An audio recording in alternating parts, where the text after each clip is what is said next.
Hey Gooners, this is Alan Smith. This is Kevin Campbell. Lee Dixon. Colin Lewin. This is Gary Lewin. Charles Watts. Dan Potts. James Benge. Stanley. Tom from the Gooner Talk here. Ryan O'Cross. Simon Collins. You may know me from the Evening Standard. You may know me for my time at Arsenal. You may know me from Arsenal or even the Highbury squad. I'm a Birdcat Wonderland. Being that physio sat on the bench next to Arsenal with my rubber gloves on. The former Arsenal physio.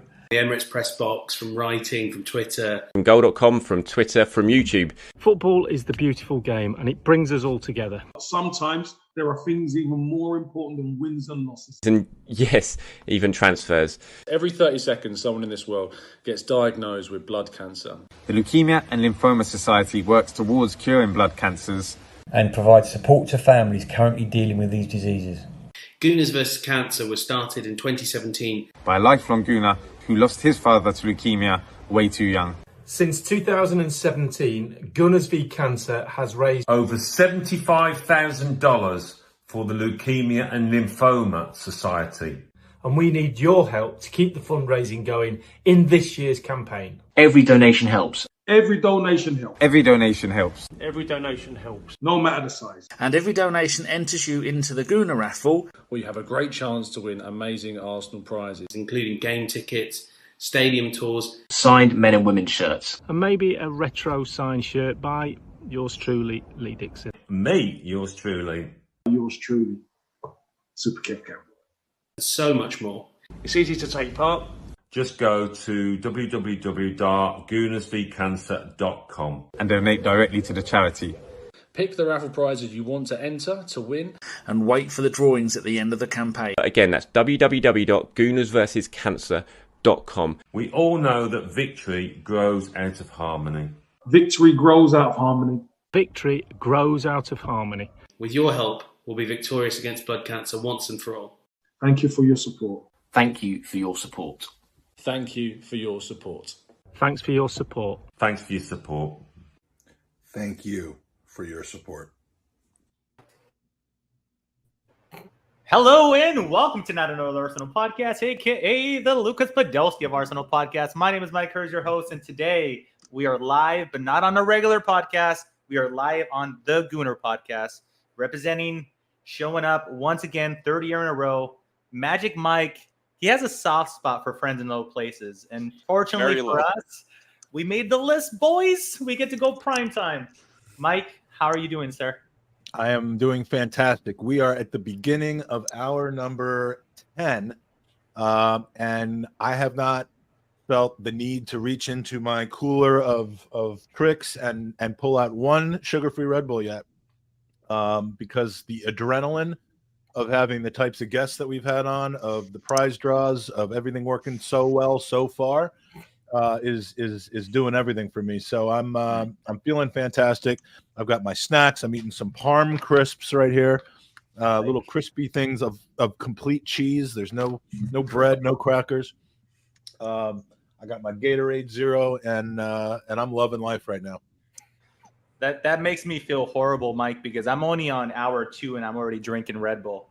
And I already had a beer or two. But you have 49 kids, and so you're drinking. Wait, you're drinking Red Bull in one hand and beer in the other hand? No. I did the beer first, then I transitioned to Red Bull, and then I'm gonna water myself down and just be sober for the rest. But I did need the kick of caffeine because it's going to be late for me here. Not that I'm complaining about my schedule, comparing it to yours, Mike, but it is going to get a little late for me over here in California, and I need to make sure that I'm wide awake and ready for this. But the podcast beer, it's a NAP exclusive thing, Mike. We do not podcast without alcohol because I need an excuse. I'm going to break that rule. I'm going to break that rule because if I have the alcohol that I would like to have, and frankly, the last time I appeared on your podcast, the alcohol that I had, that almost broke up our friendship permanently, then I would not be able to make it through the 27 hours. But I do want to just say before we go around, and I'm sure, Mike, you're going to introduce everybody, that we have a higher than normal viewership right now, which is fantastic. Thanks to all of the people that have helped to promote our pod. Thanks to all of that. And I honestly will tell you that the chemistry and the banter and and frankly the knowledge of these four gentlemen, well, three of them anyway, are is second to none. They're a fantastic podcast. They're on very, very late in Europe, which is one reason why they're criminally underfollowed. But check, this is an audition, not an audition, but an opportunity for you to see how good these guys are, because it's funny, it's good, there's knowledge, it's a perfect mix, a great panel, and this is not a favor. This is an honor for me to be able to have you guys on this. So, Mike, you are too kind. Let's kick on, get the introductions continuing. My right hand man, the man that always starts off with the starting 11, that I bother him time in, time out. Not only 38 times a season, but more now that we're doing a little preview podcast. Chris, how's it going, man? What's going on, Mikey? I'm good. It's not so late here, 9:15. When you said it was late there, it's 7:15, Mike. Like, I'm just old and tired with all the children. That's all. I'd say 49 children are wearing you out. No, it's good to be here, Mike. Magic, thanks for having us back a second year. Last year was a blast. I think we had like 1.5 people join during our slot, which was great. Nice to see 90 plus. That's amazing in terms of the amount of turnout and support for what you're doing. And hope we can make this fun. I know you said that you hadn't had to dig into your stash of Red Bull yet. Well, we call our podcast nap. So you might need it for this next 2 hours. Now's the time. Now's the time. It's time to get real deep in the bag, Magic. I mean, we got deep. Herz and I will do about a 15-minute side jaunt on Serie A stuff from like 2 or 3 seasons ago. That's your chance. I'll slide in with a little Argentinian domestic league stuff, and then just you see Magic just go this straight down. Oh no, I'll talk some Arsenal de Sarandí if you want. I mean, come on. I like that. I like that. And once again, bringing back the only Frenchman that I actually love in this world, Sebby. How are you doing, sir? I'm good. Nice to see you all. I haven't been around. I've been on vacation for 3 weeks, so it's like the first time podcasting in a while for me. But nice to see you, Mikey. Thank you for having us. And it's an honor to be here with you 4 gentlemen. Always glad to have you on. And last but not least, Kelly. What's up, Mr. Herz? Yeah, we're doing this thing again. We're going to see what our retention rate is here. I'm going to trust that everybody's going to go and spread the word, and everybody's going to come piling in. We'll hit triple digits as we do the overnight. But it's nice to see that because we are the American podcast for the overnight second and third shift European Gunners. So, yes. We scratch a very particular itch in podcast world, but it's nice to see some of our regulars there too. Looks like BX Gunners out there. FC's probably in there. So some of our regulars are going to be in here too. So guys, make sure to say the same funny shit you say during our normal podcast so we can get you pumped up on here too. Don't worry. Dean's like 5 comments in already. Yeah, Dean, he doesn't hold back. He was already bantering me in the other live stream that we were at with LaGrove. So I expect nothing more from our dear listeners. All right, boys, we're going to jump in. Mike, I'll leave you last. And if you feel the need to participate, by all means, go in. You can participate throughout the agreeing and disagreeing that we're going to do. I understand that your schedule has been slightly busy, more or less. The last I'm basically working like 20 hours a day on preparing this podcast for the last week, and I get a text from Mike Herz yesterday that says, "Here, I'm going to give you some homework to do for the nap segment." I'm like, "Can you please not do that?" I wanted to get to it. I wanted to be prepared with it. I'll try to do my best, or I'll just snipe at everybody else's answers. And you're better when you wing it anyways, Magic. Yeah. Just wing it. Well, Mike, if you think we were prepared prior to me sending that message, you're horribly wrong. We just came up with this on the fly as well. So no prep time for us. We like to operate on the fly. Pretty much, boys and girls, dear listeners, for everybody that don't know us, it's kind of a take it or leave it / agree, disagree. We're going to come up with statements about current players, past players, our kits. Chris, what's that fancy S word that you use? Our kids. Why not, Mike? Oh, I thought we were talking about our kids. Well, he has 47 of them, so I'm gonna need an extra hour. My take it or leave it is that Bernard is the stupidest name for a child. Rude. Damn. And of course, we're going to have a few banter ones. Because what is NAP without some good-hearted banter and some rival slander? Chris, you are going to have the opportunity to go first. Have at it, my friend. Give us your first statement. The rest of the panel, if they strongly agree, strongly disagree, well, they'll either fight you or agree with you. Mm-hmm. You know, if there's anything we do really well at NAP, it's that we shamelessly steal other people's ideas and we try to make them our own. So this is an exclusive. You may have seen this kind of idea play out on Arsblog, which is his statements. Sounds like Ars. And we're making this our own. So my first one, and I did 3 Schadenfreude statements because I love Schadenfreude. I live for Schadenfreude. I love making fun of our rivals. So my first one is actually very topical. This week, Nicolas Pepe had his contract terminated and went to Turkey. Sorry, is that too bright? Does that great. not work? It's fine. Okay. Totally fine with me. Anything to keep me up. Mm-hmm. But he's not the worst Premier League signing in the modern era, in my mind, as many people say he is. Pound for pound, you can take that however you want, whether I mean British pounds, whether I mean weight. Say literal pounds. Romelu Lukaku is the worst signing in modern Premier League history. Take it or leave it, or I guess we're doing strongly agree, strongly disagree. That initial take back that Mike did made me like, ooh, he's really thinking about this. But dude, there's a lot of choices, let me tell you, because there's even some in the news this week. Yeah, because you're begging me to start. You're begging me to start bashing Sancho and Anthony. I'm not going to fall for the bait. I'm going to keep the subject on Lukaku. Listen, he's a man that Chelsea, another Chelsea flop that they got that purchased and dragged through the mud. Pepe is nowhere near that level of bad. He has tons of goals for us, tons of assists for us. Lukaku came back, twerked for Inter, went over there, was successful, came back, twerked for Inter again, ended up going to Roma. Here's the Serie A talk we were talking about, right? This is the Serie A. Yeah, this is what he was going for. He did the square root of fuck all with Chelsea when he came back, made public statements, he made an ass out of himself, and didn't score goals. Hands down for me, if we're comparing pound for pound, we're looking at Pepe, who scored goals, won titles, versus Lukaku, who did shit and fuck with the Chelsea. I have to strongly, and I mean strongly, agree with you. My guy. So there's another way to think about this too, guys. Remember that he kind of flopped at Manchester United as well. So Lukaku has flopped. Yeah. So Lukaku went for huge money from Everton to United. And while he scored more goals, he was considerably, he was underwhelming, basically. And that's how he kind of flogged off to Milan. But just, I don't think, it's really, really hard, Chris. I thought this was going to be a slam dunk. No, I was going to say, no, Anthony, he's a fucking nightmare. Like, look at him. He's 90 million, and he's not only, at least Lukaku was like a good footballer. Yeah, no shit, right? Like Anthony's a that's, I guess, where I'm at. So the sum total of Lukaku's failures and kind of transfer bustiness, both at United, kind of a mid-tier bust, and Chelsea, which is just comically bad. He was there paid 100 million for him. He's there for 1 year. Has basically been trying to fucking walk back to Italy since then. Like he'll basically play for Italy. He's gonna be playing for Samp in the second tier next year, just so he doesn't have to pay for Chelsea anymore. So like, and he's still, I'm sure, skimming 300 grand a week off of them.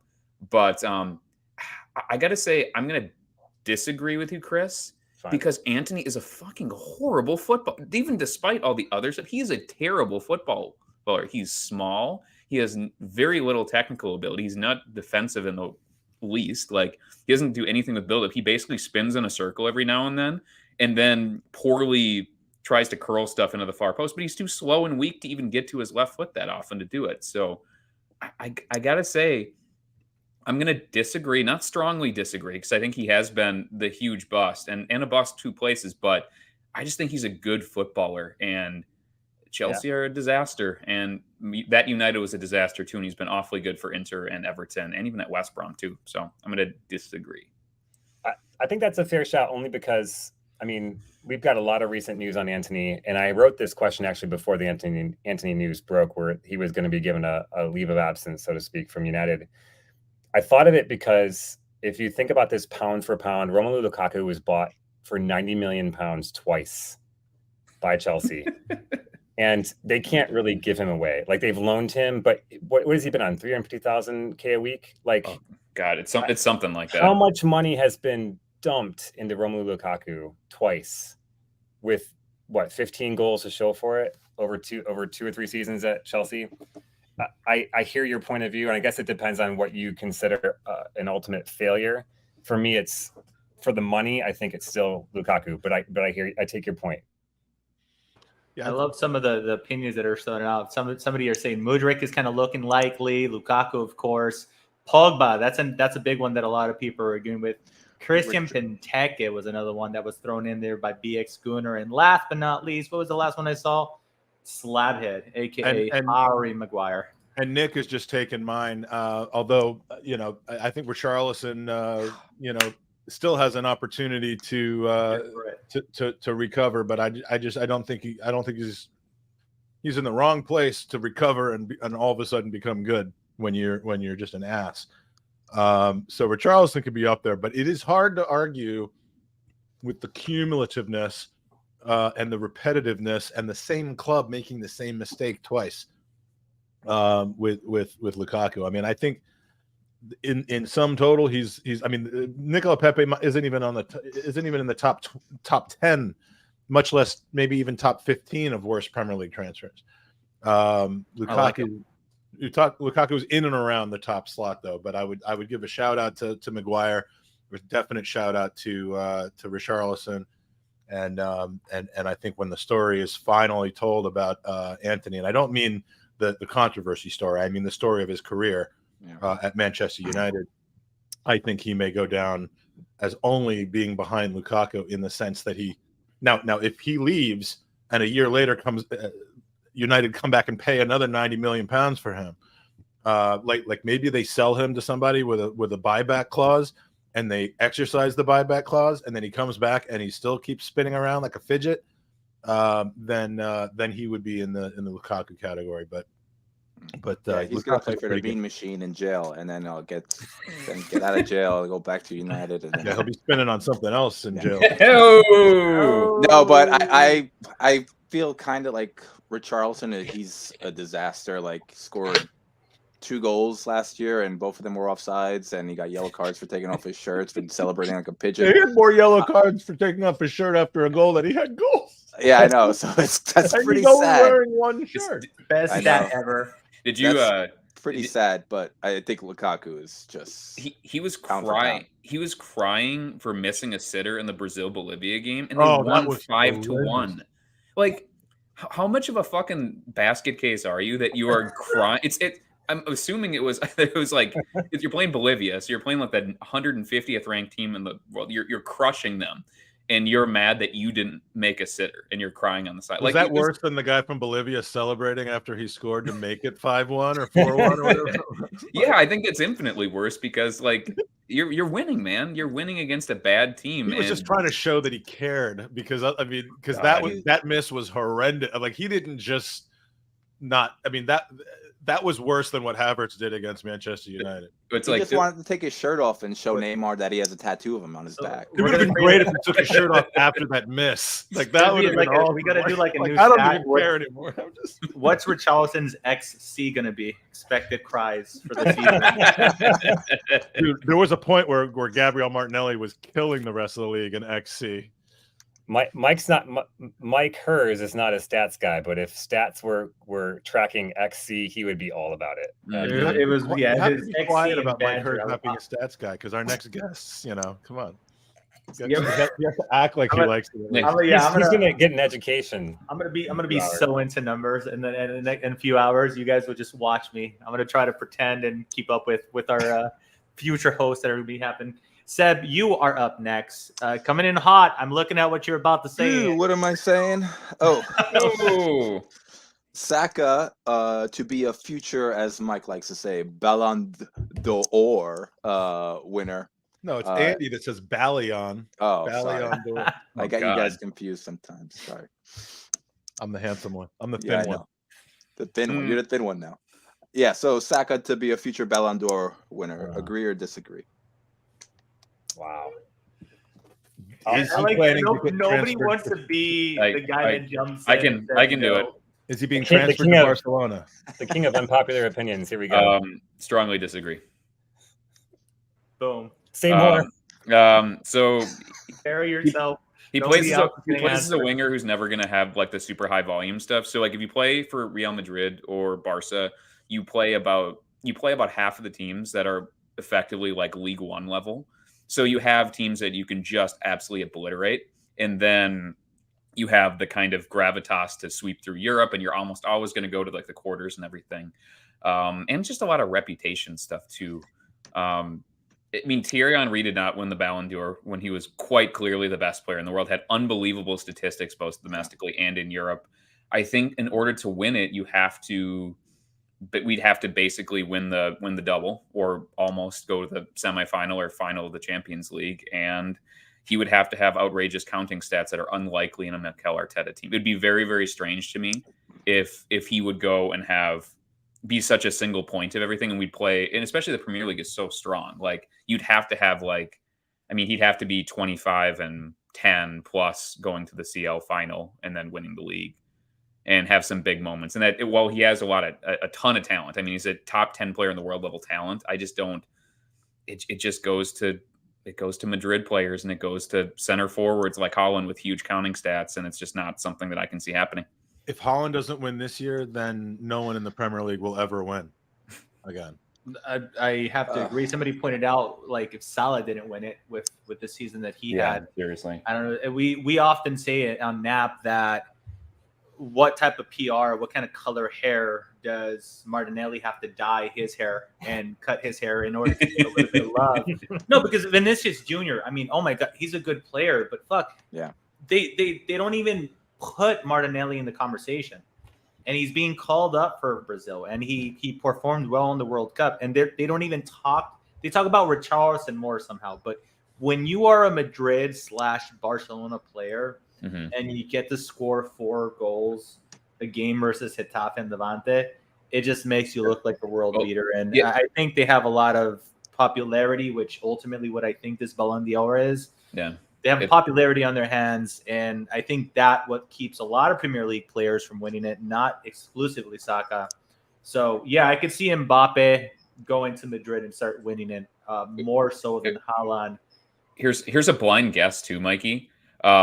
Guess how many La Liga goals Vinicius had last year for being considered one of the best players in the world. Wasn't it sub 10? 8. Was 8? Everybody gonna guess? Oh, this is good 9. content, guys. 12. He had 10 league goals. Wow. There you go. Yeah. Total. And so in 33 matches. So like Saka had more domestic goals, and there's no way he'd be considered. Martinelli had more in a more difficult domestic league, and they don't care. It's just Real Madrid, Barcelona, hype people, fucking he did it with flair. FIFA douchebaggery. Yeah. Imagine Bukayo Saka getting to run at Getafe's left back for an entire match, how many goals he's scoring. But More it's than just 10. the politics and the hype machine just ain't there. Just this is a hot take that I was gonna say for the end. I'll just say it now. Is it hot or spicy? Well, I didn't watch the last completely segment, different but I'm things. sure that would have fit in. Just watch Messi get a shout for Ballon d'Or this year, playing for Inter Miami. Just watch the hype machine around Messi, and then Mike is going to love this take. So you mean the next Ballon d'Or because the one we're about to find out the winner for is from last year, which will be Messi. Among yes, the one after I'm going this. to clip one. I'm going to clip all of us saying Saka's not going to win it when he's lifting the Oh, God, I'd love to be wrong about that. Too. I'm not saying that. Saka wins the balloon. I can see England winning the Euros and then Arsenal going deep in the Champions League. But And then he might have a good shout. How is he going to overtake Harry Maguire if England win the Euros? Perpetual Wearing the England basket starter. will be All right. Maguire scores the Thanks winning for crushing penalty. that for me, Kelly. Thank you. Seb, are you going to say agree then? Is that what I'm hearing? I could see it. If that scenario, like England do well in the win the Euros, and then Arsenal do well in the league, win the league, or go deep into the Champions League. I could see Saka, Starboy, getting the Ballon d'Or for sure. See, You I guys think have a I'm lot with. of faith. I think I'm at disagree for all the points that have been raised. I think the other one is that for as long as Saka's at Arsenal, we don't play hero ball. Mm-hmm. We don't have a guy who is going to routinely get 20 plus goals. We spread goals around as we saw last season. We had 4 players that scored between 10 and 15 goals. I just don't know that we're going to get the kind of output from a single player like Saka. in a single year for him to catapult those stats above anybody else's. And let's be honest, Ballon d'Or is a popularity contest plus stats. And if you don't have both of those things, you can't win it. And I just don't know that he's going to get both, unfortunately. So do you think, because the Messi, Ronaldo popularity era is pretty much at an end after this one, right? Correct. Yeah. Unless, Chris, you're saying that he might win it next year. They'll still give it to Messi somehow. Yeah. You know? So you he'll think get 8 goals against Nashville FC, and all of a sudden, it'll so be, do you think it's the next two, like popularity, the fanboy armies are going to be Mbappe and Holland? Is that what you think? they'll be. I mean, yeah, the they'll next be 10 doing years it is out going to be the those year. two guys. And Vinicius will probably be up there as well, but he's got to have the output as well. You can't just score 12 goals. If Mbappe does go to Real Madrid, I think Vinicius's shine will go down a bit. It's going to be all about Mbappe. Here's what I would say to him. Here's what I would say. Even with Real Madrid, and we're talking about English players, Jude Bellingham has a better chance of winning Ballon d'Or than Saka. Yeah, because he plays for Madrid. Because he plays for Madrid. He's a wonderful footballer, by the way. He'd be deserving if he wins it. If he plays that way. He will have the output because he's scoring against like even versus like Dortmund, he just doesn't have to worry about the back door at all because it's fucking Spain. You have like eight meaningful domestic fixtures every single year that determine league position, basically, and then you just beat the shit out of everybody else. So, yeah, like he could win, but he has the hype. He already has the internet hype and all the fanboys now because he plays for Madrid. That's why. So, anyway. The only way that Saka wins it is if he changes his name to Pavel Nedved. Let's just be honest. Oh God, what a fucking joke! That's what's on a stupid way? Well, listen, that's why I could see it happening. Like he won it. Whatever. You know who the last English that's player? One of the biggest like robberies of all time. I do. The last English player to win the Ballon d'Or? Yeah, Michael Owen. Michael Owen. And before him, he won 2 actually, back to back. Wow, that's great. Not best. Kevin Keegan. Wow, going to the Wayback Machine for that. And look, I just looked that up. I'm not. I was just born. I don't remember that at all. Good. Which means the rest of us weren't even born. So. Renowned Kevin Keegan. I was Magic Mike. 2 years old. Yeah, of course, Soph knew. Sebby, Kelly, and I were born, and Mike was 20. And we're more or less that's what I'm going to go with. All right, Kelly, I'm going to ask you to get a little bit more specific with yours because I saw what you're going to go for. Can you give us a time frame when you mention it as well so we could have a little bit more fun? I guess the smaller the time frame, the spicier it gets, if you will. Mikey, do you want me to go with this, my very, very short, like servicing my own opinion here, or do you want me to jump to my second one if we don't have time to do all of them? Okay, go with the second one because the first one for the very few people that we have the crossover that have heard this spill once or twice on Nap. So go ahead and jump onto your second one, dude. So basically, I said within the next 3 years, there won't be talk of Super League because the Premier League is effectively going to be the European Super League, and in addition to that, the Championship is going to be pushing to be basically a fringe elite domestic competition and be by far the best second tier in the world. So basically we are going to see elite level players that are coming out of like the top tier of France and Italy and are playing in the Championship specifically. And we're going to have enough parachuting down and bouncing back and forth that you're going to have really, really high level players on 6-figure wages bought to be playing in the Championship.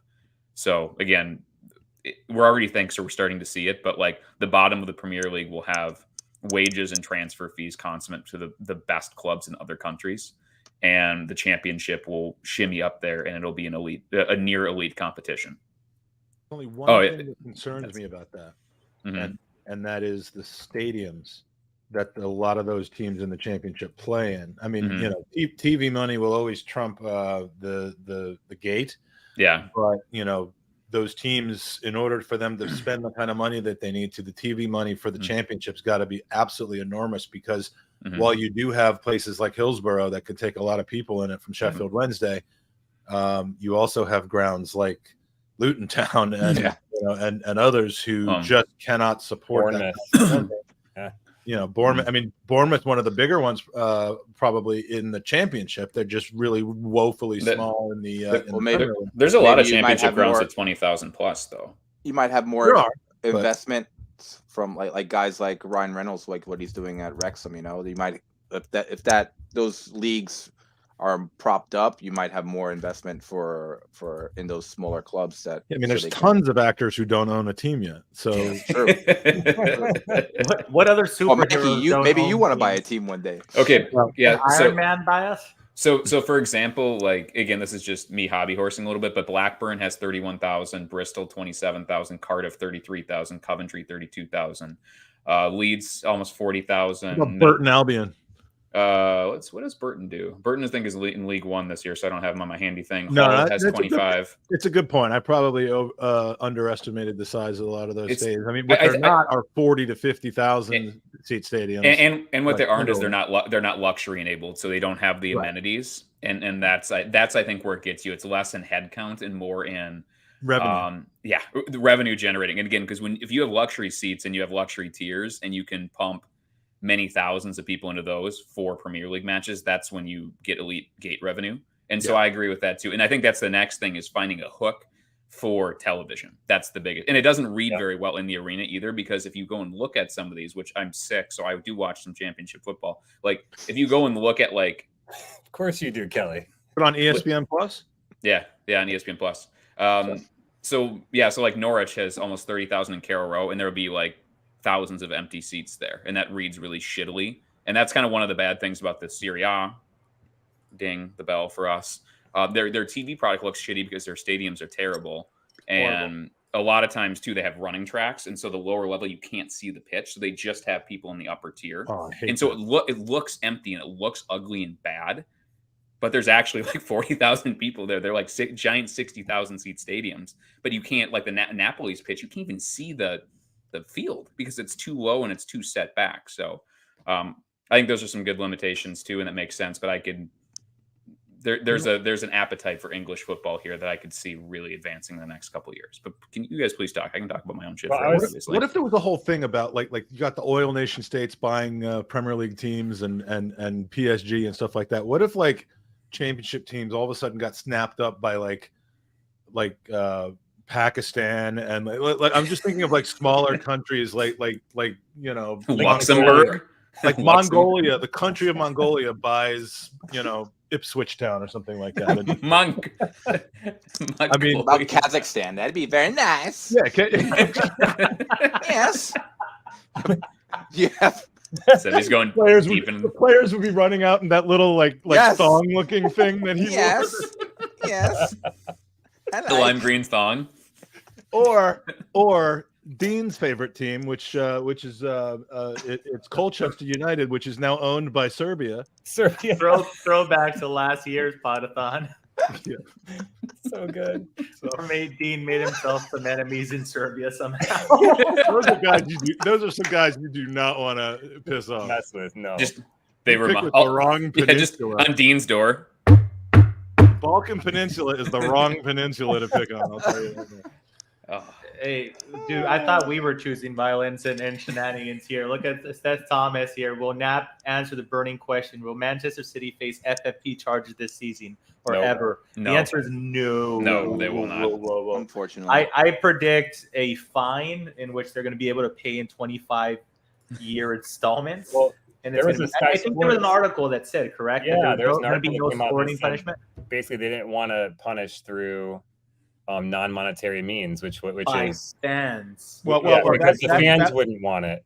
That was the official government stance. The government was saying we're not going to step in and impose sporting sanctions. We're going to leave it. We still could do financial sanctions, but we're going to leave the competitive sanctions to the organization, the FA. The FA won't do. Which is tantamount to saying the one entity that might have had an independent interest in actually stopping this is choosing not to, because you know the FA and the Premier League are not going to do it.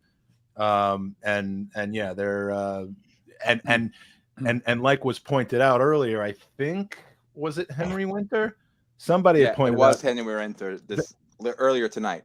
Yeah, that said that, you know, the monetary sanctions can also be waived with a rehabilitation plan. But the thing about rehabilitation, well, like if you sign and say, okay, this is what we're going to change, this is what we're going to do. But the thing about Manchester City is the period their success now is appropriately self-sustaining, in my opinion. It's just that the way that they got the revenues to allow that to be the case is by winning things through deceptive and illegal means, and by non-illegally doping and, right in the years leading up to financial fair play and buying players with ridiculous money compared to expenses. So, what does a rehabilitation plan settlement on a fine or something like that to Manchester City even mean?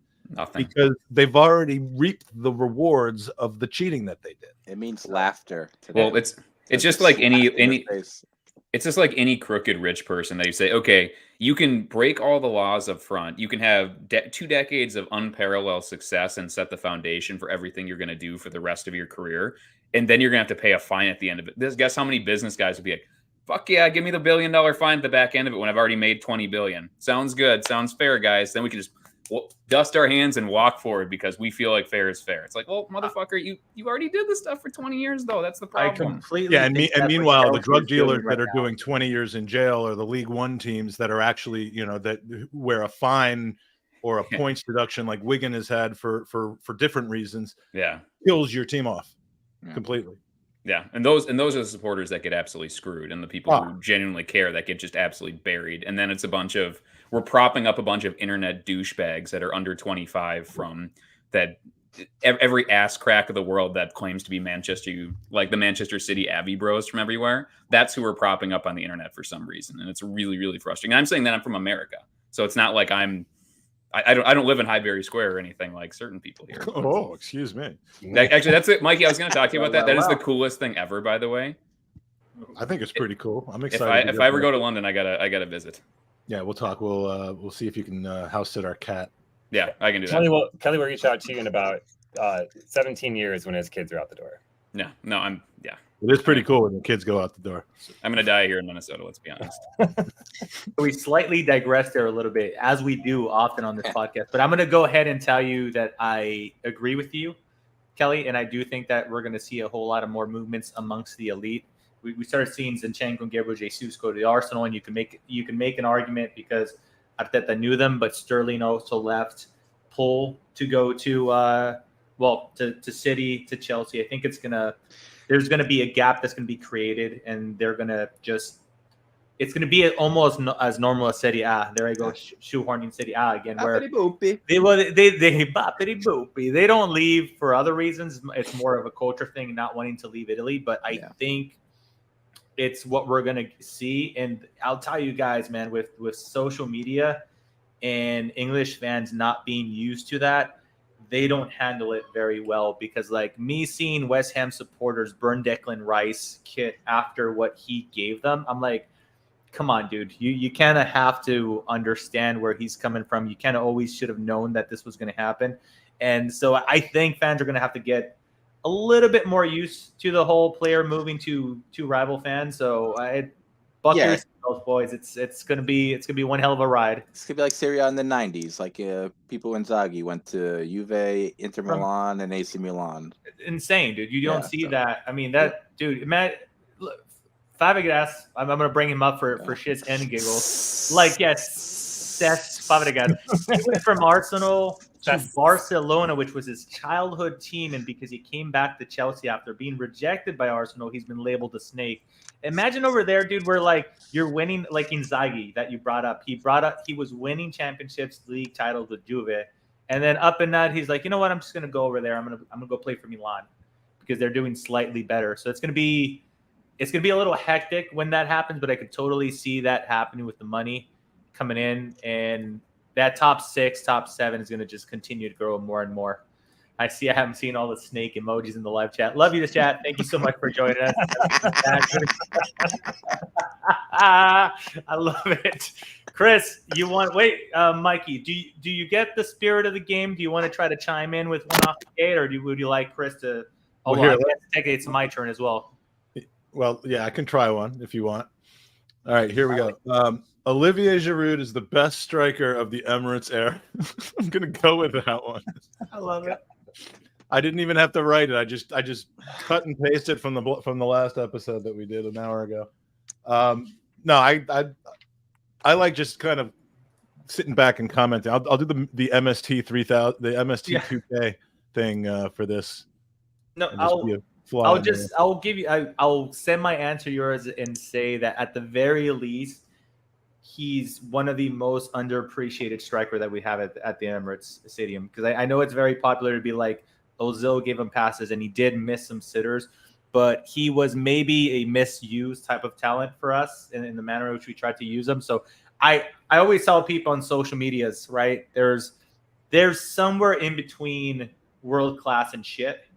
And, you know, he's right around that middle. So you don't need to necessarily qualify. You're saying he was average? Because that's what that's called, by the way. World class and shit come out to average. I would say he was above, substantially above average. He was far away from shit, that's for sure. Yeah, you are correct insofar as I don't appreciate him and didn't. Do I know my co-host or do I know my co-host? Okay, this one, listen, I came up with the first one to simply take the piss. So if anybody wants to bite on this one, by all means. Here we go. Mustafi is equal and or greater than Harry Maguire. At what? Dancing in his underwear in the locker room. He's quite good at that. Let's be honest. Oh God, that's the greatest. It's so outlandish that nobody wants to bite on it. Okay, I will say Mustafi is better than Maguire at pointing to a colleague and blaming him for his own mistake. I will say he is, or asking for an offside flag when like he was standing on the goal line himself, right next to the keeper. But has he ever injured one of his own players by kicking him in the head? You know what I'm not hearing is arguments as to why Maguire is better than Mustafi. So far Mustafi is still winning the race. The argument is because he isn't Mustafi. He falls in that somewhere between being Mustafi and being anyone other than Mustafi. I think the best observation about Mustafi is from Arsenal Vision, where they said that he was just the biggest coward ever, where he looked for the quickest way to escape every situation. Basically, whenever the temperature got turned up, he just dove out of the way, did something crazy because he just could not handle making rational professional decisions. It was nothing to do with his technical or physical ability. He wasn't very big, but he was really a prolific header of the ball, won a lot of aerial duels, had good technique on both his feet, was totally fast enough. He was just, his brain didn't work when pressure turned on. He just totally lost his head and he never fucking got it back. Do you remember a couple of weeks ago, maybe it was the Palace game, that when Saliba made that incredible last ditch tackle, hooked the ball away, got the ball first, the man went down, but it was an incredible play.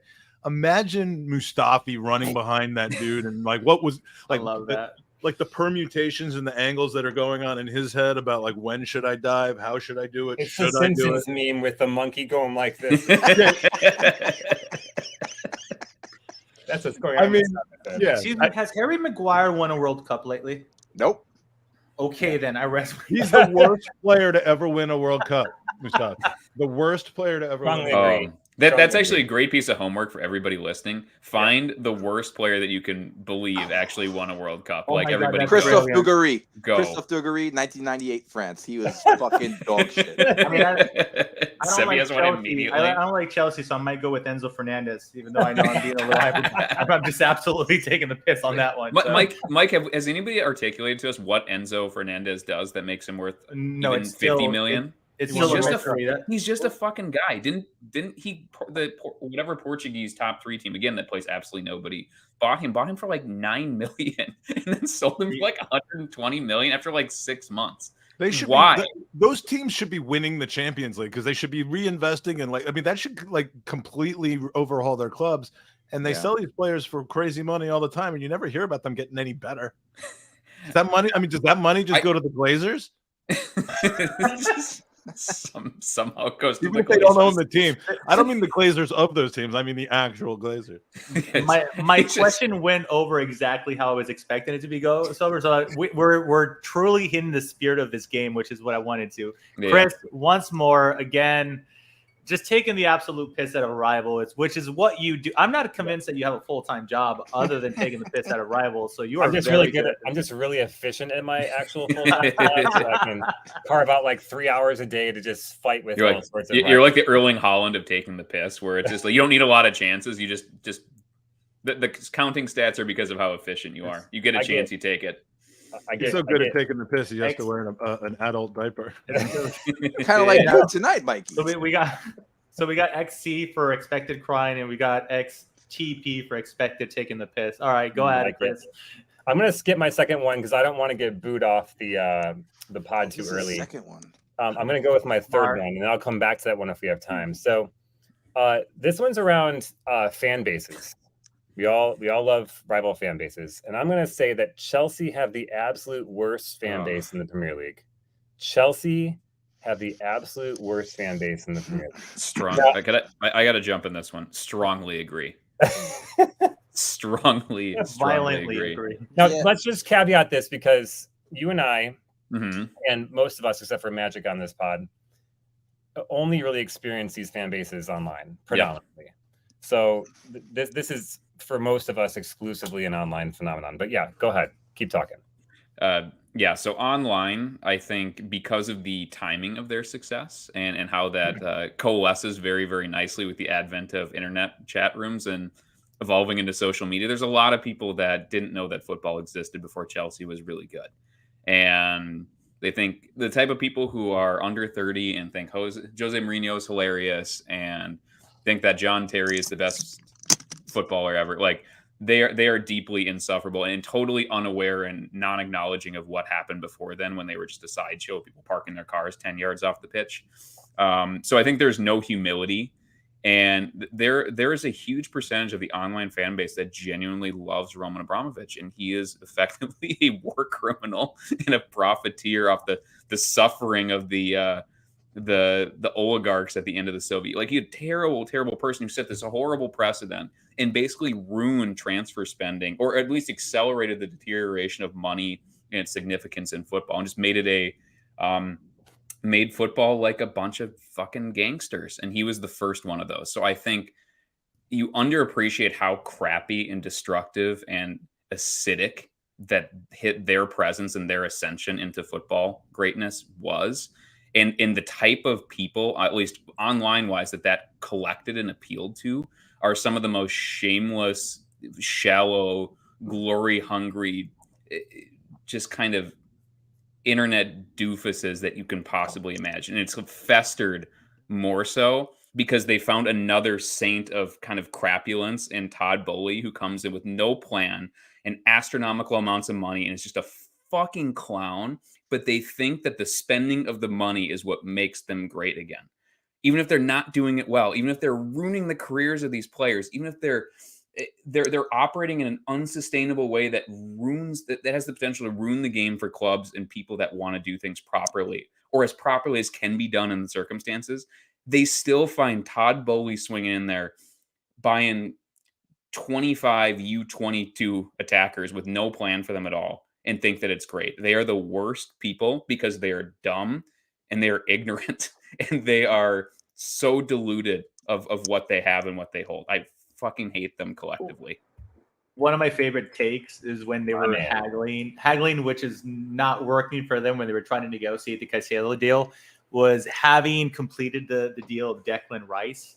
I saw Chav's account saying Arsenal ruined the transfer market.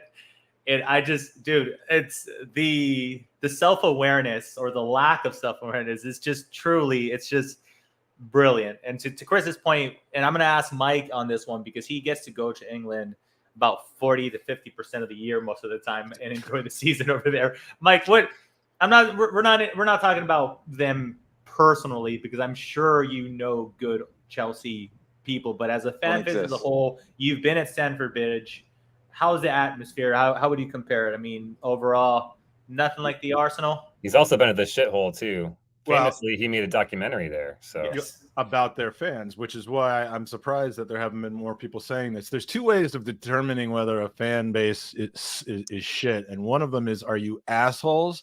The others are you douches? And the two are. There's a Venn diagram of asshole and douche that does overlap, but I mean, as far as assholes, you know, the preponderance of social intolerance and just disgustingness entitledness that is completely undeserved, and the lack of knowledge of the own history of your club, then yeah, absolutely Chelsea. But I've got a soft spot for of hate for how absolutely unconscionably idiotic Spurs fans really are. And like you mentioned, Chris, I do have a video I went undercover to a Europa Conference League game. At against Vitesse Arnhem. It was actually Antonio Conte's first game behind the bench for Spurs, and after having a few beverages before the half, I decided to do a secret podcast or a undercover podcast called what was it? The Undercover Yank, I think. The Independent Yank. Or Independent Yank. There you go. Yes. A Yank comes to England, spends all his money going to 15 different grounds to try to find a team that will become his Premier League team. And my basic goal was to ask them why they followed, why you should be, why should I, the independent Yank, the free agent of Arsenal of supporters for the Premier League, why should I choose Spurs? And literally, they could not explain it to me.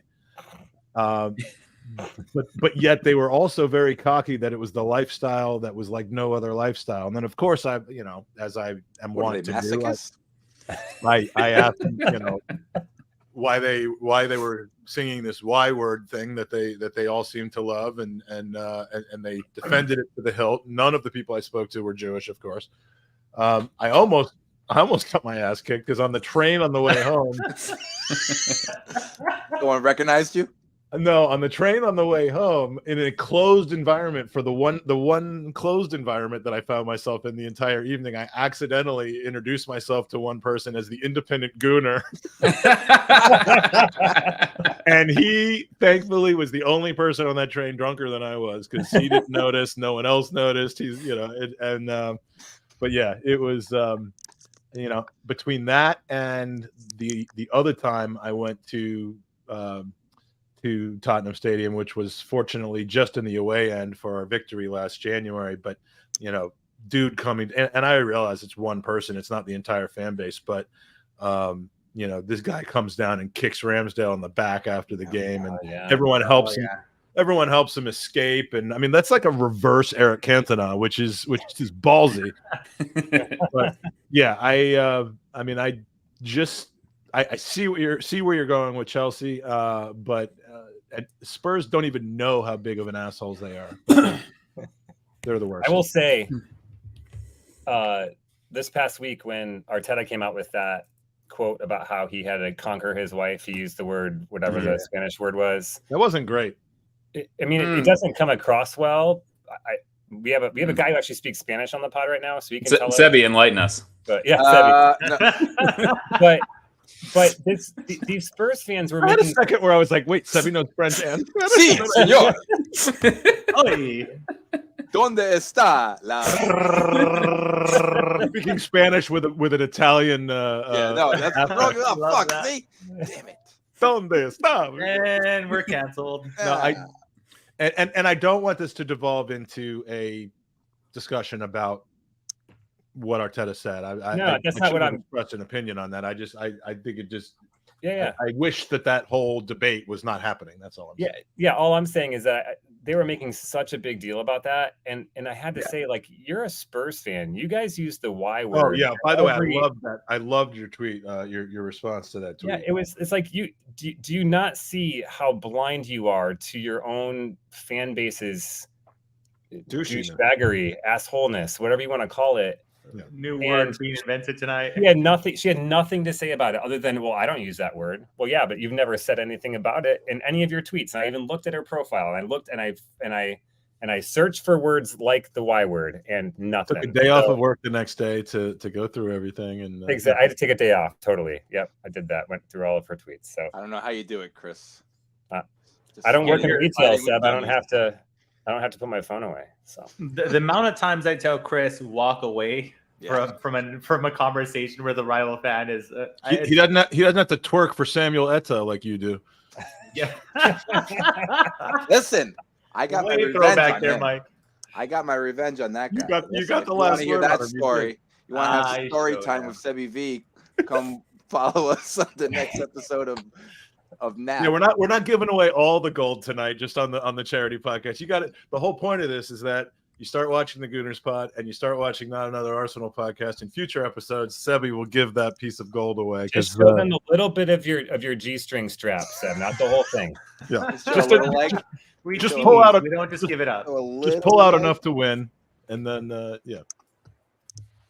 We are at the halfway point. I said we're at the halfway point of this podcast right now. Mike, do you want to do the halftime half nap award? Yes, and this is one of a handful of impromptu prize draws that we're doing that were not on the original schedule, but when we have guests who join us and they are holding something of value and importance to them, and offer them to draw us up in the to add those to the drawings. Who am I to say no to that? So we had a signed book earlier that Akil had put into the draw, and today what do we have?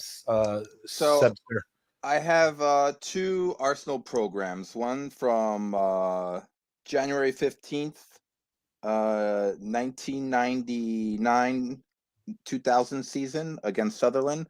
I have a signed Patrick Vieira program, and it's authenticated in the back. So you could choose between this guy or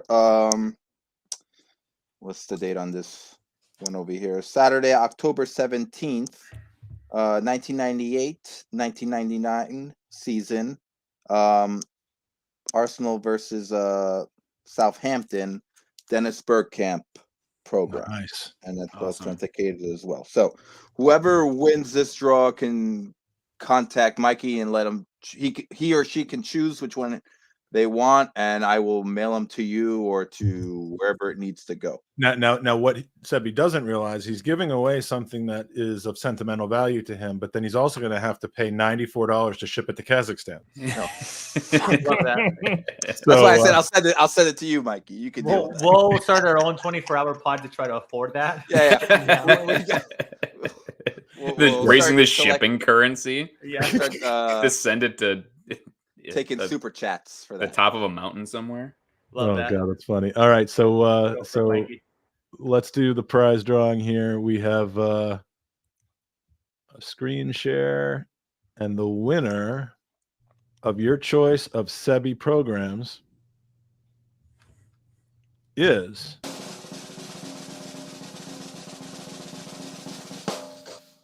Bill Mader. Bill is coming to us from Greenwood, Indiana. So Indiana doing great tonight, because while Seth Thomas was ineligible from Indianapolis to win this, another one of his Hoosiers have taken the prize. So so that's fantastic. Hold it's not going to cost you an arm and a leg. No, you can practically walk it there. Just get me the address, Mikey. I'll send it over to him. In fact, I'm going to be right down there like next week if you just want to, Well, Sebby, I'm going to go to sleep right after the program. So here's his address. I'll just walk it over. I'll walk it over. It's 9164. I'll get there next week. 9164. No, okay.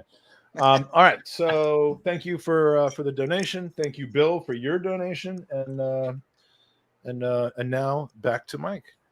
Back to Mike. We're going to continue on with the hot takes, with the statements, with the agree and disagreeing. Seb, you are up next, and this one hits close to home, Seb. So I'm curious what people are going to say. Remember what my question was, or where am I? I can always read it out for you if you need me to. Seb, what are you, my babysitter? Okay. Okay. So, the new away kit, the famous, we don't know what it is. Islington Nap. Kit will be one day looked upon fondly, just as fondly as the Bruised Banana kit. Strongly disagree. Strongly agree. Oh, I'm already looking at it as fondly as the Bruised Banana kit, and yeah, it is the worst thing that Adidas have done to, we'll say for Arsenal, but really to Arsenal. That is shocking. And I somebody on the Twitter sphere within kind of our bubble, not a huge account, did like some color tweaking and took it from the highlighter yellow to like kind of like Sebby's kit, Like a that yellow? kind. Yeah, like a And yellow, red, yellow, blue. and they went with navy and like navy for the stripes and dots and shit, and then red lettering, and it looked like an Arsenal kit. I didn't love it, but it looked like an Arsenal kit. My biggest issue with this one right now is not only is it ugly as sin, and just it doesn't look like an Arsenal kit. It doesn't feel like an Arsenal kit. It looks like it's a again, like Kazakh second. We're beating up at Kazakhstan a lot right now, but yes. It looks like a You don't think it looks very nice? No, it looks like a USL. It looks like a Phoenix Rising like specialty kit. Like it looks like deep bullshit, and I don't like it at all. So Picking on Drogba's team there. I am picking on Drogba's team. Literally, we would have to win. I don't even think the FA Cup could push it into that stratosphere. I think you have to win the league in it. Yeah. Or the Champions League. Have we played any? Our only away game was Fulham, and they were wearing white. So did we wear? We wore the red that day, right? Against Fulham, or did we wear the yellow? We wore it this season already, didn't we? Yeah, we wore it once. Who did we play? Our only game away from home Palace? has been Palace. That's we what played in Palace. Yeah, it wasn't Fulham. Fulham was home. I meant Palace. And it makes me sad because Palace have great kits and great branding, and so we went out with our absolute just like 80s douchey like skater trash kit on, and then Palace have like a really like classy nice kit on because and then Palace's branding is great. Their ass. So we did clean sheet. The one clean sheet we have so far this season was in that shirt. So put some spec on that shirt's name. I think it will look. If we win anything in it, it'll definitely be looked upon like the banana. But Mikey won it when he was in New York a few months ago, and I was able to see it up close and personal, and it just feels it feels different. It doesn't feel like any of our other kits. It feels like almost like it's rubber or something. I don't know. It's got a weird feeling to it. I do like to sport the rubber. Yes. It feels like it should have like a white sport coat, and you should get a mullet and I don't know. I like your socks with your loafers. I don't know if it was Mike modeling it so well for me that day, but it started to grow on me like a fungus or something. I really like it now.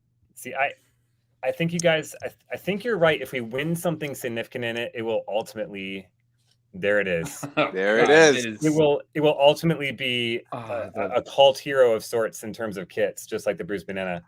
I think this was a play.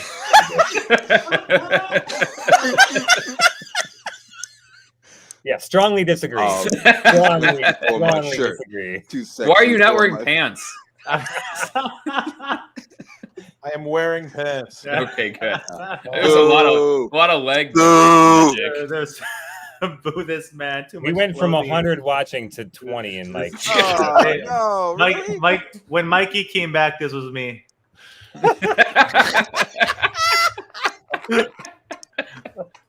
There's always an opportunity to use it, boys. Oh my god, that's nice.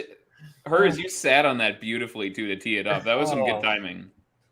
For anybody who doesn't watch our show, we bring that freaking photo out like at least once a show, and it's just glorious. Oh my god! I can't believe that's thing in the world. I can't believe it's real, but it's 100% real. I still can't get over that. What? Magic shirt like or the photo of Goldbridge? Which one? God, Goldbridge. It does. It feels weird, doesn't it? I mean, I know it looks What like I'm doing some weird thing right now, but you are. It's a family show, Mikey. It feels unlike any other shirt, and I'm not sure that that's a good thing. Oh, really? What I was gonna say is I was saying FC comes into that. Sorry. I think it was a play for the kids personally. I think the younger generation loves this kind of stuff, and I'm not part of that, which is probably why I say strongly disagree, because I just can't see myself in it. I can't see myself wearing it, number one, and I just can't get on board with it as a Arsenal kit, let alone a fashion statement to wear around, town. So I think the only way for me anyways, and I guess it depends, the question depends on from whose perspective, but for me, I think you'll likely find that the older generation is like, I'll never like it, and the younger generation will always love it. And I think the people in the middle will love it if we win something significant in it. That's my bet. Jared. That's gonna be. Should I have just done the Hulk Hogan thing where I slowly pull it and then it just comes? Okay, so I'm gonna continue. I'll give it back to you in a little bit, Kelly. But I figure mine is kit related, so why not deep dive into this as well since we're talking about it. So I'm a traditionalist, and Mexico, my homeland, has a tendency to often, lately in the last decade, not just wear green as their home kits, and it drives me crazy because they're one of the only international teams that are like, for marketing purposes, will not wear the color of their flags. Drives me absolutely crazy for their home kit. So relating to Arsenal, the away kit should always be blue and yellow and blue. Sorry. So I just like the traditional. Look what Sebby got going on. I love the black kit that Chris is wearing. And you guys know I'm exclusively on dark black to faded black. And I love the black kit. True. But dude, I save the black kit for the third, the green kit for the third, the neon, whatever, yellow one for the third. I just don't do it, man. That's my statement. I'm a traditionalist in that sense, and I don't like the away kit being all types of crazy colors. So strongly agree, Mike. Yep. Strongly agree. And the black kit is the only exception to that rule because I'm wearing it right now. And it's like one of my favorite shirts. And I also love the pink shirt from last season, which was our third kit. And I love that they were both in the same season because I remember that. I'm going to always remember last season fondly. And part of it is that's going to remind me of that is these two kits. But outside of last season, I totally agree with you. I think the third kit is designed to be the one that you experiment with, that you go crazy with, and maybe do something a little out there with and see how it lands. I feel like a club like Arsenal that's historic, that has deep roots in English football, that has deep legacy, and their colors are synonymous at home with red and white and away with yellow and blue, that you should always do that. I totally agree with that statement. Seb, the kit collector, you want to disagree with me? Now, are you saying that because there's some really nice Arsenal kits that are all blue, like the blue and like teal, the pinstripe one? Yeah, that and like the lightning bolt from the early '90s as well. That's really an Arsenal classic. But those are really, really nice. I would say maybe we save those for the third kit and then always have yellow and navy for the away. I almost think like for this season, the new green and navy third kit should have been our away kit, and then the highlighter kit should have been the more experimenting third kit. I think they got those two reversed. I think if it was in that order, the green was the away, the classic 1982 kit, people wouldn't have freaked out as much about the highlighter kit.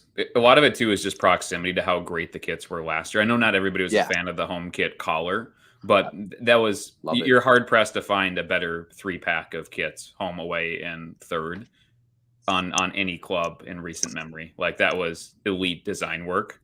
And it's even, you can even see too with how many basically direct copies of Arsenal away kit last year you're seeing throughout Europe and throughout other teams. There's a lot of teams that have second or third kits that are basically dark gray or black with like gray and gold highlights. And that's something that people have piggybacked on quite a bit because of, again, how well that sold and how well that looked on players. But yeah, that 3-pack is absolutely elite. And so kind of coming back, having, I think, a good but not universally loved home kit. I love the third kit, by the way, the kind of classic look, but it's not, it's kind of an acquired taste. Not everybody loves the matte colors like that. And then having the away kit being really, really out there. I think if any one or two of the other kits were better received or better designed, I think it would maybe we'd care less about it, but it's like, oh God, we just got good. We're back in the Champions League. Now we got to look at that fucking mess now. Look at what we had last year. This season was Adidas's worst lineup of kits. Agreed. For me, the only one that I truly love is the third kit. I'm not a big fan of the home and like I said, the ways of fungus. I like the third one enough and more than the first and second one enough to buy it and put a Trossard on the back. This one, I know that my co-hosts own it, and I'm going to just take their pick because the black kit is so epic. It's one of the fastest selling ones that we had. But here was a question from Tony Resendez. It says, is the pink kit underrated, having been overshadowed by the black kit? 100%. Mikey, 100%. Yeah.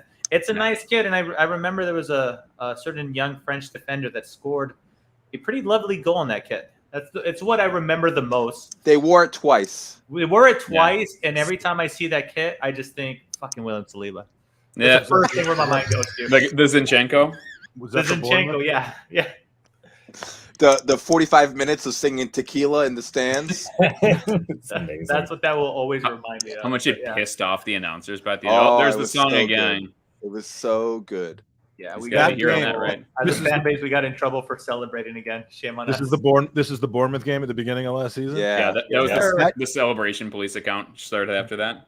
That game I had the misfortune of watching down at Jake's college town, and we went to a restaurant that was like a big NFL bar, and so we got a television to watch it on, but no sound. So like this ruckus about the Saliba chant, and I missed the whole thing. We went. I mean, and they were doing that before he scored the goal, right? Like it wasn't like in response to him scoring. They started it that day. Away fans are so. I mean, bucket list experience. And I know I'm saying something that it's not exactly available to everybody. But if you find a way, you got to sit in an away end, because one of these games you're going to be part of something like that, and you can look back 10 years later and say that was the game when the Saliba chant started, and it's a really, really special experience. But my son started doing the Pee Wee Herman dance while he was watching that game. I love that, dude. All right, Kelly, I'm going to give the ball back to you. I cut beef before you there. Go have at it, man.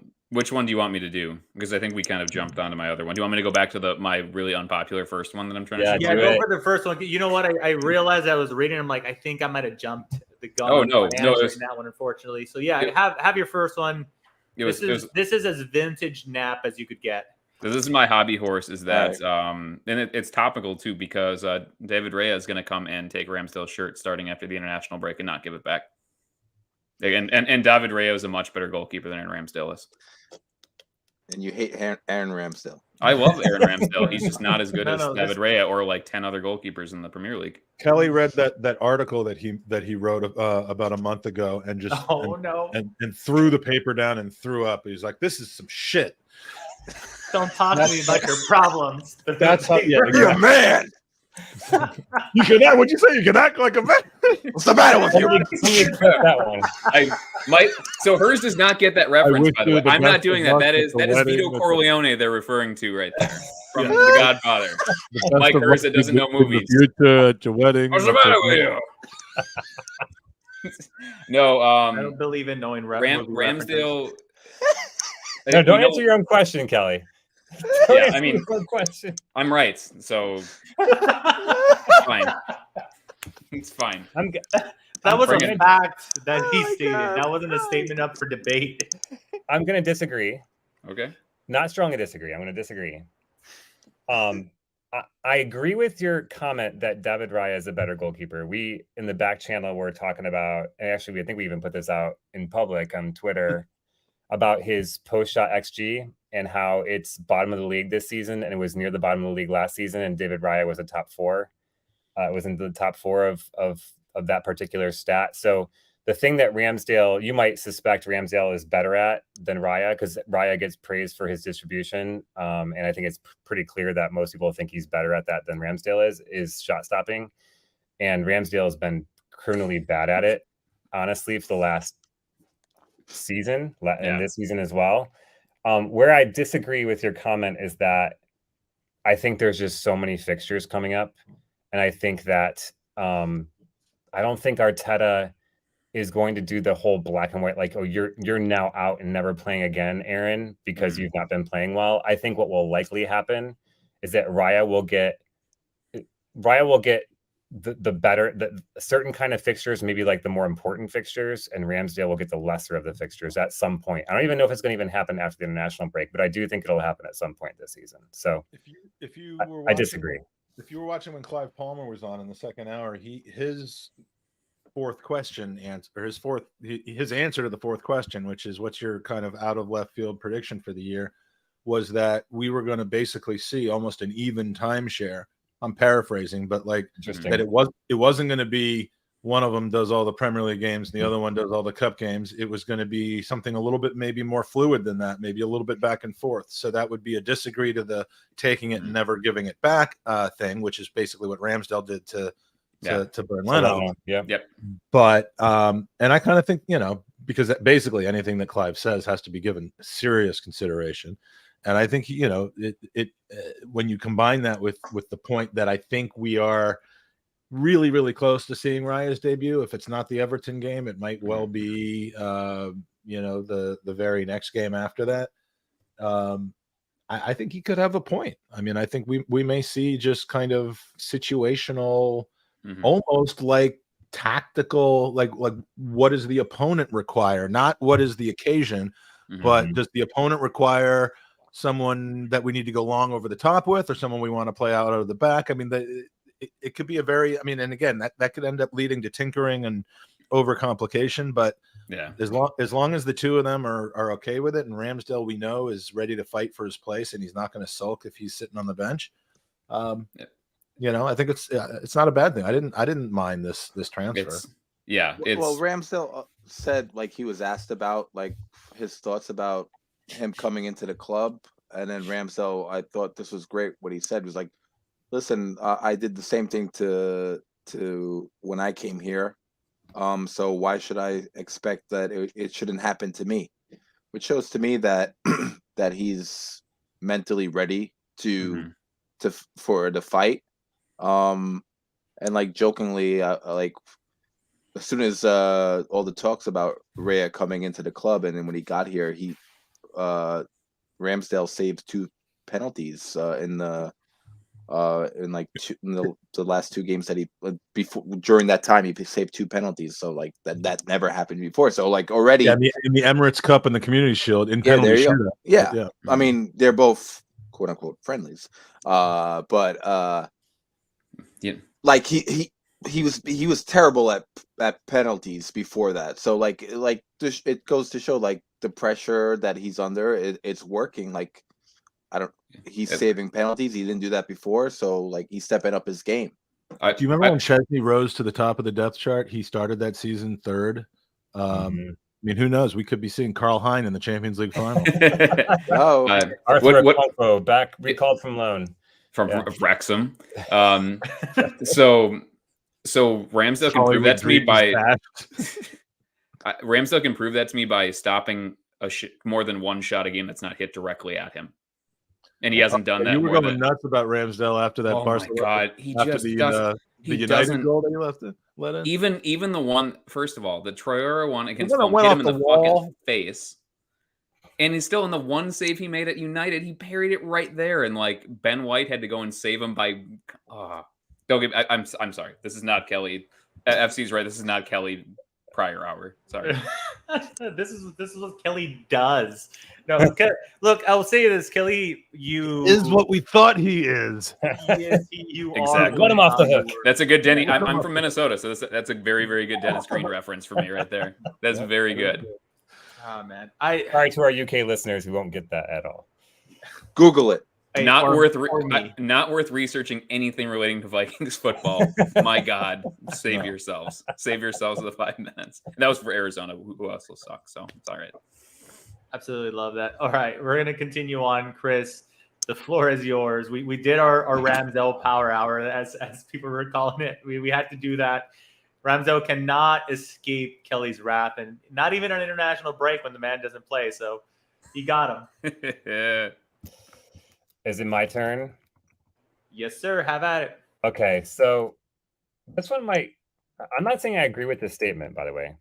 I'm putting it out here for conversation, so don't kill the messenger. But he's undercover. Oh man! All right. Spurs will finish above both Chelsea and United this season. Now, before you start answering, just be reminded, Tottenham are in second right now. I know it's only 4 games in, but they are looking decent. Meanwhile, Man United don't have a right winger. They look like shit. They are in 11th in the table right now, and Chelsea have no idea what they're doing. They've got like 10 injuries and are sitting in 12th right now. So Spurs will finish higher on the table than Chelsea or Man United both. I think that's an easy, strongly agree. I mean, Spurs are well coached. They're not. Their problem is if they have players that get hurt, because the drop off from their starting 11 to like having to bring in 4 or 5 different players in rotation is unbelievable. They don't have to rotate during the Premier League that much because they don't have any Europe this year. So if they can stay healthy, I'm actually a little. I'm not worried about them, but I think they'll make the top 5, which is Champions League next season if they stay healthy.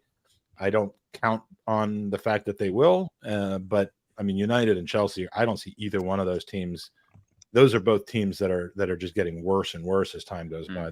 They're not like on the rise from 15th up to 7th like we did a couple seasons ago. They're just going down. I disagree because United always squirms their way up there. It feels like they're like the cockroach of the top 4 right now, that no matter how bad they start, no matter how many bad runs they have, they always seem to somehow finish higher than they should. They're the cockroach of the Premier League. Yeah, like they're definitely the cockroach of the top 6. Share that with your dad, by the way, Seb. Yeah. Oh, man. The best picture ever of Sebby is literally 18 inches taller than his father. So like it is a triumph of like, genetics. Was he not allowed to eat as a professional chef in France? Like I didn't realize you were related to Danny DeVito. That is so cool, man. Can you introduce me? It's like the movie Twins, but like in real life. Bernie DeVito. Listen, I drank a lot of milk as a kid. All right, what do you want? His mom's 14 feet tall, though. So did she. What? His mom plays the inaugural WNBA She had a thing for midgets.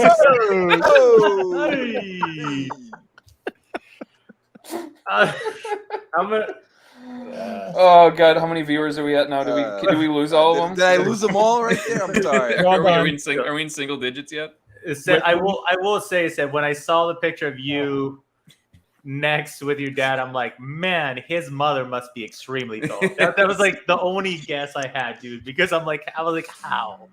Now I'm like the freak of nature in my family. I'm taller than everybody in my family. So fair enough. Oh man. Chris, listen, I was on the Burkamp Wonderland with the excellent podfather to Mike and I.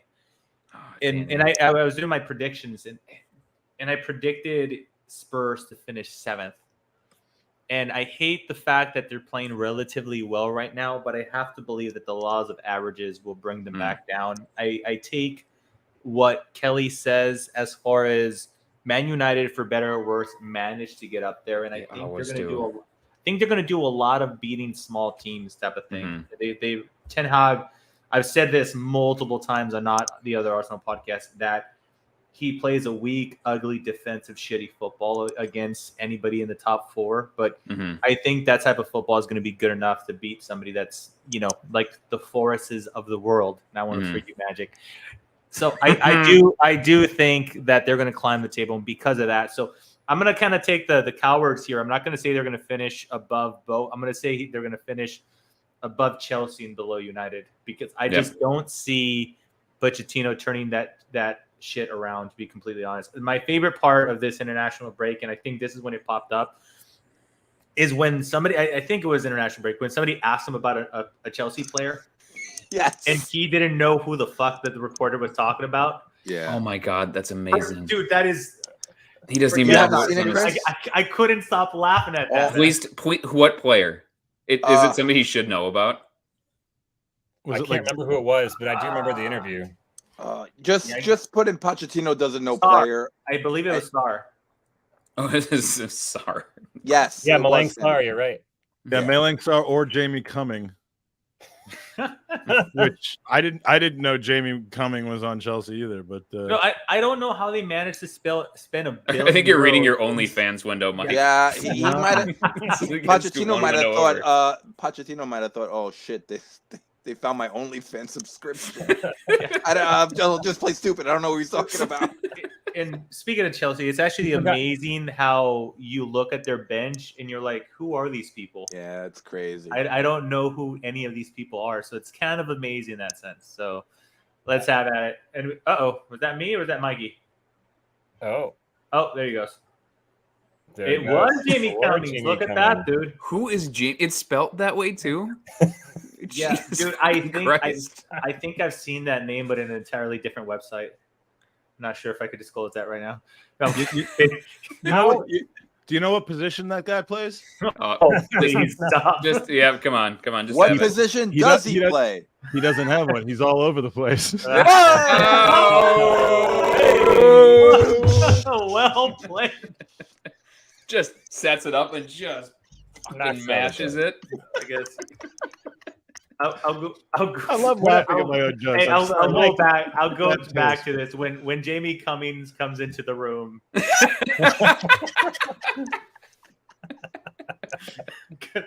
Because it's the gift that keeps on giving. I can't use that. All right, we're getting ourselves into a sticky area. Yeah, we're gonna get Mikey. All right, reel this back in, Sebby. Mike, let me say one more thing. Let me say one more thing about this.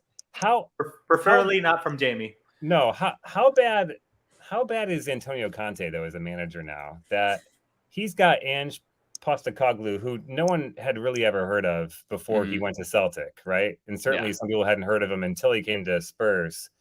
Can get a tune out of this team to the point where we're asking, can they finish above Chelsea and United? But Antonio Conte, right? Like Champions League winner, Premier League winner, yada, yada, yada, like basically burn the entire squad down in post-match interviews. It's astounding to me how many really good managers, at least historically, have come to Spurs and failed. And then you got this Australian guy. They finally stumbled on a good one, though. I agree. I think he's a good coach, but like, if you had told me this 5 years ago that this is going to happen, who would have believed me? No one would have believed me.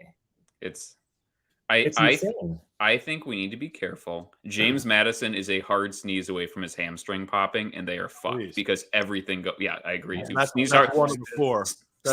harder, James. But like he has been injured for huge chunks of a lot of seasons, and he was very, very important with Leicester too. So I think Spurs are starting well. Son has basically not been able to finish a sentence for the last like 3 years, and he just had a hat trick, and now we're talking about him again as one of the best strikers in the Premier League. I think we need to pump the brakes a little bit. Let's see where they're at in a couple months. I think they're going to be better than we thought. I don't think they're going to be a dumpster fire, which is really, really sad, but they are towing a lot of shitty players through that. And a lot of very, very mediocre players are kind of going along for the ride. And I don't have a ton of faith. I mean, they're kind of in that spot where their talent is probably 6th to 8th, right? And so if they finish 4th, it'll be a hell of an accomplishment. And they could do it, but I don't think the lack of talent and lack of depth and inexperience of our everybody's good buddy. I think Ange is getting a lot of rope because he has a silly name and he's a gregarious press conference guy. I don't think we're really evaluating him based on it. It's really, everybody really wants to like him. And so we're really, really, really giving the benefit of the doubt on a lot of stuff. And he plays an entertaining style of football, and he just doesn't play a terrible set of football, which is what they've been playing for like 3 years. And ironically, I think that his style of football is going to suit us better as an opponent because they're going to come at us, and we can whip teams that try to do that. It's the boring Conte ball that would lose against Burnley, although they, and then beat City on the day. That scared me more. So as bad as they were better equipped to beat us. And right now, I mean that game in a few weeks at our place, I think could be like a 4-2. It could be like a gunfight or a swashbuckling kind of game. So I think they finish above both United and Chelsea because they're both dog shit. There's so much inner turmoil in both clubs that it's just It's quite hilarious to see. It's quite nice. What's hilarious to see about Spurs is that they get this quote unquote, according to their fans, great manager, this attacking football that they've been asking for the last 20 years.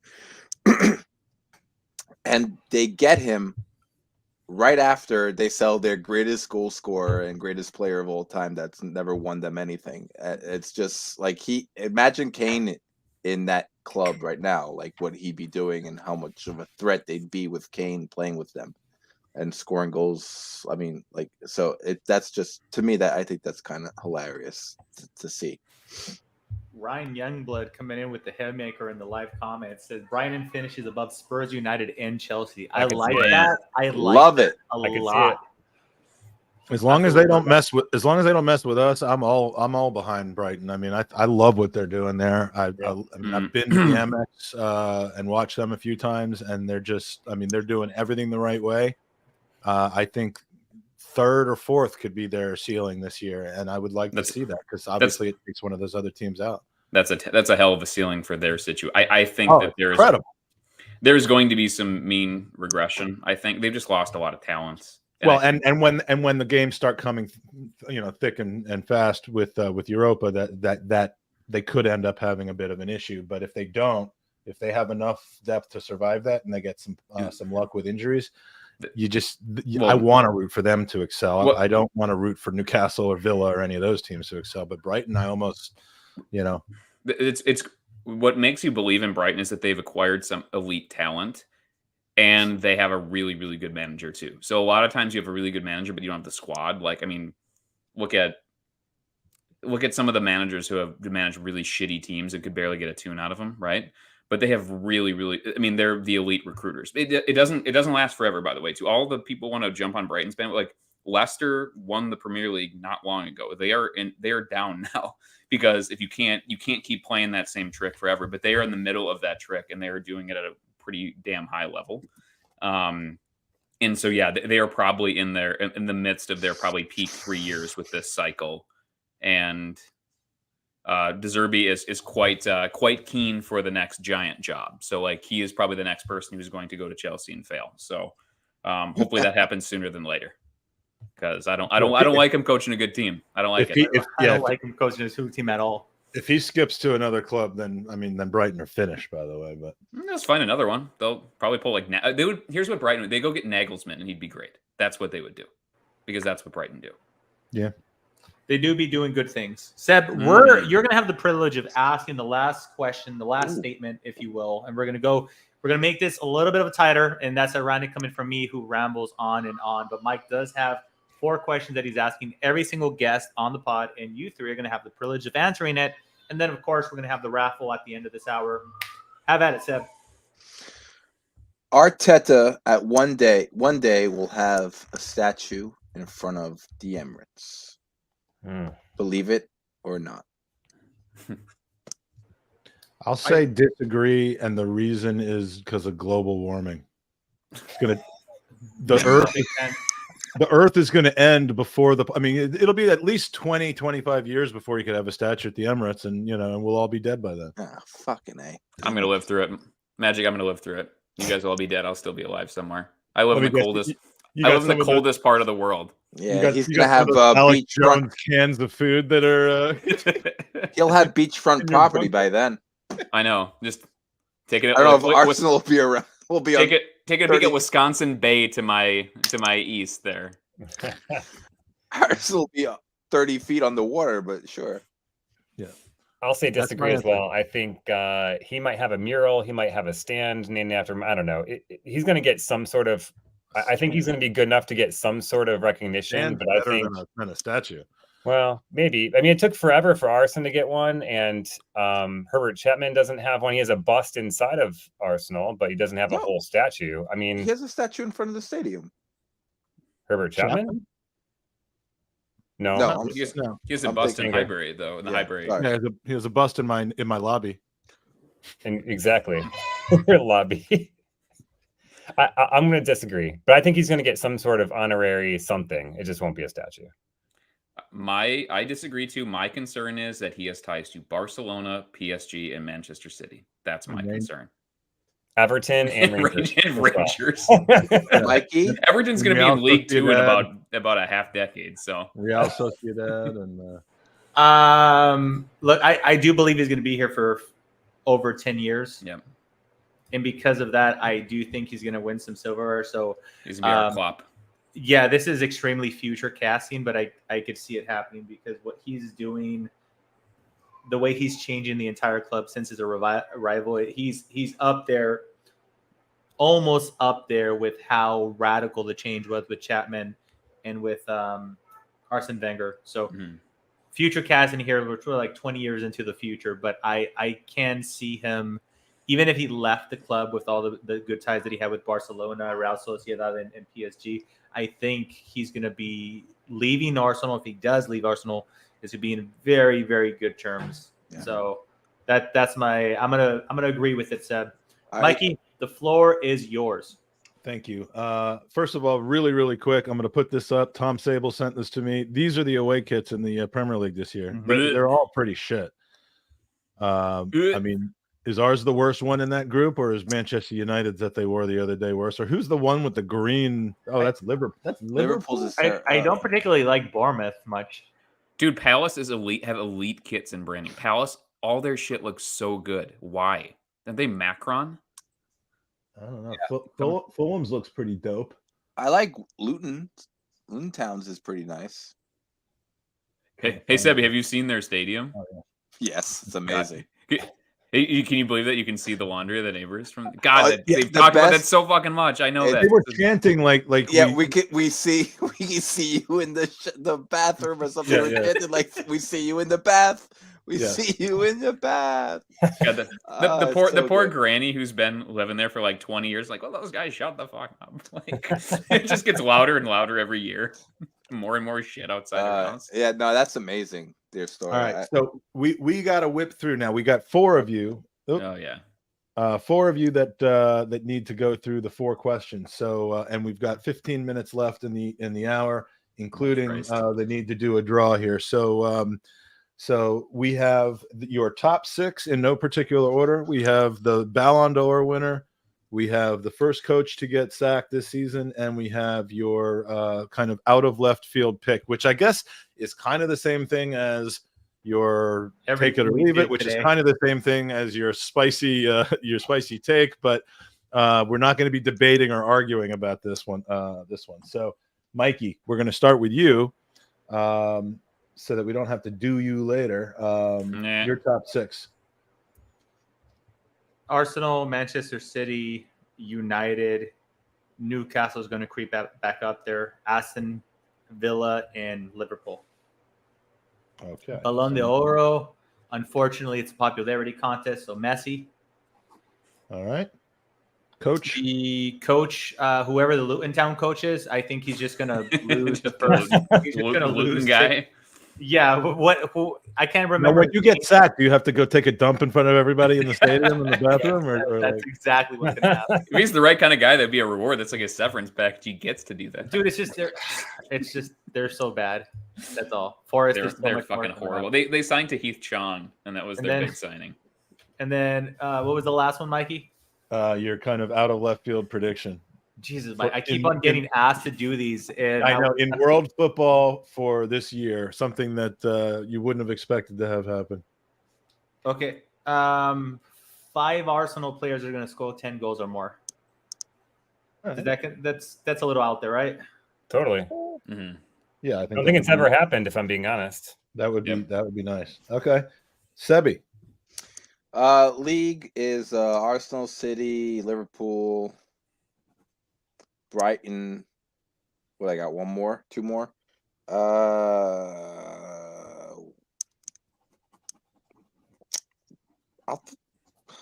Don't say West Ham. Please, God, don't say that. Yeah, but I he wants to say, just say West Ham. West Ham and Newcastle.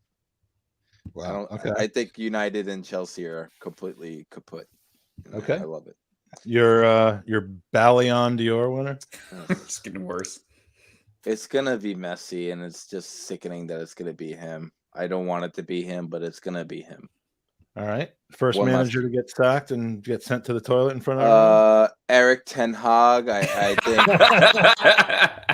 I think that'd be amazing. The wheels are falling off over there. It's just I love every single second of their misery. I've waited for this for so long, and it's finally here, and I'm going to enjoy it. I'm going to sip it like a fine wine. It's They took a step away from football, and still they're getting bashed. It's so funny.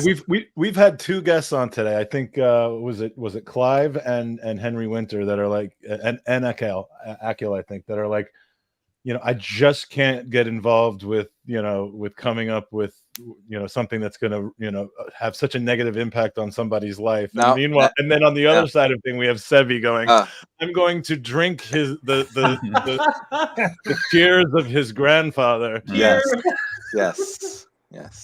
I'm going to boil pasta in the tears of Ten Hag. Already salted. And is that your outlandish prediction that you're? My outlandish prediction is that we will not give up another 30-second goal or 15-second goal. Hell, 1 minute goal for the rest of the season. We will not do that. Pray to God. Everton. Now when it happens, 20 seconds. That's a very bold prediction. Jordan Pickford is going to score a goal in 4 seconds of the game. From a clearance. I'm not going to fucking blame those. So you're not predicting that Jamie Cumming is going to explode onto the scene and save Chelsea's season? Oh, poor Jamie Cumming. He's having a good time though. Chris. Oh man. Okay. Arsenal, City, Liverpool. I got two surprises here. Spurs, which isn't one of the surprise. Well, yeah, maybe they're one of the surprises. Brighton, and I think Brentford. I love what Brentford and Brighton are both doing, and that's more of a heart over head thing. But I would love to see that happen. Not the first person to pick Brentford. Interesting. We had one earlier that picked Brentford as well. So it was Elliot actually. Oh well, never mind. That's not going to happen. Let me know when Clive says something. Yeah. Just copy and paste whatever Clive put on there for me. Yeah. Do you want me to just copy that for you? Loud scribbling sounds. I'll have what he's having. Kristen, yes. Your does anyone call you? I mean, is it Christian or Chris?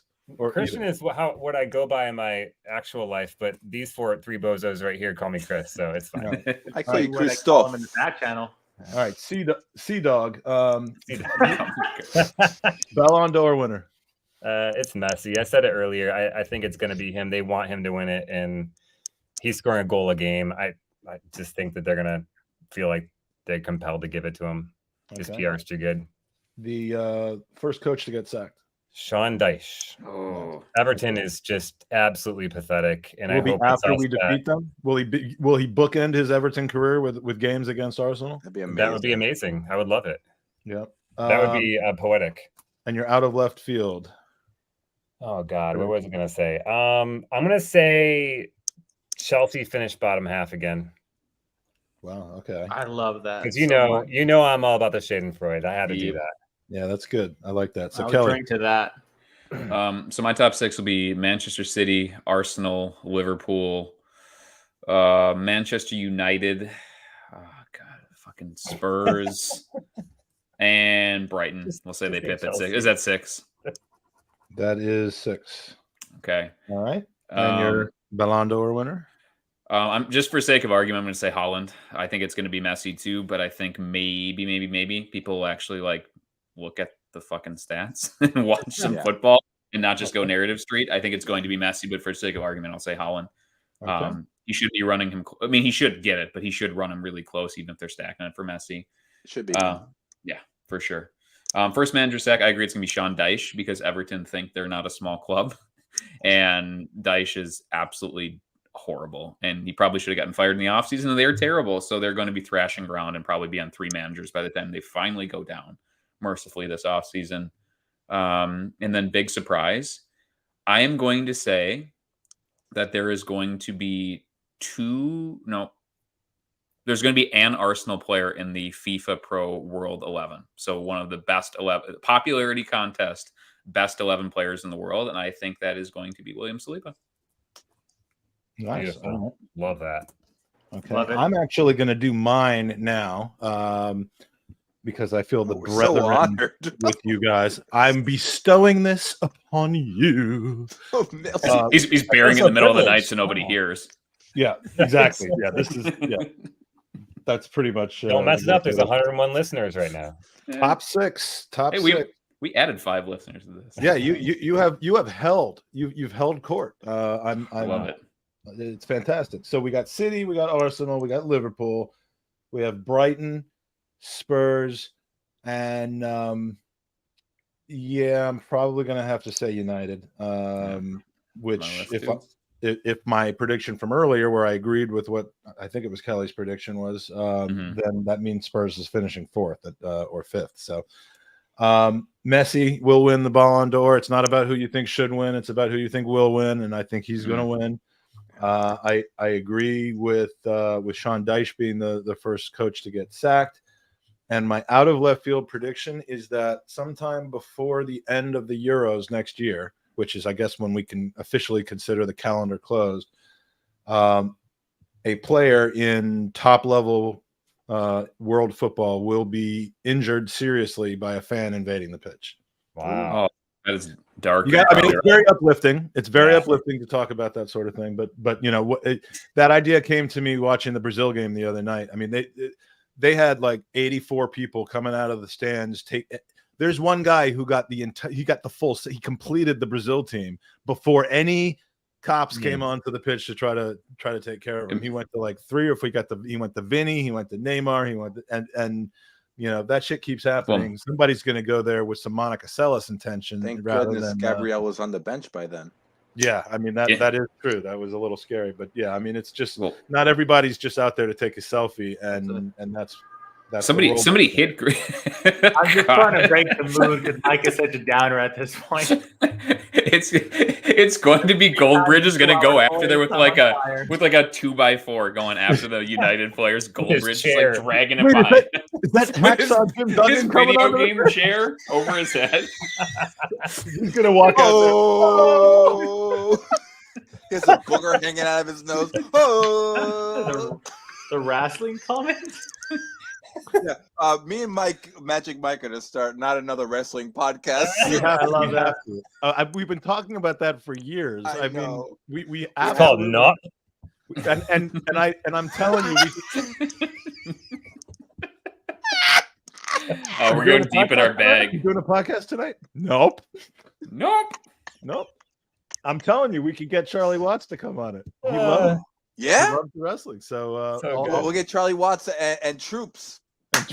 Yeah, I'm sure that'll go over well. I'm not listening to that podcast. There's no way you couldn't pay me to listen to that. I'll bring him. That's too bad because we were going to try to pay you for that, but we deals off, Magic. We'll ask Charlie when he's on, and God knows how many hours. I guess maybe 8 hours from now, but. Not another Arsenal podcast. I'm telling you guys, I didn't think this when they first started. I have to tell you this, but we didn't think so either. No, but I like that you kept at it, and quite honestly, you are way more regular, and I don't mean that like Metamucil wise. I mean like you are way more regular than the Gooners podcast is at this point. You've got a very passionate, strong, devoted listener base, and I think you deserve a lot more than that because you guys are absolutely dozens. And dozens. I mean, we get literally 3s upon 3s of people that watch our podcast, and you deserve more than that. So this is the way that you can reach these gentlemen on Twitter. Some of them, none of them, maybe actually on Mastodon if you're interested in that sort of thing. But these are the Twitter handles. Reach out to them. When do you typically pod? What is it? Monday or Tuesday night? So Tuesday night for us, 3 a.m. UK, Wednesday morning, pretty much. You catch us on the flip side. This season we did start at 4:30 in the morning. You have to take an antenna and put it at the top of your house in the rain and wait for the gigawatts. No, This season, in the hopes of airing live in a little bit more UK friendly-ish time, Chris and I and eventually the other guys have been doing preview podcasts, short 30, 40-minute podcasts. So we've been doing that. Right now, as it stands, it's just for league games. So you can catch us on a regular basis on a Thursday or Friday leading into the games, and which Chris and I continue to make an ass out of ourselves, completely predicting that the starting 11 wrong 100% of the time. And, so thank you so much. Nap is my favorite. Abrao, he's a big supporter. Gooner Works is a big supporter. We have a lot of regulars of the podcast that join us. And I will say we've been roughly over 100 viewers. So we don't normally handle this big of a crowd on Nap. So thank you so much for not fleeing at the sight of a completely unknown podcast. Truly appreciate you guys. And and as you can tell in the last couple of hours, we do have some two really smart, big brain people. And Sebby and I are normally the clowns of the podcast, but we really do try to mold that together, if you will. Stupid. But we try to have fun. And I own it. And we've had fun in some of the most dire of seasons and results, so we could have fun when we're having a good time on the field too. So, if you have the opportunity, drop by, give us a subscribe, or follow any of us, and we'll lead you to the river to drink some water. Yeah, all that shit. That got really weird at the end, but I haven't done the prize draw yet, so we're it's just a Guatemalan thing, Mike. You would we're gonna quickly do the prize draw. This prize is for a picture pack, which is something that the club actually Mark Brindle, the supporters liaison, sent to me. It is a number of very nice pictures taken by the one and only Stuart McFarlane, and we've got and one of them is signed, a very good one, but we've got one of Lee Dixon, and again, the part of the fact of this is that it was taken by Stuart McFarlane. We got Ray Parler, we got Nigel Winterburn, and then a signed one of Ian Wright. Very nice. It's a picture pack with such a great kit with Ian Wright signed picture, and you will get that if your name comes up in the draw that is about to occur. And the winner, hold on, don't do the drum beat yet. The drum roll yet. Now do the drum roll.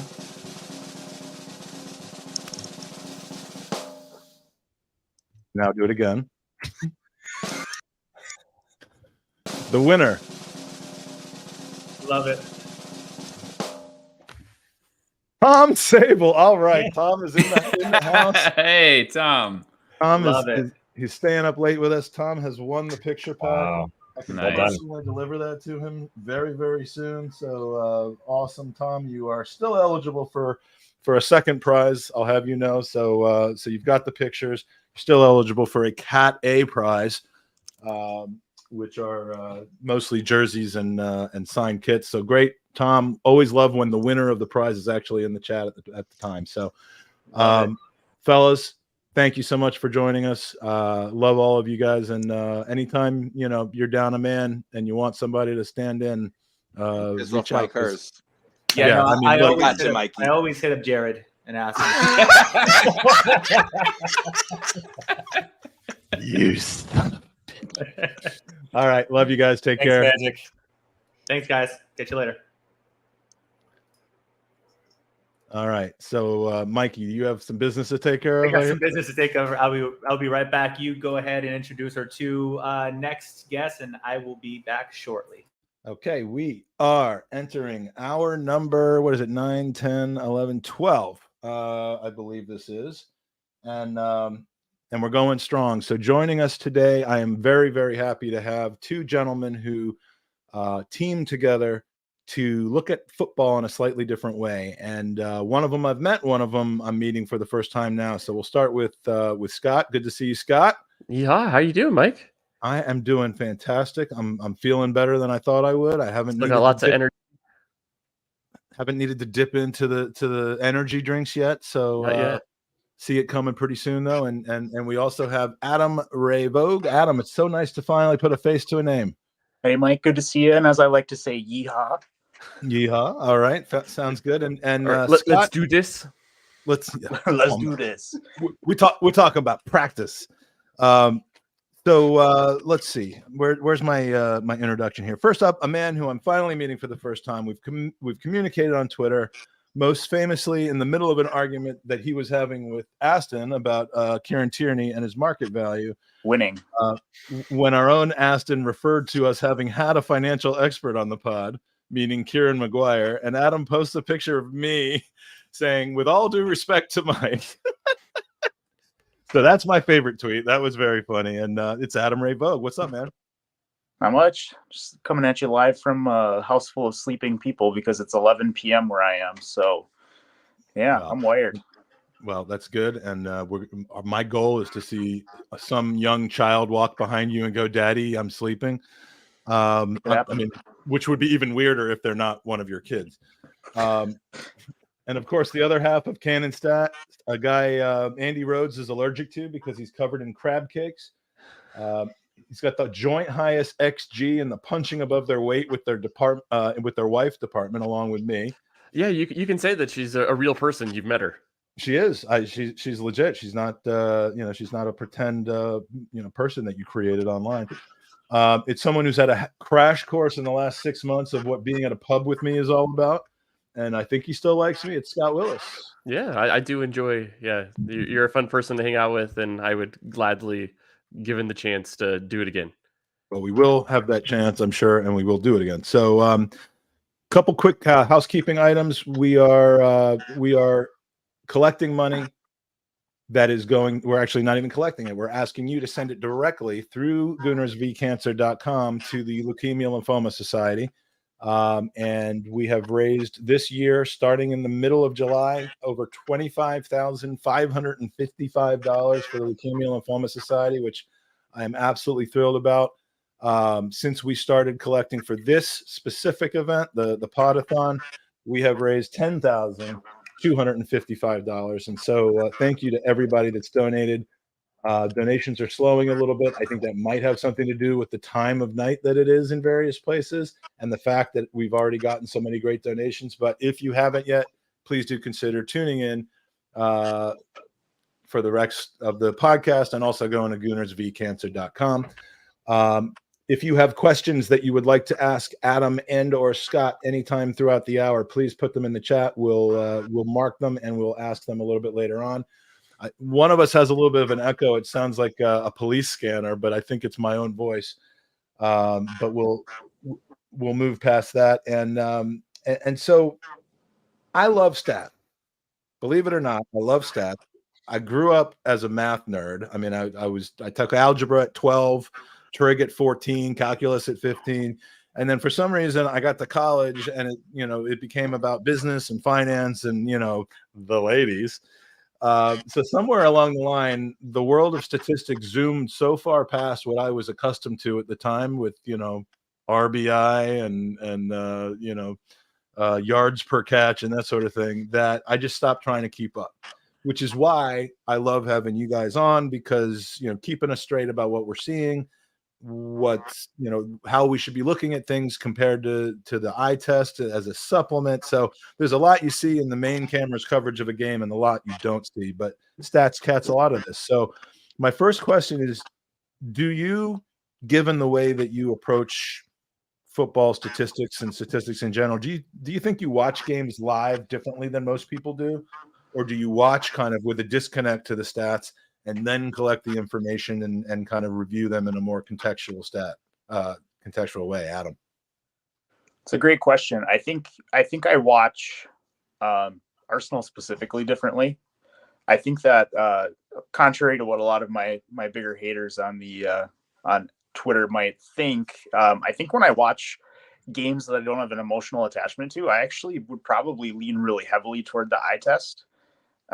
Which is probably would surprise a lot of people. But then I tend to really review, kind of go over the box scores from back in the day, right? See what, if my eyes are matching kind of what is getting spit out after the game. So, yeah, I mean, and those two kind of things are always in tension with each other. And I think that just helps you create kind of a more holistic viewpoint about what just happened. Yeah, that's interesting. Scott, would you say the same thing? I mean, how do you consume football when it's live and it's coming into your face for the very first time?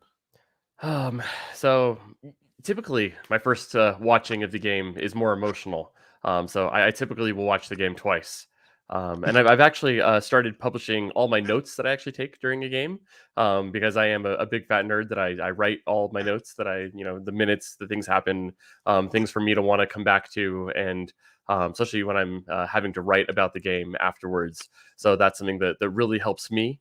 Especially when I'm watching on the second time, that's when I get my cold, rational stats nerd stuff on, taking screenshots and, doing little clips and doing those kinds of things. But usually on the first time, I am a lot more emotional.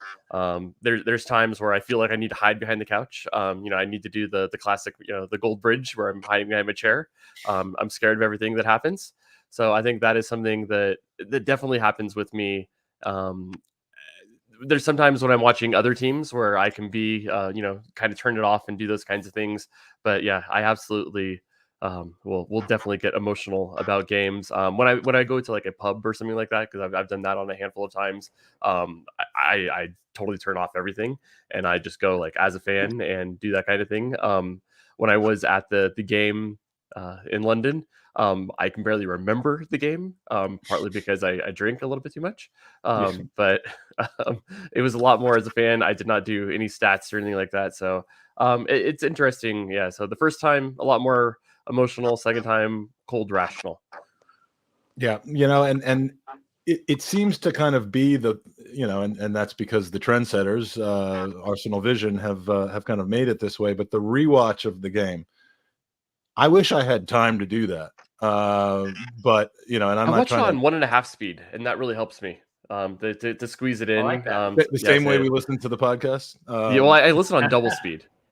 So when I actually talk with people in real life, I'm like, why aren't you talking incredibly fast?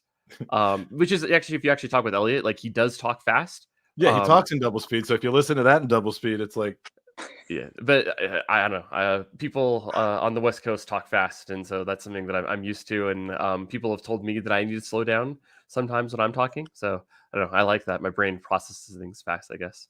Yeah, but the rewatch it's really just such a great idea because you form your opinion, you sprinkle in a little bit of crowdsourcing of other people's opinions, and then that for me it generally stops there.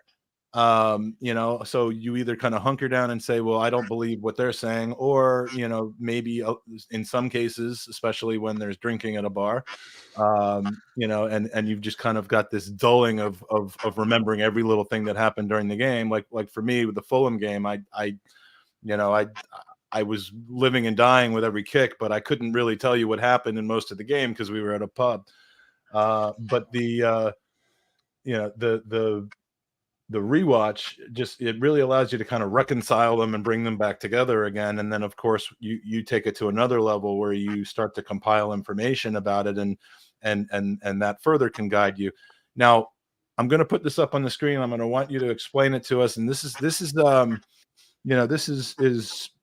getting involved with debate. There's been some debate caused by this graphic. Compliments of Cannon Stats.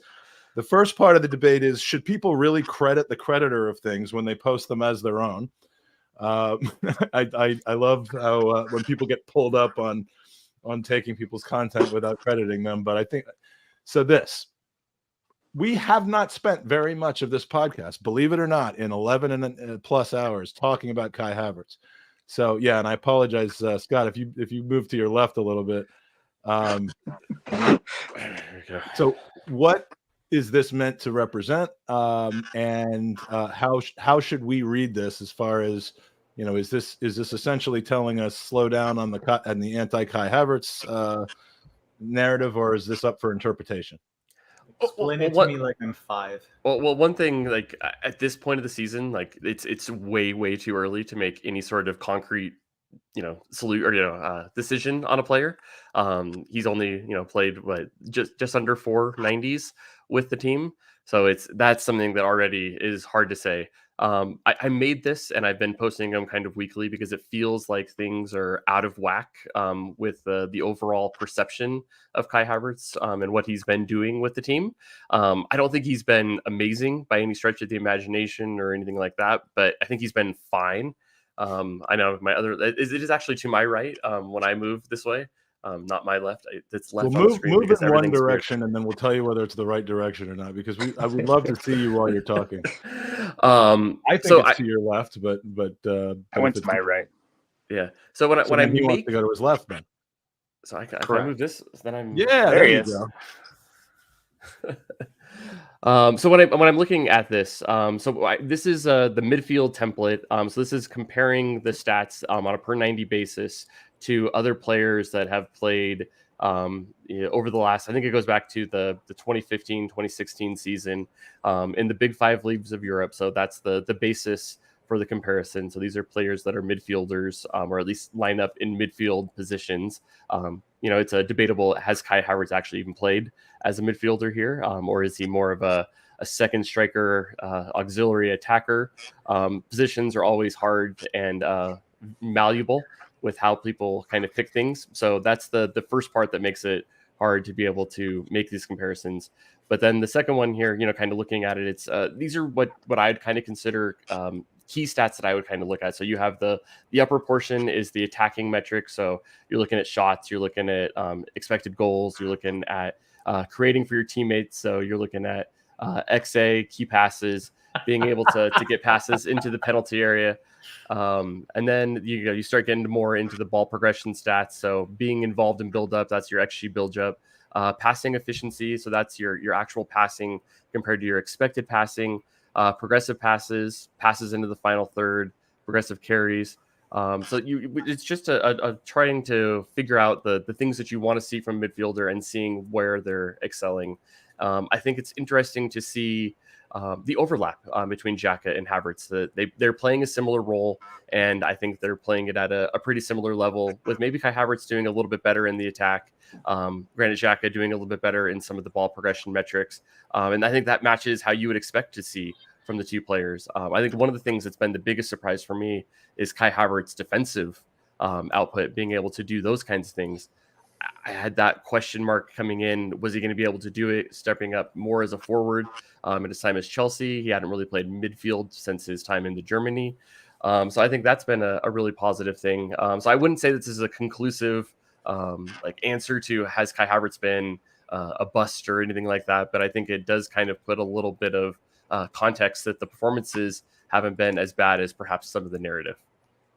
Yeah, and that's exactly what you just said is exactly what I took from this. But I mean, and it is the sample size. This is what 38 games for Granit Xhaka or over. Yeah, so it's 33.690. So a real good full season against 4 games from Kai Havertz. Or does it include this is just the Premier League so far. So as he gets more minutes, if we get some Champions League stuff, I'll consider throwing that in there. But I like to go Premier League to Premier League. Okay, my personal thought. Can I ask here first? Kai Havertz winning the Ballon d'Or next year. You heard it here first. I'll address the question to Adam just because I'm curious, because I am like the most. I'm going to say. I was going to say anti-stat guy, but that makes it seem like I disregard them completely. My co-hosts in the other podcast that I do have been slowly dragging me in to focus more on things like XG, chance creation, all that.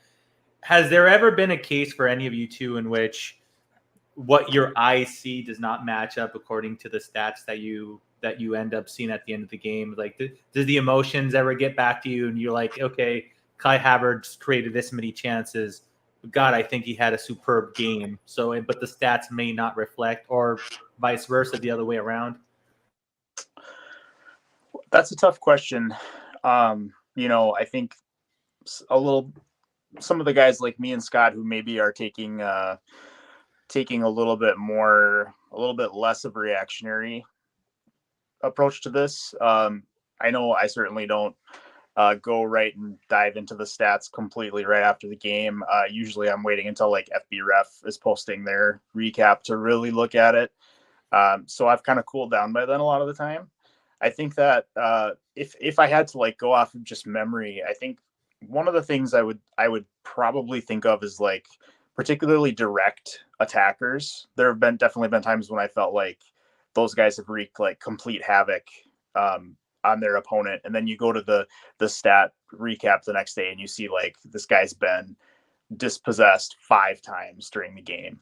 He was 2 for 8 on dribbles or something like that. So I think really, like, ever since I've been posting my very first threads on Twitter, I've been saying something along the lines of, like, in my disclaimer, this is only stats.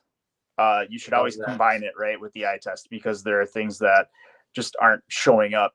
A winger can completely terrorize a fullback and be neutralized according to that fullback's fans, right? We saw that on Twitter this week with Dallo and who was the other fullback? I don't even care. Wan-Bissaka neutralizing Saka and Martinelli.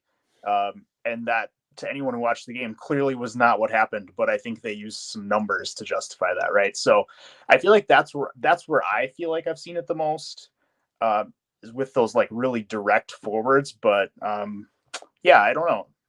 Scott, you have an idea. I am learning to for how far Dallo could like his average slide, like how many hundreds of meters.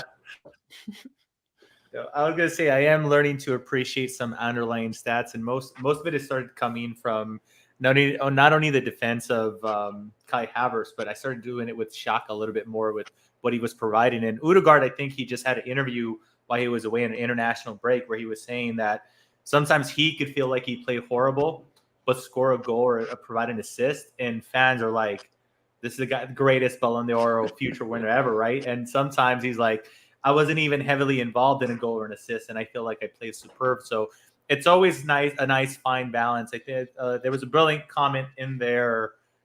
You moved me up right there. Stats are a tool, not a conclusion. It's all part of a mix, and I think that's a really fair way of viewing this. When you guys post stats, again, somebody that is Vibe FC, as I like to refer to myself, sometimes I'm like, I don't agree with that because we smashed it. But I mean, they're hard numbers, right? You guys aren't making them up. So sometimes the vibe check that I have because of my fan hype almost rejects certain stats, and it's a difficult blend to have. So props to you guys for being able to continue to enjoy the game of football, which is insanely passionate at times, and still be able to detach yourself and kind of analyze some numbers. I think that's a skill level that you have to have. I mean, with anything, I mean, if you're inclined to be binary, if you're inclined to think it's Arteta in or Arteta out, or, this is bad, this is good, then, you're going to look at stats and say, those are going to be the people that just disregard completely the value of stats, because you're going to take them as something that is an attempt to drive a narrative rather than just add additional context. I mean, my favorite 2 words in dealing with people's emotions surrounding football are context and nuance. And there's so many people that miss both of those, and that just cannot grasp the fact that,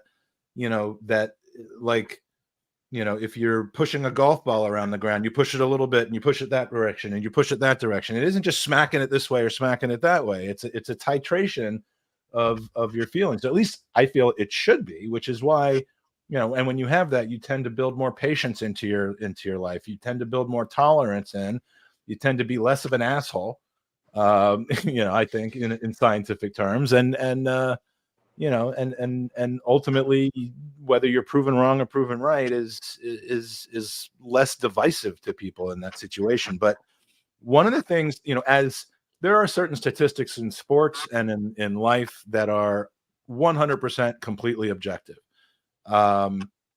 Shooting percentage in basketball. You either make or miss a shot. RBIs, or your batting percentage, the number of times you get a hit, although that there are elements of that could be subjective, whether it's a hit or an error or so on. And that's kind of what I'm getting at. With all of these advanced stats, dribbled past, duels won. Who is the arbiter? Is there a website? Is there a person? Is it something that you can get different results from one person to the next? Who is the arbiter of what some of those maybe more subjective statistics, of what those outcomes are? So yeah, there's actually a really great article on the old 538 website where they did a lot more of their sports stuff, and where I think they go into a lot more in depth of the day by day stringing of the stats stuff. So most of the stats that you'll see are provided by Opta or Stats Perform. So that's the main company that provides a lot of statistics, and their method is they have two people that will watch the game. They have a special tactical feed that they're able to use, and each one is responsible for one team, and they record literally every action on the pitch, and that is what makes up the event data that happens. So they have certain certain like kind of a rubric that helps them to make determinations on the definitions for things, because even like inside the game, what is a tackle, what is those kinds of things, like it's not perfectly black and white. So you have to make these calls. So these people have all been trained to be able to do these kinds of things. Then there is an audit process that happens after the game where they go through it. A lot of the companies now are adding in computer vision to be able to help these kinds of things. So I think that was one of the things that StatsBomb really pioneered, was being able to bring in computer vision to be able to help their people to be able to analyze games faster at a higher detail, because they record even more events than what happens with the Opta. Opta also bought a company that they also now, I think it's Sports Spectrum. I'm trying to remember the exact company name, but they did stuff with basketball tracking. So now both of the companies are starting to get even further into tracking and being able to have an even finer detail inside of the stats. So it's some of it is very objective, right? It's was there a shot? Was there not a shot? Like that's always usually easy to tell. Well, there are some times, right, where it's like a cross shot. Always. Yeah, right. Is that I Havertz in the last game? I'm of the opinion that was just a really, really sneaky pass. Yeah, maybe it was the key pass. Sneaky pass. There's those kinds of things where there's some gray zone to some of the things that happen, but generally, I think everybody can agree on most of the items. But like everything in this crazy game of soccer, not everything is fully agreed. Yeah, and that's really where what I was most interested in, is when there is subjectivity, is there a and then of course my business background kicks in, like who is. Like, is someone the arbiter of the whole thing, and what makes them the arbiter? Is there going to be a competition? Is there going to be an Opta competition that comes up and they want to be the arbiter? And you could end up with two different camps where, was Van Dijk dribbled past or was he not dribbled past? And then, I could just see chaos breaking loose. So I mean, there absolutely is going to be disagreements between the different stats companies. So if you look at different ones, they'll have most of the time there'll be an agreement, but on these corner cases there'll be things that will be slightly different. So yeah, it is always interesting to see those kinds of things kind of go. But over a long part of the season, they generally will come closer together. But yeah, on any one thing, it might be a little bit funky. When would you say, Adam, that that this became huge in football? Like when did we go from everyone just watched the football match and figured out how it went to, derivative statistics that per 90 statistics, and then derivatives of derivatives, which is kind of how it seems to me. It's almost like the financial markets, where you create all these different securities out of other securities and analyze things in a different way, and then you try to find your system that is going to allow you to pick the right stocks. And I know it's almost, it feels almost the same way, but like, when did that boom happen? I really think that in kind of the fan communities, we're kind of in the thick of it right now. I know Scott and I were kind of jointly, moaning about this account that's popped up on Twitter that allows fans to go in and request two players, and it spits out a chart for them, and it's just complete baloney. But that's kind of I saw a comment from someone who had like tagged us in a reply that they had to somebody's comment, and they called it the gamification of analytics. And I think that's really that's a really good point of kind of where it's gone now. I remember when I was first, this is like 2020, 2021, when I was first starting to get into like looking at Scott's profile way back in the day and like getting inspiration for how to chart my own data and things like that. I mean, it was something that you had to do, something you had to understand. And now it's getting to the point where we're really just like input what you want and you're getting out your charts. So I think it's only going to grow, especially as it becomes more and more mainstream, and as more and more people try to use charts like that to make their arguments. On the team side, I mean, I like couldn't tell you. I feel like it's probably 2017, 2018 is when it kind of started to really blow up. I know Arsenal were one of the first adopters, I think, in the Premier League, right? Scott, can you back me up on that? But that was probably more like early to mid 2000s. Was that due to Stats DNA? Was that something? Was that? Yeah. What I recall is Stats DNA being responsible for a lot of people who didn't quite work out at Arsenal. Wasn't he the reason we bought Mustafi? I don't think it was the reason. I do think that we had some money to burn. Who we established is better than Harry Maguire earlier on in the podcast. I think he did pop on certain metrics. So his passing was something that did look good in his profile. And I still think that that actually matched my eye test. It was the headless decisions sometimes. That he didn't have any sort of sense of risk reward when he went into duels. I think that was Mustafi's biggest problem for me, more than anything, is that he just absolutely did some of the dumbest things in the worst situations, and he didn't need to do them. And when you're a defender, that is a big problem to be able to have. I'm sorry, go ahead. I was just kind of curious because one thing that's made a lot is like we often stop putting that comment up. I do love love Spurs. back on I'm a huge Spurs fan. Mustafi fan club over here. Now, is there? So we talk about stats, and I understand the value and what percentage in passing and tackling and all of that stuff going on. Is there any and this is going to sound horrible because I'm about to bash other leagues, almost like converter, because the leagues are so vastly different in not only the play style but the levels. And we joke around a lot, like Lacazette went from doing nothing for us and scoring 20 plus goals in League One.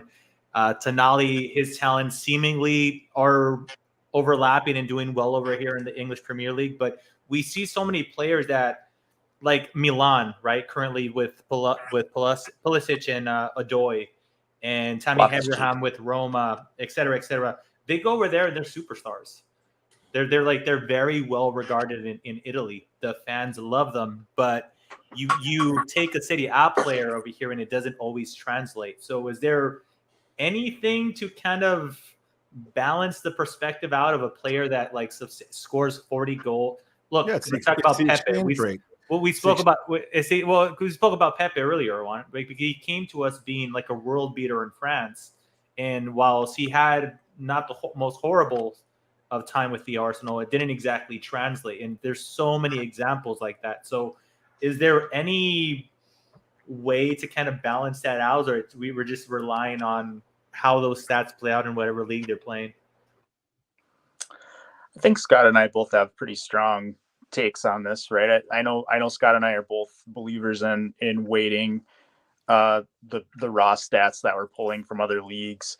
I do rate the Premier League quite a bit higher than the other leagues. I put Spain and Italy next, but I also do kind of like scouting film sessions for the site. And I mean, one thing that I'm always looking at is the traits that are actually transferable. So like when you're watching Nico Pepe in France with Lille, running into a lot of space, right? Running in behind the defense. How's that going to translate coming into the Premier League? And I, going back to January, I was saying this exact same thing about Mykhailo Mudryk. I was saying, look at the space between him and the defender. Look at the touch. It goes almost right to the defender who's yards away from him. That's not going to happen in the Premier League. And people would get so mad at me on Twitter, but it was the truth.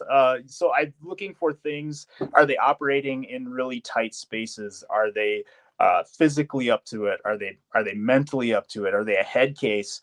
You could watch Jurrien Timber at Ajax, and you could see that this dude is cold as the other side of the pillow, and just so quick with the ball at his feet, and so natural. And that's the type of thing that you really feel like that can go to the next league.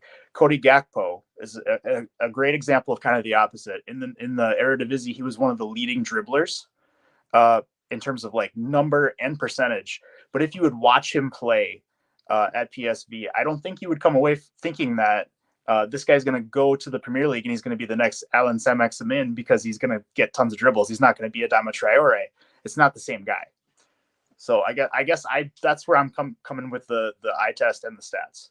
Yeah. Okay, so you inevitably blend it a little bit. So it's not, and I only bring that up because I do think there is a large portion of the fan base that thinks it's black and white with somebody that uses stats. They jump to that conclusion, right? Like, I'm like, oh my God, get off the spreadsheet kind of thing. And I watch a game with my eyes. Yeah. Yeah. Well, why not watch it with everything? The more information, the better. But had a few questions that I kind of gotten us started with in my agenda for this, and then as we keep talking, I keep coming up with new ones because I find this whole world so fascinating. We've got some great questions from the chat, so I'm gonna ask my next question, then we're gonna go to the questions from the chat, and then as we've been doing, we'll try to leave about 15 minutes at the end for my 4 questions of you, and the prize draw before we get to the next segment. And actually, there was a whole segment I wanted to do about kind of explaining what certain stats were and meant, but I'll hold back on that. Are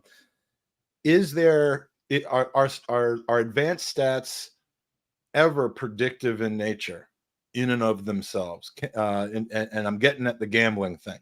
About to spend a lot of money. Watch out how you answer. I'm kidding. I'm not asking like, can I go and make a bunch of money off of this? I'm just generically saying, like, do people attempt to utilize these stats to try to gain an advantage in what may be a inefficient market, where more information helps you actually beat the market on things? Or are they simply and just totally about explaining what has already happened more than they are about predicting what will happen in the future? So I think absolutely yes to both of those. So it is something that it's compared to what? So like if you're kind of thinking about, we're 4 games into the new season, and if you're trying to take these 4 games and predict out, the worst one, not necessarily the worst, but one of the ones that would work the least right now would be like thinking about just pure points. That's not necessarily a great way to do. Like, points earned right now is not going to be a great predictor of points into the future. So a better one would be just looking at goals, right? Teams that are good score a lot of goals and allow fewer goals. And then even going a step further, a better predictor of points into the future is expected goals. When you start getting into like that 8 to 12 match sample size, expected goals really start becoming a very good predictor of future results. That's going to give you something. It's going to balance out some of the luck. It's kind of a weird thing to say, but it's like the variability that happens inside of the game. One of the things that I found, and other research has shown, that it's actually like a combination of goals and expected goals is a really good predictor of future, because goals are obviously important, and that's something that the teams are actually trying to do, and that's like towards the goal of winning. You're trying to score goals. You're not trying to accumulate expected goals. So that is a very important thing for being able to be able to give a signal. There's game state type thing. So if a team is an underdog and they score in the first minute, that's never happened to Arsenal, right? Where we've given up a goal in the first minute, but that's going to change the way that they play. So being able to have those kind of things inside of your models is important. So I think that is the question, is like, what are you trying to predict with the stats? Because there are certain ones that are going to give you a better sense of what's going to happen in the future. And then there are some that are just purely descriptive. This is, actually what happened. A team had 12 shots in this match. Like that is what happened. And on XG, and I'm not going to, I was going to ask you about, there's like a PSG version of one. There's like PSXG and that was from Paris. And then there's like, I think Ramsdale's last in that. But rather than do all that, just let's start with the basic one, XG. I understand the concept. Based on the way that the game went, you take out the luck. I can say with pretty good certainty, despite not knowing that much about advanced stats, that when Kai Havertz had the ball pretty much at the spot with time and space, that would be considered to be something that should have been a goal. And so I'm thinking that probably would have raised XG to a point where the actual score being lower than that shows that, there was a chance missed. But who determines the value of the opportunities? Again, it's kind of, I keep going to the same place. Like how is that determined, the value of the opportunity that because it's really not about whether he made it or not. It's about whether he should have made it or not, right? You want to take this one, Adam? That's a Scott threw this answer to me because that's a multi-tiered answer. So the XG is smart, and you're the smart one of the duo. So we got the yeah. I'm the smart one. Scott's the wife guy. I mean, I'm a wife guy too, to be fair.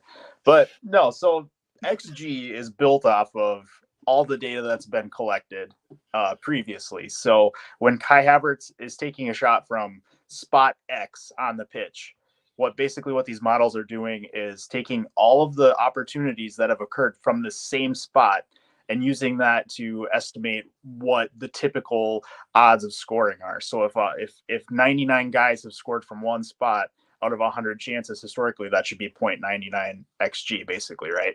Scott, step in if I'm saying something stupid. But does it matter whether whether there's a defender closing in on him or whether he's completely wide open? With XG, it doesn't. No, but then we have gone beyond XG in some other basic or some not completely non-basic ways. So there is post-shot XG, which is the one that you're talking about. So what that's doing is that will add in the shot, like what's the word I'm going for, Scott? Like where on the frame it happens. Yeah. So, and that will add another element of data to the discussion. and then there's also another one where it's only comparing it to if that was a shot on target, what would the XG be? And that's post shot on target XG. Scott, I don't know. Save and me. What is that called? Is it Pisaka? So the way that I like to talk to people about XG is that we all kind of have an intuitive XG just from watching the game. We know what a good chance is. We know what a speculative chance is. We've all seen, like we cover our eyes when somebody takes a shot from 30 yards because that's not a likely chance to be scoring. When a guy has a tap in from 3 yards out, that's a really good chance. So we have an intuitive sense of what good chances or bad chances are. XG is just putting it in a more formalized way of what the historical averages for similar chances are. And not every even a single chance is always going to be unique. So these are estimates. These aren't pure ratings of anything like that. But it is an informed from historical data what the averages are for each of these shots with the similar characteristics. I mean, it's fascinating. It's really, I see the value, and yet just don't think that I'm going to let you guys continue to be the leaders in the dissemination and explanation and articleification of these things. So your all words. Your business is not under threat from me. I just want to tell you, I've put a lot of people out of business in a lot of different industries. None of them podcasting, but maths ain't one of them. Hey, no, I love me some math. It's just I don't know. It's hard to explain, but math, people who love math like I do aren't always good at statistics, because it's really more about how you think about things. Like I was awful with the standard deviation bullshit. But I could do math equations and algebra and stuff like no one's business. But I mean, when it comes into the other stuff, I lose it. But we got some really, really good user questions. We have some very engaged people in the chat right now, and they're engaged with you guys. I know you're both wife people, but these people are engaged with you. I'm married. Yeah. So so is Seth, but. We're going to see a couple questions from Seth. Question: why do we see such a variety in XG and AXG? Are these subjective numbers? Tell me if we've kind of already covered the through our previous questions what he's trying to get at here. So I think that there is a variety because there's always different models. So there isn't one overriding XG model. So my model is going to be different than anybody else. So I'll have different weighting on anything. There's different data sources like we just talked about. So there's if you looked at Opta's data source, or if you looked at StatsBomb's data sources, or even Y-Scout's data sources, they're all going to have slightly different ways that they measure things, which is always a little bit weird, but it's you're measuring things from video, so it's not always the easiest perfect thing to be able to do. But I think the biggest change is going to be just the different weighting for being able to do it. So my model, it's actually 5 different models that were worked, so it depends on the situation. So I have one for shots from feet from open play or from regular play. I have shots from head from regular play. I have ones that are free kicks. I have ones that are from set plays. So you're looking at all of these different things and then being able to model them differently on the different characteristics of each of the shots. So it's going to be slightly different for what each modeler matters and cares for. Perfect. I don't mean to be rude. I'm just texting Alan Smith about something real quick. No worries. You're just bigging up at us. Yeah, typical stuff that people do all the time. Really, yeah, text Alan Smith casually. I'll include the next one, Mike, as you text Alan Smith and other various legends of the club, as you casually do. Adam, I'll go back to you if you would like. Do you wait? Did you actually? I'm on the podcast. I told you not to call me this today. You know what, Mike? It's funny that you started these ones, so I don't know if you're taking the piss with this one or not. But Adam, do United stink? Please keep the answer as long and as elaborate as possible. I'm assuming you're taking the piss with this one, Mike. That's great. I mean, I thought it'd be funny to answer. Just don't make it as long and elaborate as possible. But let me rephrase that.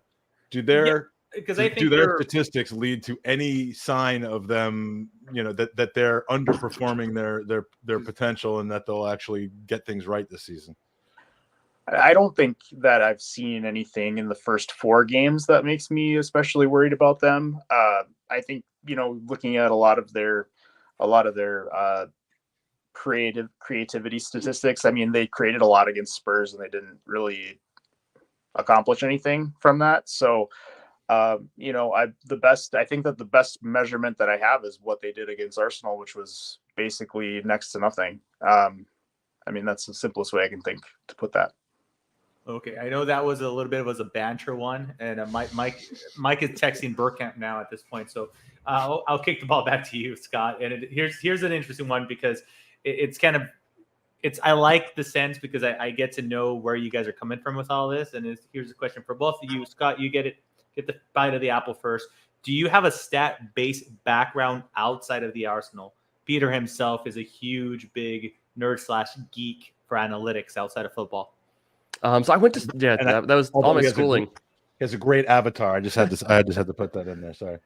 Yeah, so for school, my undergrad degree and my master's degree are both in economics. So lots of stats type work there, econometrics and being able to do that. So that was where a lot of my my stuff comes from in my actual day job. I don't get to do as much of it. I get to do boring kind of Excel stuff and create lots of PowerPoints. So don't get to do it in my day job quite as much. So this is stuff that tickles my intellectual fancy.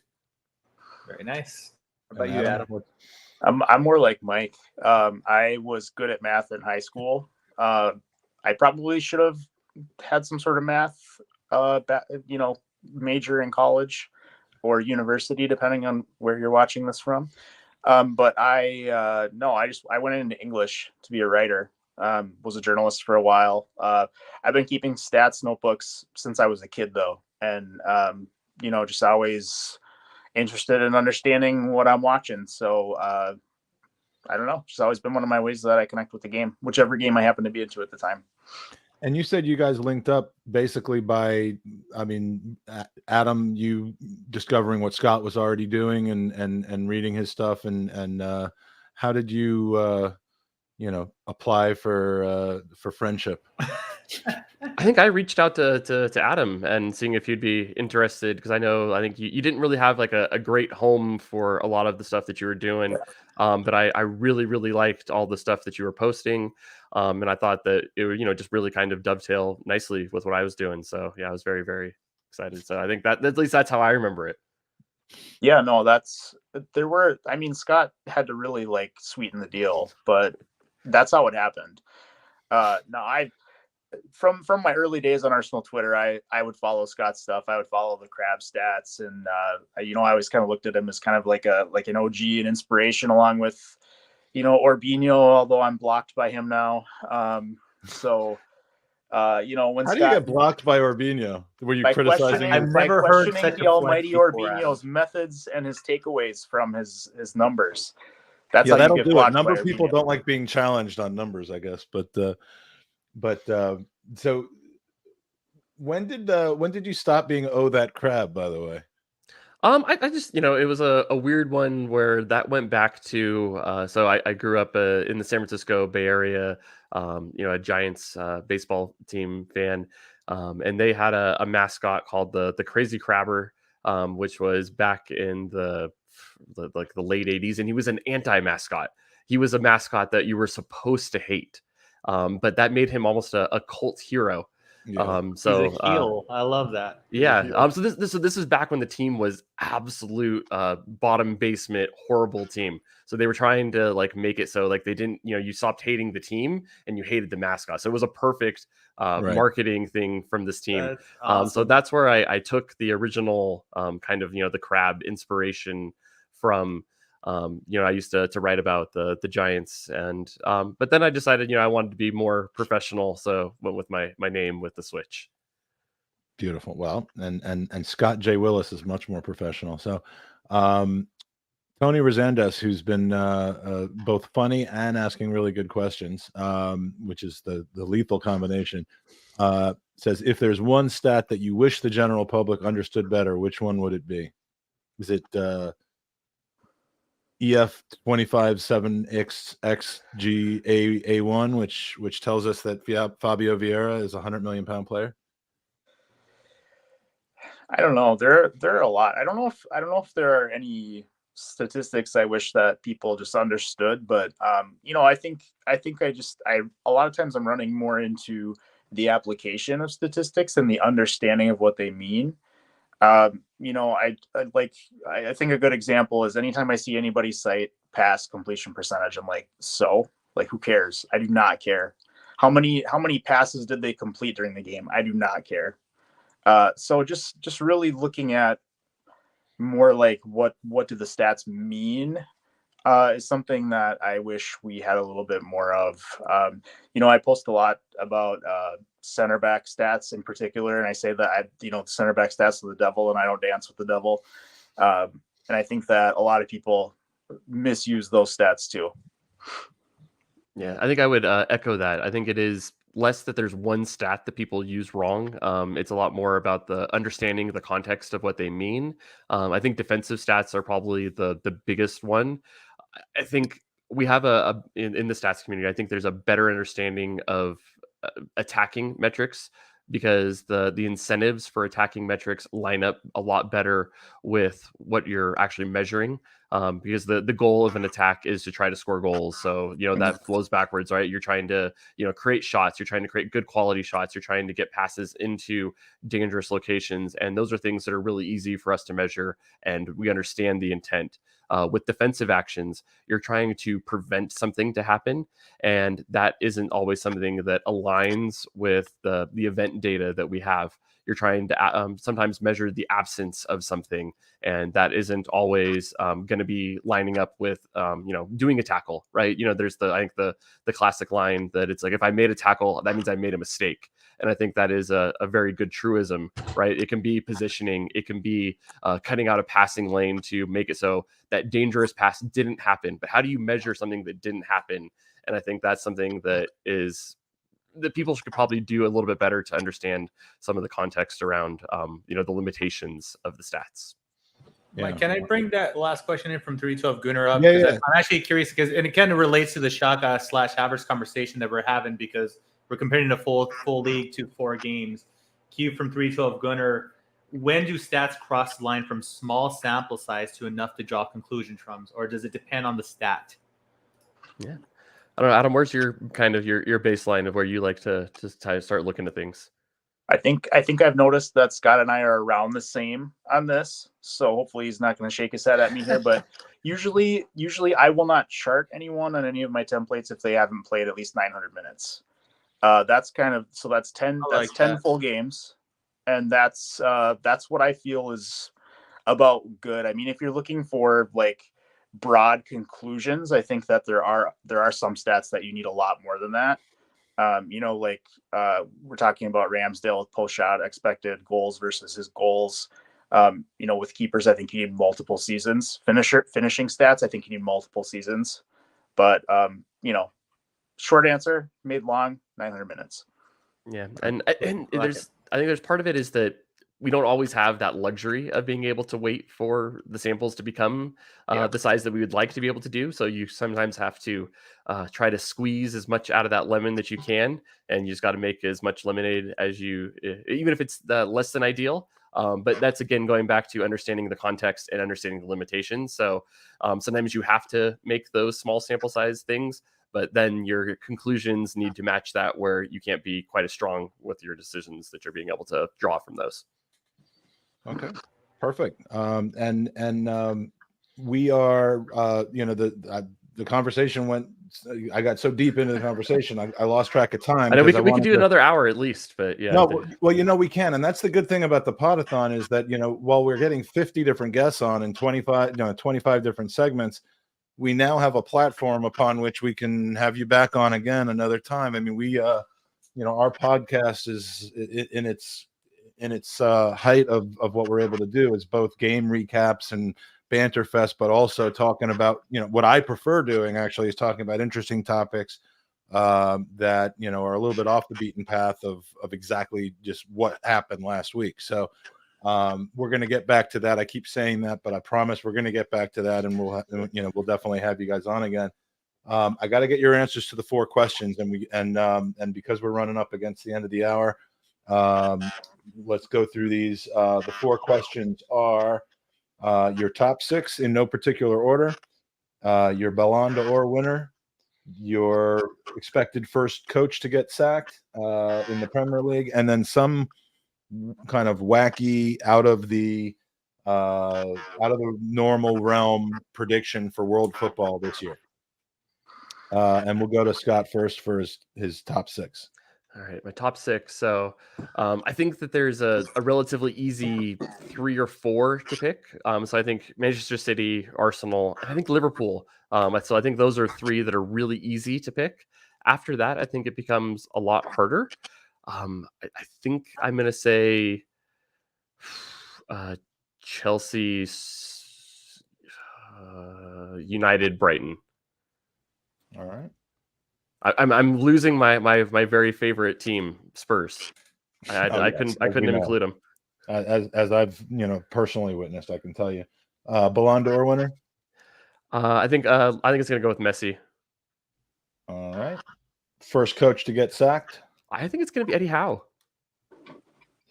That was another team, right? That I didn't include like Newcastle in my that. top 6. So I think that's a certain possibility. I think they're going to have a real struggle to deal with that group of death that they have in the Champions League. I think that teams are going to start to understand that you just give them the ball, and I think that's going to make it a lot harder for them to be able to create the same kind of chances they had last year. And I think the expectations for them are going to be really, really high this year.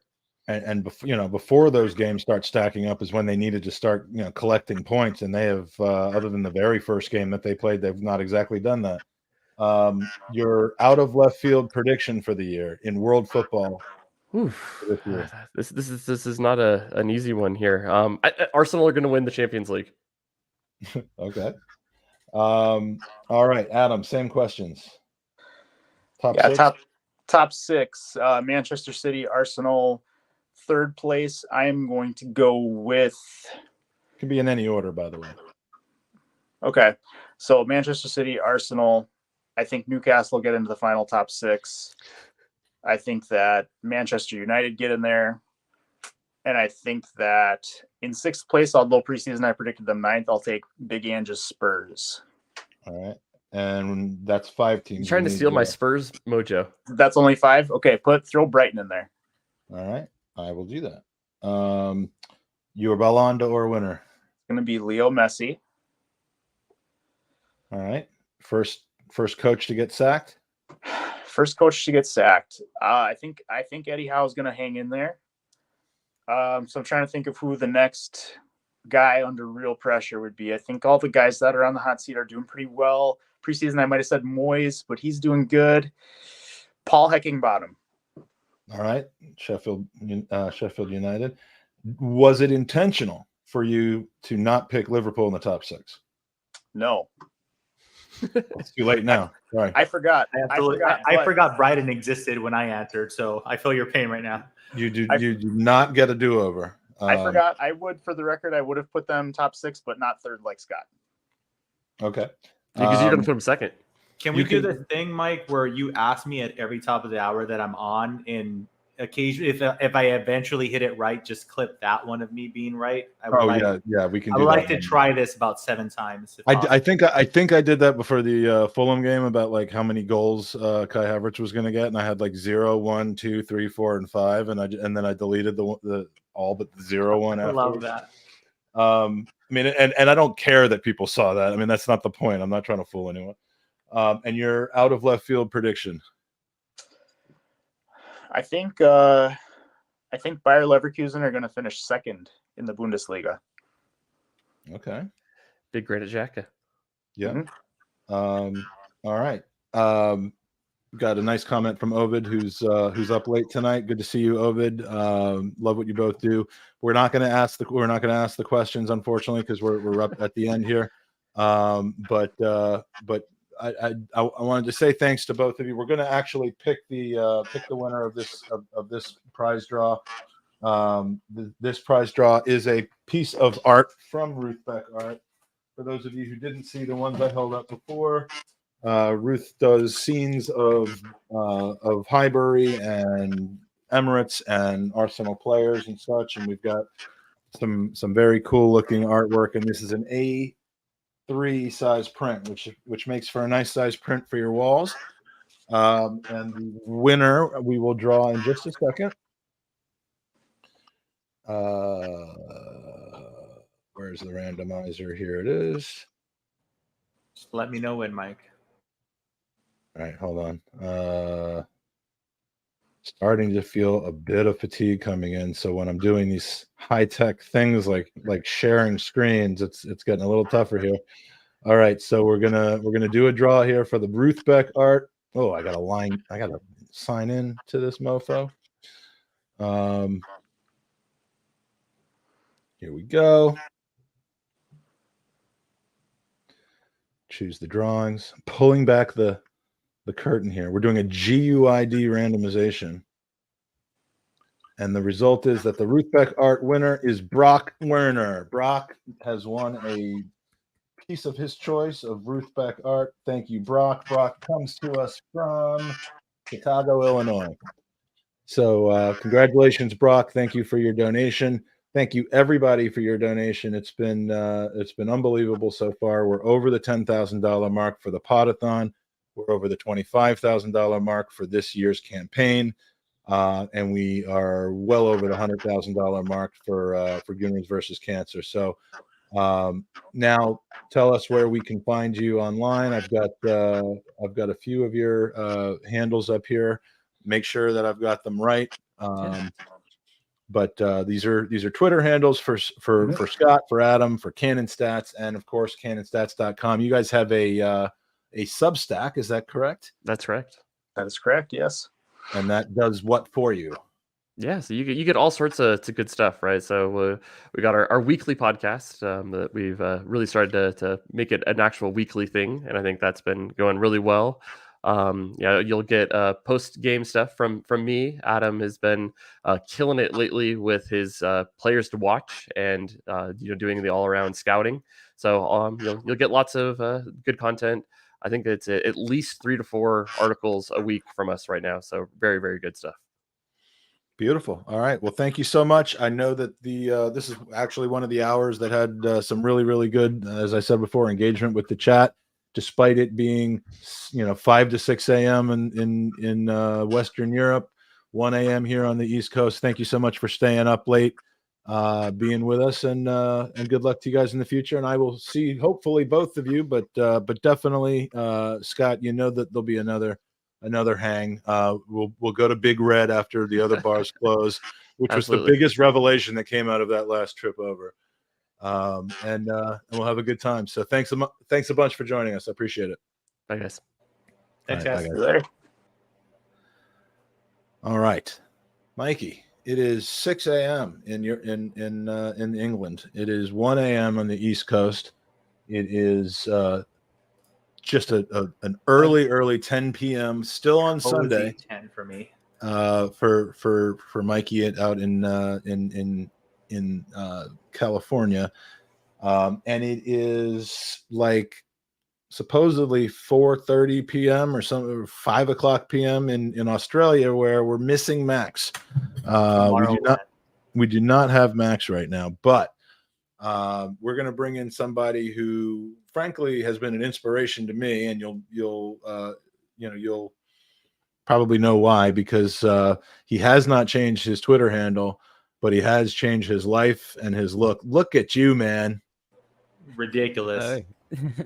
Big Steve, who I think when you were on with us 2 years ago, you were driving around in the cab.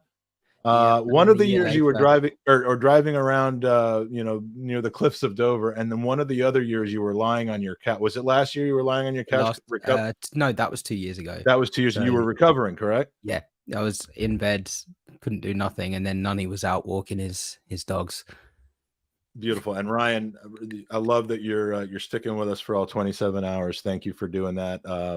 It's getting into the middle of the night hours, so this is where it's going to get tough, Ryan. But I appreciate it. So, Steve, it's a pleasure to have you on again. You always help me through the early morning hours, which I appreciate. I treat you like ass by giving you the 6 a.m. hour, but it's only because this is when I could start to get tired, and I will never get tired talking to you. So no, absolutely, that's why I'm up. It's 6 o'clock, as you say. I've been up since about 20 past 5, and I'm fucked. I've had about 4 hours sleep. I know that's nothing compared to you, but I'm sure you'll find time to recover. I won't. I'll find some time. So when everyone's around, everyone in the chat, just this is going to be a little bit more free form hour. Whether Max shows up or not, we'll see. But tell us what you want us to talk about, because obviously we're going to talk about Arsenal. It's just an open format. So go, Steve. What do you want to talk about? We have Congratulations, you're the a bunch host. of different topics, but you get me started, and then we'll probably just kind of go from there. What do I want to talk about? Yeah, what would you like to talk about for this for the hour that we have together? Well, I mean, obviously we've not got any Max, so I assumed at some point there would be a mention of I don't know, chubby for the kids, No, not. I was thinking, I thought someone is going to mention chubby for the kids this morning, and I just want to say that chubby was right, because at the moment Eddie Nketiah, Reece Nelson, Bukayo Saka, all these young players are absolutely doing their business.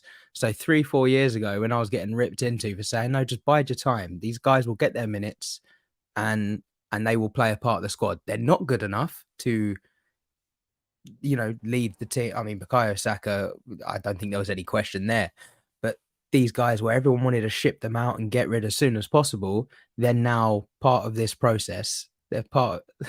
Let's talk about the Chiefs game. The Detroit Gooner wants to talk about the Chiefs game. Well, no, we're talking about proper football here, not hand egg. Love it. So yeah, no, I assume that there would be a talk about our young guys from Hayland and who are the next crop, because historically I've got a chubby for the kids. So I'm getting uncomfortable with that being said so many times on the podcast. we have a 4-time limit. I just looked at the monetization, and as you said that, it was like it's just no. dropped. Yeah, it was no. Can they issue refunds for your donations, Mike? Because I mean the ability to be allowed to monetize. I don't mean the amount of money. I mean the ability to do it because of the language and the stuff. But no, And so you decided to get me and Max on at the same time. Well, yeah, that's why I have you on at 6 a.m. in the UK and 1 a.m. in the East Coast, because very nice. Because no one's watching. Seriously, so yeah, let's talk about Helen. Who do you anticipate being of anyone who has not started a game for Arsenal on the first team? Who do you anticipate being the next one to break in and play? Maybe have maybe more than 5 appearances in a season. I mean, let's set some rules here. I think this year with the cups and the injury to Timber, I do think Real Waters will come through and start getting some minutes. He's gone back out on loan again, but I think the next one someone just mentioned Patino in the chat. I think he's got a chance. Ethan Nwaneri, I can't even. Nwaneri, yeah. I think he looks good, but I think he may end up being another Ballon. I think we tie him down, we send him out on loan, we see what happens, but I think his agents are already in his ear. So I think he could go, but I think Norton Cuffy. I think in terms of what he could bring that we don't currently have at fullback, the only player close is probably Tavares, and he's not going to get a look in on the left hand side. I think Norton Cuffy as an explosive, as a pacey sort of powerful running fullback, I think he could start to come through once he's back from loan. But other than that, because the guys that are in the squad, they're playing so often at the moment, I can't see too many young kids breaking through at the moment. Yeah, I think the entry point seems to be a little bit more difficult because now we're in Champions League, right? When we were playing Europa League and playing with a bunch of teams that, I mean, they play in smaller, not so competitive leagues, it kind of opened up the doors for us to be able to play a 16, 17-year-old kid, right? I mean, we saw how young some of our players were, Martinelli, Saka, who all made the debuts there. So it's becoming a little bit more difficult. So your point, Steve, like you need to almost rely on a really easy draw in the League Cup or a really bad string of injuries. That's going to be like, well, shit, there's nobody else to play at this point. So it's going to put us in a really bad spot in the league if one of them is starting. I had this like controversial take when we were talking about right backs about, I think they were mentioning Walters that you mentioned, and after the Timber injury, and I was kind of like, listen, I take everybody's points that Walter is up and coming, but one of my most unpopular opinions in the fan base is I legitimately rather see Cedric with senior football play before him. And it's, and I know we haven't been able to see him a whole lot, but I'm always nervous about that, and the fact that they don't have the ability to test the waters in Europa League like they do this time around. It's so little space. So when the comments about Patino wanting to leave to pursue a career in football somewhere else came about, honestly, I kind of looked at it like fair play, because he's seen how everything is mapping out in the club. He's seen that they just brought in Kai Havertz, Declan Rice in that midfield. He already has, Trossard is playing. He's on fire. Partey is already part of the team when he's not playing a right back. In case of emergencies, I can't blame a young player for kind of tiptoeing, thinking, shoot, maybe I'm kind of 1 foot in, 1 foot out, because the window of opportunity is so much less now with the competition. So it's growing pains, and I'm going to say it's a good problem to have. Yeah. Here's a counterpoint to that. We spent a shitload of money over the last 3 or 4 years bringing in first team talent, bringing in people to compete for first team talent. I mean, all 11 of our starters now that Xhaka's gone, I believe, turned over in the last 3 years, which is pretty amazing.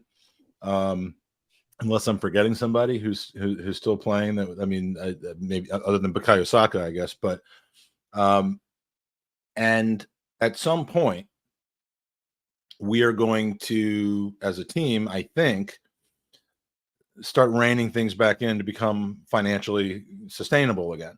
And, financially sustainable doesn't mean we have to stop spending money on transfers. It means that our ability to spend money on transfers is going to largely depend on how we do in Europe and what kind of television revenues we get and so on and so forth. And there's the matter of a large loan that the owners have given that, unlike certain clubs like Everton and unlike certain owners like Roman Abramovich, I don't know that they're not planning on getting paid back that loan. Maybe, hopefully with very little to no interest. But I do think, some of our profits are going to go towards making up for the losses from the last few years, and everyone will start hating the Cronkies all over again for that. Russ will be on his off of his tits. But my point in all of this is to say that I almost see a window over the next few years where we may, start pushing some players through. Initially bench appearances, then 10, 15-minute sub appearances in games where, things are kind of settled.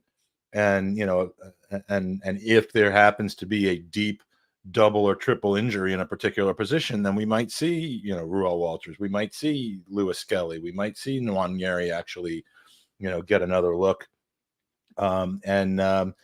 So it wouldn't shock me to see one or two kind of make it at least into the game day rotation of regular players over the next 2 or 3 years for that reason.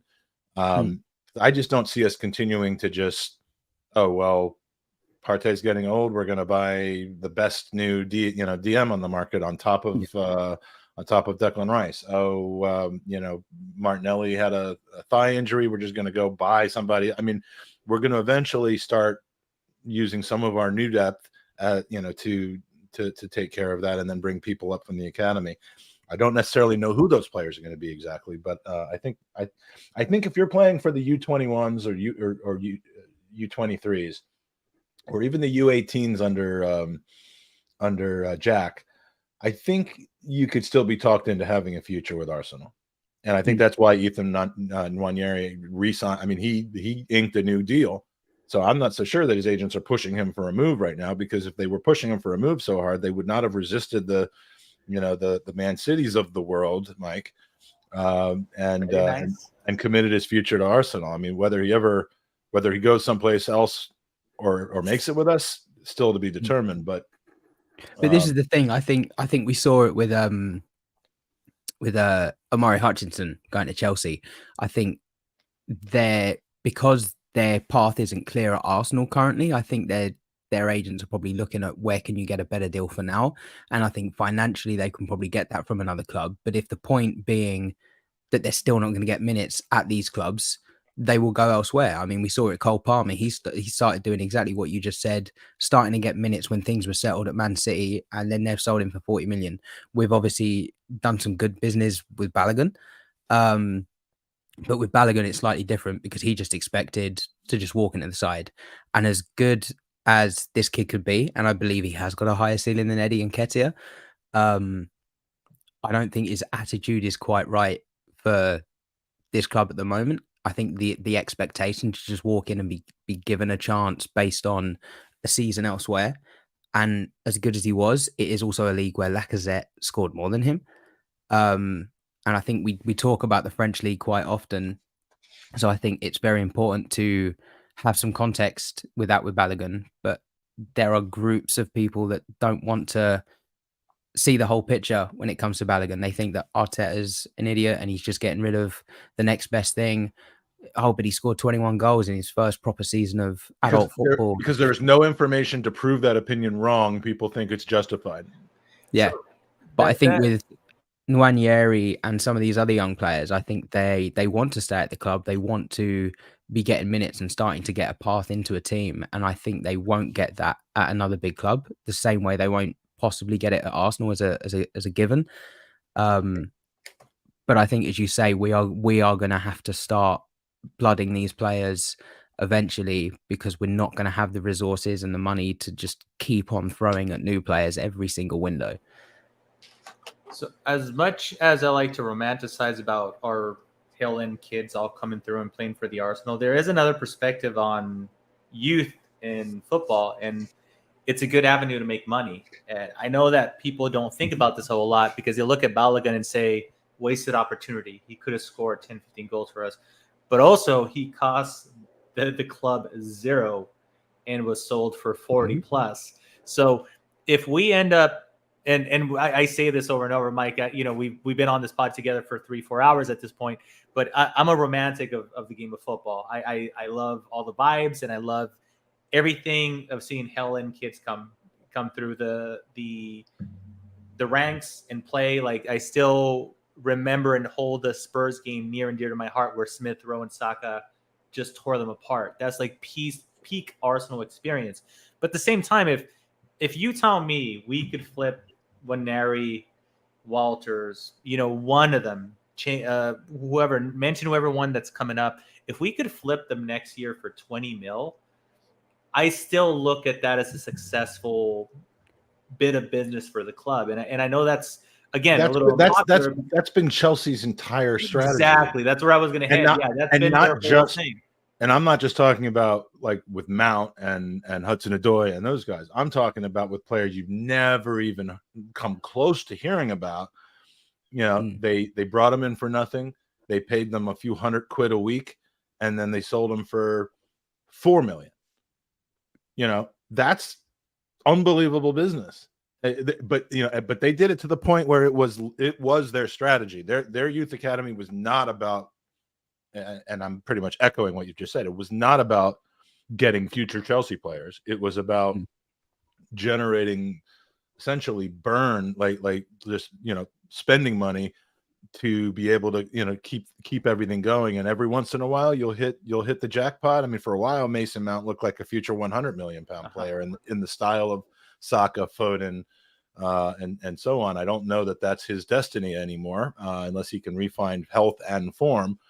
But it's somewhere in between what Chelsea used to do with abuse of the loan system and what what we're doing, where you just feel like if you don't see a path to the first team, you're running your contract down and you're leaving. It has to be where Arsenal are, because as our players get better, and I've said this a lot, as our first team gets better, as our the rest of our squad gets better, the people who cannot break into our squad get evaluated as an asset as opposed to a waste.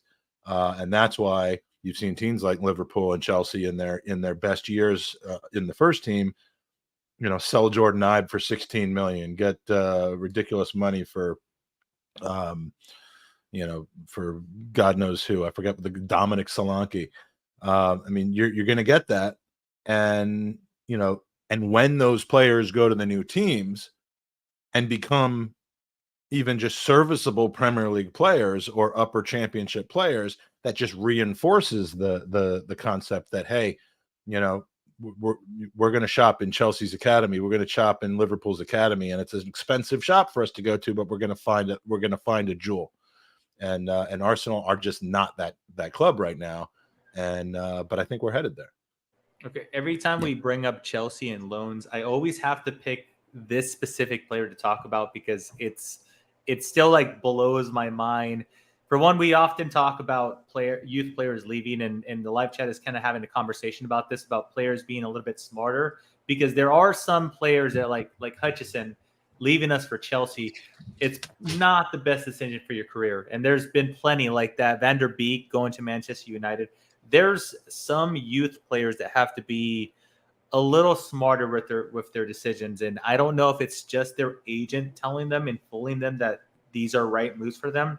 But dude, we see so many talented young players throw their careers down the drain because they want to go and chase the money at Chelsea or United, and then inevitably just waste 3-4 years of their career. But the player that I'm referring to, Steve, is Lucas Piasson. He's a Brazilian player that was bought by Chelsea in 2012. And from there, back to back, et cetera, he has been on loan to Malaga, some club that I can't even pronounce, then Frankfurt, then Reading, then Fulham, then Rio, then Braga, and now he's currently on loan to Botafogo. So he has been there since 2012, and he's still a Chelsea player. He is still a Chelsea player. He is loaned out to a Brazilian club, and that has to be like one of the most wildest piece of football agent shenanigans that I've ever seen, dude. Legitimately. So how old is this guy? He's got to be pushing 30, right? Well, yeah. Let me see. He's 29. He's 29. Yeah. And he arrived as a teenager. never played a game for Chelsea. No. It's the most like bogus thing, because I remember when they signed him, it was like, oh my God, Chelsea signed the next Brazilian star. And you know, every player that moves from Brazil he's the next Kaká, the next Ronaldo. It happens all the time. And like Mikey's whole thing, like how long was his contract? Well, he upped. That's the funny thing. Who's 29?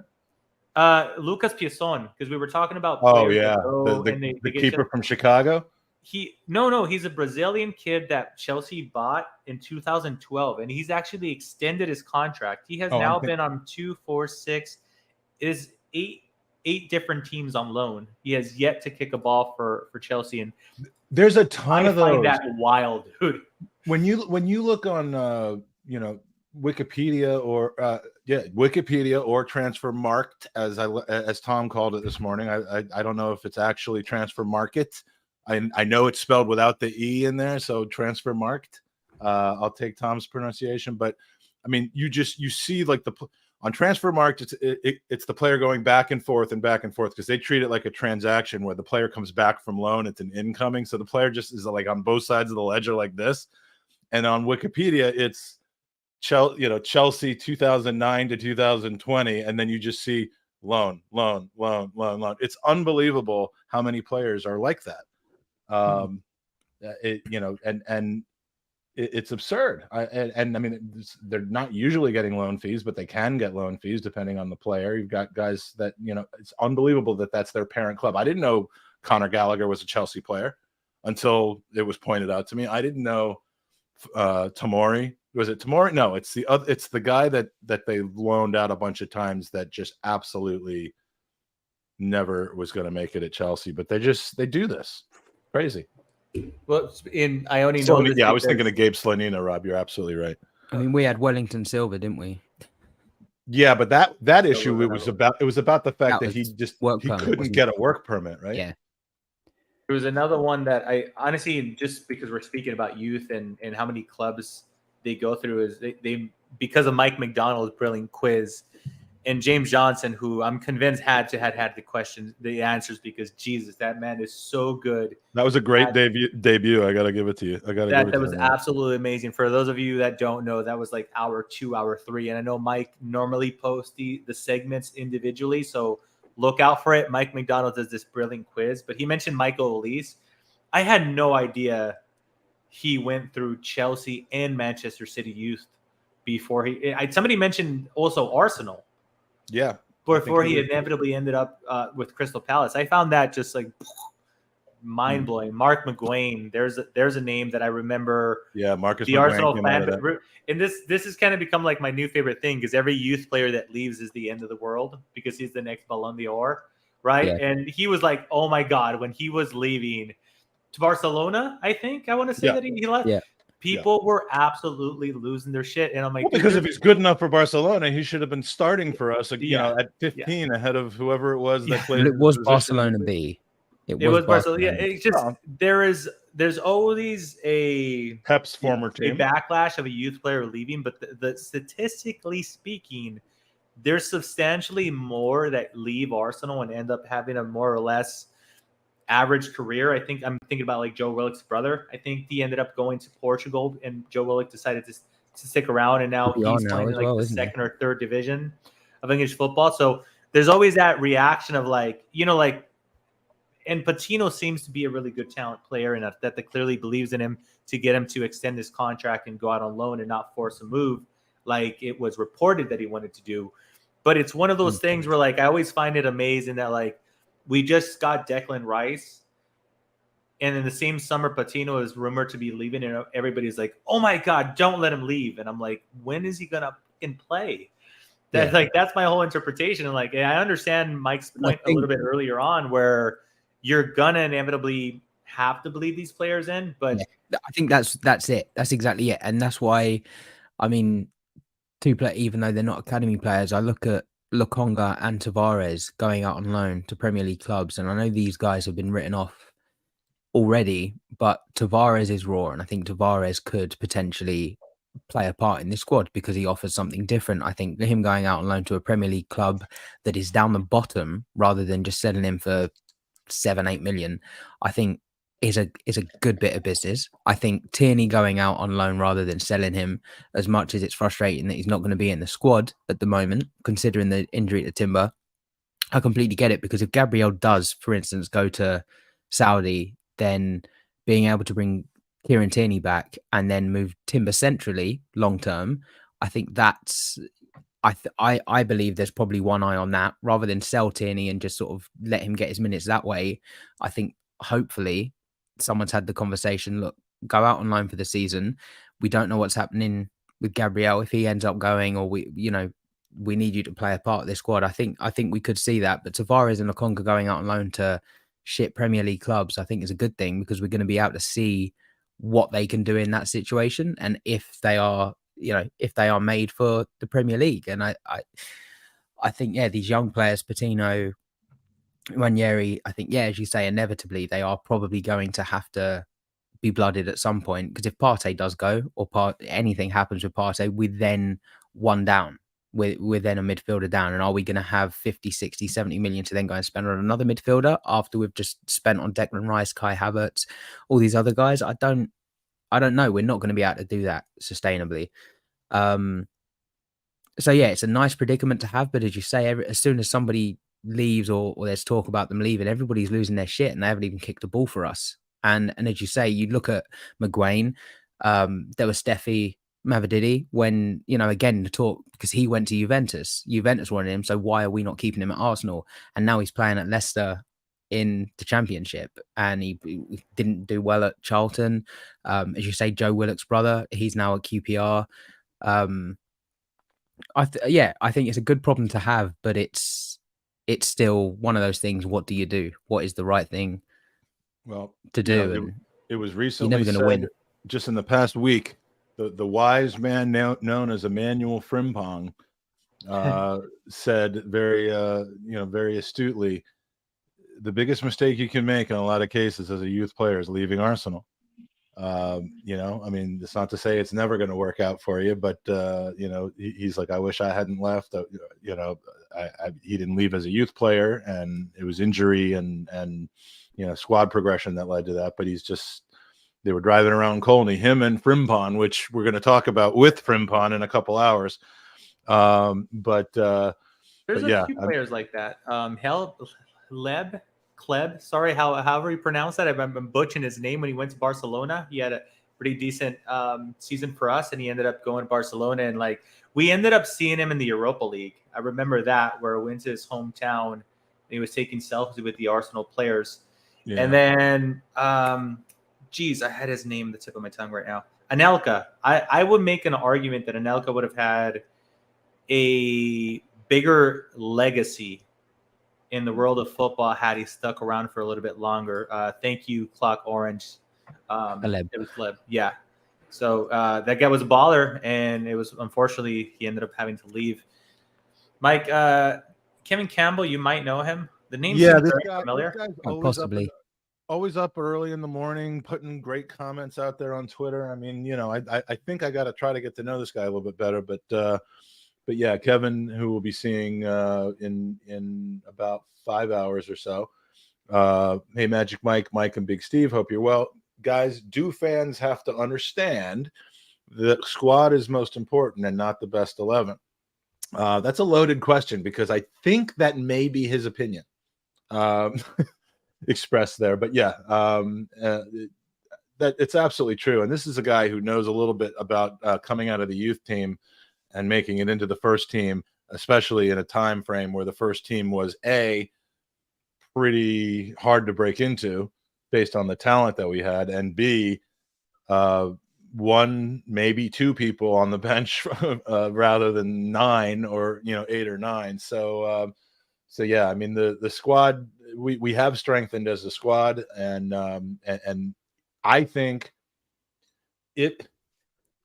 I don't know. Tell me what you think about this. I mean, as a youth player, you don't dream of the pinnacle of your career just being picked to be the 18 and not be on the pitch, be just there to make up numbers. But I do think that if you foresee that in your future, then it becomes up to you as to whether you force your way in there or not.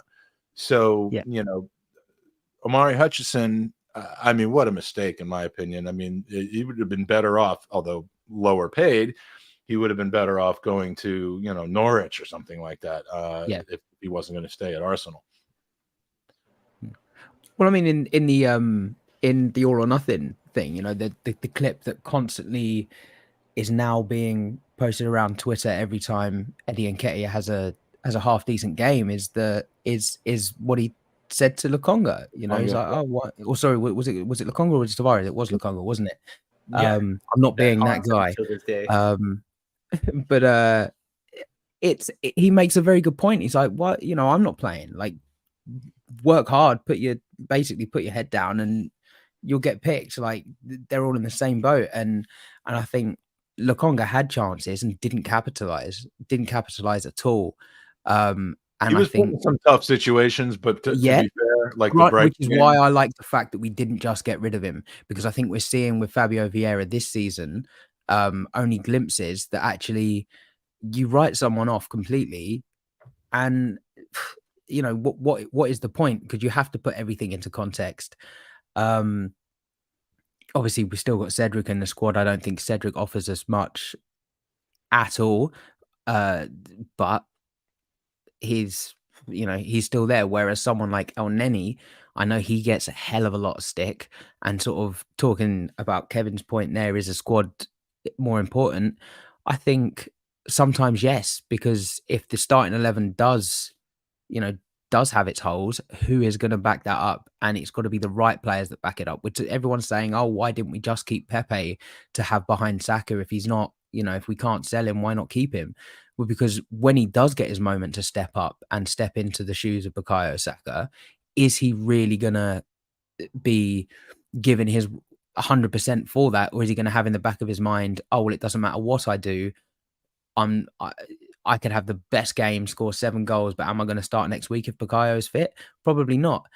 Whereas someone like Reece Nelson, I think, has in his mind, I just have to do the best I can, regardless of what happens next week. Someone like Mohamed El Neni, I've got to do the best I can, regardless of what happens next week. And I think you need those players in the squad, rather than guys that just want to get their minutes, get their money, and if they're not playing, don't want to give everything. And I think if you're not one of those guys, then you're not going to be playing for Arsenal. I mean, that is one of the. I think one of the non-negotiables is you have to take a lack of playing time as a challenge and not an insult. Yeah, absolutely. And I think that's one of the reasons why we sold Balogun. Yep. I think if Balogun's attitude were, if he wasn't expecting to just walk in, then he would have stayed. And someone mentioned Serge Gnabry, and I think with Gnabry it was slightly different. I think he had a pathway to be able to get to the top. Bayern were tapping him up for years. Bayern initiated the loan deals. Yeah. Bayern were behind that whole pathway, and at a time when Gnabry was getting his chances in the first team, did well. And then who was starting over him the week after? Aaron Ramsey as a right midfielder. And I think as an agent, as a player, family, friends around that time, yes, he was injury prone. And yes, perhaps, there are rumors that he wasn't working as hard because of his issue with, when he was at West Brom. And again, with West Brom, I think it was Tony Pulis at the time made the point that just because he comes from a Premier League club doesn't mean he's going to walk in and decide. But I think Arsenal also had that expectation that he was going to go to West Brom and he was going to get minutes, whereas he turned around and said, no, you're not going to just walk in just because you're a Premier League player. Same thing with Eddie Nketiah. The reason Eddie didn't play at Leeds was not because he wasn't good enough, because every time he stepped onto that pitch, that season, Patrick Bamford couldn't hit a barn door. Every time Eddie stepped onto the pitch, he was getting his goals. He played well. But Bielsa said, he's not just coming here and just going to walk in at the side just because he's from Arsenal. And I think that's the same with these young players that have a good loan spell away or get a few minutes and do well. You're not always going to just walk in. As Tom said, the Gnabry one is a little bit more fishy, but the point being, he needed to get those minutes, and there was a pathway offered to him. But also, whilst he was at Arsenal, he was doing the best he could. He was putting in the performances and not getting rewarded by that. And we saw that quite often with Arsene Wenger. We've seen it a few times with Mikel Arteta. I think we see it generally, and I think part of that is probably to do with the attitude. It's like, how do you then overcome this if we say, right, our guy's fit again and he comes in? The only reason he was out, Emi Martinez, another good example. He came in due to injury. Yes, he performed well, but there was no reason at the time to drop Bird Leno. There was no reason for that. So the conversation would have been, you have to still prove yourself. You still have to work, because once Bernd's fit, he's the man. You're only in this shirt because of those circumstances. And if you don't want to kind of knuckle down and fight your way in, that's not gonna happen. Yeah, I'm just reading this comment from, and I've kept this comment up because TJR 2109 says, I'm so sick of that clip. The thing is, Nketiah knows the camera's there. He's also meant to be a leader of that group. I have so many thoughts about this. My thought about that is, yes, everyone throughout the entire thing knew that the camera was there. But I mean, if that were the only reason that we thought that Nketiah was, felt that way and that he was playing up for the camera, then fine. But I mean, I think in the year and a half since that was likely filmed, or maybe 2 years since that was likely filmed, he's shown Mikel Arteta and everyone around him and a poise and the ability to put his head down, take his opportunities, which have, I would say, unfortunately, been far too many due to injuries to Gabby Jesus, but take his opportunities. And when his opportunities start to dry up, as we may be about to see again in the coming weeks and months, I hope, just because I hope that Gabby Jesus is able to play more, I don't think he won't rue that he's not starting anymore. Same thing with Aaron Ramsdale saying, bring it on, competition is good. I think Eddie Nketiah gets it. And, whether it was his background, how he's brought up, his coaching in a youth level, although that started to take place at Chelsea, but whatever it is, he is a consummate professional and he works his ass off. And I don't think it was just for the camera. In that moment, maybe it was, but I mean, Sambi Lokonga also knew that the camera was on him and he didn't come out of that smelling like roses. So. On the non-negotiables and kind of personality to persevere in an Arteta squad, something that comes to mind a lot to me, speaking about the All or Nothing documentary, was Pepe. You know how you mentioned that you almost have to be willing to be a part-time player and still willing to die the minute you step on that field and off that field? Pepe is one of those players that if you saw, I still have this image in my head where it was a massive win and everybody was like losing their crap in the locker room. Everybody was celebrating. Arteta's going, like patting everybody down, like celebrating. And he goes and he shakes Pepe, like, be happy, celebrate. We just won. And Pepe's just looking there, just like demoralized. And I understand, like, I don't know if this was playing up from the cameras while we're like, looking at that angle, but he was just looking demoralized. And it was clear that he was looking demoralized because he wasn't playing. But that's not the type of character that Arteta seemingly wants. He wants everything within this club to move in a positive direction. So when a player is just sitting there moping after a big win, that's a massive red flag for him. And it kind of shows to the Eddie Nketiah thing is it shows what perseverance would do. We saw Nelson, Bournemouth, the hard work. I mean, look, he helped change the game a lot the last time he was on the pitch for us this last game. So he's one of those players. I remember there's one, it was like they were taking the piss on Enny, but it's kind of like, this is what Enny does. And in which it was like, do you guys remember the time where Enny came in feisty and ready to die for the last 20 seconds of his game? And it was one of those games where Arteta was just wasting the time, but Enny just came in sprinting. This was a game against Manchester United, I believe. And there was a video about how, like, I think United were passing the ball back and forth, trying to find a way to break through, and Elneny was just like literally just running from person to person. No, that was the was it the 2-0 win or the 1-0? That was when him and Partey started away at Old Trafford. He started that there game. was one where he just.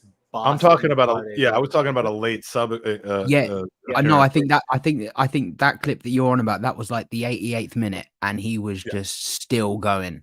Oh yeah, maybe it was. Oh no, the game Mike's on I about. remember He came on and he was literally on for maybe a minute, and he was again just sprinting around.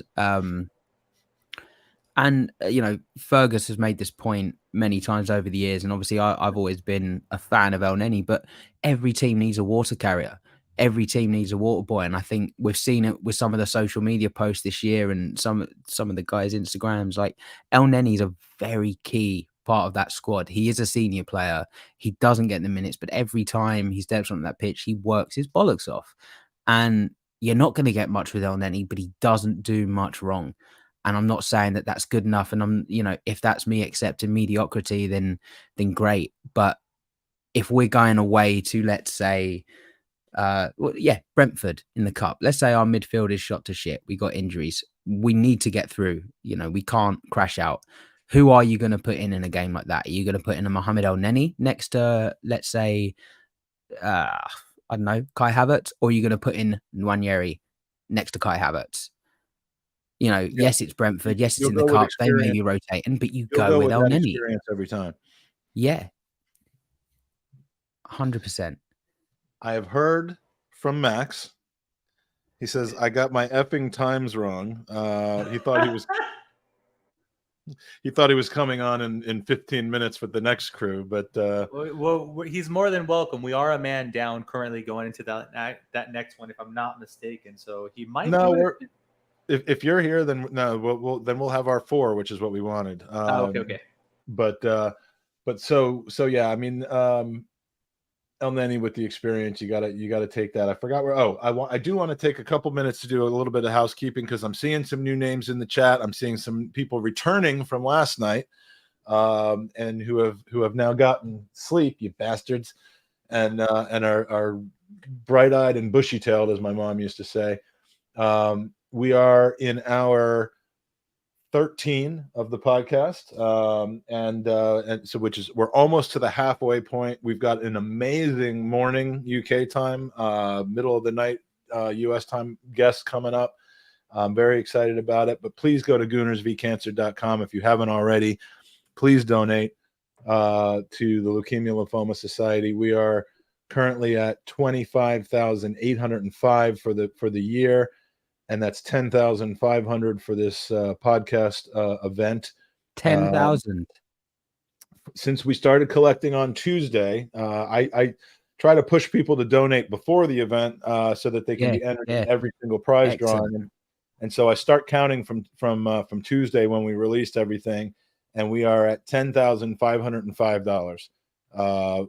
Which last year from the entire podcast right up to the end, it was 6,816. So we're really killing smashing it. Yeah, smashing it. I'm feeling good. I haven't had to dip into the Red Bull yet. I may have to start doing that fairly soon, but it's like once you go that route, then you kind of have to keep going with that route. So I'm trying to do it without performance enhancing drugs now. But thanks, J-Dub. We're still talking about the podcast. Yes, I am still talking about the podcast. So solid, maybe. So I want to give. I've missed the last few hours giving some shout outs to people that have donated. I'm trying to get everyone's name and where they're from on the air for when you're donated. So I'm going to whip through 20 of them right now. The first one happens to be our guest for the next hour. One of them anyway, Fergus Keating from Essex. We have Freddie Stebbings from London E2.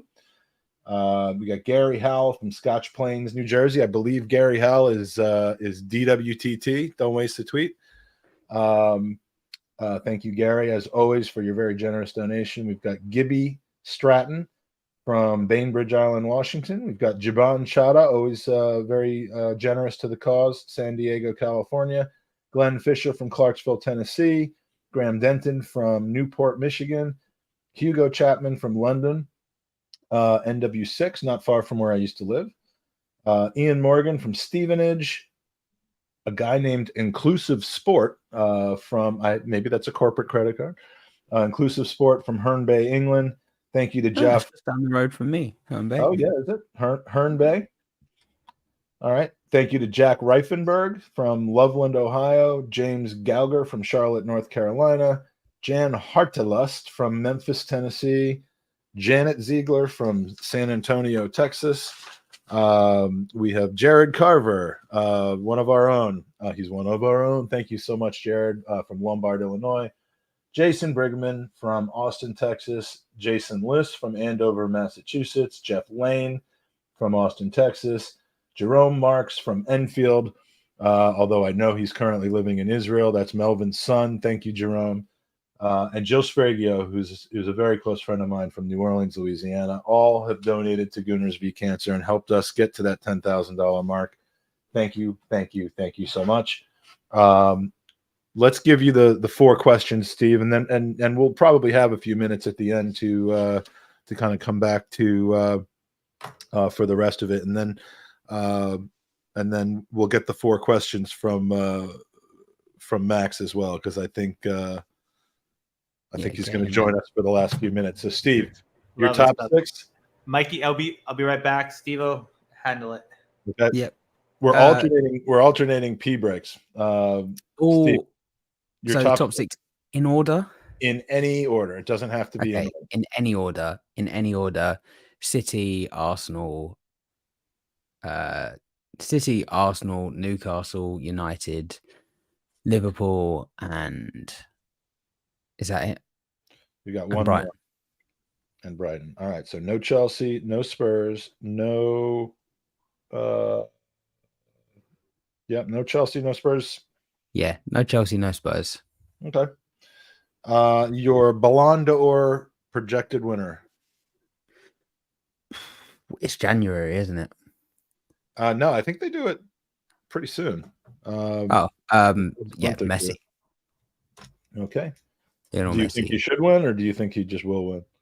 I think he just will win. I do think Haaland should win.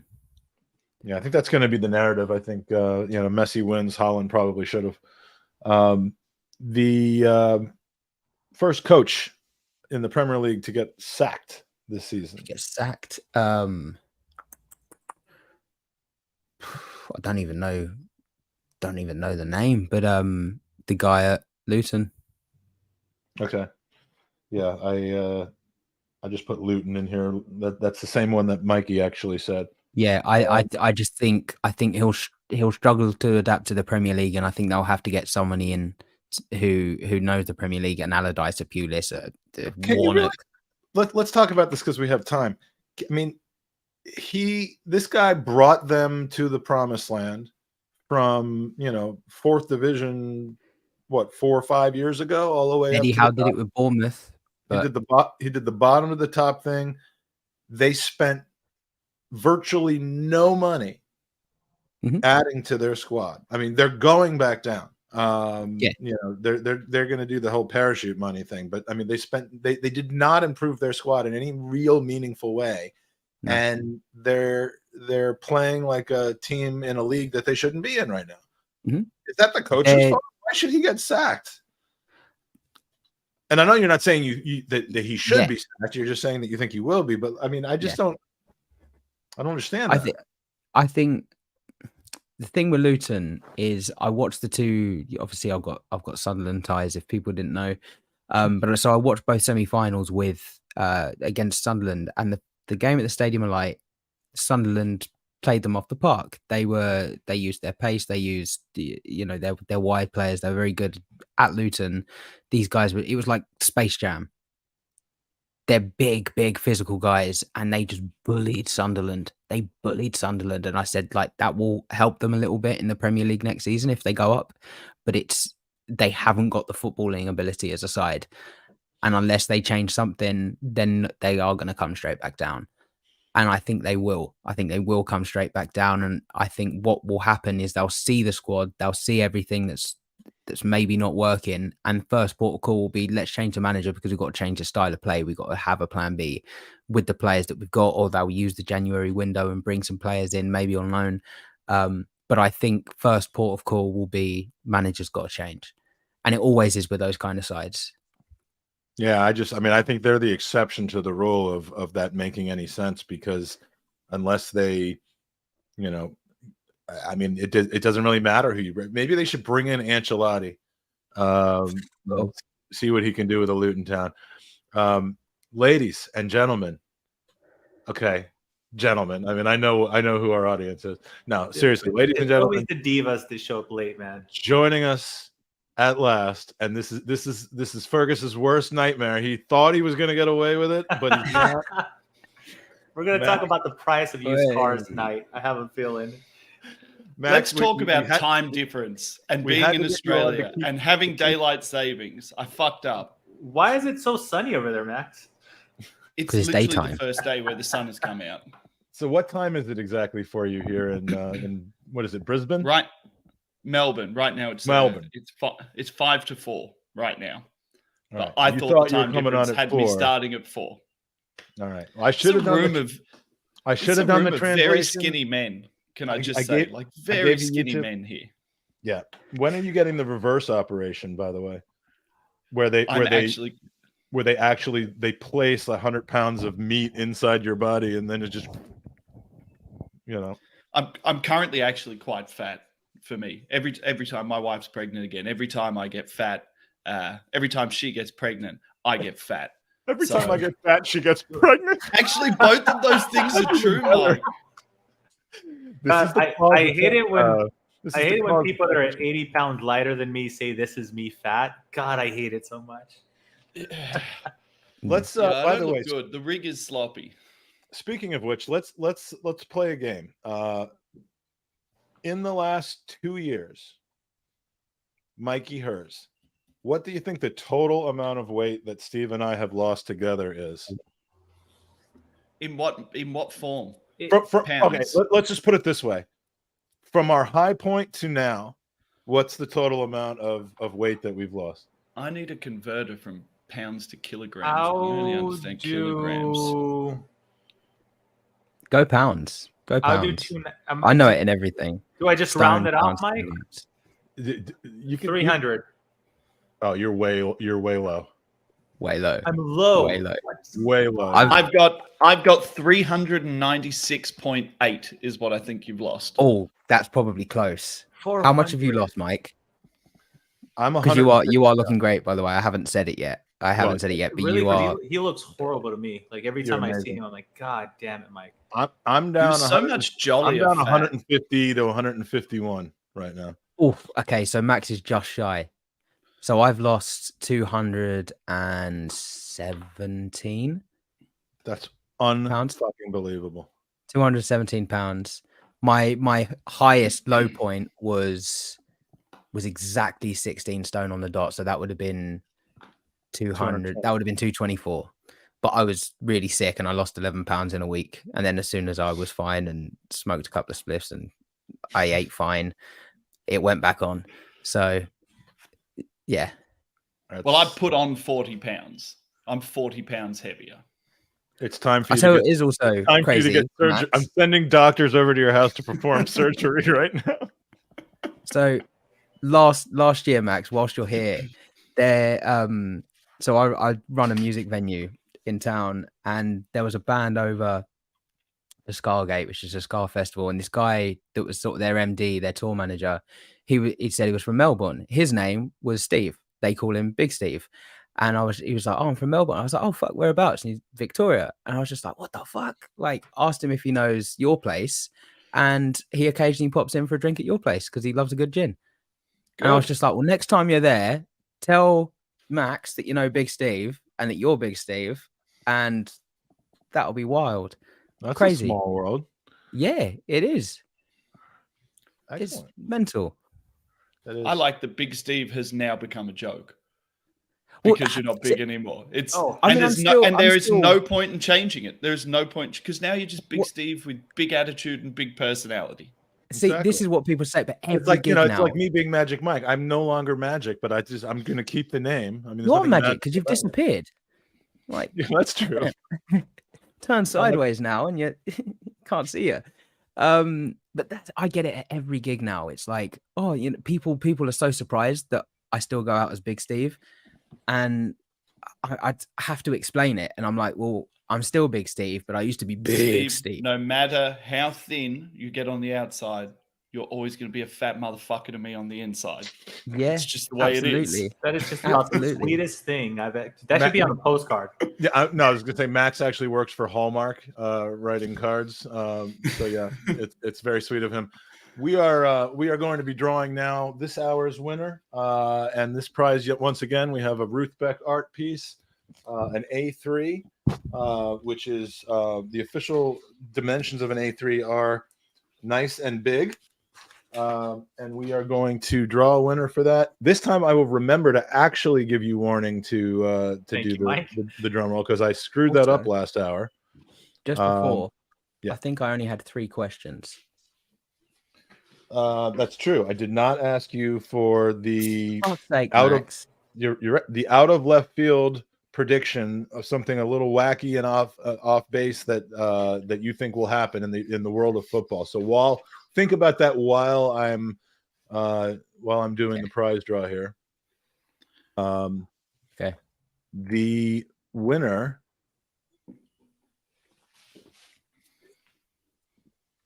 let me share the screen. All right, Mikey, it's time. Do your job.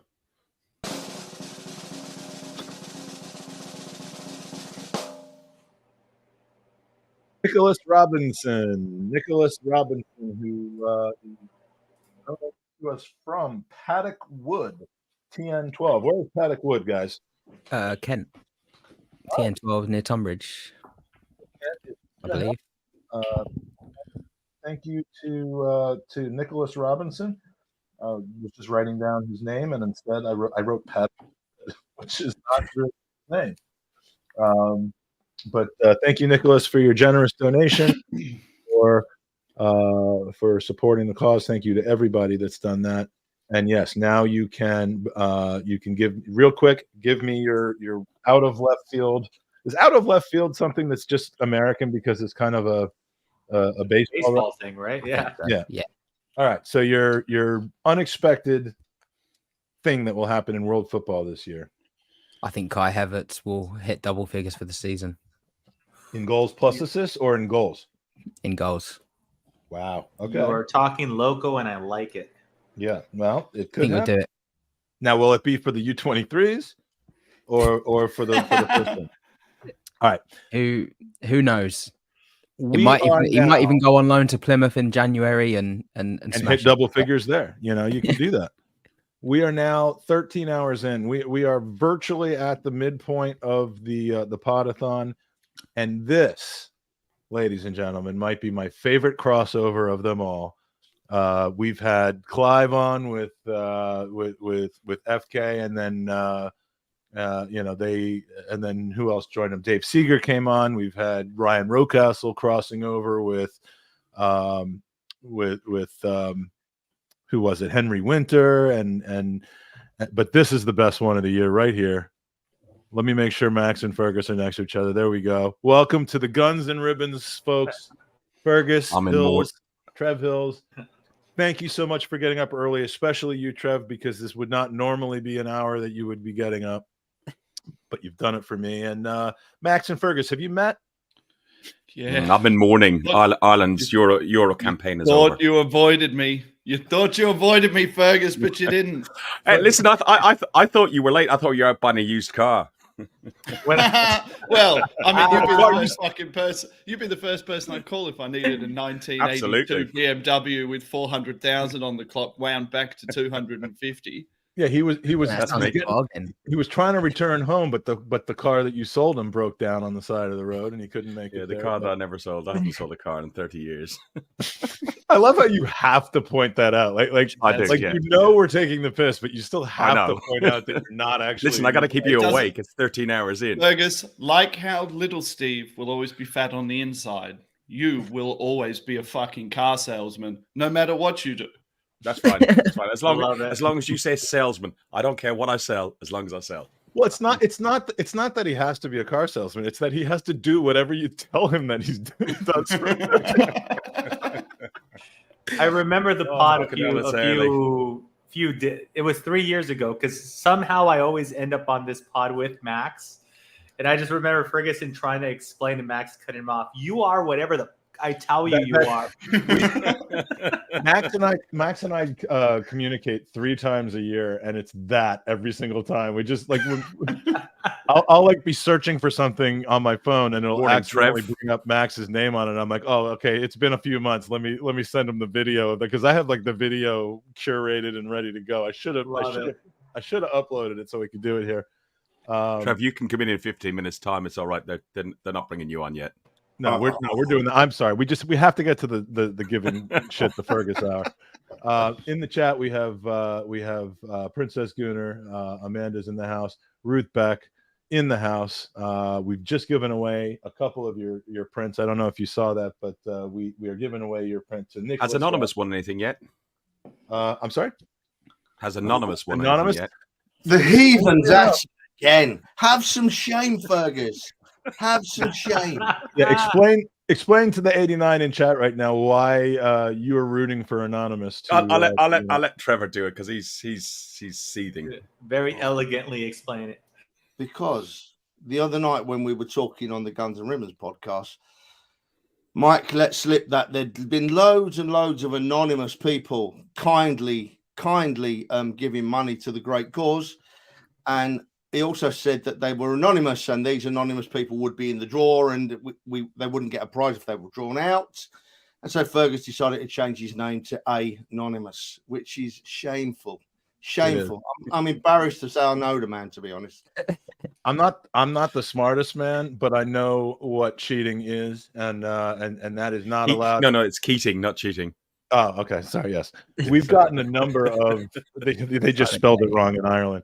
Yeah. We've gotten a number of anonymous donations, which is it's a very kind thing to do. You know, obviously, some people either don't want to have their name up on the thing, or they aren't giving for that reason. And you know, I just want people to know that if your intent is to donate without your name being public, but yet you do want to be entered in the prize draw, the way to do that is to click the box that says, you know, just put my donation in and not my name, but it'll at least give it to us on the back end. When you do a true anonymous donation, I can't put you in the prize draw because obviously none of the information transmits. So thanks for your donation, and Mr. Anonymous, and Fergus is trying to take all of that from us. So we are going to wave goodbye to the guests from the 6 a.m. Eastern UK time hour.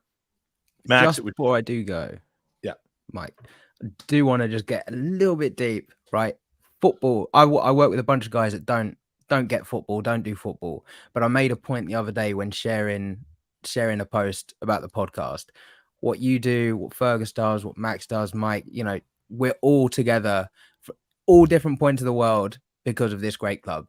And if that ain't a beautiful thing, I don't know what the fuck is. You doing what you doing, and over 10,000 already for just this podcast.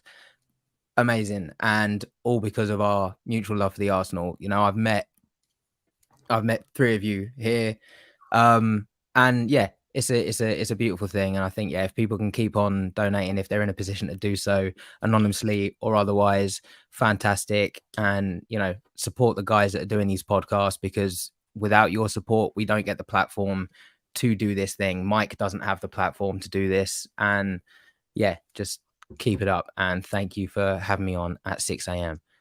I'm knackered. Well said, Steve. We've got an hour. Thank you for volunteering. Thank you for being available to me then, and I can't wait to see you the next time we're over. I hope it's been a little too long. We can actually hug and get our arms around each other. But thank you so much, Max. Short but sweet. That's what I'm all about. Enjoy the free hour that you now have that you didn't think you had. If you want to terrorize Fergus from the chat, you can do that. I'm just going to sit here and go back to doing more study now that I have a beer in front of me. But Arsenal finished second. Chelsea to finish mid-table. Hold on, we didn't get your 4 questions. So top 6. Go for it. Top 6. I'm going to go back to bed. Give me a text when you're finished. Yeah. Top 6. City 1, Arsenal 2. Doesn't have to be in order. 3. Liverpool 3. Man U 4. I think Newcastle will miss out. I think Chelsea will miss out. I think probably Brighton will be up there, top 6. And one more. Fucking West Ham. All right. First coach to get sacked this season in the Premier League. West Ham. I'm not sure those two things are likely to both happen. Although maybe it's as a reaction to it. No, seriously, that'd be an epic comeback. You think Moyes? No. I don't think Moyes. I definitely think fucking who's in charge at Everton at the moment? Dyche. No one. All right, Dyche, the Ballon d'Or winner. Ooh, not who you think it should be, but who you think it will be. Who I actually genuinely think it will be Martin Odegaard. I love you so much right now, Max. That's genuinely what I think will happen. I genuinely think he's on the cusp of being the best midfielder in the world. But I'm talking about like they've already nominated the people and they're about to announce it in a month. I'm not talking about like next year. I didn't even know who's fucking nominated at the moment. Bakayo Saka running down the wing. Saka won't win it. All right, so who will win it? I'm not telling you who's nominated. Who do you think was the best player in the world last year? Erling Haaland. Okay. And a prediction, which I think you're going to excel at this because you got a great imagination. A prediction that would be kind of completely out of the blue, something people wouldn't expect to happen in world football this year. Yeah, I've got to go with Steve. I've got Kai Havertz, 20 goals and assists combined for Arsenal in the first team and have an absolute breakthrough rip snorter of a year for us. I didn't go that far. Yeah, I mean you've just you've just blown it out. So Max, appreciate it, man. Take care. I hope your wife doesn't get pregnant too many more times. Otherwise, no more fucking babies, mate. You're gonna end up like me, Max. You should have just left it at no more fucking. Well, she's not getting pregnant. She uses the wrong fucking towel. Okay, goodbye. Bye. See you later. It's been cancelled. Oh my God. God. Boys. All right. Here comes the official introduction of you guys. I'm sorry that we gave so much of your time to rascals and rapscallions. Yeah, Trev, next time just do 7:15, yeah? Yeah. I mean I could have had more time in bed this morning, Mike. You know, you need sleep as well. You do need it. I've robbed you. I have definitely robbed you, but thank you so much. We're an hour 14 now of 27, the midway point of the podcast.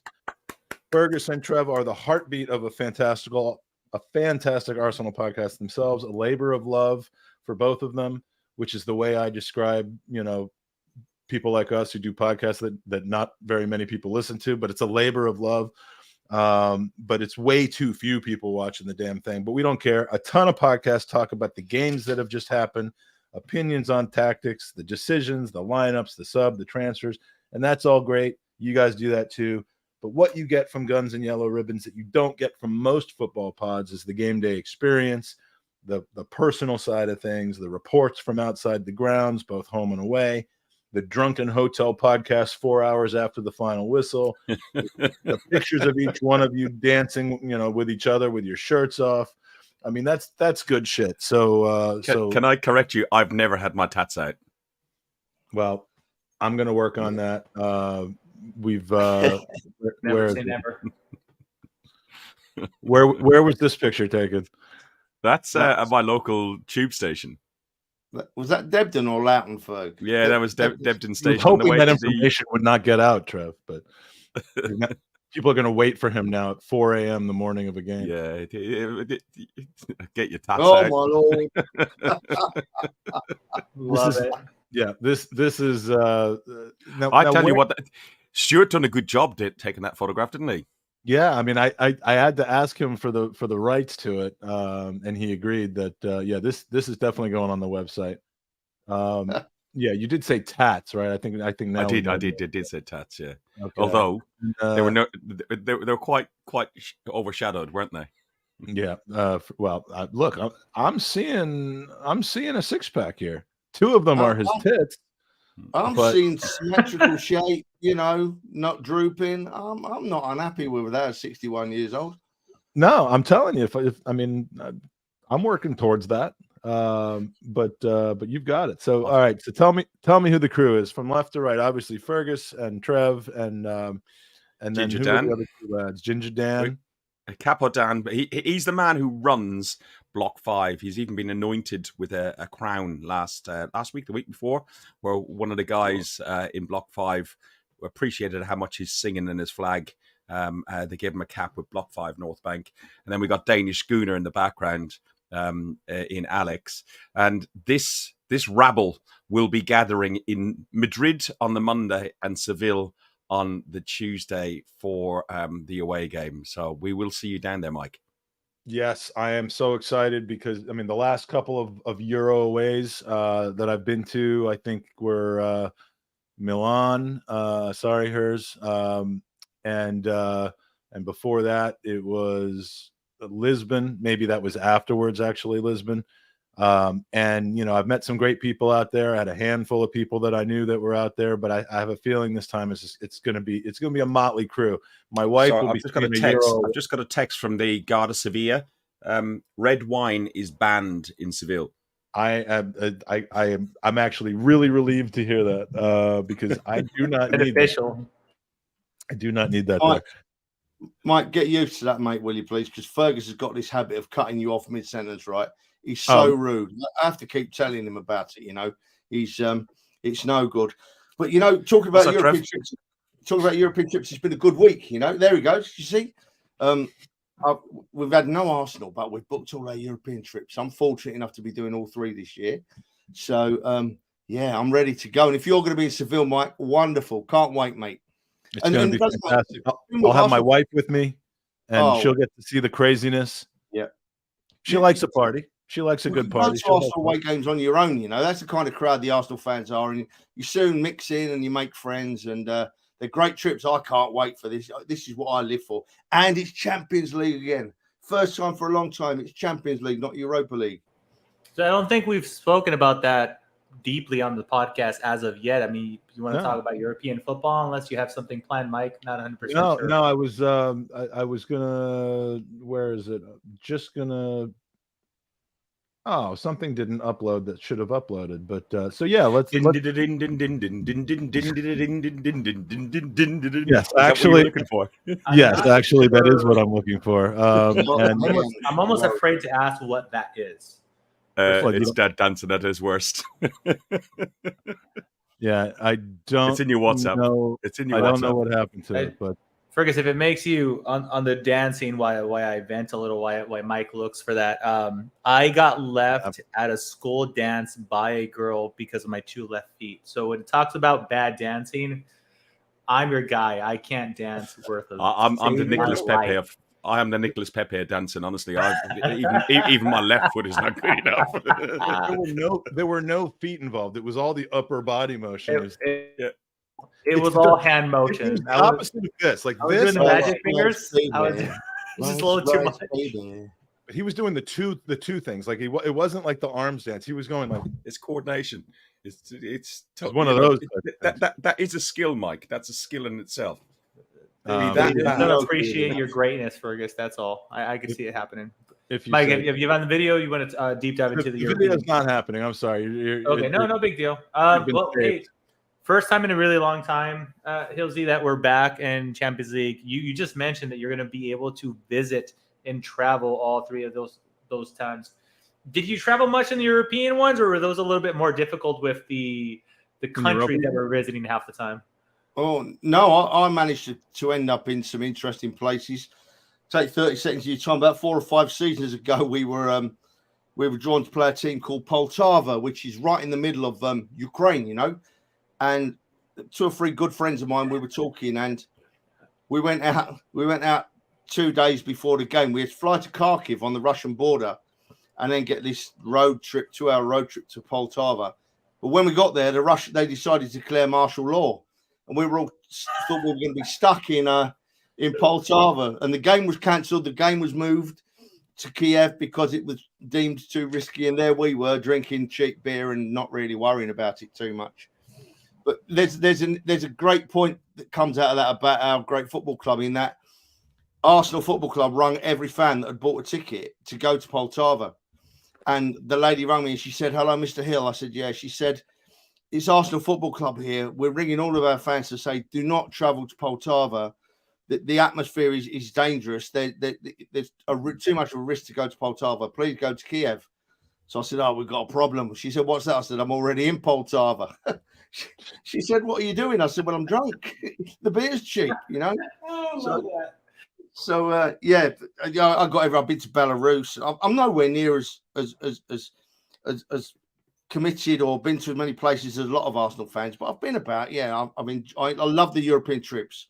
Love them. The company's great, you know, unless you have to sit for 7 hours in a car with Fergus when he's had a curry the night before, which can be a bit daunting. But that was an Islington curry as well, because that was a lot of lentils. Oh man. I had to freeze the toilet paper the following morning. It was that bad. It was not good. Seems difficult. Well, yeah, Fergus, it's the first year in a very long time for not only for the Champions League for the Arsenal, but Arteta's Champions League, the renewed Arsenal that challenged City to the league title. Listen, far-fetched here. I'm going to put you on the spot. Fergus, how are you looking at our chances? I think the betting odds have us currently on 4th for the Champions League. Are you 4th confident, or are you like way? Are you above that? Do you think we have a higher? Semi-finals. I think I'm probably below that level, just because I think, dare I say it, but the Champions League and football could be possibly rigged.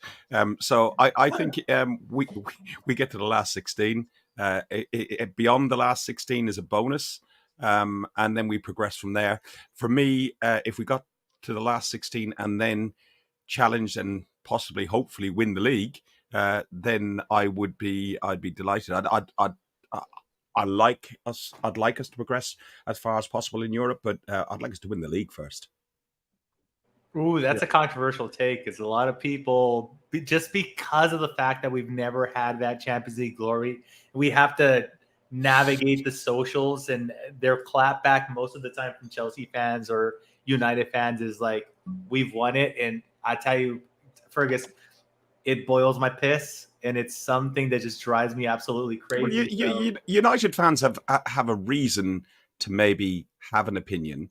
Chelsea fans have no reason to have an opinion whatsoever. They're corrupt. They bought everything. They've got a shit club, and they've got no history. And you're not lying for them, folks. Not really. And the club that has absolutely no right to have an opinion and call themselves European or champions of Europe is West Ham. Yet they're not. Yeah. That's been interesting. The Conference League giving them that glory has been interesting. They do it to wind everybody up, though. That's the thing. It's weird because my opinion is slightly different to Fergus's. I suppose because of the age difference. The only thing I've not seen the Arsenal win in my lifetime is the Champions League, you know. And I'm getting on a bit, and I'm desperate to see us win that Champions League. Desperate. It's top of my list. And do you know what?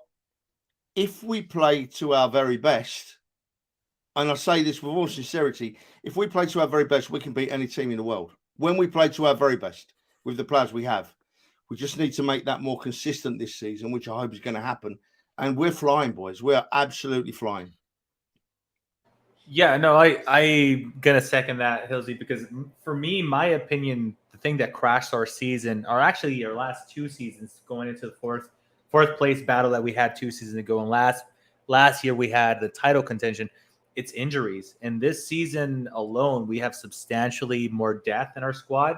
So I'm feeling a lot more optimistic, even with the Timber injury. I'm still thinking Tomiyasu could play there, Kivior, wherever you want to place them. But I think we have a little bit more depth in the sense that we're no longer one party injury away from disaster. We're no longer one Saliba away from disaster.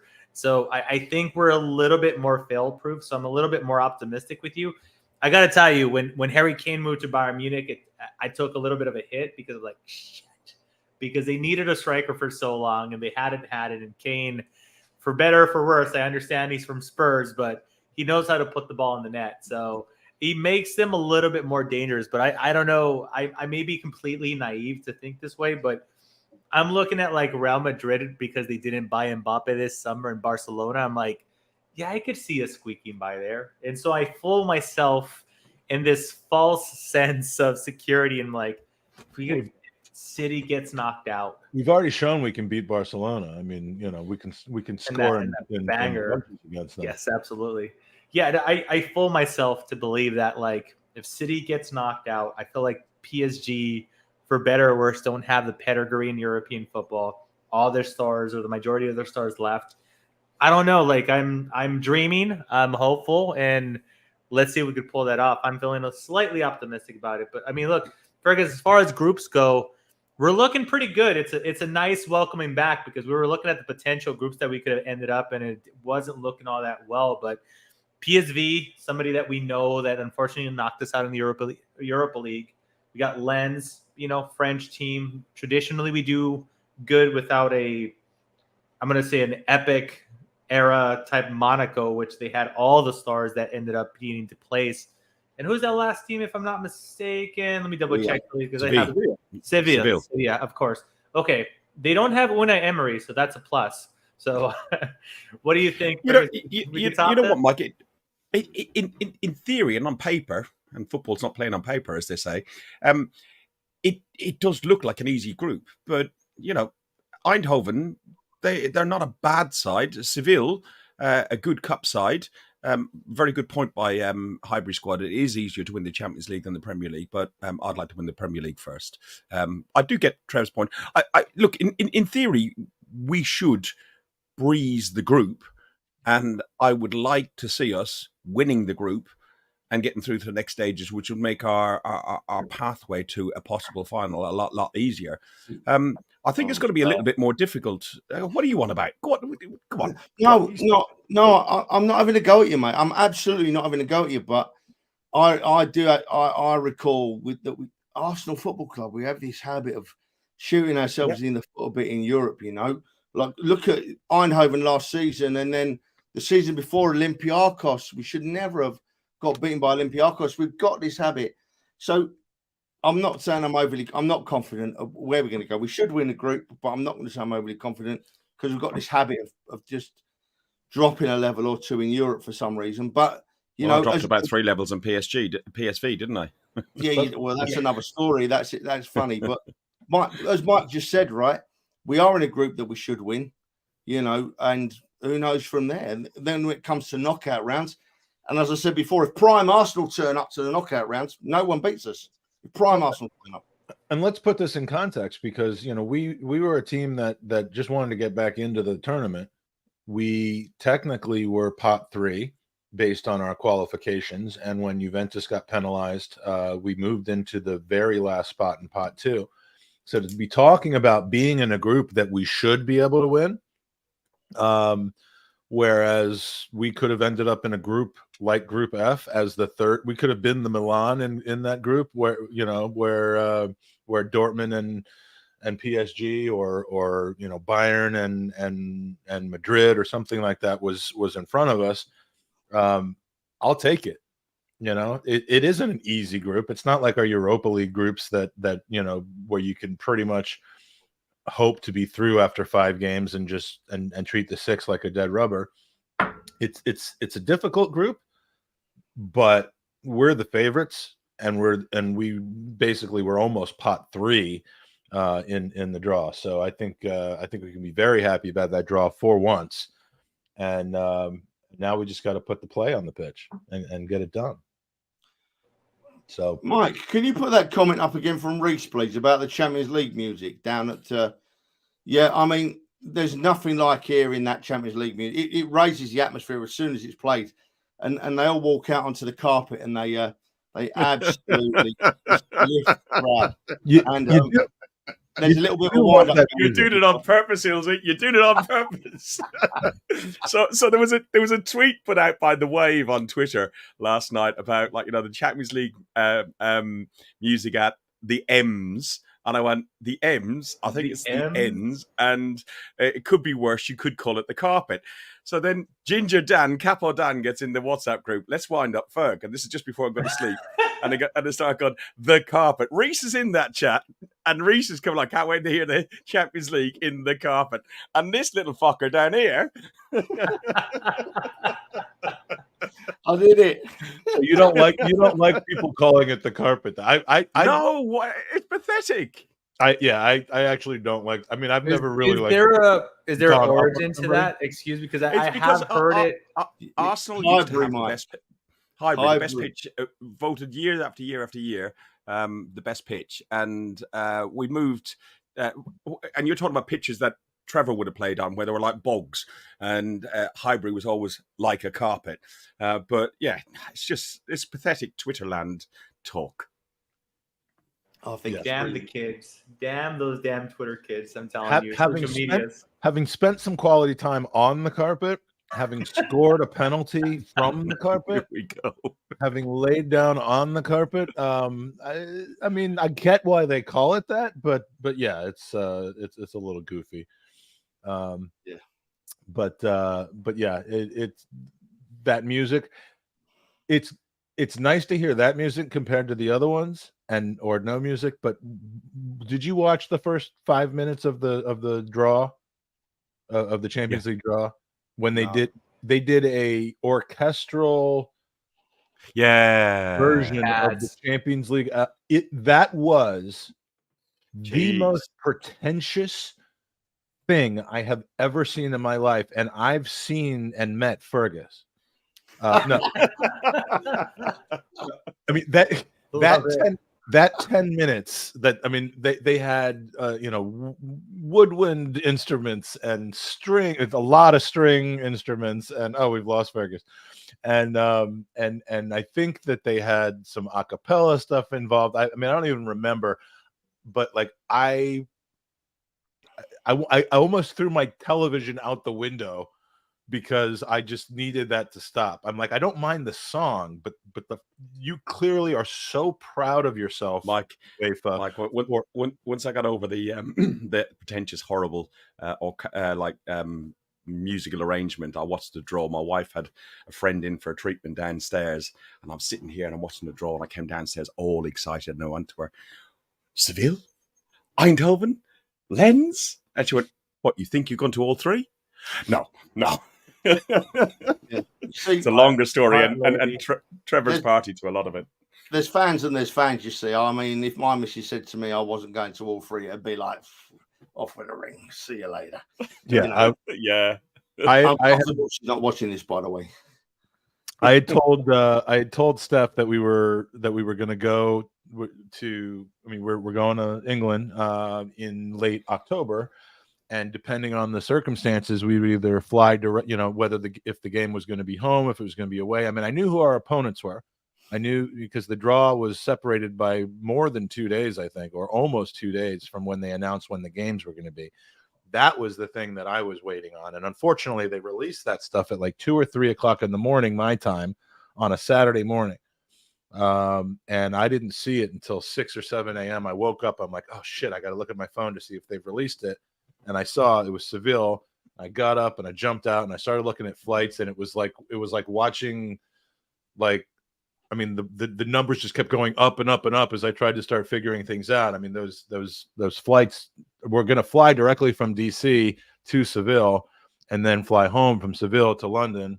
I say fly home, and then from London home. But I was so nervous because I was like, I don't know where I want to go. I think I would like to go to Seville, but which of those three, if you had to pick one, of those cities to get divorced in. No, if you had to pick one and only one, which would you choose, and why? Is that it? Well, for me, I've been to Eindhoven. Lons, I think Seville is the place because it's going to be warm and it's going to be sunny, and we're going to be able to sit outside and drink beer and talk rubbish. And so if I'd have had to choose one this season, I'd have chosen Seville, definitely. And I've been to Seville before, but that was a long time ago, and not with my wife. We've been to Spain together, but it'll be nice getting to a new city and having that experience and being warm. Eindhoven sounds like a lovely place, but in October that could have been pretty unpleasant. It's December. Depending. It's December the 12th. Well, I'm saying if it had been Eindhoven at the end of October, that had come out of that scheduling, then is what I meant. But yeah. We're not allowed to talk about Eindhoven in front of Fergus because last year he had an old person moment, fell down a flight of stairs, and hurt his wrist, and decided I broke my coccyx. He decided to come to me for sympathy after I'd had about 15 pints, and bad idea. It wasn't happening, boys. I was just laughing, and the more I laughed, the angrier he got, and it was all right though. Nothing wrong with him. Bit of bruising, a few more beers, it'd have been fine. Bruised ego. I didn't hear that. What is it? It's that one. I was drunk at the bar there, and he's leant over my shoulder. And he bruised his hand, and it was the wrong hand. He couldn't, for a little while after. So, and if he broke his coccyx, that's even worse. But thank goodness for that. So at least you weren't brittle. You're back. You're 100% now. You've got some empathy, not empathy, sympathy from Ruth. To answer your question, the negotiations that are continually ongoing within this household, Seville was the first negotiation point to say which of the three venues I'd like to go to. It's since progressed that Seville and Lens are the two destinations that I'm going to, and there is an outside but probably unlikely chance due to health and fiscal reasons that I won't be in Eindhoven, and the nightmares of falling down those stairs in that stadium that is lethal. Although Seville looks, look at him laughing, bastard. Seville looks even more lethal because there is nowhere to grab onto. Oh dear. Oh man. Do we? By the way, negotiations is like the most married thing ever. I mean, having been with my wife for a very long time, saying the current negotiations are still ongoing is like the most married man thing ever. I absolutely love that. Well, I came along and sent a text to my boss because I had already booked the Seville one. And then after last week's podcast, when Dan shamed myself and Trev into going to Lens, Trev's moving house, and I had a few health issues last year, so I was just trying to behave myself a little bit more this season. And I came down after last week's podcast, and my wife goes out on a Monday night and she said, "How'd your podcast go?" And I said, "It went really, really well. A bit longer than normal. 1 hour 23. Can you believe it? Wow." She said, "Oh, Christ, you must have a good chat." I said, "Yeah, bloody Dan shamed me, and he put me and Trev up right on." He said, "It's my birthday, and these two old gits won't go and buy me a beer in France." And she went, "Oh, I didn't know it was his birthday. You must go." So, it was just, I said, "I'm not trying to angle for that, darling. I wasn't trying to use a brownie point when I didn't need to use a brownie point." I was going to ask, what did you have to give in return to be able to go to the two areas in the negotiations? What was your couldn't possibly say. Silence, absentee. No, listen, 30 years served in October, and I think it's all about negotiation. One topic of conversation that were coming, like unpopular opinion, they're not really big fans of the Champions League music, which I found funny because, Trev, when I told my wife that Arsenal had returned to the Champions League and she does not watch the sport, a little bit later on in the day, I just hear, "Oh, great. Now I got to hear the champions," which is, that's how that poor woman, man. I drag her through all my football shenanigans. But one talking point that hits social media, I mean, and this is going to open up a window to take the piss out of teams like Manchester City and Chelsea, but West Ham accounts, the ones that were like almost bantering and trolling the Arsenal fan base with the Declan Rice negotiation, made the claim that North London, the Angel song, was fake atmosphere in the Emirates. And I figure West Ham Central. West Ham Central. Yeah, I love how we get linked. Like when we got linked with Buendia, there was like the Aston Villa troll account that was driving the entire fan base crazy. And this whole summer, it was West Ham Central. And I'm like, really, dude, that's what you're going to have to go with us? And I'm just curious, you guys are saying like, oh, they only started singing that when they were winning. Like we're supposed to sing it before it existed. Yeah. I was going to say that. Great point that it didn't exist prior to that. But yeah, as match going fans, like it translates through TV. I mean, what last season, this season, it translates through TV.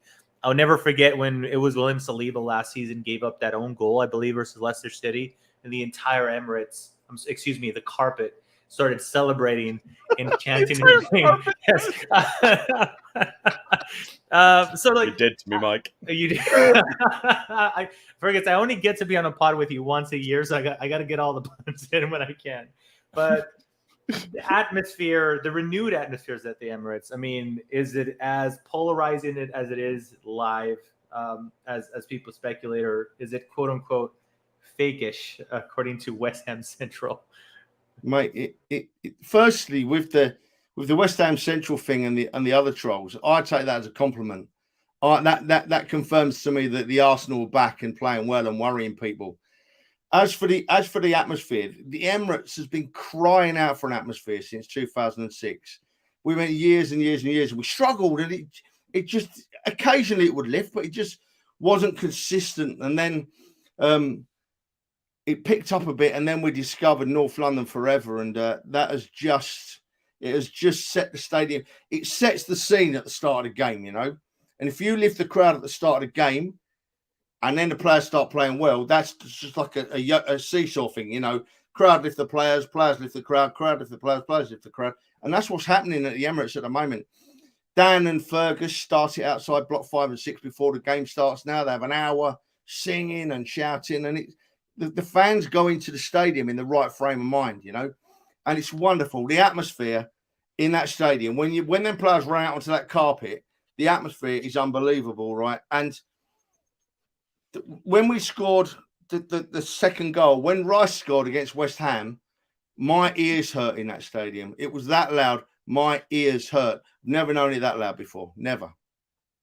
Yeah, I mean, Fergus got bruises from.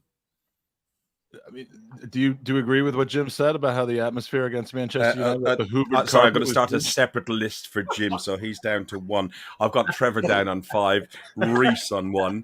So I'm just keeping a list of the carpet references. Oh God, I love it. Absolutely love that. Fergus is the king of allowing people to come up with things to just keep coming back at him with and over and over and over again. It's the most wonderful thing. What were we talking about? Well, we're talking about the atmosphere at the Emirates. I'll tell you what. Myself, yeah. What we have started doing, Mike, is where Dan orchestrates a lot of the music with his flag and his hat and everything else. We found that post COVID, we just built it up and up and up and up, and it's absolutely fantastic outside block 5, block 6. Get in an hour before the game, especially our next home game, which is the North London Derby. Get in an hour and 15 minutes or so. Get your half-price beers and just get there and get your voice. But over the last week, the last couple of songs, we do a couple of renditions of North London Forever. And I'll tell you what, Trev, how loud was that in the concourse? It was unreal. Yeah. They, in fairness, Dan and Fergus do a great job. They do a great job on that concourse. It is a completely different concourse now. It's loud, it's vibrant. The half-price beer does help. There's no denying the fact that half-price beer drags people into the stadium, But it's got to be done. Fergus and Dan do it really well. Boys, I've just before I forget, right, because I'm old and things go in here and out of here very quickly, Fergus doesn't like the ground being called a carpet, right? But Fergus's lawn, back where he is actually a carpet. It's fake grass. It's a carpet. You're a the fucker. irony. You are a fucker, you know. Yeah, I always thought that's what people were talking about. I was like, yeah, we're going to welcome Urian Timber to the carpet today. I'm like, why is he going over to Fergus's house? Exactly. Boys, just to end the story. Yeah. That Trev's not carpet is staying. Fergus's No, garden. Trev He Trev's has a cancelled. Hoover for it. He's He not goes and staying hoovers it anymore. in the garden. No. Just Honestly. cancel his room. Cancel his Look room. at him. No, he's not staying. Just Like rang the he wife, wants- Trev. Your room's cancelled. Get outside and hoover your carpet in your garden. Go on. Oh man, Absolutely amazing. Well, I'm on the topic about the whole atmosphere, and as a unfortunate, very very far away fan that has not been able to participate, I did see that the song, it's global now. I think it's Arsenal fans. They made it their own, and I had the privilege of assisting and being at 2 of the games for the preseason here in America, and I think LA, that SoFi Stadium that impressed Mikey and I. It was absolutely amazing. And when the song started coming on and you could just hear nearly 60,000 Arsenal fans in that stadium sing, I think the capacity is a little bit bigger than that, actually. It's overwhelming. And I could only imagine how that could be multiplied by 90% of the stadium being just exclusively Arsenal fans. I'll tell you when it was it's amazing. I'll tell you when it was amazing. Wembley, the Community Shield. Yes. Boy, yeah, did yeah, that it lift translated the roof. very well. I've not heard that. I don't like Wembley Stadium. I was unfortunate never to be able to get to the old Wembley, but the new modern Wembley has got no atmosphere whatsoever until the Arsenal went to town and they sang that song. Oh my God, did we lift the roof, Trev? Well, and they did both. They did the city one, the city anthem, and then ours, and it was just, it was not even close to. I think theirs was first, and then they came and did ours, and it was like night and day. That was a funny old game for City fans. That Mikey, and that we never heard them all game at Wembley. Never heard them. Only when they scored. Yeah, that was they scored. They cheered, but you couldn't hear anything. And Tom Canton, who to his, he was sitting in the media area, which is, if we're at one end and they're at the other, and the media area is about 35, 35, 65. So it's closer to the Man City end than it is to the Arsenal end. And he said all you could hear was Arsenal. Yeah, brilliant. And they also played it after the game, North London Forever at Wembley, when we collected the trophy. And the fans immediately caught onto it, immediately. It's our anthem now. It was superb. Can you turn that off so we don't get a copyright strike? I get that all the time. Yeah. Just found this online. Oh, it's too large. And then currently Aston has like a record of getting podcasts demonetized for us because he has a habit when he first started arriving and hosting TGP this season. It seemed like every time he was on, he would have a clip from whatever NBC or some type of audio. And Mike kept on getting emails after emails. And it was just funny because he's like, no, it went from, haha, this happened, to no, Aston, seriously, you need to stop this. And then eventually he just had to stop. And let's be clear, it's not like he was costing us any money because our podcast costs money. It does. We don't make any money. Yeah, likewise. But it's just you don't want to keep seeing that email coming in saying, the funny part about the email though is it's like the owners of the copyright are now receiving the money that your stream would have earned, and I'm like, wow, no. They better not come and bitch to me that they're not getting paid for shit. But tuna sandwiches all round. Exactly. If they're lucky. Mikey, you sent me a message. The answer is yes. Okay, thank you. So there's been a lot of, how do they say, controversy? Is it the way they say it? Controversy. On that side of town? Yeah, controversy for my Yank ass. Shame about the new ballot system. Wait, you're American? At times. Depending on who I'm talking to. When it's restricting the AA, that's for an army ticket allocation and affecting the atmosphere. So block 5 and 6 down to M's, come join us. That's wonderful. I know there was a lot of talk about the Aspirin Army helping create that atmosphere from last season. Now, I don't want to credit anybody exclusively, but how are you handling the whole new ticketed system now that it's been implemented? Because I saw a lot of hot takes, so to say, Trevor, and mostly from fans that have been more established and had a season ticket for a way longer period. And of course, the younger fans who it might benefit because they have a little bit of a raffle system going on, they're super pro. So as a long-term match-going fan, how is this new ticketing system affecting you? Well, you see, sounding selfish, it doesn't affect me because I've got my season ticket, so I've always got my seat, Mike. But I am seeing people that have been going to every football game at the Emirates for years and years and years, yeah? And they get their tickets because they're a red or a silver member, and they get up really early in the morning, or they get online and they sit there for an hour and wait for the tickets to come on sale, and they buy them. You know, they're enthusiastic. So that doesn't happen anymore. And a lot of people that have been to every game for the last 10 years haven't been to a game this season because of the ballot. So I could see Arsenal were trying to make it fairer for people. I think it gives Arsenal a little bit more of a backup and a reasoning for saying we're going to sell as many red memberships as we want, you know, because everybody now gets a chance in the ballot. But it can be looked at being fair from that perspective, but it is unfair to. I know some great Arsenal fans, very committed Arsenal fans, been to lots of games and haven't had a ticket this season. So from that perspective, it's unfair to me. So to sum it up, I'm sort of on the fence, Mike. You know, I've sympathy both ways. You know. Yeah, I guess it depends on perspective of where exactly you are on that scale. Because if you've been there going for so long and now you're getting bumped and not having the opportunity, I could see how it could become a little annoying. There's a couple of reasons why they've done it. They've done it to try and prevent the touting, and I'll come on to that in a second. But they've also done it. Depending on your red membership and your silver membership. Now, the silver membership is about 30,000. The red membership is about 250, 300,000 and increasing. They're still selling red memberships. So you today could go and buy a red membership and end up going to the North London Derby by sticking your hat in the ring and just paying you 34 quid. And somebody who's been a red member and not, I've got my season ticket as well, like Trevor, but I've got a couple of red memberships, which I do to buy family members tickets or if people are coming over from Ireland and so on. And even Mike on occasions, I think if tickets come around, we move them onto our red membership so we can share them among each other. And mine, I've had my red memberships longer than my season tickets, so probably about 15 years, and they haven't moved up into silver, which they were meant to.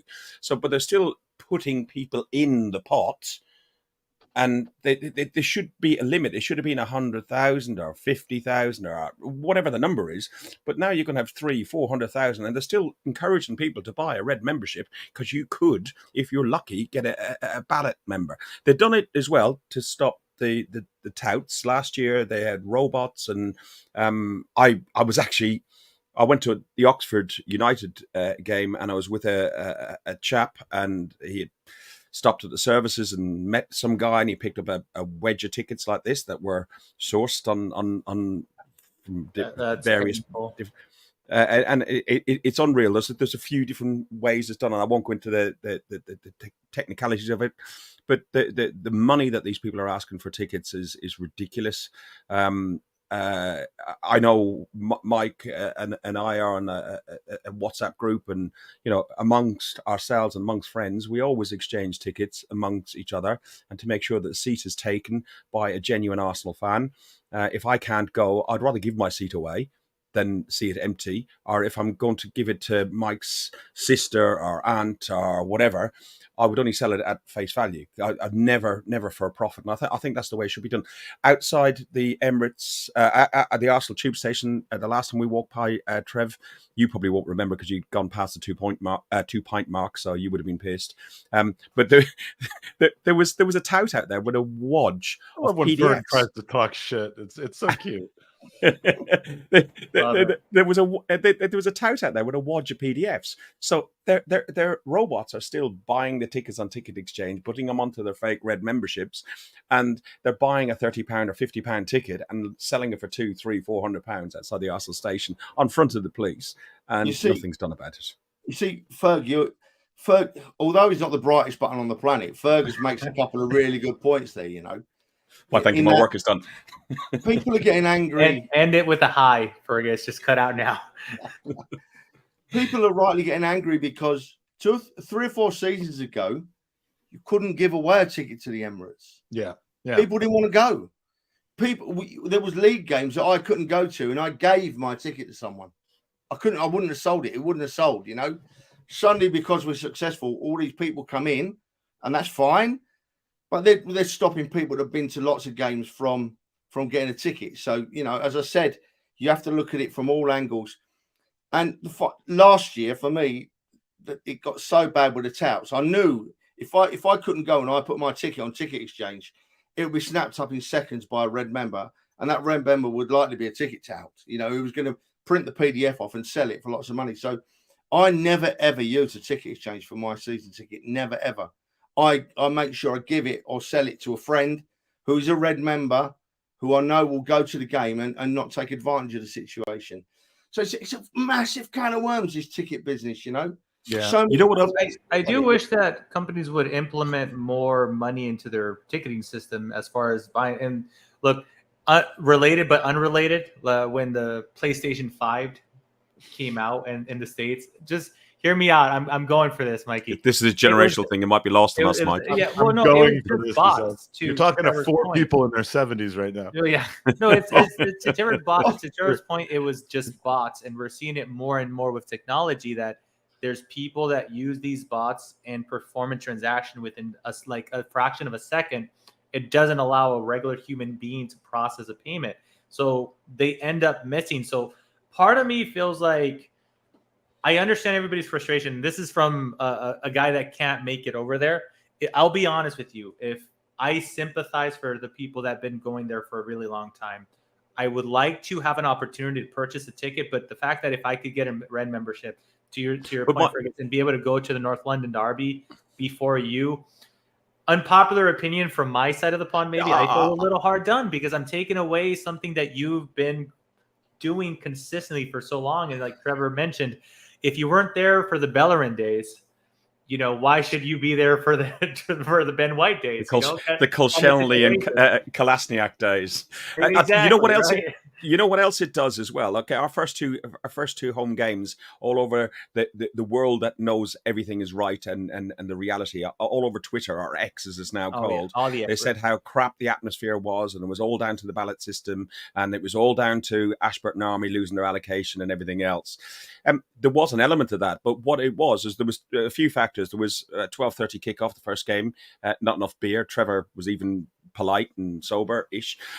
So then you had the 3 o'clock kickoff, which was against Fulham. There was a train strike. So there was those factors as well. But also the ballot members and people who haven't been there very, very often will come in and we'll be in the middle of a song and they'll go, "What do you think of Tottenham?" I'll put an American accent on there. Sorry. But you know what? I'm not offended by that. Oh, I don't. Yeah, dude. Mike and I were in Los Angeles and heard that roughly 29 times. And it was the same guy. It was this one guy that was we were like 12 rows behind us. And if I was, you want to see the looks they get in Block 5 when they do that. Dan, like the ginger hair stands up and he just goes for them. Honestly, the flag comes out, makes himself big. You know, like those dragons and That was one of the 3 games in the States that I actually was sober for. Had I not been sober, I would have been one of those fat guys throwing punches that you saw in New York. But absolutely diabolical. So, all right, we have 5 minutes left in this segment. We are going to start the new segment right at 8 o'clock, assuming we've got one of the 2 guests already backstage. The other one's going to be here soon, and we're going to want to use the full hour. So I am going to text you guys about the 4 questions and get your answers to that so I can compile a spreadsheet. Want to make sure, did you already have yours prepared? I've been listening. I've been on quite a lot last night and this morning. The ultimate. Okay, then quickly whip through the answers to your 4 questions then, Fergus. Well, I've got 3 of them written down here. 3 of them. What do you think that will be? Was it some rippling news in football? You have to word the questions. Like an out of the blue kind of prediction that would surprise people. Manchester City actually get penalised for their rigging of the game and doping the game, and they get found guilty of all 115 charges, and they're excommunicated down to the National League. I'd have stuck an allegedly in there somewhere, Fergus, to be honest. But yeah. Oh, okay, allegedly, just in case. All right. Well, And, they have been charged. They have been charged. It is a fact. Oh yeah, they've been charged and they're guilty, but whether they're penalized or not is the other story. Yeah, I will text you for the rest of that. We have to do our prize drawing. We are drawing now for a Zenith coin. It's the third Zenith coin being given away. Thank you to Sofi and to the Highbury squad and to Zenith for providing these coins. This is the clock end coin, which is this beauty right here. Arsenal on one side, the famous clock from the clock end on the other side. Oh, it's got to be somebody from Ashburton Army. You got to fix this. and yes, so we're giving that one away. The next time we give away Zenith coins is going to be a pack of all three of the ones that we've done. So it's a very special gift. I've got my Zenith coins around here. Actually, I think they're down in Florida, but they're in the pool right now. But who do we have for winning this Zenith coin? And the winner? It's me.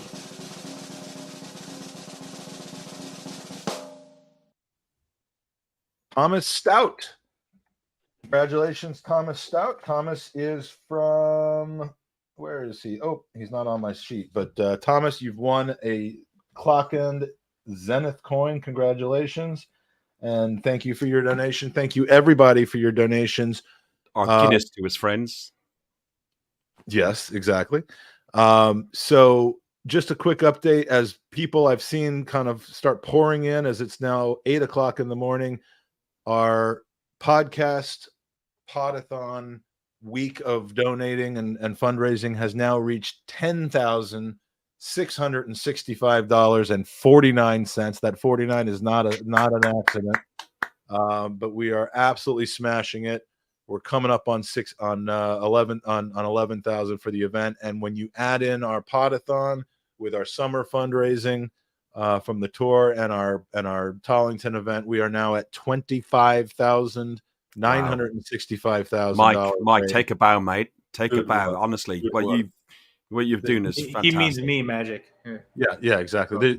There's nothing to bow for. The people who should be taking the vow of silence is me. But no, the unbelievable generosity. All I'm doing is stringing together some good guests who are willing to get up early in the morning for me. But the hard work is being done by over 100 and at this point 173 people who have all donated to make up that $10,000. So thank you so much to everybody. And Ferg and Trev, we can find you at Guns and Ribbons. And your individual, I know, Ferg, you don't like to use your individual one, so I didn't put it on there. But the anywhere easiest else? way to get me is Guns and Ribbons on Twitter, Guns and Yellow Ribbons on all other socials. 7:00 tonight, me and him will be hosting our podcast. We're going to preview the Everton game. And we're bringing on somebody who played not only for Arsenal, but Everton, where we've got the pleasure of having Super Kevin Campbell on for a period tonight. So 7:00. Trevor is mightily excited about this. Just remember, people, please, that when Guns and Ribbons tweets, it's not me, it's him. So yeah. I don't want to be associated with him. When you see naked pictures of Trev with his shirt off, it's actually Ferg deciding to do that, which is even more worrisome than I think the pictures themselves. No, he done it himself, and he kept on saying, "Look, I'm up to 40,000 have seen this, 50,000." And I think you reminded me of that. But boys, on a serious note, thanks for inviting me on, guys. I've very much enjoyed this hour. It was worth getting out of bed for. Absolutely, it was worth getting out of bed for. You do a cracking job, and I'm just looking forward to. I'm new to podcasting relatively to you guys, and I love it. But do you know what I love most? I love most doing them bits before and after games when we get together and do our bit. And I'm normally drunk, and it's great fun. But I can't wait to do that. I can't wait to do that with you in Seville. Absolutely. the Emirates and in Newcastle. We're gonna climb them steps together, both in Seville and Newcastle. So take the lift. Absolutely. Take the lift. Take thank the you, lift. Fergus. Promise when you guys are down there, you'll call it Sevilla. Yes, I have to call it that. And Mikey, thank you so much for riding with me for the last 5 hours, I think. Something like that. I lost count. Yeah, It's always a pleasure, dude. It's Really been fun. pleasure, And Mike. we'll hopefully see you a little bit later on today. Adios, amigos. All right, mate. Take care. Cheers. All right, I'm excited about this next hour. Not that I wasn't excited about the last 14 hours, but we are into, I believe, hour 15, and it's a fantastic one. And joining us today, let's see. I got to get back on my routine of reading my script here, but good morning to Europe, and there is no better way to get the day started than to have breakfast with two outstanding individuals. A quick highlight from our first guest today. I want to bring this up. We have a video of him, and here we go. Saka takes.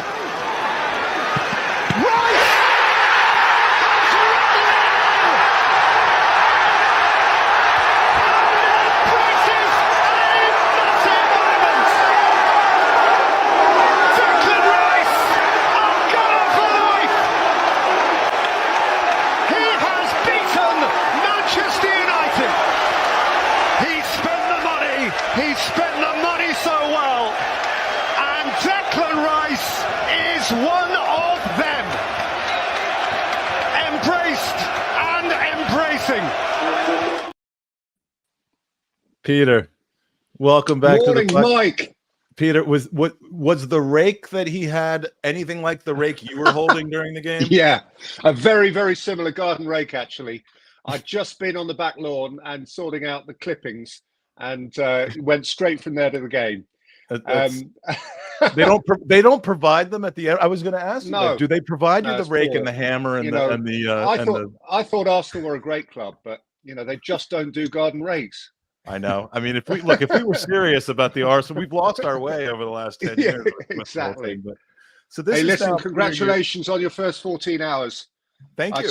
I saw the last 5 or 10 minutes of the last segment, and you guys were steaming on and in great shape. It was a really good chat. I haven't had to. I keep saying this, but I have not had to break into the energy drinks yet, and I'm trying to hold off as long as I can. I know it's coming, but yeah, so far the adrenaline is holding us up. So now, Peter, this is your fourth time, shockingly and appreciatively, appearing on the Gooners podcast, and each time I get emails and comments, asking me how it's possible that someone as poetic, as professional, as perfect at what they do agrees to come on this podcast with the likes of me. And of course, the answer is hypnosis. The answer is it's such great fun, Mike. Honestly, you're so authentic about your love for your club, and and I truthfully, it's not a threatening environment. I don't feel uneasy. It's just a lot of fun. And I know you love to talk about your Arsenal, and so you should. And it's not a bad time to be talking about them, is it? No, I mean, look, we're as excited about the Arsenal as you sounded when Declan Rice scored, and you're an absolute legend, and there's someone who's joining us a little bit later on today. But when he took a look at the lineup and saw who was on the 8 a.m. hour, he left me a voice note. So this is from our friend Albert, and I just wanted to make sure to play it for you. Yes, Michael Feinberg, man. Before I send you a beautiful voice note from your brother from another mother, Albert JTV. Mate, incredible lineup. I had to look twice. I said, bloody hell. Yeah, man, proud to be part of that, man, 100%. And Mike, can you officially tell Peter Drury that I'm actually in love with him? I love him. He's the best thing since sliced bread in terms of commentating. So you pass that message on to him from me. But much love, man. Looking forward to coming on, man. What a lovely thing to say. I love him back. That's really kind. Albert Umo, Albert JTV, Peter loves you. Actually, he's in love with you, kind of like you said with him. Yeah. It's fantastic. So, Peter, have you met Harry Symeou? Have you guys connected? I've got a feeling I recognize Harry. Harry, where have we met? You probably see me in a press box somewhere. Yeah, that's almost certainly true. Met.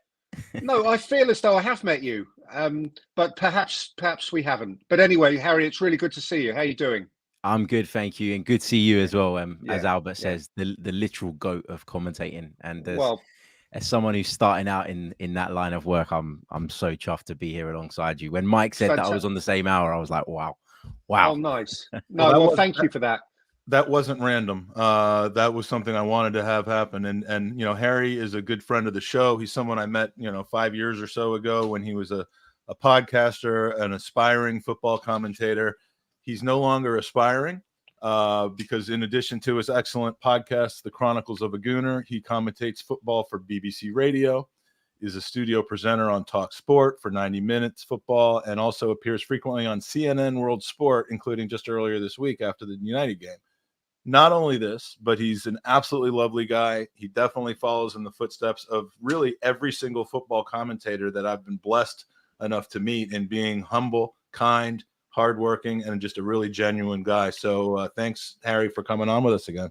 Mike, you're making me blush, man. Stop it. No, thank you. Really appreciate you having me on. It's great to talk to you. Obviously, great to talk to Peter as well. And what you're doing is unbelievable. I mean, we always have this joke, don't we, with Tom Canton about podcasting at 8 o'clock in the morning. And I always say, which he's doing right now, actually. Which he's doing right now. I'm sure he is. For me, I can't do podcasts at 8 o'clock in the morning. I feel like I'm not even functioning yet, but I'm loaded up on the coffee.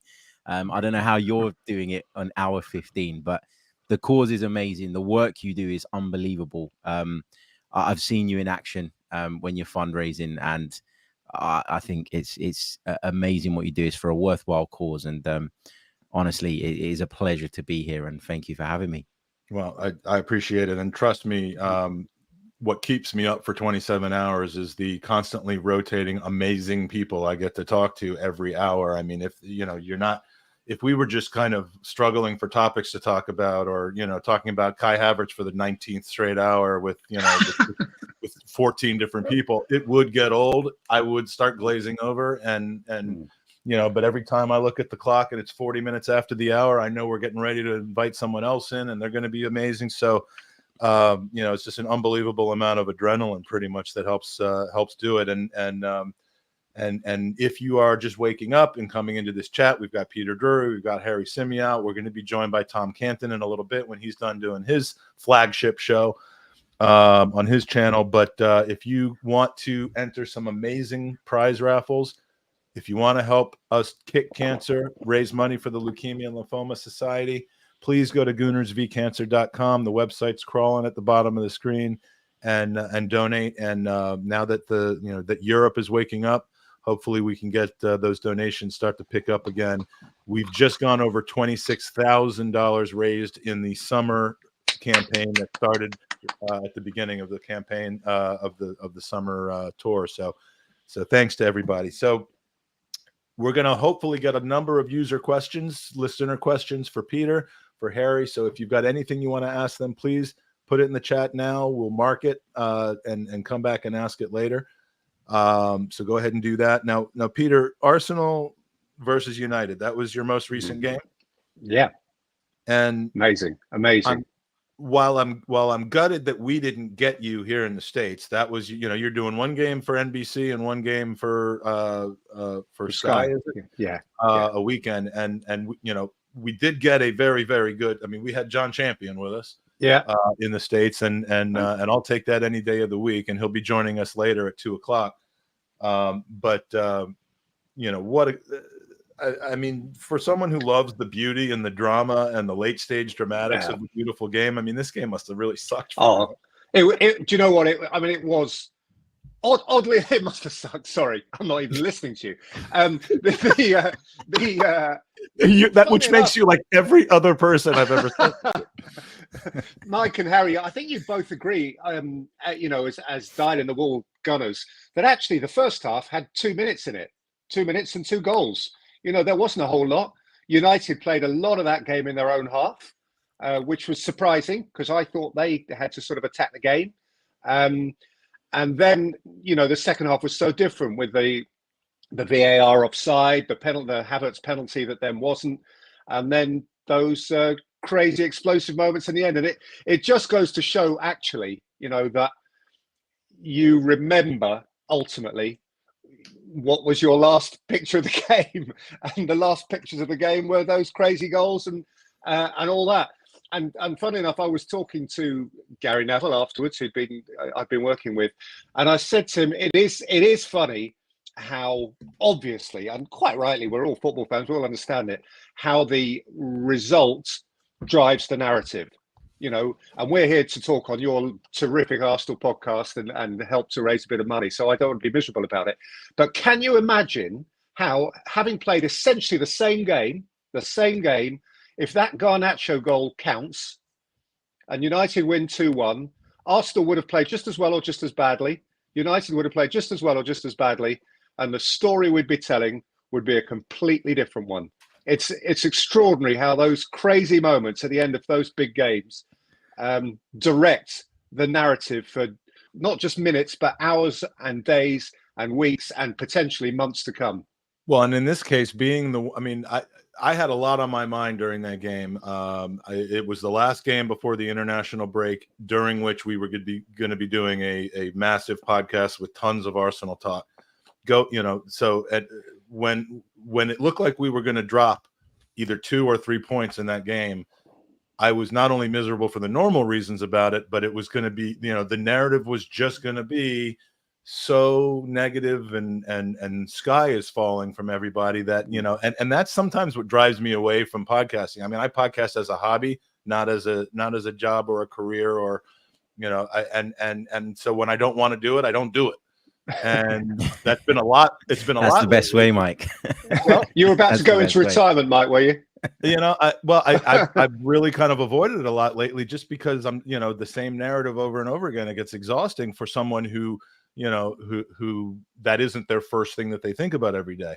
So supposedly, allegedly, especially after the Fulham game, especially after the way that went, and the fact that there were questions then being asked of sort of Mikel Arteta's team selections and the way he's trying to get Kai Havertz into the side and the adjustments he's had to make to kind of find that balance. There was always going to be that overblown reaction if Arsenal failed to win the game against United at home. And then when you've got an international break, it gives you a couple of weeks to kind of stew over it. And it often looks worse than it actually is. So I think you're right. It was important that Arsenal got the points and that just kind of set the tone, didn't it? Going into the international break, which has been really, really calm from our perspective. Not that much talk about the team anymore. Not much talk about Kai Havertz. Well, not as much. There's still plenty of it. He was bailed out from, really having a fairly poor game.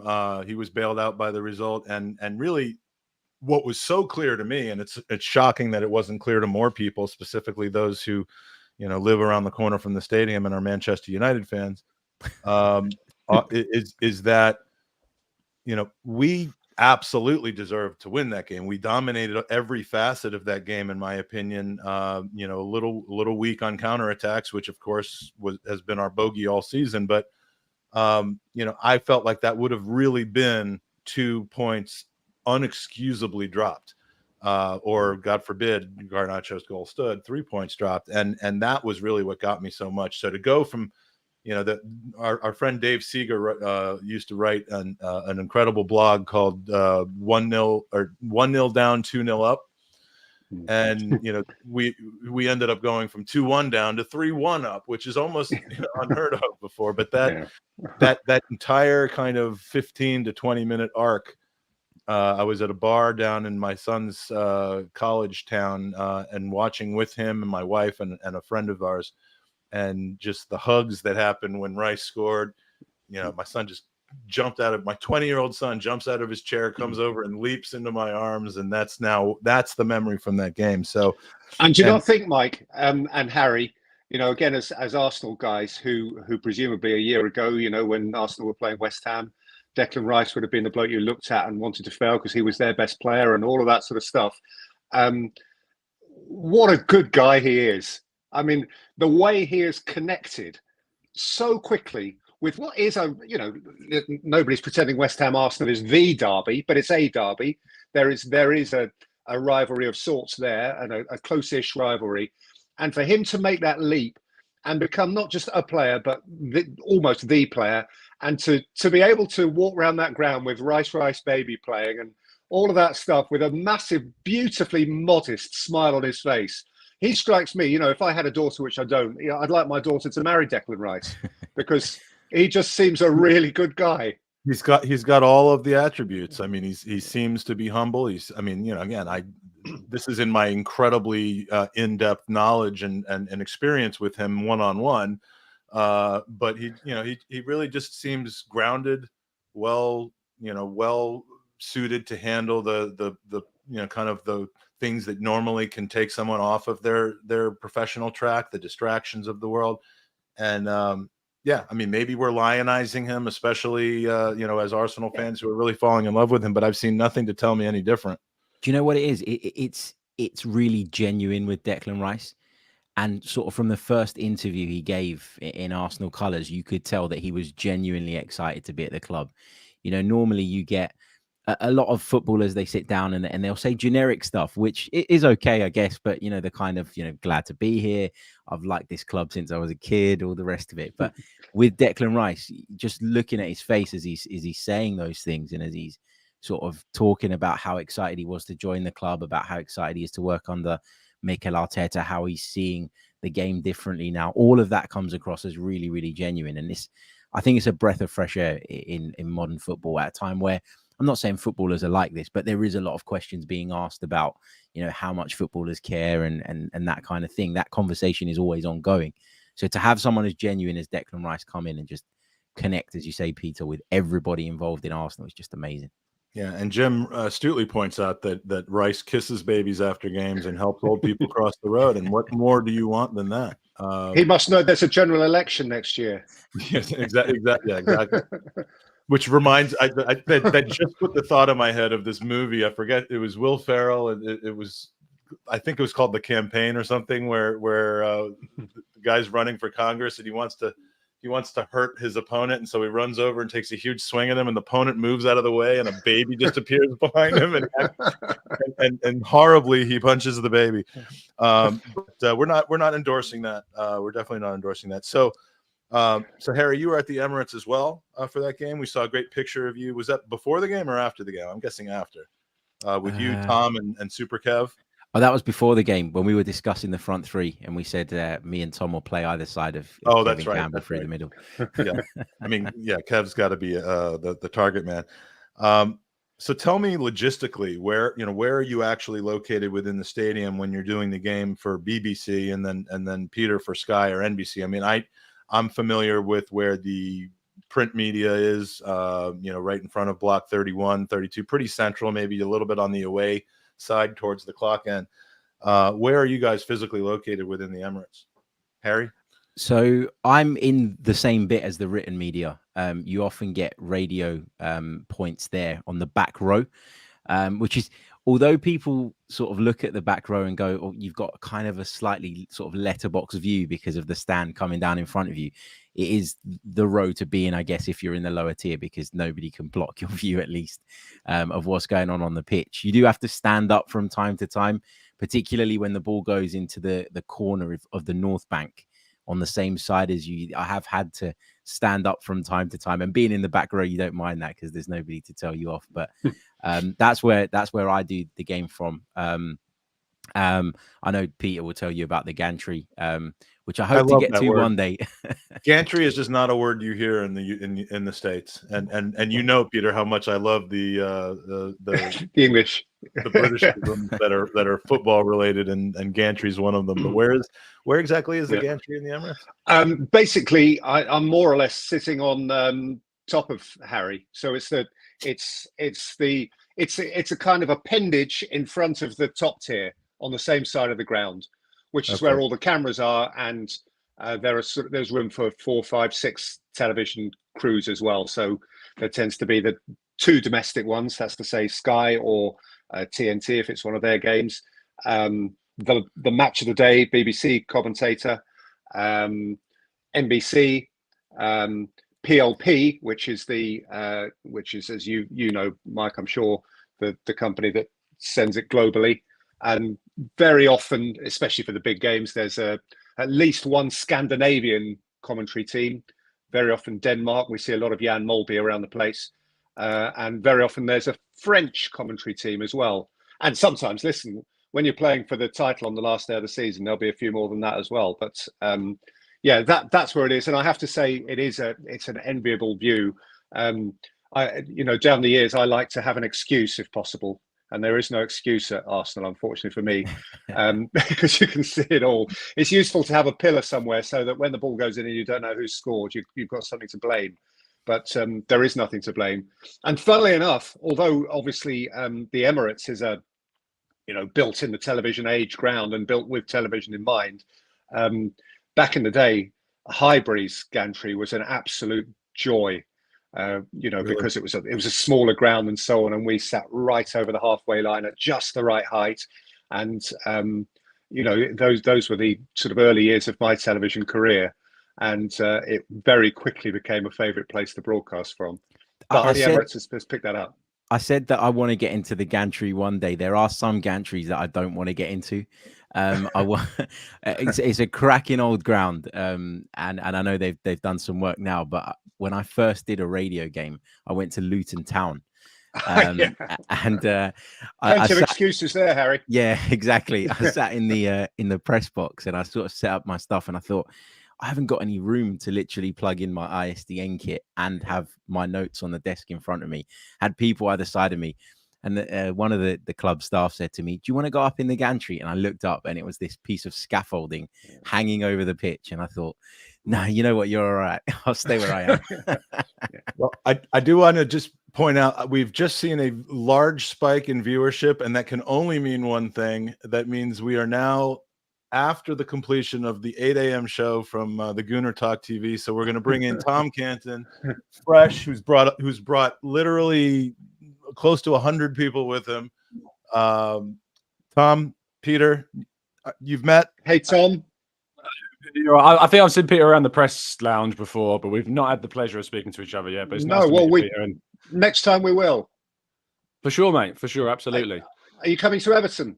I hopefully will be there. Yeah, fingers crossed. Well, fingers crossed. See you there then. See you there then, man. And I'll see this guy all the time, so he's fine. I'm actually not going to Everton. I'm disappointed now. I mean, as press boxes go, it is the most tightly kind of compacted press box. The seats are like 30 centimeter ruler wide. They are very small seats. They're fantastically old fashioned and great, but goodness me. No. Exactly. I did radio from Everton back in the day, and we did talk. I don't know how much you've heard of this, Tom, but I was talking about having an excuse when you're broadcasting. It's lovely to have an excuse, something that's in the way you can blame when you call a goal wrong or whatever. And Everton does have what we always used to call them. The guys, many of my friends on 5 Live and so on still do the good old Goodison pillar, which takes out one of the penalty areas, and so. Even if the goal's at the other end, you can find a way of blaming the Goodison pillar. Yeah, I would have gone with you're packed in so tightly that it cuts off the circulation to your brain at some point. So it gets a bit foggy. Well, I'm sure you must know. I mean, he's one of my best mates on the circuit. You must know John Murray, who's the commentator for BBC Radio Mike. For those who obviously who wouldn't necessarily hear him, particularly in the States, but he's a wonderful guy from the northeast of England, terrific accent and an absolutely outstanding broadcaster. But he would also, if he were American, he'd be in the NBA. He's about 9 feet tall.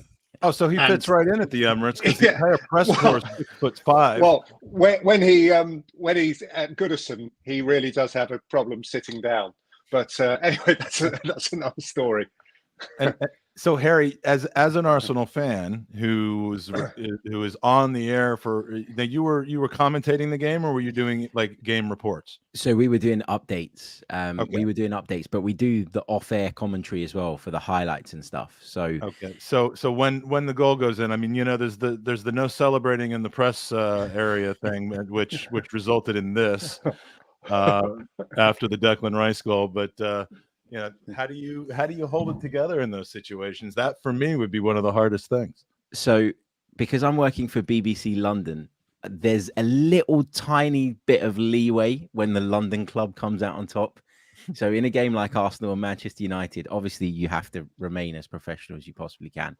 But there is a tiny bit more room in which you can go up into when the London club comes out on top. So kind of needed that room last Sunday, and I've needed it a few times over the last couple of years. When Harry says he needed that room, he needed like Albert Hall in terms of the size of a room of difference. Like, But do you know what though as well? And Peter will tell you this. I think obviously, and I'll probably need to improve on this, and it's something that I want to learn over time. But I find that you naturally go up to another level when the home team score because the crowd takes you there. It's like you're kind of surfing on the noise of the crowd. And if you don't, if when the away side scores, it's more of an effort to go up to that next level because you haven't got the crowd sort of lifting you there by default. That's so right. And Mike, that can be a problem, honestly, because it can bring with it a perception. When you are neutral, it can bring with it the suggestion that you're taking more pleasure in one team scoring than the other. And that's not the case. Harry's bang on. You go with the feel in the ground. And so when Manchester United, for instance, scored their goal the other day, you try to go high for Manchester United supporters, but they're just a little posse in the corner a long, long way away from you. And it's not the same lift. And the same would be true. I have to say this, covering myself all the time, but the same would be true, the other way around at Old Trafford when Arsenal go there later in the season. It would be instinctively harder to get high with Arsenal because the noise won't be the same. Yeah, and I'm seeing. I apologize for a slight bit of distraction. I'm seeing that clearly. Tom said, "Put in the chat that you came over from TGT." We got about 150 messages. Honestly, 150 or so new viewers have come in. So, Tom, I mean, if that isn't an ego trip for you right now, that you have caused people to do. I said something Peter was going to be here, so that is the only reason they jumped. And Harry, I mentioned Harry. Oh, cheers, Tom. It's all you, Tom. It's all you. And this is the equivalent to "Please may I have your shirt," the sign on the sideline. But Peter, can we accommodate? I'm going to guess he's one of yours. So Tom. So as a favor to Tom, shout out. Who? Me? On the screen. Louis. Hi, it's Peter here. Thank you for wanting me to shout out. I do far too much shouting out. A lot of people say, "Peter, shut up," but shout out to you, Louis. Well, no one in this audience is going to say that. I'm going to take advantage of the situation and just tell people again a little bit of housekeeping why we're here. We are here to have an incredible conversation.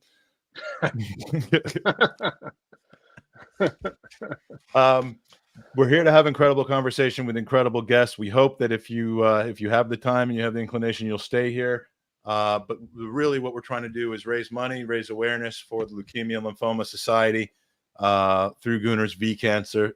If you go to goonersvcancer.com at any point, please, the sooner the better, because you'll be entered in more prize draws, because not only are we collecting money, we're actually asking you to donate directly to the Leukemia Lymphoma Society, but we are also giving away some amazing prizes.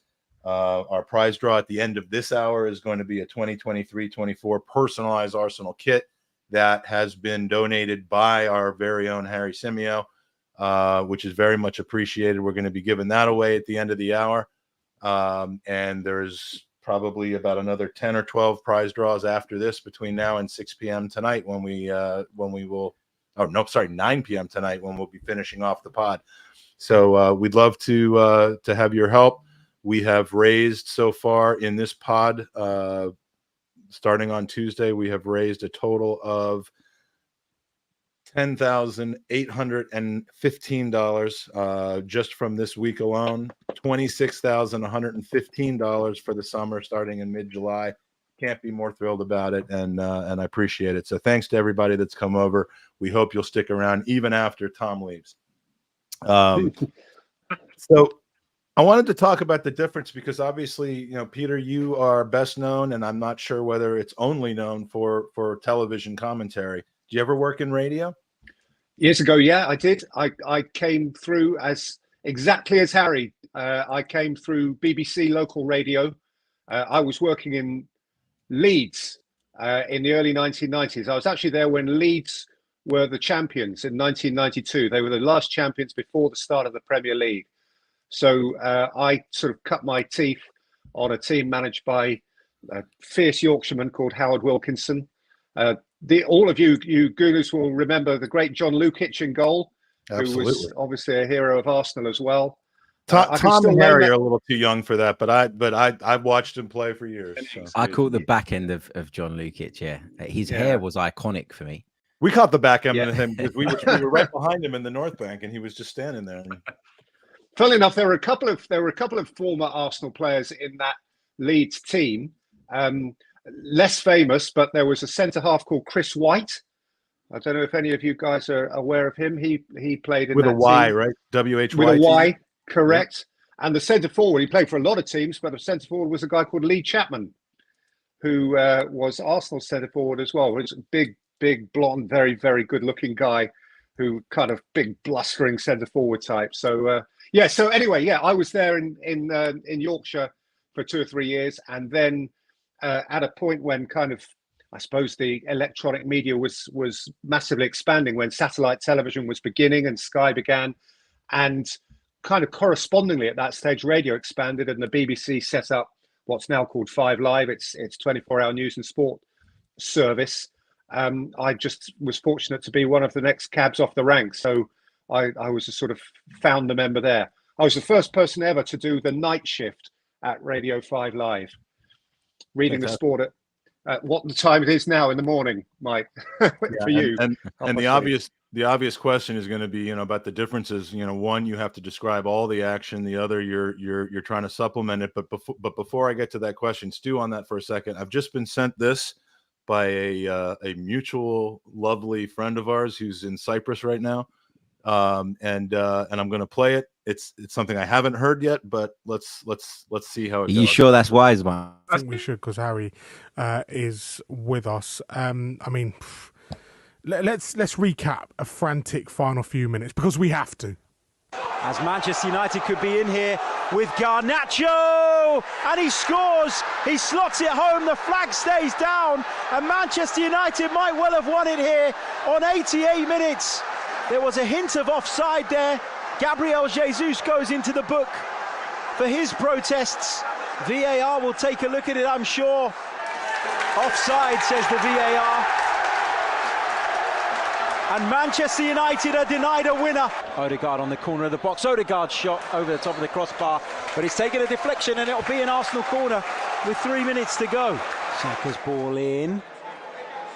Rice brings it down on his chest, strikes towards goal, and it's deflected in! And it's Declan Rice with his first Arsenal goal! What a time to get it for Declan Rice! Arsenal have found what's surely going to be the winner! Declan Rice with the goal from the angle, and Arna couldn't keep it out, and Emirates Stadium erupt! Box Saliba's clearance. That's more than just a little bit of license from London. Out to the left-hand side for Vieira, who'll play it through to Gabriel Jesus, who's in here for Arsenal. Gabriel Jesus to finish it off. Oh, what a way to do it! Gabriel Jesus seals the points for Arsenal. He's back, and he's back with a bang. Arsenal 3, Manchester United 1. That is fantastic. I'll tell you, I don't get the chance to listen to Harry on the radio. I have not really been able to hear a lot of his commentary, and I mean, that was some good stuff right there. My throat the next day was not good stuff. You kind of undersold that as far as the amount of excitement that you were able to show because it was London, a London team. I mean, it was the crowd, Mike. It was the crowd. If you want to know the difference between radio and television, Mike, which is what you're coming on to, what Harry's done there, sparing his blushes, illustrates it perfectly. As a listener, even a dispassionate listener, there wouldn't be that many dispassionate listeners to that stage of Arsenal Man United. You knew what was going on. And that is the job of the radio commentator, to describe what's going on. Geography is really important. Where are they on the field? Actually, what is happening? And if you hear a television commentator doing that, when you can see for yourself where they are, that can very often be, and listen, guilty sometimes, irritating. Don't bother telling me that he's taken the corner right-footed or he's brought it down on his chest, because that is self-evident, and that is essentially the difference. And Harry's, apart from the passion that goes with it, the description is a perfect underlining of the radio commentator's art. Peter, how did you find that transition from radio to TV? Because I had the pleasure of doing a few TV games last season, and I found it quite difficult at the beginning to get out of that habit of talking about where they are on the pitch and being that descriptive. I found it really hard, Harry, and I honestly, sometimes, strangely enough, still do. It's only, I'm trying not to sound too kind of self-centered here, because it sounds like I'm constantly analysing myself. I'm not, but it's an appreciation on television which takes years and years and years, that saying nothing is a good thing a lot of the time. And it's not that as a young or even not young commentator you're especially eager to be saying something all the time. It's just that you sort of you have this sense of there ought to be a noise now, and actually you realize after the passing of time that there doesn't have to be a noise, particularly when you're in a stadium like Arsenal's and there are 60,000 people going nuts. They do the work for you, and if you have, again, it's different if you have a co-commentator with you who sort of fills in the gaps. You realize that you don't have to be there all the time, and there's a chance to let it breathe, which of course there isn't on the radio. And so it's perfectly natural that if you've done years of radio and you are required to, dead air doesn't work on the radio. Yeah. You've got to be talking all the time. Television for me, you named all the names there. You would, because you've got Arsenal inside out and upside down in your head. But the most important thing in television is sharp player identification, because essentially a lot of the time that's all you can do is just say the name, because the rest is self-explanatory. Whereas on the radio, in truth, and you'll agree with this, I'm sure, if you're not quite sure who the guy is in possession over on the far side of the field, you've got the license to talk about the smell of the burgers, or the moon that's drifting above the stand on the far side, and be all descriptive until you're happy with the football again. So anyway, I'm rattling on too much now, but there are some of the differences. No, it's amazing feedback. Thank you. And you're getting some amazing love from the chat right now. Just everybody in the chat, all 260 people in the live chat right now. I think almost every single one of them has just given you props for bringing that feeling back from last Sunday.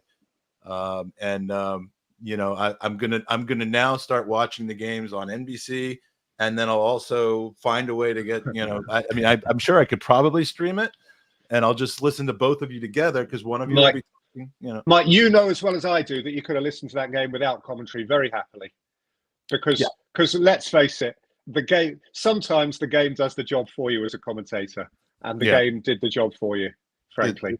It was fantastic, so the kind of the next thing I wanted to talk to you about, and Tom, jump in anytime you want, because I wasn't quite sure when you were going to come in, but how important is familiarity with your broadcast partner? Because Peter, obviously you could have chemistry with anybody, but but you tend to work with the same people now on a regular basis. You've been working with Lee and Graham a lot on NBC, and I think you said Gary Neville on Sky. Over the years, you've had some changes in that. One thing I noticed, because I do love when we have commentators on to go to the website where they have all the statistics about it. But Harry, is this accurate? Where did you find this? I've never even seen this. Oh, this is what's the website?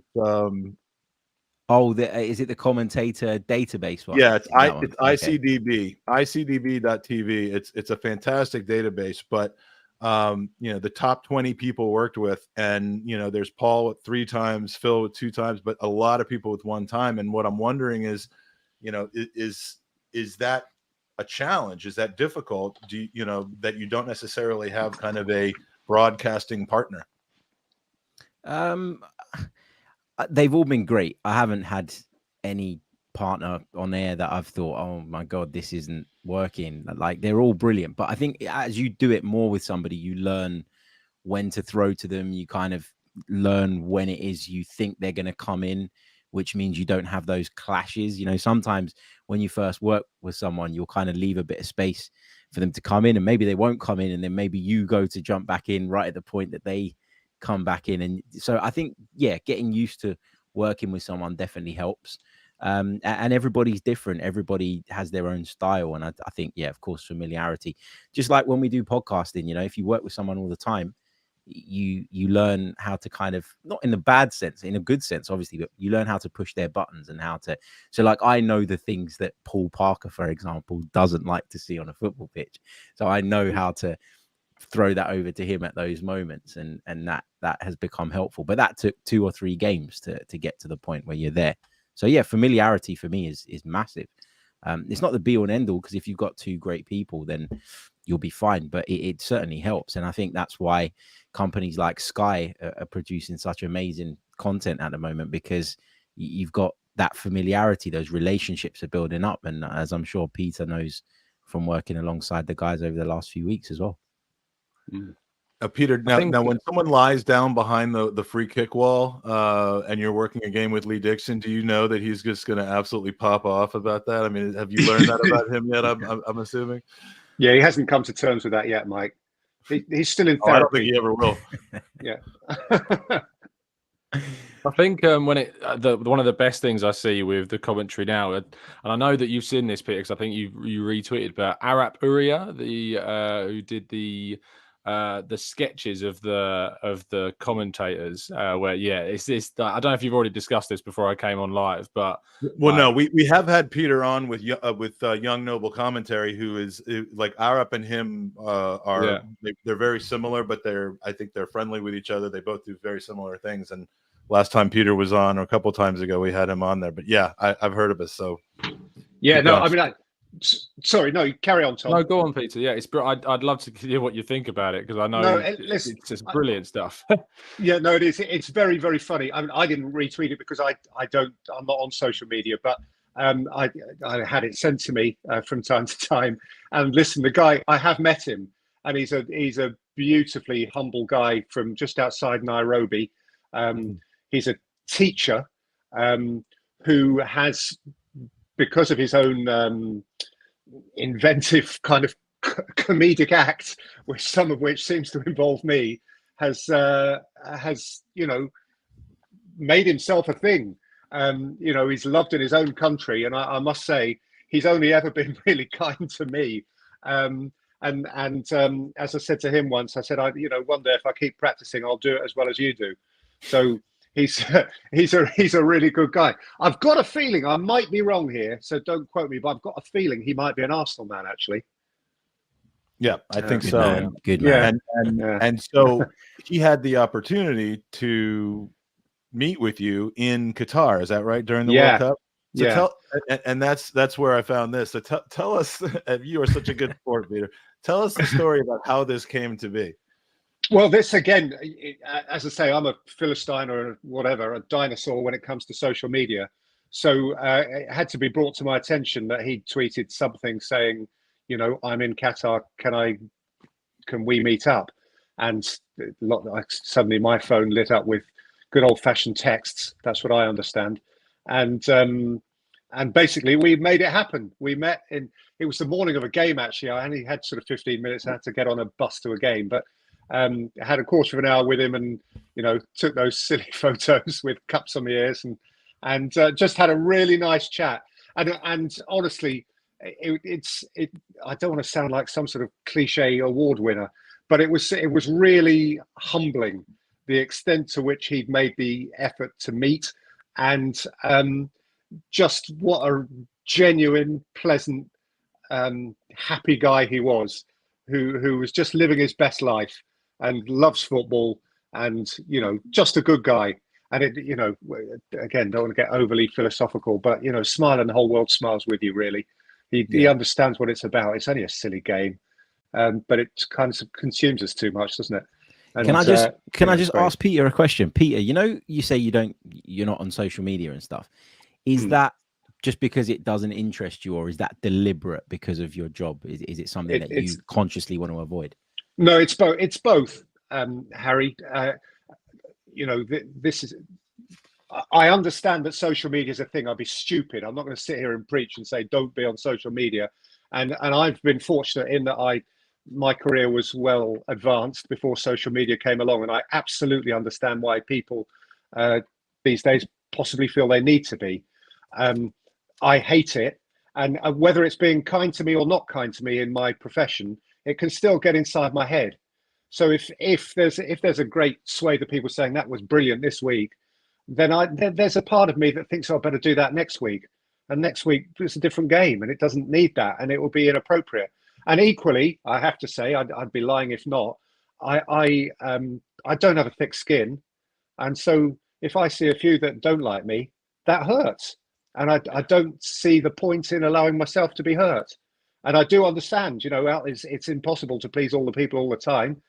Inevitably, certainly, there will be adverse reactions sometimes. And that I totally appreciate is part of the gig. But why would I want to invite it into my life? Just best to avoid it. Of the 50 plus guests that we've had on that we will have had on this 27-hour podcast, you are the only one without a Twitter handle, and I have the utmost of respect for you for holding strong on that. I mean, I've had tweets going out listing all of the people who are going to be on the podcast by their Twitter handle, and it's they when you do the Twitter handle, it turns blue because you can click on it. And it's a whole sea of blue, and then Peter Drury in black in the middle of it, just typed out. And I just every time I'm like, you know what? He's held strong with it. Unless you've got some crazy like secret Twitter account that you don't tell anybody. No, it's not happening. But I don't think Peter so. Drury brackets, sad old man, close brackets. No, the burner account. Peter, I know that you had mentioned you needed to shoot off a little bit before the hour. Are you okay on time? Listen, or do you... Oh, come on! Let's see it through. I'll be late. Okay. Honestly, this is good. I'm enjoying talking to the guys. Thank you so much. Well, one of the guys who's got to leave. He's the guy who came in late because he's got a busy schedule, or even a busy schedule.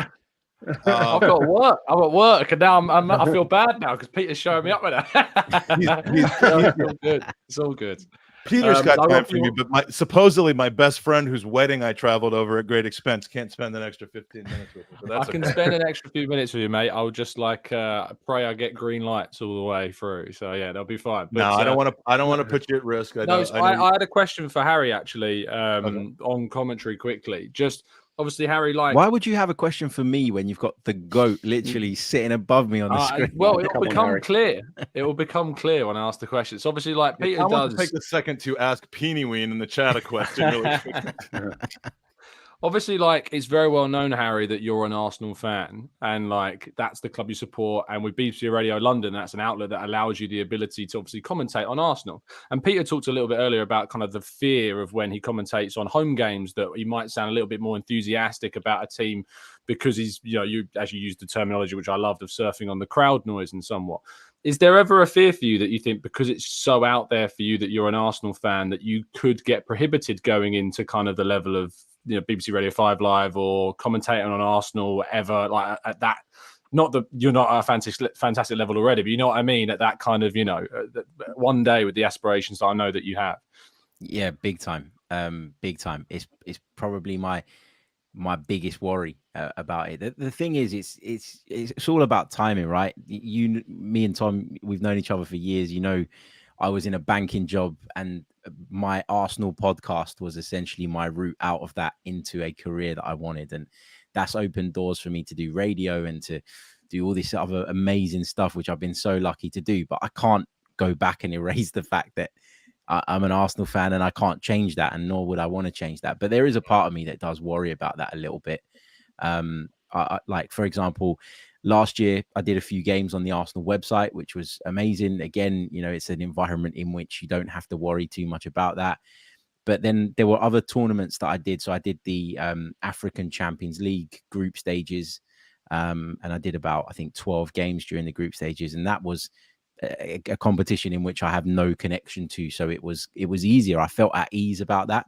So I do think about it a lot, and I do worry that could be an issue further down the line, and that's where social media comes in, because you're going to read what people are saying, and you're probably going to be even more conscious of it as a consequence of that, and maybe you'll do things differently which you don't really want to be doing. So yeah, I do worry about that a little bit. Yeah, for sure. Well, I think you're professional. Harry, I don't think you'll have to in the long term, honestly, because your stuff's really good, and also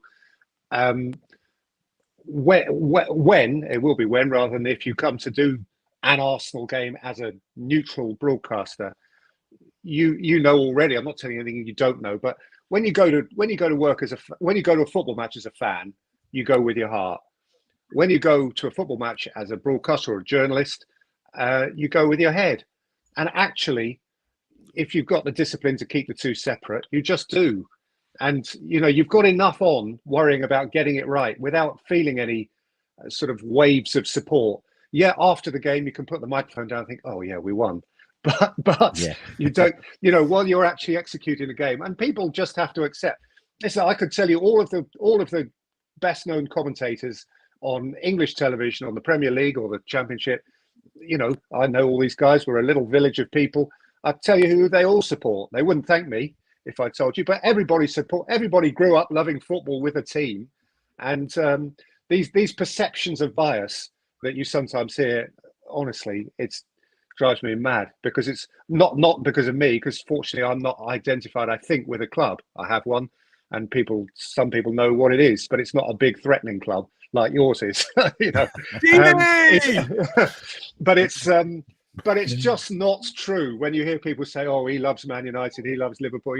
It's just not true, and very often it takes us back to where we were before. You've shouted a goal in front of a home crowd that's got you more excited than you appear to be when the other lot scores. But anyway, listen, your stuff's excellent, and I'm sure it won't be an impediment. The thing is as well, though. No, but the thing is as well, like if like last season there were lots of times where I shouted like that on Crystal Palace goals or exactly. Brentford goals, but nobody would see that because nobody would bring that up because of the fact that you're not associated with those clubs. But yeah. I think the answer to how to deal with that is you just got to deactivate your Twitter account. Yeah, that's probably true. It's so strange though. Go on. No, go on, Harry.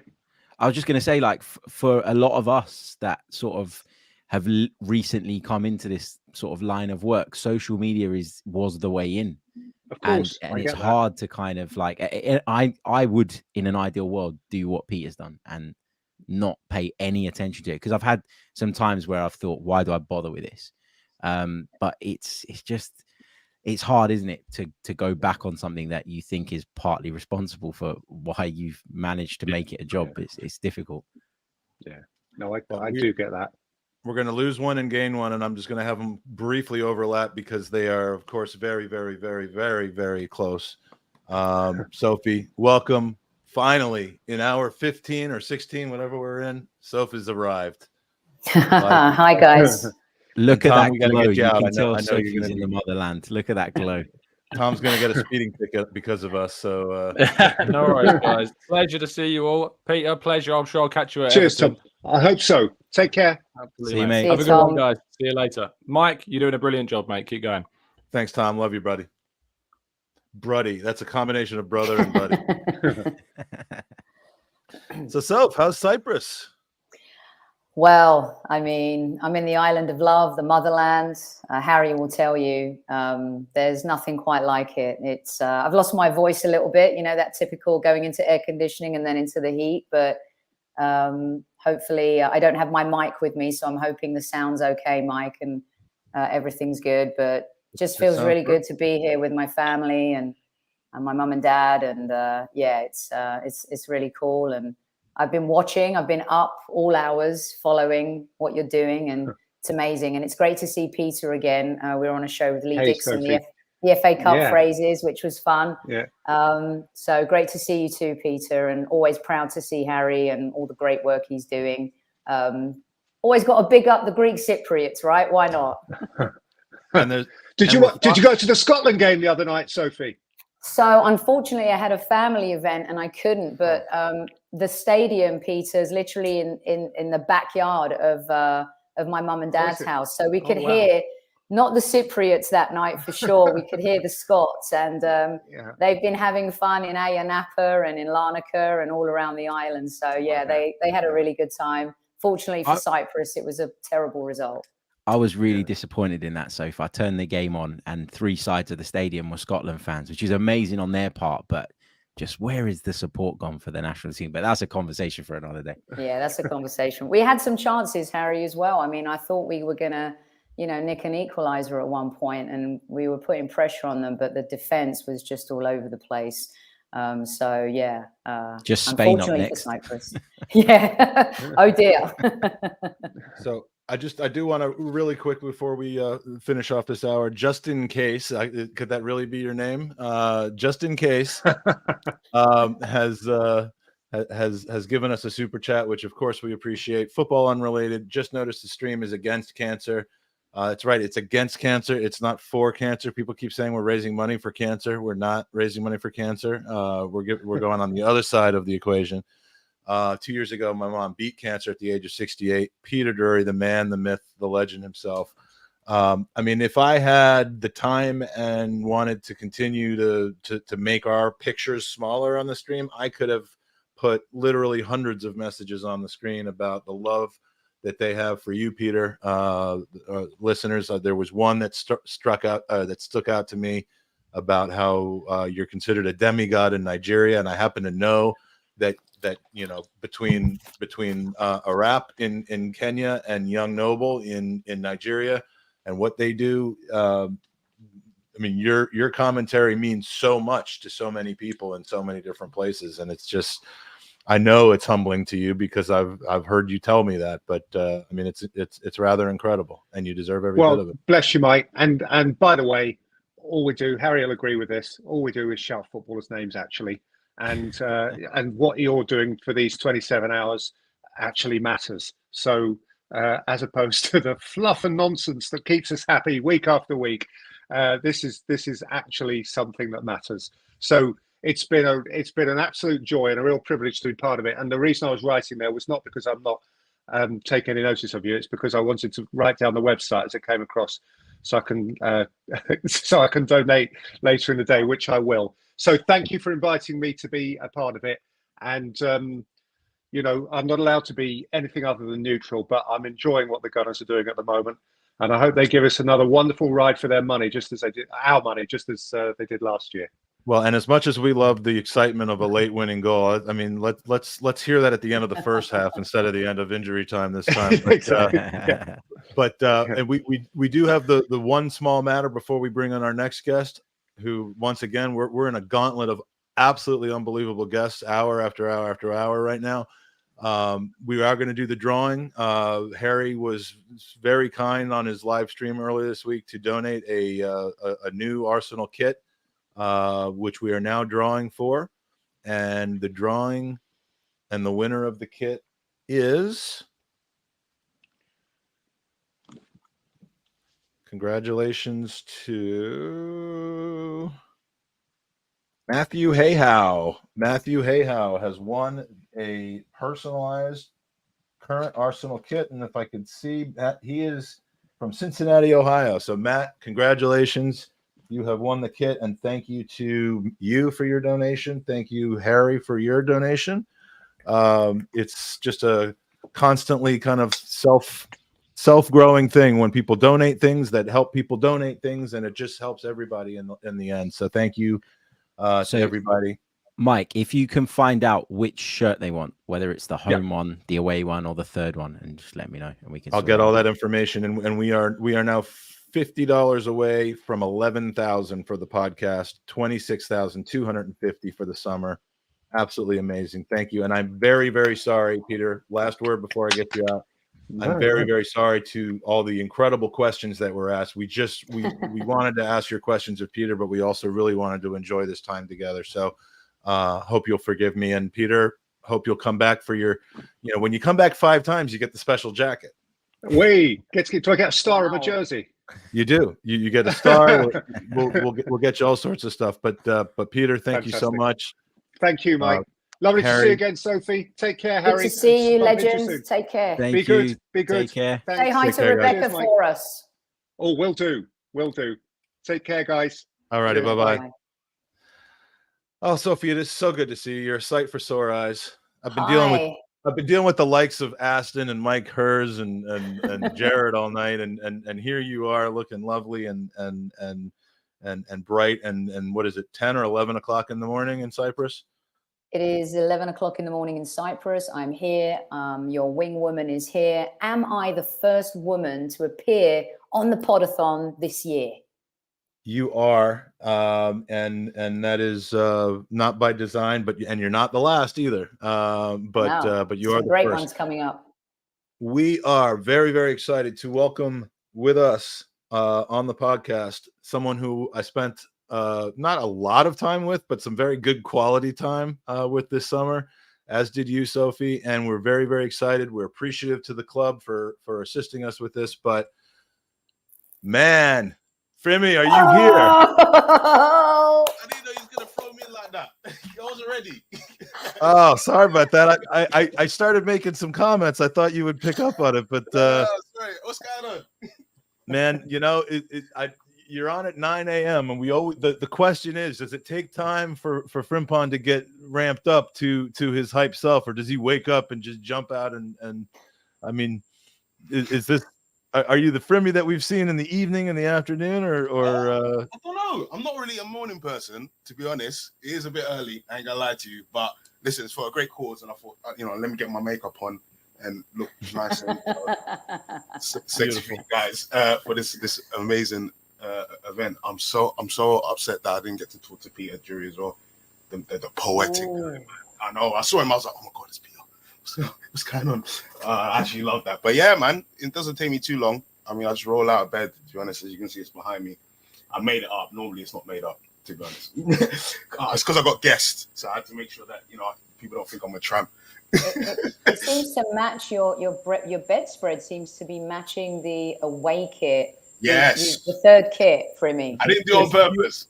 Do you have a home away and alternate bedspread or sheets? The thing is, I have got red ones. I actually changed it from the red one to this one. Do you have neon yellow ones with lines all over? Oh, I haven't got the yellow one yet. You might have to sort me out, man. I haven't got that far in my bedspread collection. So you might have to hook me up with some yellow stripy bed sheets. Mike, we'll go in on some new sheets for Frimmy for his birthday. We'll do a whip round. Yeah, please, we'll do it. And you're getting some mad love from the chat right now. And obviously, the reason you're getting this kind of love is a lot of what we want to really start talking about today. Once again, I know I lied to you last hour unintentionally about putting your putting your questions in the chat. And that we'd eventually ask them to the guests, but I mean it again this time. I promise we will ask questions of Frimmy towards the end of our hour. If you put them in the chat, I'll start it with a cue so I can see it easily, and we will ask him. But some quick housekeeping again. If you're here, hopefully you can see the scroll at the bottom. GoonersVCancer.com is the website. It's got all the information about the stream, about the podcast, what we raised over the summer which was something Frimmy really helped out with a lot. And I've got my thing right here, actually. I still got it, the one you gave me. Oh, absolutely. Hey, Diego from Hoboken. Check that. Can you hold that up one more time? I want to hold it next to you if you can. I want to take a picture of that because it's the middle of the night here on the East Coast. There we go. There we go. I'm going to send that to Diego right now because he's the one that made those, gave them to us, and it's in your bedroom now. It's my new sweater, man. I need it. It's hot over here. Jesus. So Mike, I don't know. That entrance in DC was pretty spectacular, wasn't it? I mean, they were all amazing, but DC was just, I don't know. LA was great, but it was all great. I mean, it was our great hometown for me out there. Look, 2 of the 3 cities were our hometown, Sophie, and we represented. We represented. We took the title, it was an amazing time, and that's a lot. What I wanted to talk to you about. I mean, we spent some time over the summer. I appreciate you coming out. You lit up our event in New York City. It was kind of the night before a lot of people got in town, so it was for people that were there early. And all of a sudden, thanks to Tiff, the amazing Tiffany Campo, all of a sudden the Arsenal truck shows up, double parked on we didn't. 9th Avenue. Yeah, I know, right? We didn't care. and you and oh, my son's gonna kill me for forgetting what his name is. Chunk? No, not Chunks. It was one of his guys. Sharky. Yeah. Sharky, who my son absolutely, I've never seen him fanboy like that before. Oh, man, Sharky's the guy, man. So you and Sharky, sticking your head out the top. I mean, it was everything that NYPD doesn't want people to do, especially without a permit. And I assumed that there was a permit involved. And when the police finally were like, what's going on here? We need to clear this out. Our friend Seth Thomas, who's been donating, he's been in the chat. I don't know if he's still awake or not. It's 4:06 in the morning, but he's a lawyer, and he came out to I love how he came out to represent the Arsenal. That was hilarious. He got his lawyer hat on. It was like, no, you're not getting rid of this. This has to stay here. We had everything that we needed, so I didn't know why it was an issue. But listen, it's your country. I didn't want to spend a night in prison, especially with Arsenal being in town. I wanted to see the game. I came to see the game. So we just obliged, and we moved on. But it was great, man. It was absolutely amazing. Bringing the truck to you guys, and you guys really you really took us in, and it was great, man. It was even after we went and we came back, the vibes inside the supporters club was amazing. I was getting so much love. Like, I've never had that much love in America for since last year, to be honest. But and that's what I wanted to ask you. I mean, you are clearly someone who just draws energy and positivity around you, and I know that you make your way around the Emirates and the area around the Emirates. I've seen you outside the gates of the Tollington, doing some pieces and film. Of course, whenever I see a camera and I see someone from Arsenal, I start pushing my way through people. It's just kind of a habit. I'm a little starved for attention, I suppose, but I also just like seeing you, man. Yeah, man. It's always good to see you, man. Like, you always put a smile on me. I was like, oh, God likes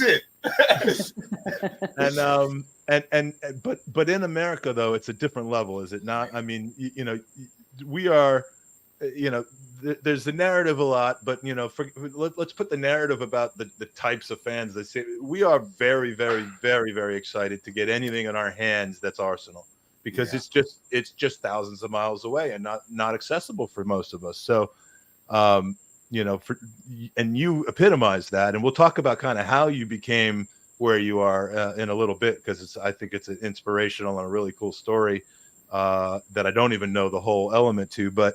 Yeah, I mean, how was your summer, man? I mean, is that? Oh, mate, the summer was great. I mean, first we started off because we started off tour in Germany. We went to Germany, went to Nuremberg. The Adidas HQ, which is absolutely beautiful as well. Like, I'm there, I'm like, how do people work? There's so much stuff to do and just have fun. And we went there. We worked hard to make sure we were ready for America. And then I think we came back from Herz, so I think I was home for like 2 days.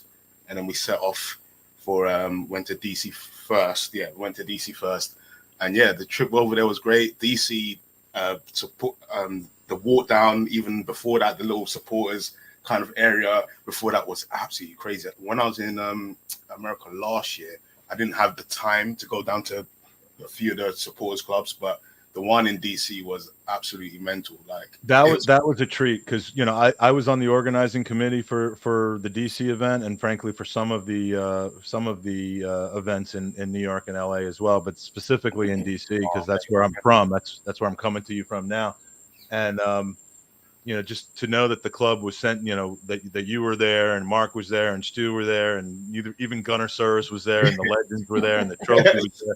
That was, I mean, that night was also kind of early on before a lot of people came into town for the game on Wednesday. This was Monday. Absolutely made the event that you guys showed up and stuck around for so long, did some content. It was great, but the place was packed out for us, huh? Yeah, it's crazy, man. It's absolutely mental. I remember I turned up, and like from last year, because last year it was a bit frantic. People kind of knew who I was, but this year it's gone like 20 times. Like, as soon as we walked out the hotel, people knew who I was. When I was walking down the road, even before I even got into the supporters club, people were stopping me like, "Oh, you?" I was like, "Yeah, what's going on?" He goes, "Oh, what are you doing it?" Getting pictures and stuff like that, and it was absolutely crazy. That the love I was getting out there was. Are you Emmanuel? Yeah. That's enough. We're going to talk about that too. Because we've done a carpool with Emmanuel recently, which was amazing. Yeah, we're gonna talk about that. I've been can I waiting ask for Frimmy a years question? for that. Let me ask, because Frimmy, the difference between last year and this year, like you were saying about being recognised and just the craziness about it. How about the players who kind of joined Arsenal? Maybe even Declan's super famous at West Ham, superhero. Wherever he went, he was mobbed. But it was even on a totally different level for him, wasn't it? Like how did they find it? Similarly to you, all of a sudden you're part of the Arsenal machine, and it's just something on another planet.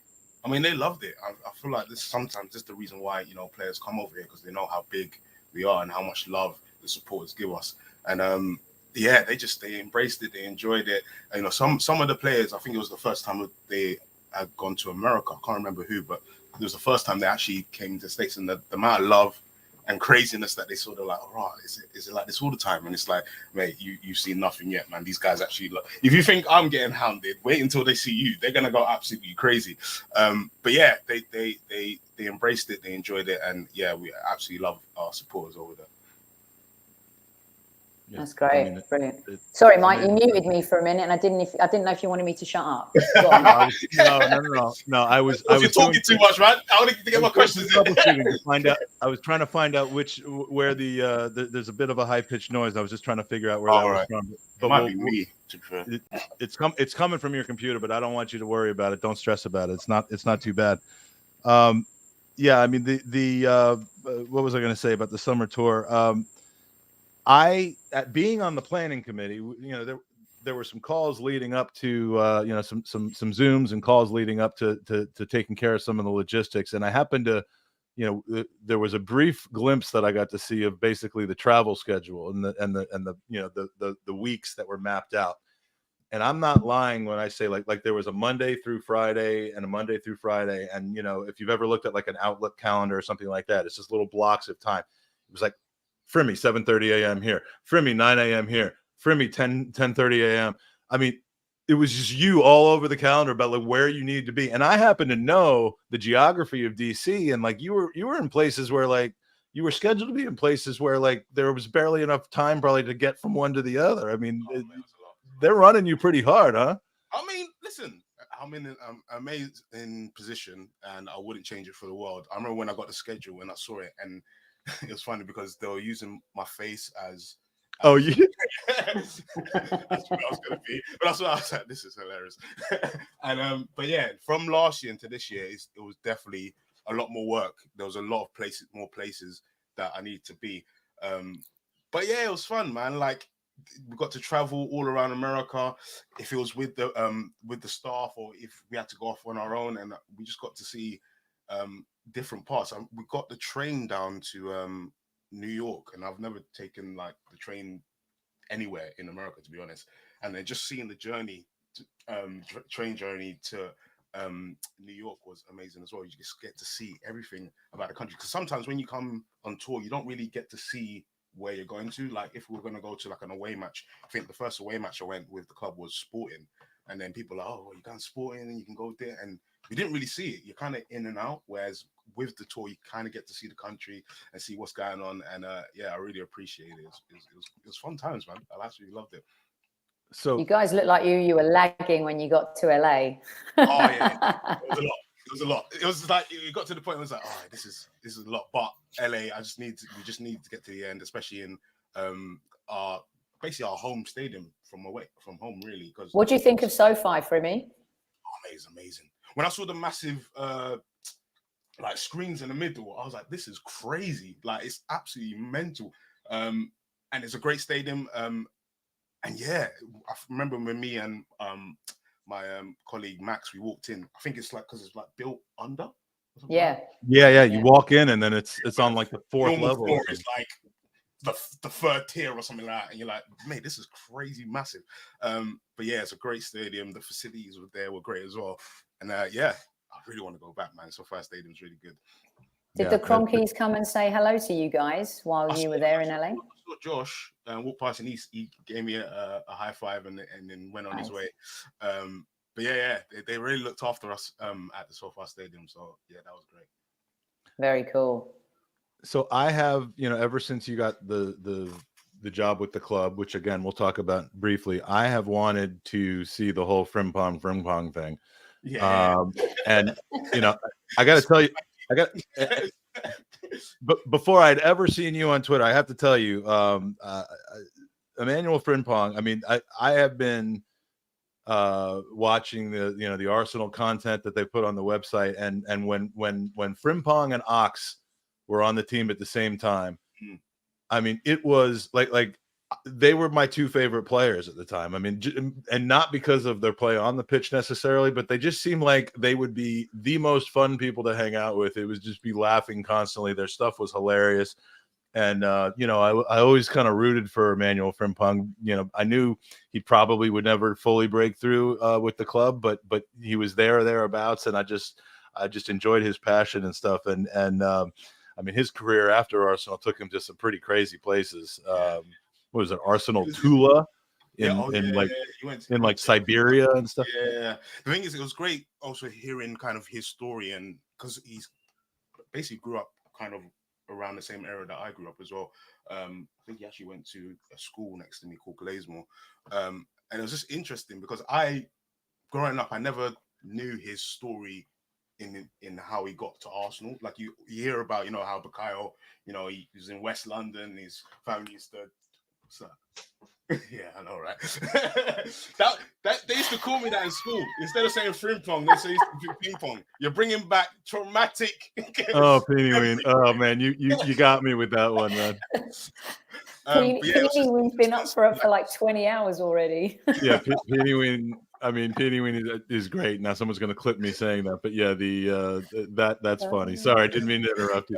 Yeah, it was just interesting seeing his story come up, and he's such a funny character, and him being Guardian as well, and having the same name as me. I remember when he first made his debut, and I was like, "Listen, a Frimpong's mate. He's played for Arsenal. I know I never will, but there's a Frimpong on the pitch with Frimpong in the back. I can die happy. Yeah, it's all good. Yeah, I've seen it.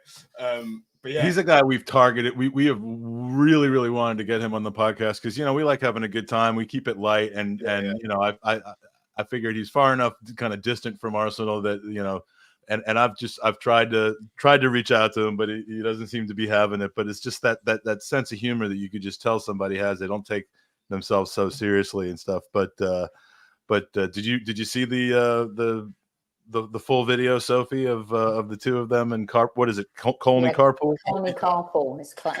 I love Colney Carpool. I just love the spontaneity of it, how relaxed the players are. They really just seem, I think, since you've joined the club, seeing the connection with the players, there's something, as a broadcaster, when you're talking to players or trying to interview them, they're always going to be on edge maybe with media, but there's something so special about kind of what you've cultivated there, how comfortable they are. They can feel like they can have a little bit of a laugh.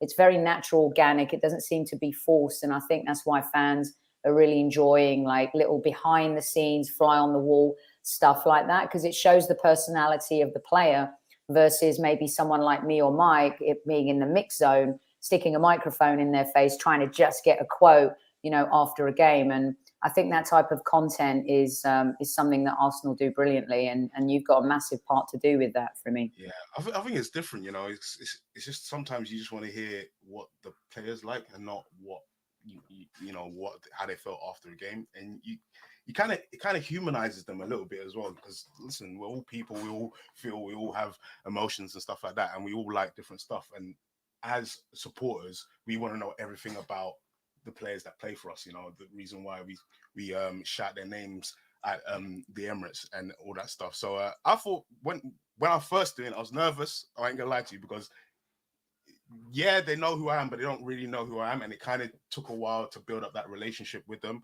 As soon as I think my first one was actually Matt Turner, and like Matt Turner is an absolute legend. I love that guy. I love him. Such a nice dude, and yeah, I feel like when they first saw that episode and then they saw the Eddie ones, they're more comfortable to do it as well.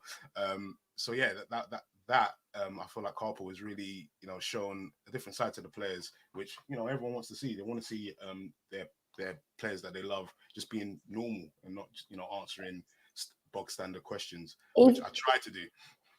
Even Xhaka looked relaxed when you did when you did it with him, because, you know, I mean, you know the story about Xhaka wanting to actually kill Mike once during a press conference, right?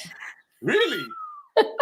Why? I throw him under the bus all the time. Any opportunity comes up. I know it doesn't look like, but it's hard to get Granite like fuming at you, though.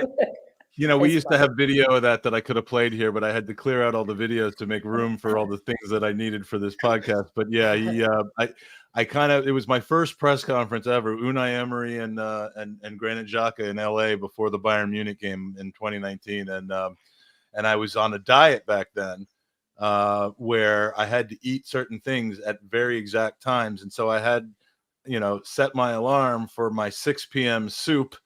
And I forgot that you know, that I wasn't really in a position to be dealing with that right now. And guess when the press conference started? 5:58 p.m. Oh no! So everyone goes up and put their phone up there, and I'm like, oh, okay, I guess I should do the same thing that everyone else is doing. And 2 minutes into the thing, he's answering a question, and it's like, and Unai's like, whose fun is this? And so I walked up there, and you could see me, like, because at that point I was just heavily balding, but I wasn't bald yet. So you just see this like, and I was also extremely overweight. And you just see this, you know, walking up, like doing the walk of shame, grabbing my phone, and Xhaka's like,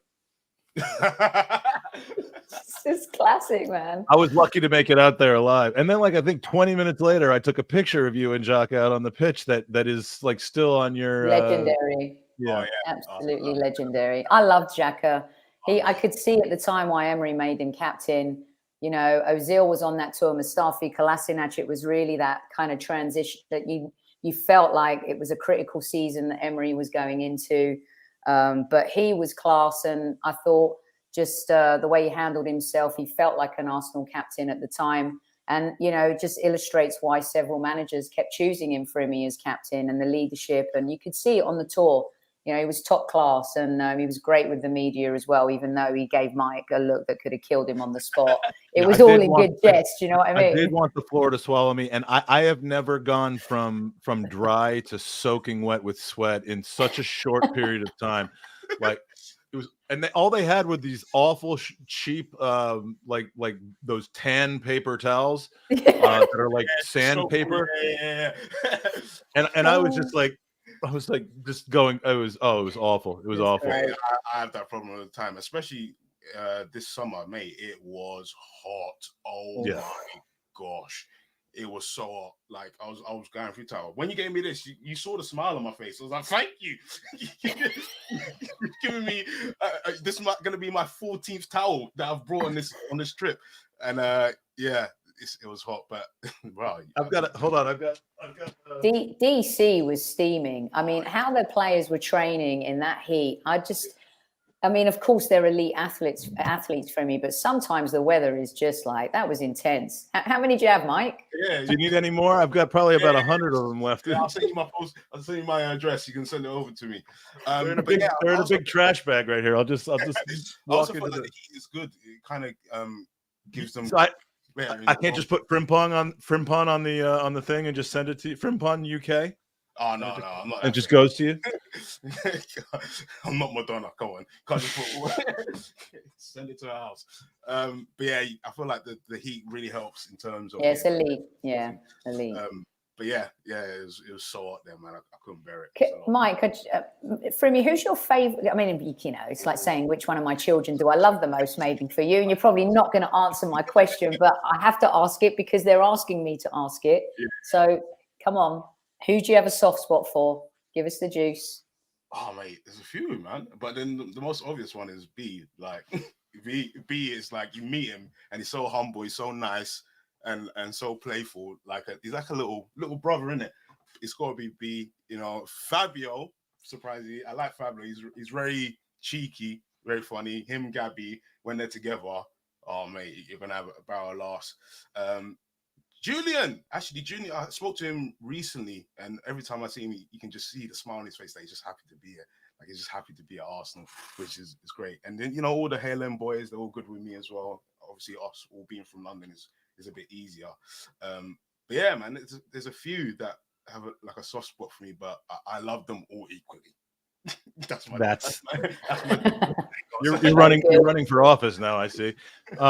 By the way, do you get to spend much time with Peter Majuzzi? Oh yes, I see him all the time. Whenever because I'm probably the person that loses his pass the most, and and he also does security. He does security, and he hates me. I think, and the thing is, I will lose it, go to him and be like, I've lost it. He'll make me a new one, and then someone will find it. So I'm just wasting passes. He's just wasting passes on me. I actually can't go back to him.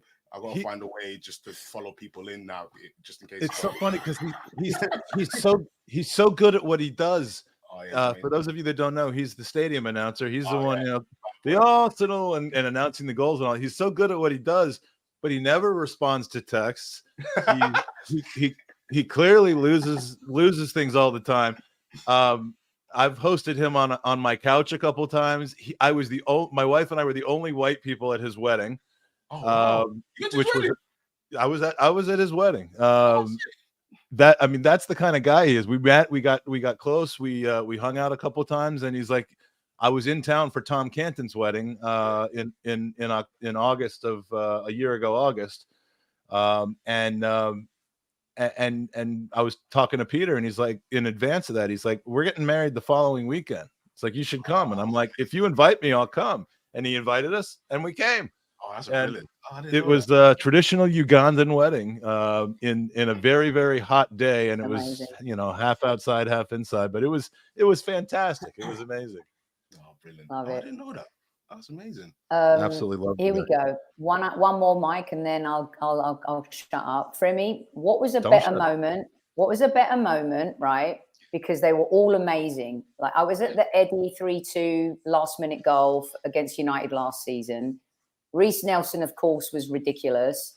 Yeah. And then Declan Rice had a different vibe to it. So of the three, from your reaction to then going in the tunnel and then seeing everyone after, what do you think was the one that just lifted everyone up the most? That's a hard one. The thing is, I think the Declan one was up there, but it's so early in the season. I feel like it was a good win, but it's early in it. The Man United 3-2 and the Bournemouth one was just different, especially the Man United one, because obviously I don't really like United. I have a lot of United friends, that are Londoners somehow. I don't know, but live right around the corner. And Eddie scoring it to make it 3-2 sent it absolutely mad, and then the wait to see if it was offside or not. And then see that for me kind of almost would make it not the best of those, because I was at that game, and when it went in, Eddie looked offside from where we were, and so I wasn't really able to fully be in the moment, and as we learned from from a couple of VAR decisions in the United game, you almost can never really be in the moment without kind of looking over your shoulder. But to me, the Reece Nelson one, which I wasn't able to be at, there was no question that it was a goal, and it was so late. So for me, even though I was at the one in Manchester United with Nketiah, there was a little bit taken out of that by the fact that we had to pretty much wait 2 minutes to find out if we had beaten them or not. Because where I sit, like I literally sit like behind the goal. So to me, it went in like it's a goal in it, and I've gone absolutely mental. Got my camera out, filmed the crowd, and everyone going mental. Was it shaking? Really? Was it? Yeah. Oh mate, it's tough sometimes because I'm filming. You can't really. I always do a shout after I've stopped filming, so you can't shout during filming. So in my face, I wish someone was recording me filming, because I know I'm running across this like this. Just waiting to get out. But yeah, the Man United, because especially I knew what my phone was going to be like if we had lost or even drew in that game against Man United, and then to win it at the end with Eddie. It was crazy. There's a picture of me on Instagram where with my one of my colleagues, Billy, and I'm just like, what happened? Like, what's going on? But yeah, the Bournemouth one was crazy as well. Absolutely mental. Like, we've had some really big moments. Even the Fulham one when Gabriel scores at the death, that was crazy as well. But yeah, we've had a lot of crazy moments this last year, man. And hopefully, like you said when you used the PR, hopefully there's more in the first half than the last 96. Now with extra time, mate, he might be in the we're all having heart attacks.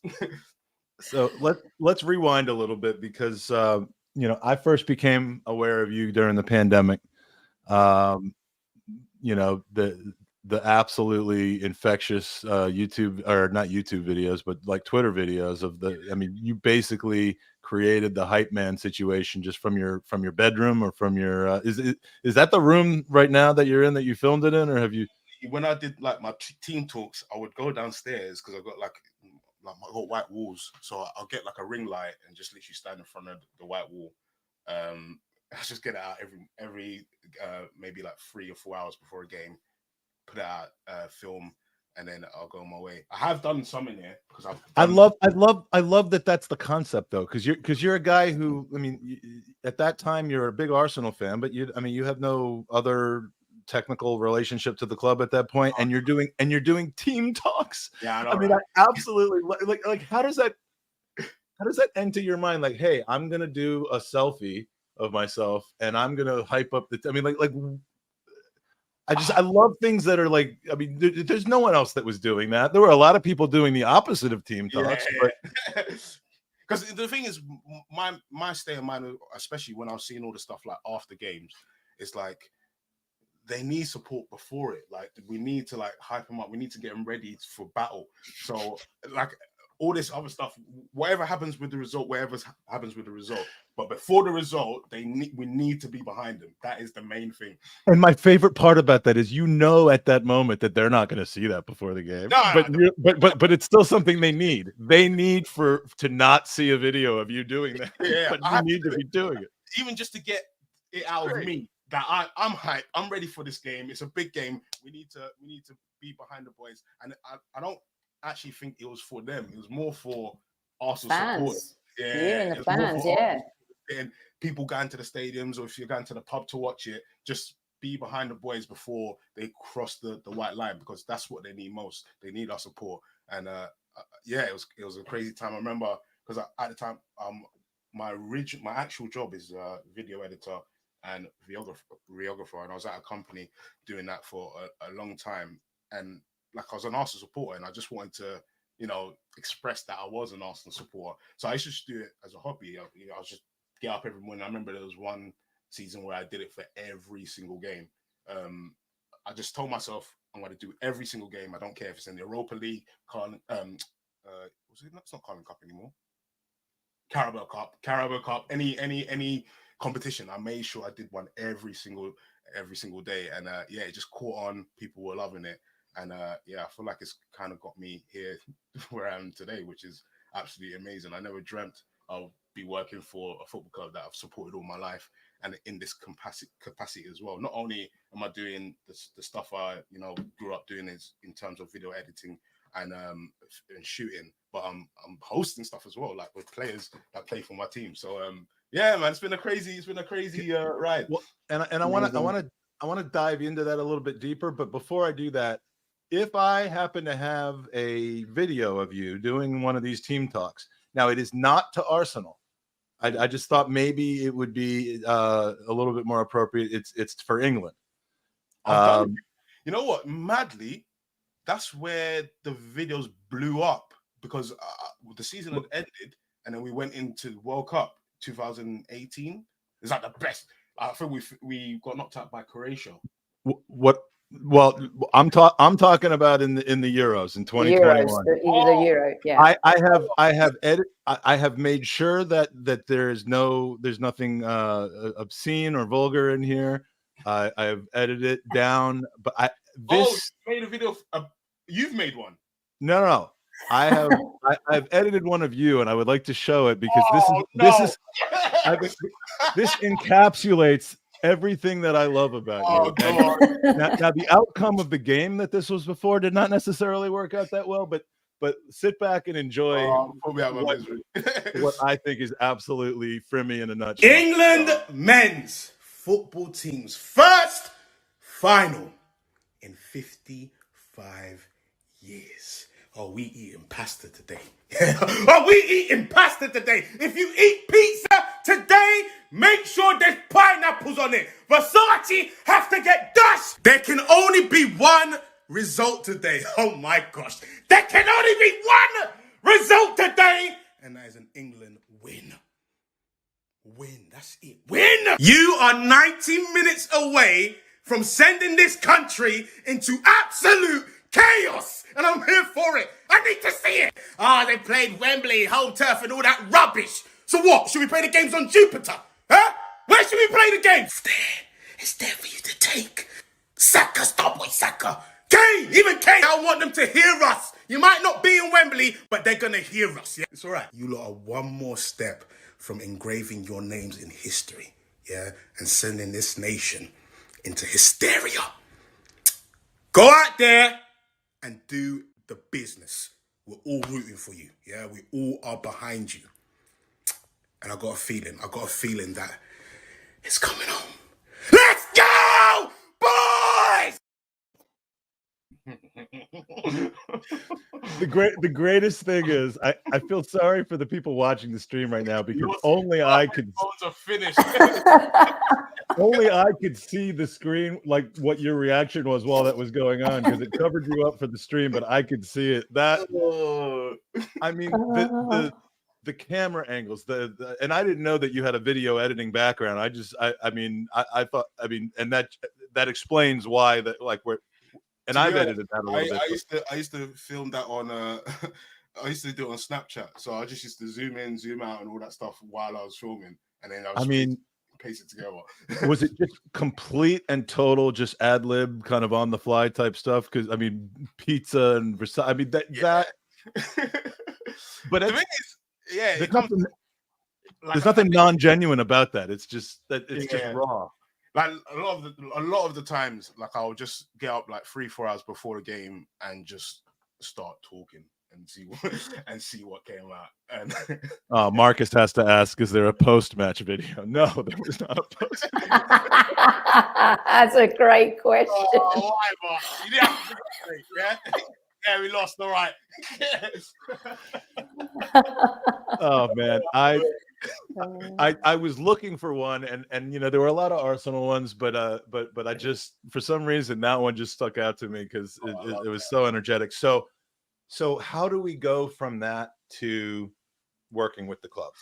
So I remember I was working for the company at the time, doing video editing, but also doing the sort of videos like that.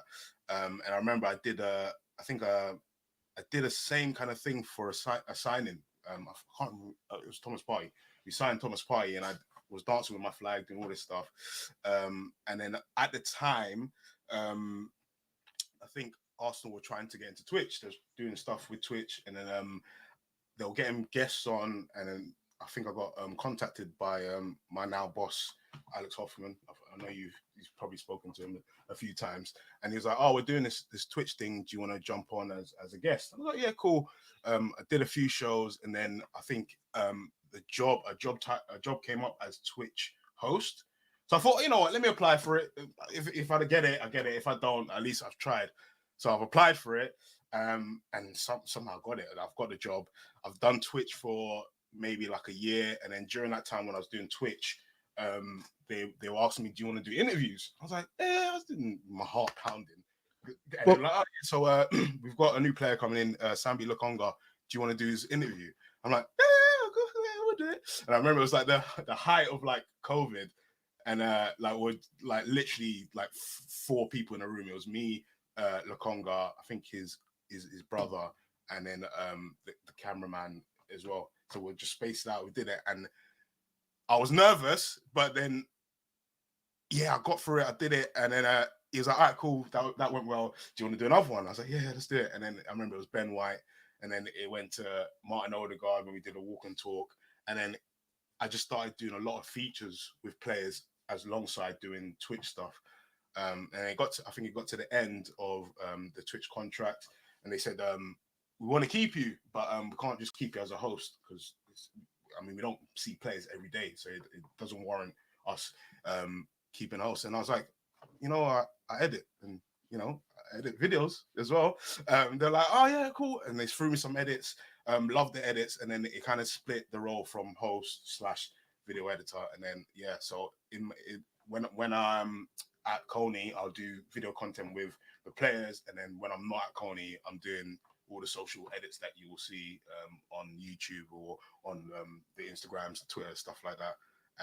And now filming goals go in at the at the end of at football games, which is probably my favorite part of the whole job, is just being in the stadium with the supporters, supporting the team, watching the boys hopefully collect 3 points. And it's been a wild ride. I ain't gonna lie, it's a big dream, very big dream. I didn't think this will be possible because I feel like it's a role that not much people have. And I'm just so happy and privileged to be in that role at the moment. See, I always thought, and that's a great story, but I always thought that, it was basically, V and I started watching your videos and was like, we got to get this guy in. You might have dropped in, a little nudge into Alex Hoffman. Nah. That's how it came about, and it's been a great few years. Frimmy, when you're driving to Colney, do you take the Finchley Road? Do you take the Finchley Road, the A41, or the M25? I see what you did there. That was one of the great answers. That was just brilliant. Oh man! For me, that was Mikel at his absolute best. Like, talk about grow into the role with the media. He's so dry. It was so perfect. I just loved it. It was great. To me, and to be honest, it's just like, what do you want him to tell you the tactics? We're playing United next. He's not going to tell you. Oh, mate, Mikel is just amazing, especially when he's in those situations. He just knows what to say, which, actually loved by him. That was great. We've got a lot of user questions, and I completely wronged our audience in the last hour by not getting into it. But we had 3 unbelievable guests, and I didn't want to take any of the time away from them, but. I definitely want to be able to get some of these questions for you real quick. And I know you met this guy, Ryan, who like me was in every city, every tour. Have you finally gotten some rest after a long summer? To be honest, my rest was before tour. I went on holiday in June because you kind of have to go when the players go. I feel like, and that's kind of just a window where you can kind of get your holiday. And I took 10 days off, and since tour we haven't stopped. And then, listen, it came around so fast. I remember when the first game came and I was like, it doesn't even feel like the season ended. Like it feels like we just. Well, especially with the Community Shield. I mean, it just really kind of went from one to the next, which is nice for us fans. But we forget people work for the club. Okay, we've got another question from Justin Case, who said, "How did you get involved with Arsenal?" We've just kind of learned that already, but I wanted to make sure Justin knew we appreciated his question. How much louder is the stadium atmosphere? This is from Fergus from Guns and Yellow Ribbons. How much louder is the stadium atmosphere in the North Bank post-COVID? Oh, there was no one in the stadiums during COVID, so it's a lot better. No, I'm joking. It's been great. I was like, I hope he knows he meant before COVID and after, not during.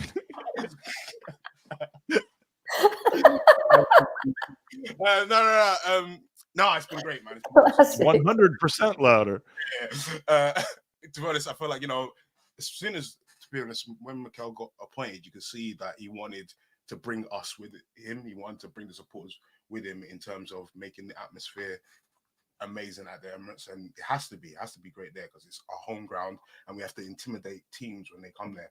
I feel like we do that so well now. Like there's been a lot of people getting together and making sure that the atmosphere is as good as it can be, and it's been absolutely amazing. And yeah, it just needs to get better. It needs to get better and better. We need to be louder, and yeah, hopefully it does when we hopefully lift a big one at the end of the season. Touch wood. Yeah, let's hope so. Now, what is your game day like, home and away games in the UK? I mean, and in Europe, will you be traveling to the Champions League games? Will you be in the town center in Sevilla, where I'm going to show up and surprise you once again?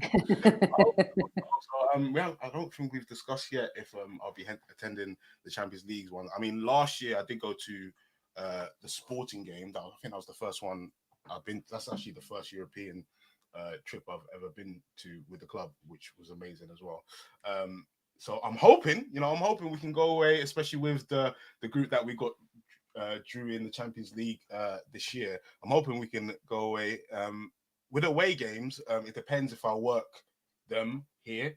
If I'm not working them and I get a ticket, I'll just go as a fan, which I love. I love just being, normal and just being a fan and just being in the crowd and doing a thing. In terms of home games, but you're almost working when you're not working, though, just because of your recognizability. I mean, you kind of.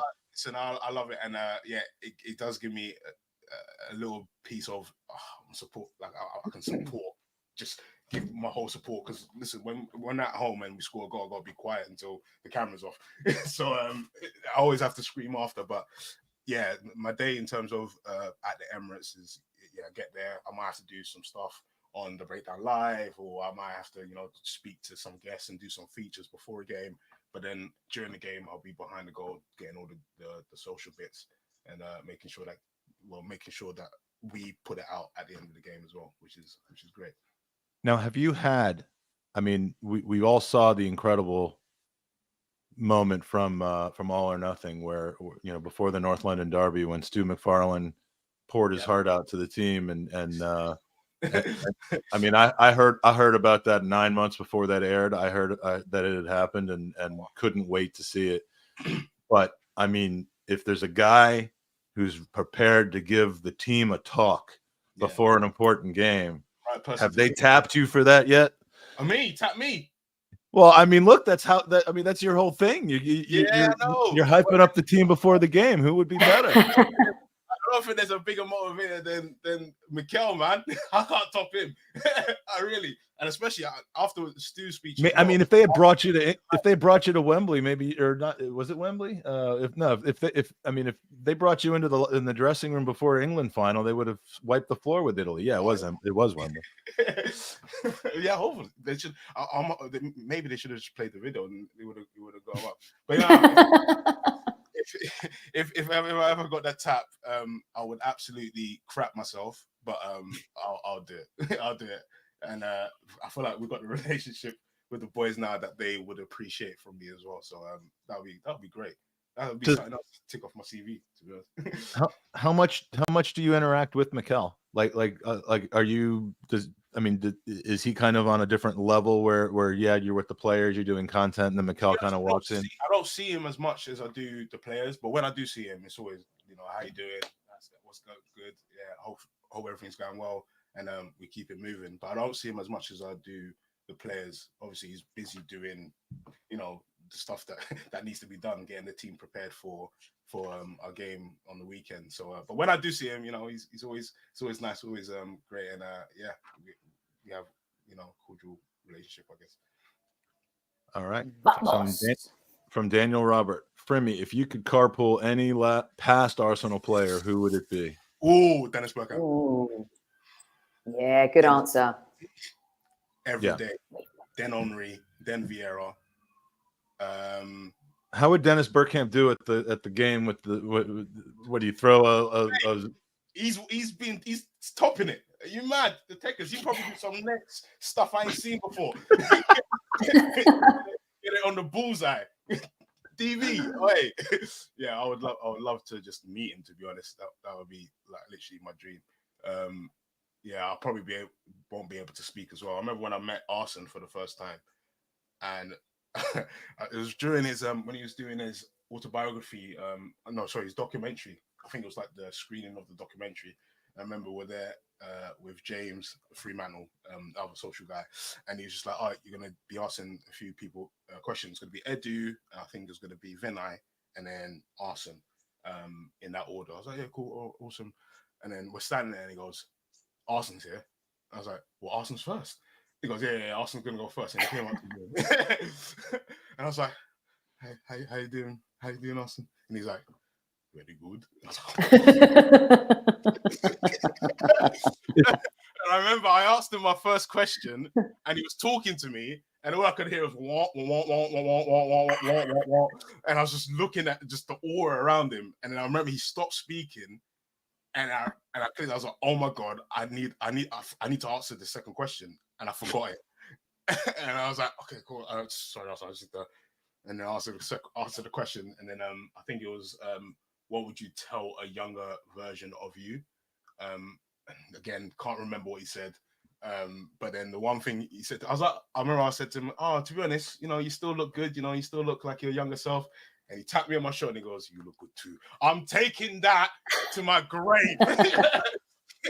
Arsene Wenger said, "I look good too." I was like, "Oh my god, this is amazing." I haven't watched the jacket that he tapped. It's still there. I need to compress it. The fibers of Arsene doesn't remove from that jacket. So yeah, yeah. It's short answer. The one time I ever ran into Arsene Wenger was in San Jose in 2016. The team came for the first time they played in the All-Star game. It was San Jose, California, and I was in a hotel. No, I was in a restaurant at the bar with a friend of mine, JP, from Phoenix, and it was right in the center of San Jose. And all of a sudden, down the street come some of the players. They're walking from like the hotel where they had a meeting down to their training, from one place to another. And JP goes, "Hey, there's Arsene Wenger."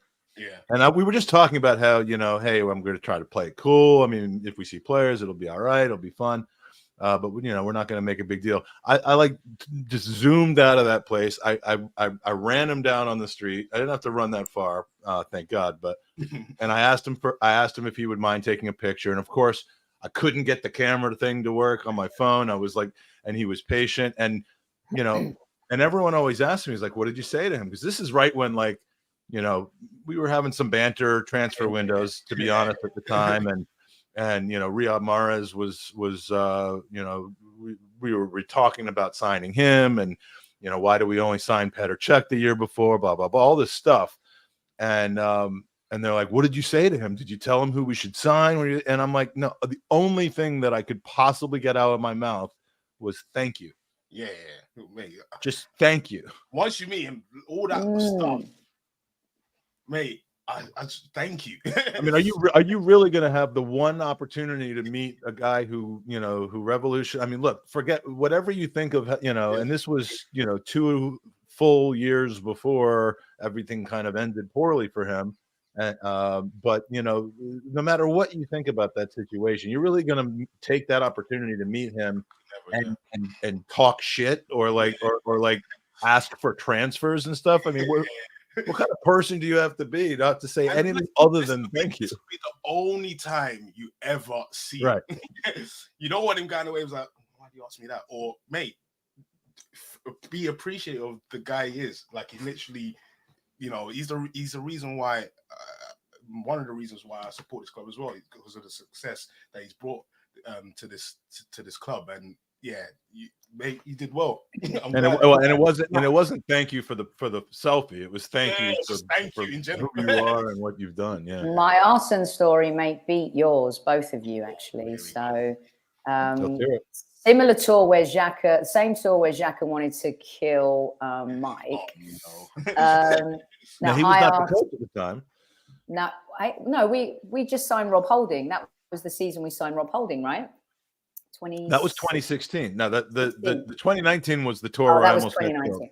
Right, yeah. 2016. And I was the coach then. And I said to that's right, sorry. And I said to him, Rob Holding looks like an astute signing, and I gave him some stats and whatever. And then he said, "You are very observant. You need to be part of my scouting team." And I was like, "Do you get a better answer than that from Arsene Wenger?" When? Send me. I'll send you the video. I will send you the video from me just to like amazing. verify. Absolutely. It was the most amazing exchange. I was like, oh, shit. Oh, mate. That's Yeah, good that stuff. probably does top both of us, to be honest. The one time maybe, Frimmy, the one time I will top you is on Wenger. The rest, no way. What from Geeks of Muckleby, who was with us for the first few hours, at least maybe 4, 5, 6 hours, and has gone to bed, has had a full night's sleep, and is now back with us again. What player has surprised you the most? The Emirates need some of those LED wraps for the tiers. I guess the LED wraps we're talking about, like the ones from SoFi. Oh yeah. Oh mate, that would be crazy, to be honest. But then there'll be nowhere to put the spider cam. Yeah. You'd be knocking into the screen. Surprised me the most, to be honest. Surprised me the most. Gives you a little bit of a license to determine how they would have surprised you. To be honest, I was surprised at how good Declan Rice actually is. Okay. Because like he smashed it at West Ham. Actually, did his thing, captained the team, got them the European title, and like he's good. He was really good. And I remember seeing him in training, and I was just like, wow. He's actually amazing. There's even sometimes during games, I just find myself going, he's so sick. I just go, he's so sick. He's amazing. Declan Rice surprised me at how actually good he was. And there's been a few. Eddie as well. Eddie surprised me as well, how good he is in training. There's been a few, to be honest. See, that's why he gets picked, Mike. Did you hear what he just said? Eddie's so good in training. Well, we were talking about Eddie before a few hours ago on the pod, and he is sick. He's so good. Like I get why he gets the games. I get why Mikel likes him so much, and he's a top player. And the thing is, there's competition now. We've got a good sick player in Gabriel Jesus as well. And other people can play in that position as well. Trossard, when he comes off the bench, is absolutely amazing as well. But Eddie, he's up there, man. I really like him. And you know what position that he plays? He plays striker. You know who else played striker? Oh yes!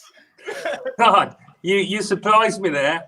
Sorry, I didn't really give you much of a ramp up there, but I saw that you were sitting there and paying attention. So I wanted you to have a big intro. 5 minutes long. Oh, I've got that. I've got that, and I will give you the intro. I don't waste my writing on situational things. I'm going to force it in there, but I wanted to have you on with some crossover from Fremy and. Now, who, Alan, in your day was the hype man for Arsenal? Oh, that's a good the what man? Merson. Exactly. No, the hype man. That's the unofficial title for Fremy. Is just the guy who was brought in to just get everybody all geared up and ramped up and excited for the games. Was that George Graham? Yeah, well, he did his best. Yeah. Whitey obviously was a big voice in the dressing room. He always used to get pumped up before, during, and after. Not always to the referee's liking, but but George was a big motivator, and if you weren't at it, he'd let you know. All right, beautiful. And so we're at the point where we're now at 10 o'clock in the morning. By the way, if that's the cell phone you were talking to me about earlier, it looks. I'd never know that you were on a cell phone, Alan. So no, I didn't realise. I'm at my daughter's house. Well, she's moving into this house soon, and we're doing all sorts of different jobs. And I hadn't realised I was going to be here. But the signal's good, isn't it? So it's fantastic. Yeah, a few hours ago we were there were like 4 of us in the studio, and I'm like, I'm sorry, I need a second. I'm chatting with Alan. Too right. But so we are here, of course, to raise money for Gooners versus Cancer, and at the end of every hour, which we have just hit, We do a prize draw, so this is no different.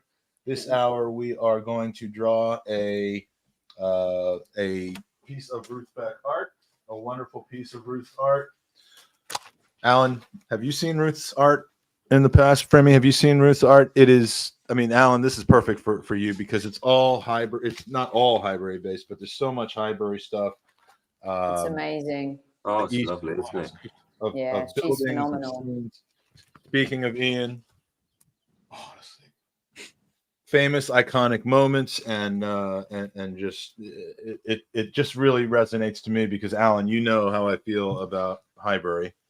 Yeah, you like it so much you bought it, didn't you? Well, I didn't buy the entire stadium, but yeah, I cannot wait to have a dinner party with all of you guys in the flat overlooking the North Bank. I mean, that would be some good stuff. But Kickabout in the garden, yeah, a little kickabout in the garden. Can you imagine like the security guards coming here and it's like, do you belong here? And I'm like, yeah, he belongs here. But yeah, so we're gonna give away a piece of Ruth Beck art right now.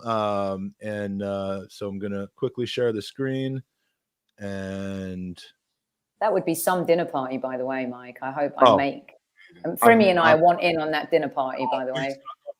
It's got to happen. I mean, look, when I'm over there and staying there, my goal is to just entertain as much as I can, have people come over and enjoy it. But are you cooking though, Mike? That's the thing. No, absolutely not. We're ordering in. But he does serve a very good lobster, Alan. He really does. Does he really? Yes. Yeah, I had the pleasure of dining Chez Mike's when we were in Washington, D.C. And upon my arrival, he was very kind. I stayed with him and got served some delicious lobster. Charcuterie board upon arrival as well. Let me just say, this dinner and party what else? is gonna be What epic. else did I do? He separated my M&Ms into just one color. Man, if I come to your house and I'll come there and there's just pizza, I'm gonna be. Well, but if there is pizza, there better be pineapple on it. You can't just be serving these lobster and I get there and there's chips. Come on, man. Put me in the position to have to make that decision, and we'll see. That's great. Meanwhile, the winner of the Ruth Beck art is Sidim Gupta. Thank you, Sidim. Sidim has donated to us from. Let's see. Do I have Sidim's approximate location? I do not, but we will get that out to you, and I'll talk to you about which one you want. But thank you, Sidim. Thank you to Ruth Beck for generously donating her artwork to the cause of Gooners versus Cancer. Thank you to everybody that's donated. Just a quick update on where we are so far. This podcast week, starting on Tuesday, we have now raised $11,085, which is fantastic. Last year, again, our total for the entire week and the entire podcast was $6,186. So we're getting close to doubling it this year, which is amazing. Nice. And for the summer so far, the first night of fundraising we did for me was that night in DC at the Supporters Club, and from that night to right now, we've raised $26,385.49. That is yeah, fantastic. Amazing.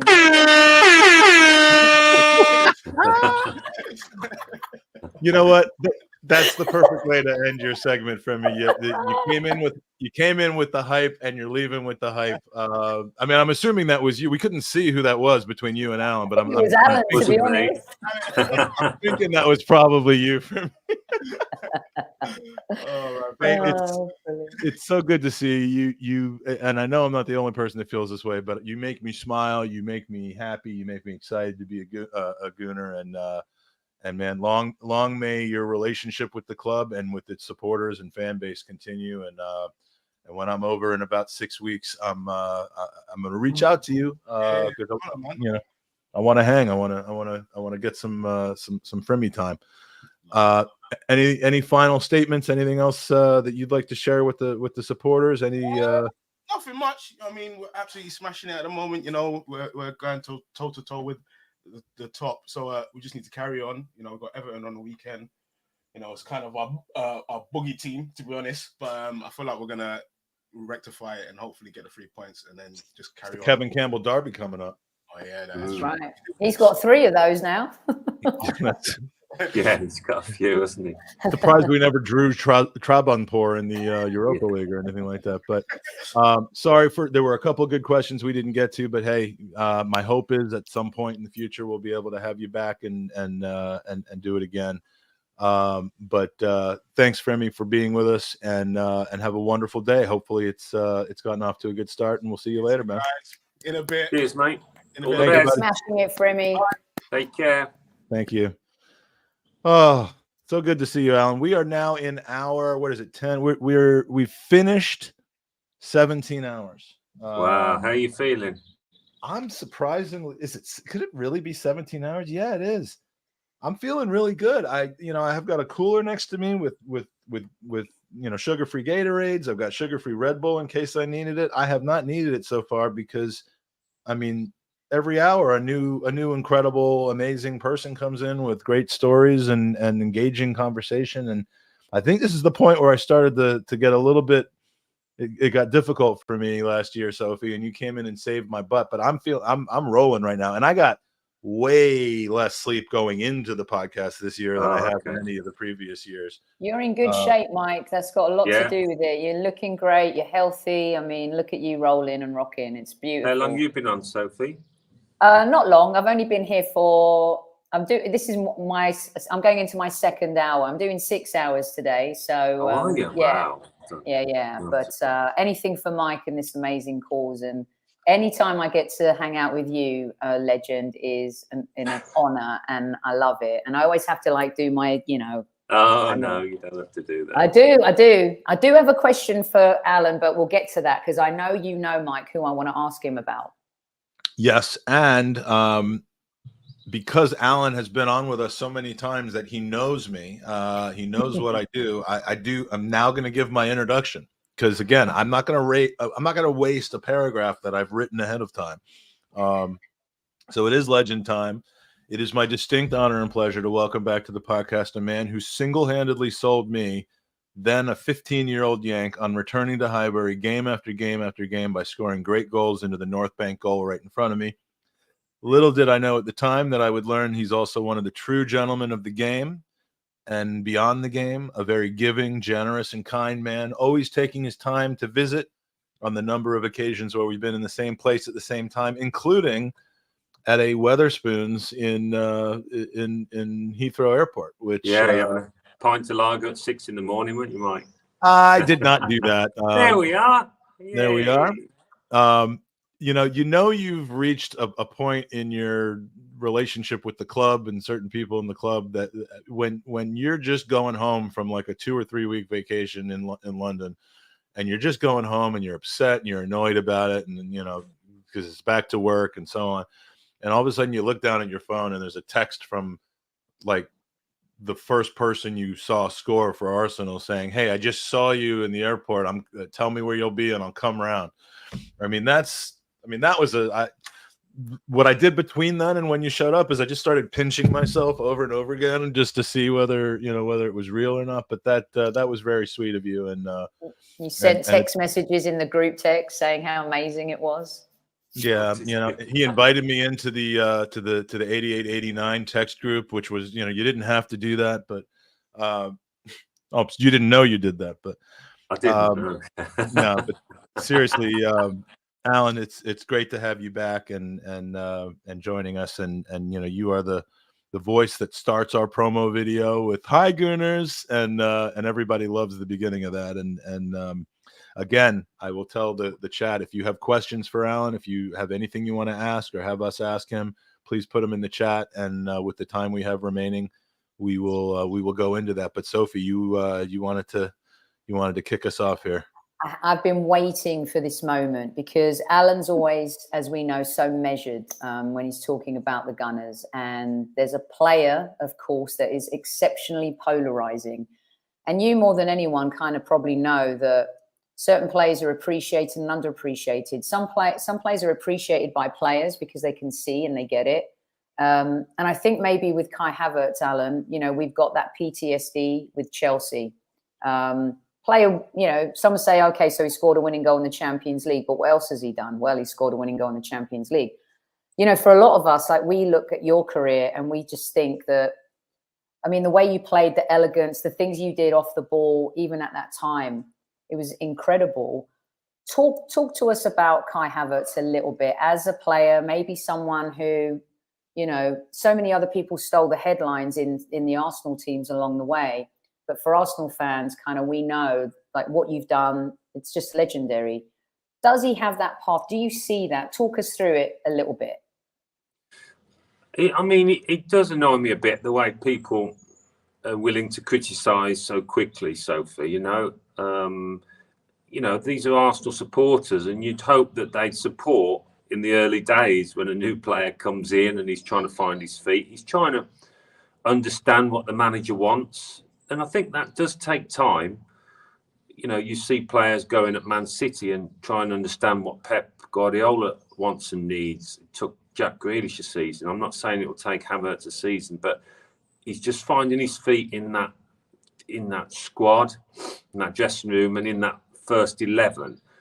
I think he's a very good player technically. I think he can be a good player for us. And I know I heard Arteta say he wants him to be getting himself in the box on the end of things. I mean, a bit like Xhaka did, didn't he? Last season. I think Havertz can be better than that because he's got more of an attacking instinct, and he is a good finisher when he gets in those positions. So, you know, you saw against Man United when he snatched at that chance and he almost missed the ball. It's just nerves at the moment, and he needs to settle. And hopefully he'll get time to settle. I always go back to my first 3 games at Arsenal back in '87. We played Liverpool at home, QPR away, Man United away, I think. I hadn't scored. And I remember the back page of The Sun, I think, were linking Arsenal with Kerry Dixon at Chelsea, who was, you know, one of the big strikers at the time, because they said I hadn't settled. And I thought, blimey, 3 games in and they're talking about I haven't settled. And that hit home how big the club was and the expectation, the pressure. It's not quite the same for Havertz because he's played for Chelsea, so he understands that. But, you know, I think he can. Playing with Odegaard, you know, they're similar sorts of players, and I think they've got to kind of learn to gel, learn to share the spaces and play off each other. But that takes time, Sophie, doesn't it? You know, they'll be working on it in training, and hopefully we'll see the fruits of that on a match day. So I would urge everybody to stick with him. At Chelsea, he played in a lot of positions, didn't he? He was here, there and everywhere, and that didn't help him. If he can nail down a position at Arsenal, that'll certainly help him.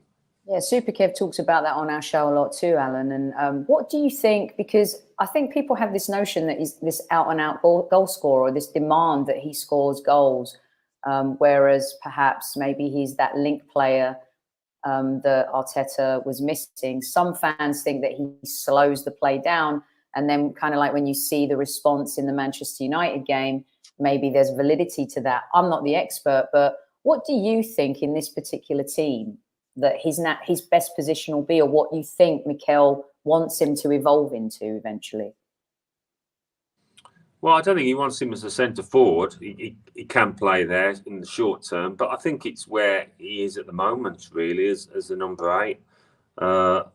Similar kind of depth of pitch to Odegaard. And getting in the box, probably getting in the box more than Odegaard, making those late runs, finding space. It might be that he doesn't play every game when we play another defensive midfielder, perhaps against the likes of Man City, Liverpool, whatever.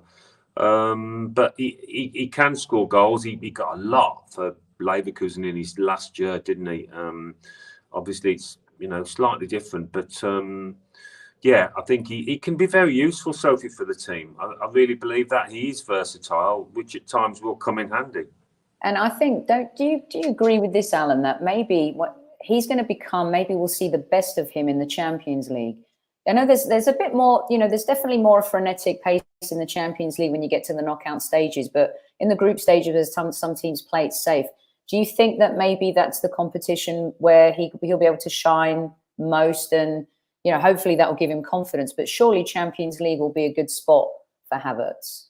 Yeah, I think so. Yeah, definitely. I mean, he can play in both, but he's no stranger to the Champions League. I think it suits his style.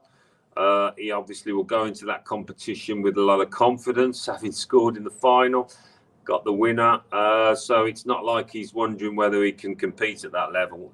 I think he's got confidence in his own ability. He will have taken a knock. He would have sensed the kind of hesitation amongst the Arsenal fans, the one or two moans and groans. You do hear it as a player. You drift towards the side of the pitch and you hear one or two shouts that aren't all that complimentary, but you've got to take it on the chin and get on with it. And hopefully, I think he's a strong character. He's a quiet lad, isn't he? He comes across as a quiet boy, but I think, to do what he's done, to get where he's got, you've got to be a strong character in that kind of resolute way. So I think he'll come good. Very cool. Kind of, Mike, did you freeze? I didn't know if you'd frozen there or if you. No, there's been a few times on this podcast where I've been reading something or looking at something, and people have thought that my screen froze because I thought he was entranced by my words. He was just hypnotized him.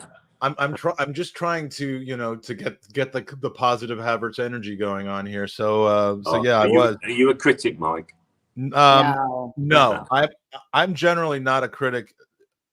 When I criticize people, when you hear me talking angrily about somebody, or it is because of what they are showing and giving to the club, or more importantly, not giving to the club. Yeah, I'm all about this. I'm not about tactics and my issue with Granit Xhaka, for example, when I had an issue with him, was not about his play. I didn't think he was a poor footballer, and if he was, that wasn't my issue. It was more about the interpersonal relationships and stuff. So I reside in that area, and Kai Havertz, I feel for him. I think he's come out with comments pretty recently saying, I kind of know this is part of the deal. I haven't got off to the start that I want, but I have confidence in myself, and I know that Mikel has confidence in him. I think he'll come good. I think you can say that and agree that, he's getting into good spaces. There's still kind of that intuition with your teammates and that unspoken understanding that we haven't seen yet. I mean, we have flat out seen situations where Gabby Martinelli probably should have passed him the ball and didn't. And you don't blame either one of them because it's early on in their relationship and their understanding with each other. But you can also say he had a very, very, very poor game on Sunday. It was at a very bad time because he was already experiencing scrutiny, but he probably should have scored a goal, and he probably was responsible for the first goal that we allowed, and that wasn't what he needed.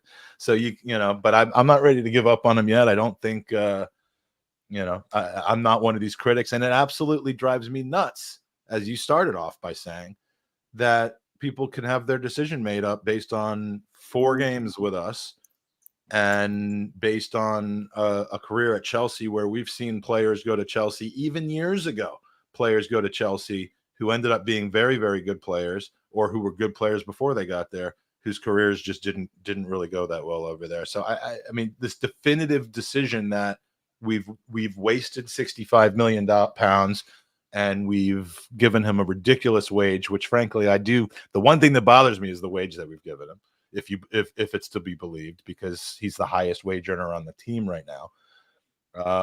But I trust Mikel Arteta right now. I trust his decisions on personnel. I trust his ability to get the best out of his players. If anyone can, I believe that he can at this point.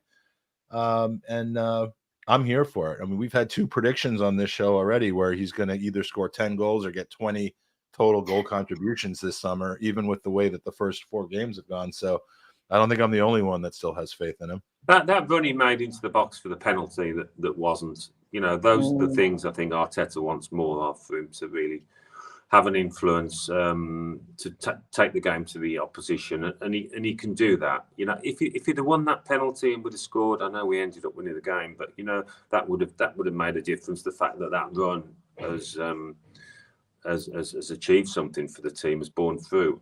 So he just needs 1 or 2 things to go his way. I've been in this situation. You just need 1 or 2 things to get you going, and then his quality will shine through. I mean, even Saka missed a sitter in that match, right? But we treat certain players differently, don't we, Alan? And of course, Saka, is our Hayland little mini legend in the making. But I just think sometimes it's a little bit. I mean, some players are polarizing, and Kai. If I don't know if I have rooted for a player to succeed, I want a player to succeed more at Arsenal than him, because you always, like you said, you really want it to work. And what I do like, though, Alan, is all the competition that is, being created in the team. We've seen it probably since Zinchenko arrived, the Tierney competition. You've got competition, Trossard, and what he kind of lit a fire under Martinelli's, belly. And now in similar situation, I've been really curious to know what you think about goalkeepers, because of course you've played alongside great goalkeepers. And what do you think? Isn't it fair to have the same competition at goalkeeper level as it is outfield, or does the goalkeeper need to know they're the Don? Feels like there's a bit of a quarterback situation happening now in football with how managers want the goalkeeper to play. You look at how many touches United's new goalkeeper had against us. I think he had more touches than Kai. What's your take on the goalkeeping situation and how that's playing out? Hey, it's interesting, isn't it? I mean, David Raya one caught everybody by surprise, I think, as does quite a bit of the Arsenal recruitment these days. Havertz, I didn't see him linked too much with Arsenal until the deal was done. But yeah, for Aaron Ramsdale, it will certainly keep him on his toes. It should do. I'd love to know what's in Arteta's mind, whether he thinks Raya is a better bet. He's better with the ball at his feet. And who he sees as number one publicly. He says, it's 50-50. It's quite unusual to have two kind of number one goalkeepers at a club, isn't it? But I did the Brighton game the other day, and they brought in the Dutchman Verbruggen. Jason Steele was dropped, having done very little wrong. But Verbruggen, I think, is very good with the ball at his feet. You saw that against Newcastle. So managers are always looking. But, hopefully they'll get on the training ground, because goalkeepers union, that they train together, work together day in, day out, and that they normally become close and good friends, and they can egg each other on. Obviously, there's that competition between them still, but you would also hope that makes for better levels of performance. So it's kind of watch this space, isn't it? I suppose Ramsdale thinks, if I have a couple of dodgy games, I might be out here. So I was surprised, because it's money. Although say it's money, it was a good deal in the end. Was it? It's 3 million or something with an option to buy. Deal. Yeah. So it's a great deal, isn't it? And Raya's obviously spoken to Arteta and asked him about what his plans are, what his thoughts are, and he said enough, Arteta, to encourage Raya to come to the club. It's a step up from Brentford, of course it is. And he'll be hoping that he can impress enough to win the gloves. So we'll watch this space. Really, it's a fascinating area of the pitch now. Did you see when the club gave Raya's granddad a shirt? I forget what his name was, but they were like, "We got a new signing," and we're joking about that by saying his granddad wouldn't have missed these sitters, and the reason that Patrick Carlson knows about his granddad is because of that thing. But it is that kind of family atmosphere. It almost, that moment where, I don't know why, but that moment with Turner and Ramsdale, that was great. Is that what you were going to say? No, just the taking care of the family and this brand new player who's never played for Arsenal before, and they're literally bringing them into their home in a sense, and taking their family and all that. It just reminds me of the story you've told me about where you were brought into was it Ken Fryer? Yes. Into his home, and I mean, that's just, you would just not expect that to be the way that it works. And Arsenal's a different football club, and I think they didn't want to pay for a hotel, Mike. That was what it was. I mean, look, at the time, you probably weren't on 100,000 a week either. No, I wasn't. No. Though you would have deserved that. So you've recently tweeted something which got a bit of attention.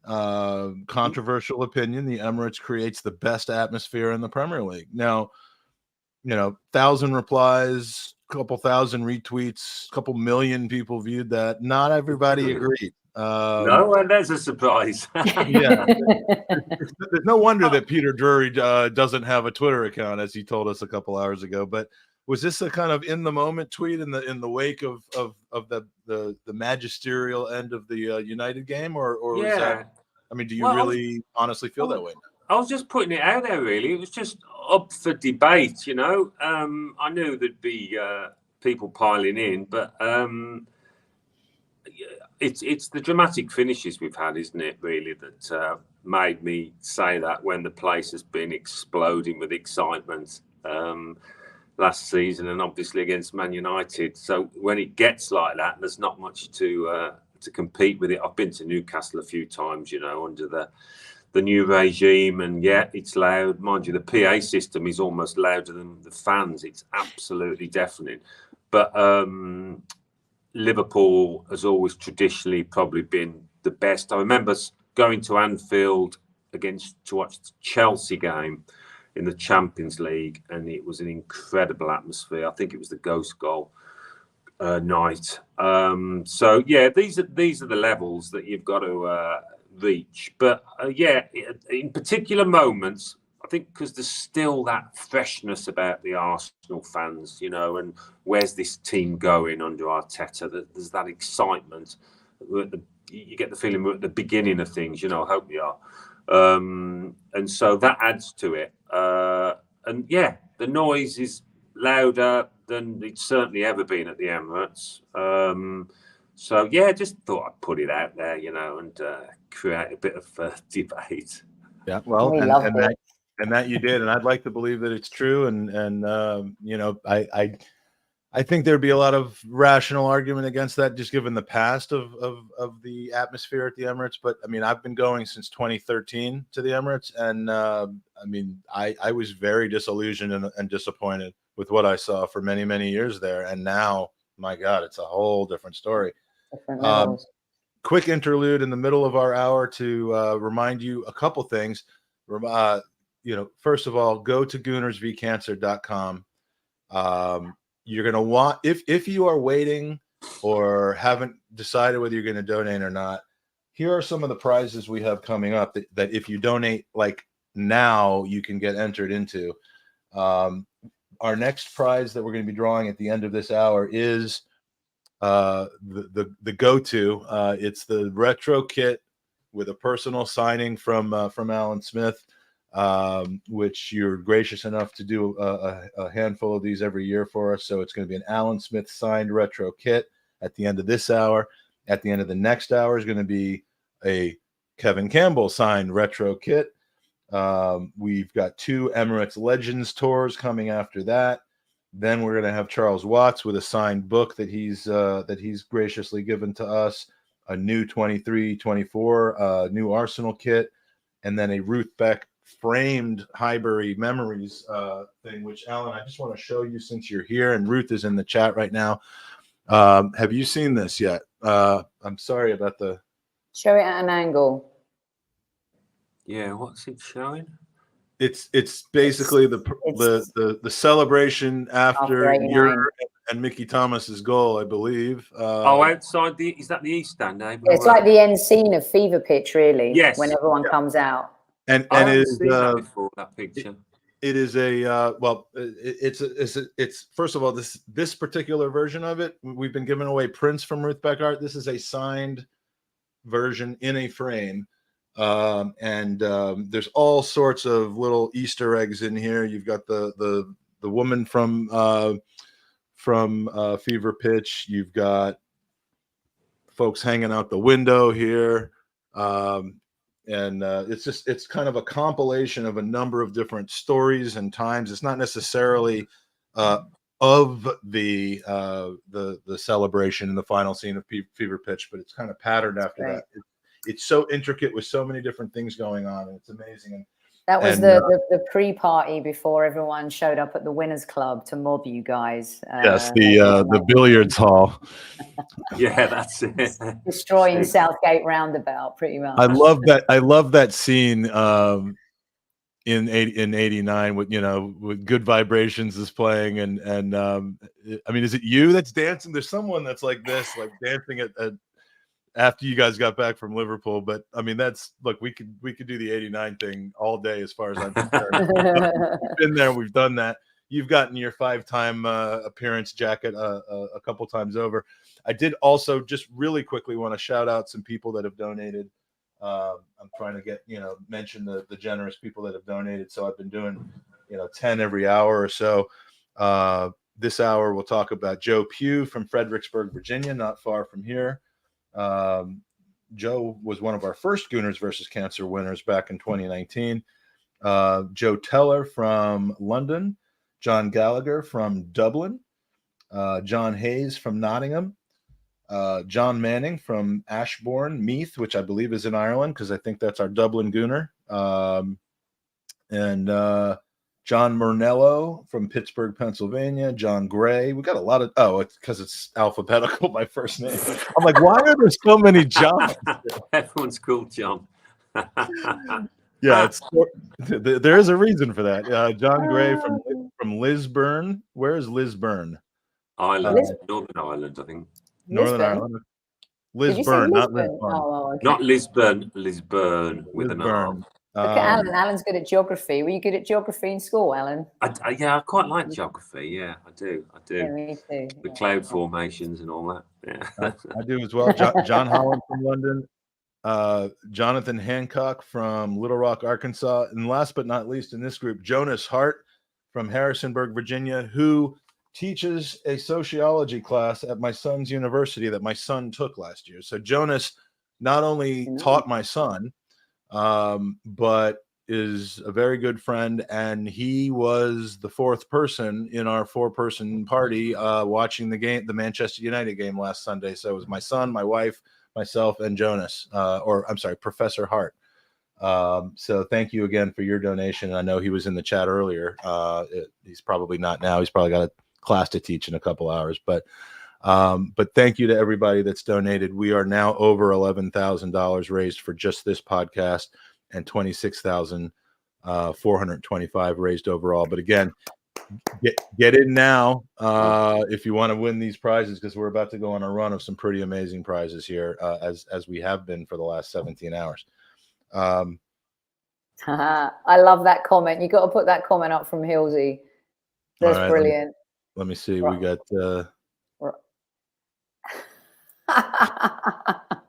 that is classic Hilsey right there. Brilliant. He's been going to the Arsenal. His first game was at late in the 60s, I think. I'm not gonna, I know Fergus was late 60s, but yeah, these are original. Trev was a late bloomer though. He was 40 at the time. Right. So yeah, but no, they're Highbury through and through. Alan, watched your debut. They're Kev's debut. Been there for many, many years. Part of the furniture now. Yeah. Yeah, it's fantastic. One more kind of question from us, and then we'll just spend the rest of the time that we have together on more user questions. And then Sophie, obviously, if you have anything to add. No, let's let everyone get their questions in. Yeah, let's do that. I've not been as good as I can about doing that, but if you guys would stop giving me gold, we could get more user questions in. But come on, can anyone but City win the Premier League this year? Yeah, of course they can. Of course they can. It's easy to think. Typically, can it happen? But I mean, Yeah, I know. No, I mean, at the moment it kind of looks nailed on, doesn't it? But because they've started very strongly, even without Kevin De Bruyne, they would need a couple of more key injuries. I think Haaland and somebody else, maybe somebody at the back. But the thing that amazes me with them, I mean, obviously Pep never loses his hunger. He never appears to, so he's always pushing them on. He'll rotate the squad, get some out, bring some in to try and keep it fresh. Yeah, they set the standards. They're the best team in the world. So, if you beat them, you've done pretty well. Everything's got to go right for whoever's going to beat them. Everything will have to go right for the Gunners. We don't need any injuries like we did last season with Saliba and that. So it's a tall order, but it can be done. We've seen enough shocks down the years, and Yeah, it'd be a shock of sorts. Nothing goes on forever, though, does it? You know, we thought we thought Liverpool would keep on winning back in the 70s, 80s, then Manchester United. It's cyclical. So City, there will come a time where they just fall off a little bit and somebody else takes over. Yeah, I certainly hope as long as that's Pep's there, they'll win. Once he Well, goes, that's it. Yeah. I mean, he's been there. How long's he been there now? 6 years or something? 7. You know? Is it this is 7th Yeah. season? It feels like longer than that to me, but I would have said 8. But So I'd love to know, you know, how long he wants to stay there. Obviously, they've won the Champions League, they've won the treble and everything. So you, as a manager, you start to think, what else can I achieve here? Go invincible. Yeah. Well, yes. No, this is his 8th season, by the way. I'm never going to manage that. But yeah, whether we'd want to be an international manager at this point, I'm not sure. I don't think that would be, you know, enough for him. So he hasn't managed in Italy, has he? He's managed in Germany, Spain, England. So yeah, who knows? But yeah, I think you're right, Sophie. As long as he's there, it's going to be really tough for everybody. I think so. Question from Morgie. Morgie says, Alan, met you at Welwyn Garden Golf Club, and no surprise you are a proper gent. How is your golf? Low single figures, I guess? We call it Welling here, Mike. Welwyn, sorry. Did I say Welwyn? I should have known that. You know these English names, yeah, they're confusing. Oh, he met me at Welling, did he? Did he ask a question there? Yeah, how is your golf? Low single figures, I guess. No, I'm 8 at the moment. Well, 8.8. So I played in a golf day on Wednesday. It was Dave Jones's golf day, the Sky presenter for Bloodline, the blood cancer charities, and there was a really good turnout. Few ex-Arsenal, Lee Dixon. Has Lee been on yet? Lee actually is not coming on. He would have, but had some things that happened recently. No, I know. I was chatting to him the other day, but yeah, Dave Bothroyd. I didn't want to bug him in the wake of all that. No. Steve Sidwell, he was there. It's a few of the boys, and yeah, we had a good knock. But no, golf's going well. It's been good hot weather for it. So yeah, all good. What did you shoot? I got 32 points Stableford, if that means anything to you, Sophie. But right. Some of them got a lot more. There was a few bandits about, but maybe next year we'll take Gooners v Cancer to the UK and have a golf tournament. What do you think about that, Alan? I think that sounds great, don't you? It does. People do say organising a golf day is the hardest thing because it's rotten. I've done it. And then they pull out last minute, you know, maybe for a genuine reason, but it leaves you up the Khyber quite often. And so you're a bit of a subject header. to weather and I mean, there's a lot that can go wrong. I mean, it can go right, but there's a lot that can go wrong with something like that. I organised a golf tournament with Bruce Jenner before he became Caitlyn Jenner. Actually, gold. I guess that video is gold dust now, Mike. Bruce Jenner playing golf at Torrey Pines, Alan. Oh, wow. Amazing. Yeah, beautiful golf course, of course. And do you play then, Sophie?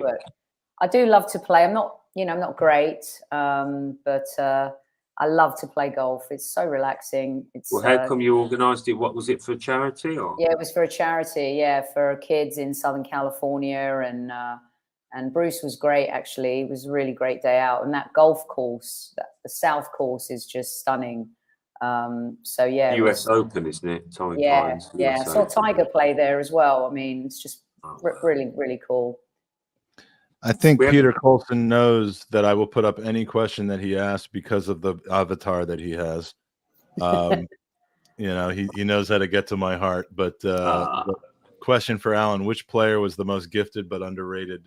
By the way, you're Ryan. I was going to say your nephew because he calls you Uncle Alan, but Ryan was on.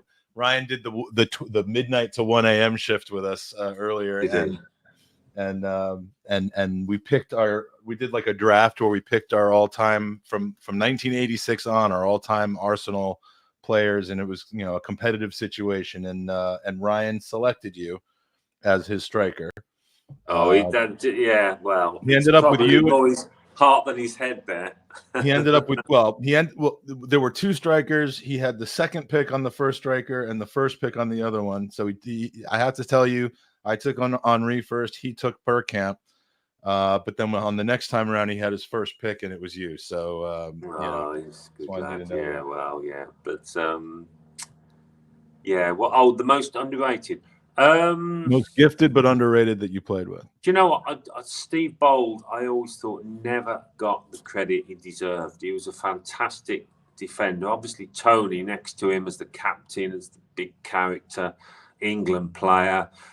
Quite rightly got all the plaudits, but Boldy, I played against him for Leicester when he played for Stoke, and then I played against him in training many a time. He just read the game so well, did things simply, didn't overcomplicate the game, very strong in the air, loved to tackle, you know, he didn't mess about, Boldy. I mean, I was pleased when they abolished the tackling from behind, because he would, you know, pile into you.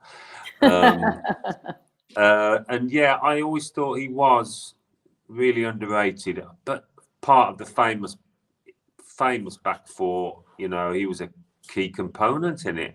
He was such a good partner for Tony, went about his business in a more quiet, understated way. You know, he didn't do many interviews, you know, went under the radar. And I always thought Boldy, I think probably most of my teammates would agree that he didn't quite get the credit he deserved. Yeah, he was absolutely excellent. And strangely enough, wore the number 10 in that famous game in Anfield, right? Yeah, he did. Yeah. Yeah. It came off, didn't he? He had a good chance to score in the first half. He got cleared off the line. He had a header, didn't he? I think our only chance, really. But we won't go down the Anfield 89 route, will we? No. I mean, imagine the trivia question. Like, if you didn't actually watch the game, but you knew kind of about the story, like who wore the number 10 shirt in that famous game? Yes. Yeah, no one would get that right. Yeah, you'd never get it right or something, wouldn't you? Yeah. But he was much better in the number 10 shirt than William Gallas was. Let me just put it that way. Next question is from Aaron Knowles, and we've probably covered this in one of our last few chats. But again, we're talking to some people that have never seen you and I talk before, so a lot of new eyes on the podcast today, which is great. For Alan in '89, of course it's for Alan. I hope it's for Alan. You're going to ask me something. In '89, you said you worked on that routine for the first goal against Liverpool, and it never came off until the game. Was the second goal worked on at all, or just a moment of magic? No, we couldn't really say it was worked on, could you? I mean, Mickey making those kind of barnstorming runs was just something he did. That was a big part of his game, his athleticism. And on the night, he just didn't stop running. So with time ticking down, he just thought, I'm going to make one last run. So I obviously knew the kind of runs he liked to make, and I saw that flash of yellow in my peripheral vision and just tried to find it. As for Lukey throwing it out to Lee, you know, Lee said he didn't want it. Time because He didn't want it. He doing? Lee did not Why want didn't the you just ball. hoof it up the field? He's told us, and of course others as well. He didn't want the ball, and once he got the ball, all he could think about was not just shanking it out of bounds. And of course, it ended up a little bit better than that. It ended up right at your feet for an incredible touch. It bobbled up on him as well. When I look at the replay, it did kind of bobble up on him a bit. So he did so well to control that, because he really did fizz it into me. So it was a great pass by him. I mean, can you imagine how different all of our lives? I mean, literally, I could probably say this. We wouldn't be here right now talking to each other. My life would have been different. I mean, I'm not going to say if we didn't win that game, I wouldn't have remained an Arsenal fan. I would have, but like that moment is so. Oh, my hair's gone up, Mike. It's like sliding doors, isn't it? But it's better than sliding doors. But like, I mean, if Lee Dixon had shanked that ball out of bounds, I mean, none of all this would have happened. It's absolutely insane. But you know, it was the perfect ending. So, Kevin Richardson, that's a good one. I agree with that. Kevin Richardson's a bit of an unsung hero too. Oh, Kev, yeah, he was. He definitely was. When he came into the club, I think he came from Watford, been at Everton, obviously, won the league there, went to Watford for a little time, but he was one of those, he'd just get his foot in and get the ball and give it simply, like as he did when he nicked the ball off John Barnes, you know, I was about to say, I know one person who's having absolute nightmares about Kevin Richardson every single night, I think, and that would be John Barnes. But yeah, no, great player. Alan, as a player, this is from Tom Sable, who I think if he hasn't been up the entire time, he's been up most of the time. But Tom, let us know if you've been up for the entire almost 18 hours so far. But Alan, as a player, how much does fan support or criticism impact you? And now with social media, do you think it impacts the current players more? Yeah, obviously social media, if the players read it, it's going to have an effect. I would always advise them not to before and after games. But criticism is something you've just got to deal with. You know, some can let it wash over them and not let it affect them. Others take it on their shoulders. It weighs down. When I was going through bad spells, I tried not to read the papers because it was the papers then, really, and a bit of TV and radio. But you've just got to get through it. Because I mean, social media can be absolutely brutal, can't it?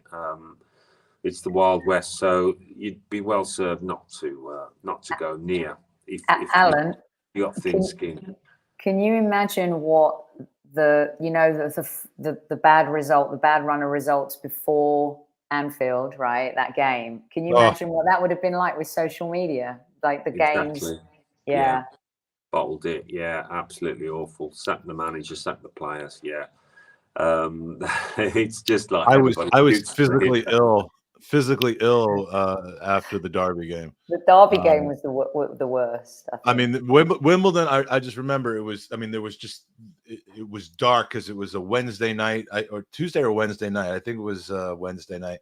But like there was just tension in the air, and then Winterburn's goal was amazing. Obviously, it was disappointing that we drew, but at that point, even a win in that game, I don't think would have won us the league. But if we had beaten Derby, all we would have then had to have done was, I think, either won or draw against Wimbledon. And it's just, I mean, Shilton standing on his head, literally just stopping everything that came in that day.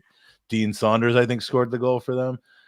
Yeah, he got both. Yeah, and he said afterwards that's two of the most important goals of my career because he was a Liverpool fan.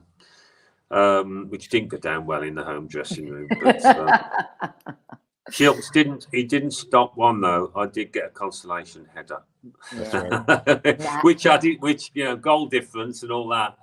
In hindsight, it was very important. Yeah, actually, that's true. Every goal ended up mattering for. Yeah, we were awful against Derby. I remember that just fell flat. Just couldn't get going. Yeah. Did you feel that before the game, Alan? That vibe, that going into certain games and maybe the vibe's not there. Is that a real thing? Well, I mean, we were pumped up for it, Sophie, because we knew how important it was. As much as you want to do well, sometimes it just doesn't happen. Maybe it was the pressure, the tension, and you go out and the fans are nervous as well, and that transmits to the players. It's all a bit jittery. And that definitely plays a part. And at the end of it, we were all just so down, as we were after the Wimbledon game as well. We thought we'd blown it. Simple as. It was never easy playing Wimbledon then, was it? Though they were just a nightmare team, absolute nightmare. Yeah, they had the offside trap worked out to perfection. Andy Thorne. He was the man that gave the sign, and there'd be a word or a little sign from him, and they'd all rush up. And we used to practice combating it in training. He told me and Merson, whoever, to stay side on. It was from free kicks and that they always used to rush up, and if you could avoid it, because they'd just sprint to the halfway line. And if we could stay on side and then you had somebody running late from their own half, you know, they could be through. But more often than not, they used to catch people offside by about 5 yards because people were caught flat, strikers were caught flat-footed. They were very clever at it, actually. Very cool. We What have you a got, comment Magic? from Per Jensen, just a comment. FIFA commentary is not the same without you. You're the voice of an entire generation of lads. By the way, I believe, if I'm not mistaken, the news that you were not returning to FIFA was broken on our podcast a couple of years ago, and hearts were also broken when that was announced. I remember that. Yeah, I remember that. My son, who is no longer playing FIFA as regularly as he used to, because like he's at uni now and he's discovered, you know, a social life that doesn't involve talking Mike, to people. he's discovered girls. Yes, that's what I'm getting at. Yeah. Well, yeah, a lot more interesting than playing FIFA. Good for him. Yeah. So, Tom, I've asked this, I think. Excellent answer to that. A little funny question from Marcus Comfort. If Sophie is the queen of Arsenal, who is the king?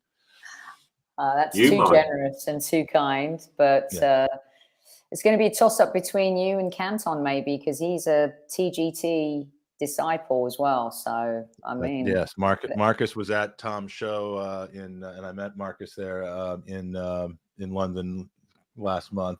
Great guy. And, well, it's got to be Tom, because, I mean, you don't want to elect.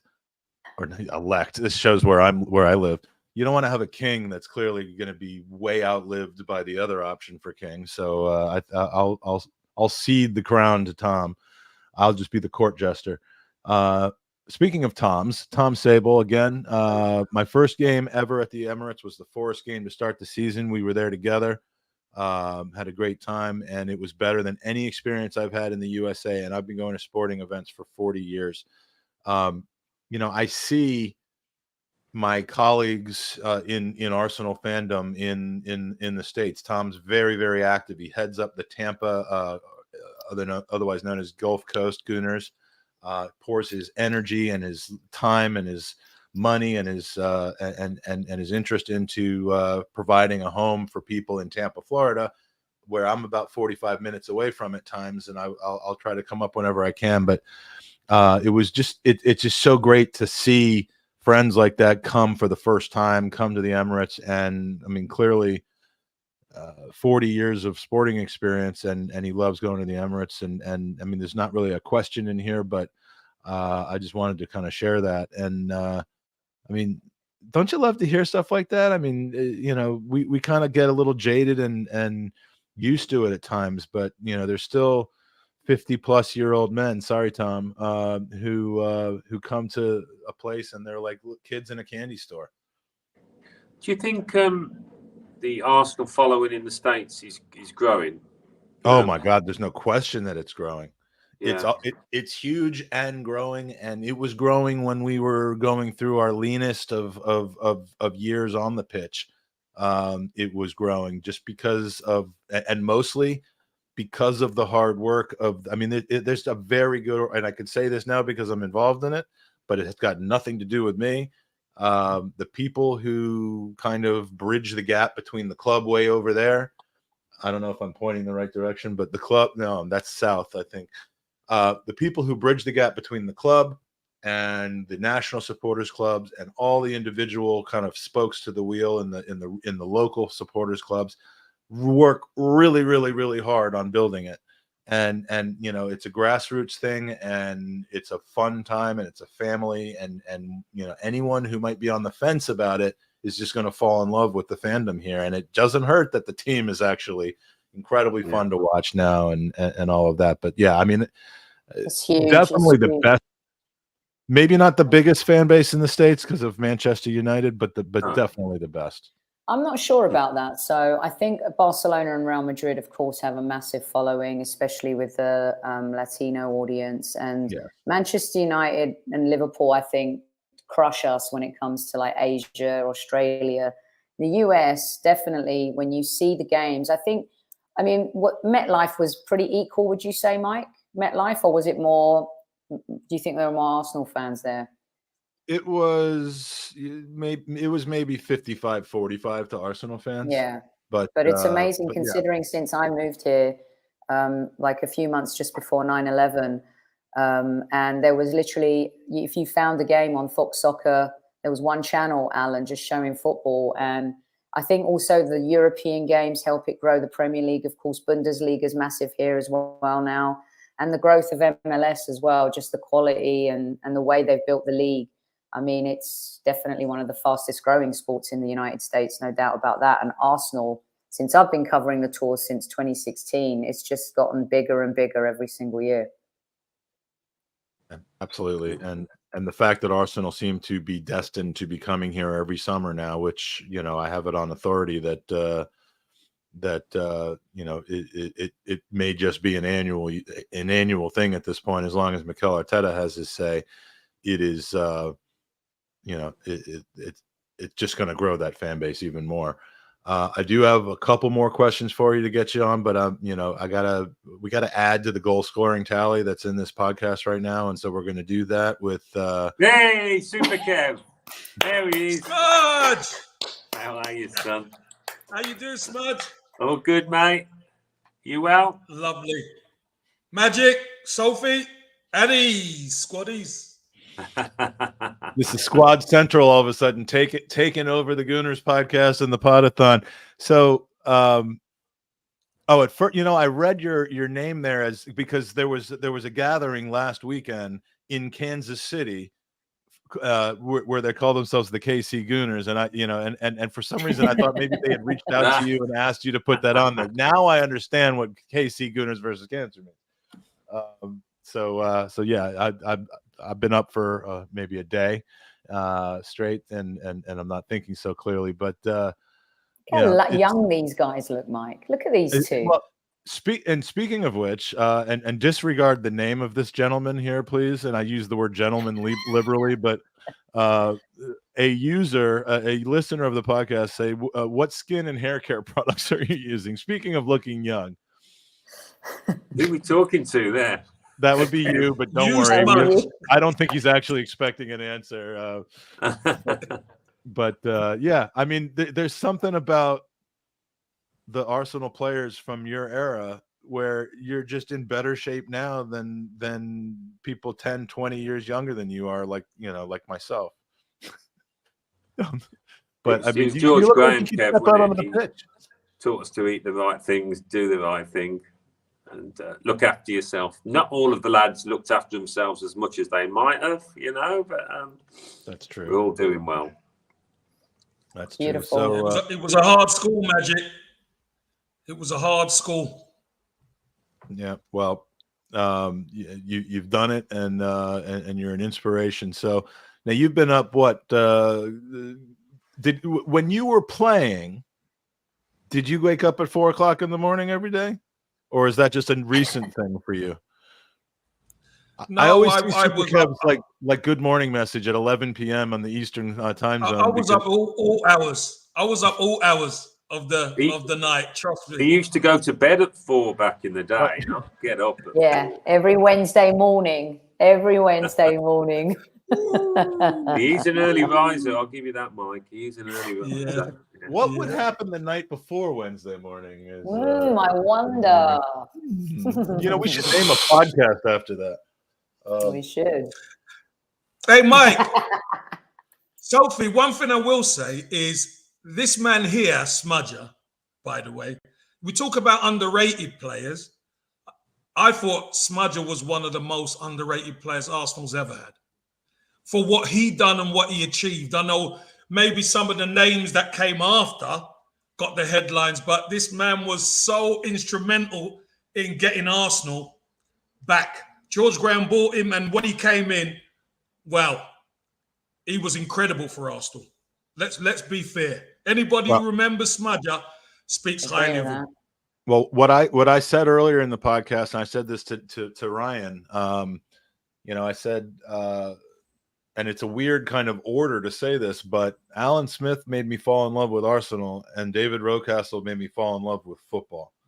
You know, the very first impression I had of Arsenal Football Club was the same man constantly scoring right in front of us at the North Bank. And I was, you know, 15 years old and standing about 15 meters from the goal that you were scoring into. And I'm like, this guy is amazing. And Merce got a good number of goals that season as well in that goal. But, you know, it's what kept me coming back. And then just the ability to watch and kind of see, and some of it is in hindsight, learning from the two of you and from many, many others, you know, what kind of man he was. But you know how important Rocky is to me. And it's just, I mean, I'm tickled to be able to be friends with his son, Ryan, who in his own regard is just an outstanding person. But yeah, I mean, I agree with you. As far as underrated is concerned, you could not properly rate Alan and give them enough credit. Hey, by the way, let me just tell everybody this. Rocky loves Smudger. And Smudger's family as well. Smudger will tell you he did. Rocky loves Smudger because you know what? He appreciated Smudger on the pitch. Big time. On the wives hit it off as well, right? Pardon? And listen, you know how much I appreciated you, Smudge, because you taught me so much. I was just a kid from South London, Brixton, rough around the edges, and I learned so much from you, mate. Honestly, I did. I know Baldy and Tony didn't like facing you in training, son. They always used to moan, "Oh my God, it's Kev, it's King Kev. Here we go." I always wondered about that part of the movie because again in '89 when they sat down the back four to talk about that year, I mean, I was surprised the first time I watched it because I knew that season, you know, at least from a fan's perspective in the first team, we didn't see a lot of Kev. You know, it wasn't until the year after, but you know, when they're talking there about how they used to have to, you know, to go up against you in training, they were describing you like you were some sort of whirling dervish that was, you know, like you were a punishment to them. At the time, Mike, I was. I needed refining. Smudge just used to laugh. Go on, son. They come in on a, you know, Tuesday. They want a nice, quiet, easy morning, and then Kev, obviously, he's trying to make the grade, catch the gaffer's eye, and he's rampaging around. You know? It's not what they wanted. Yeah, I mean, it was like a penalty. Like instead of doing push-ups, you just had to train with Kev. Yeah, that's it. Yeah, that's your punishment. Mike, look at this. These two. I mean, everyone in chat.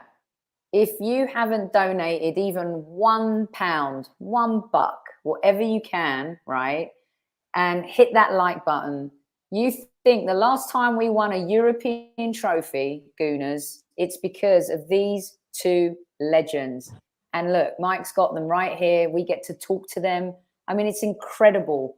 I mean, they're legends of the club.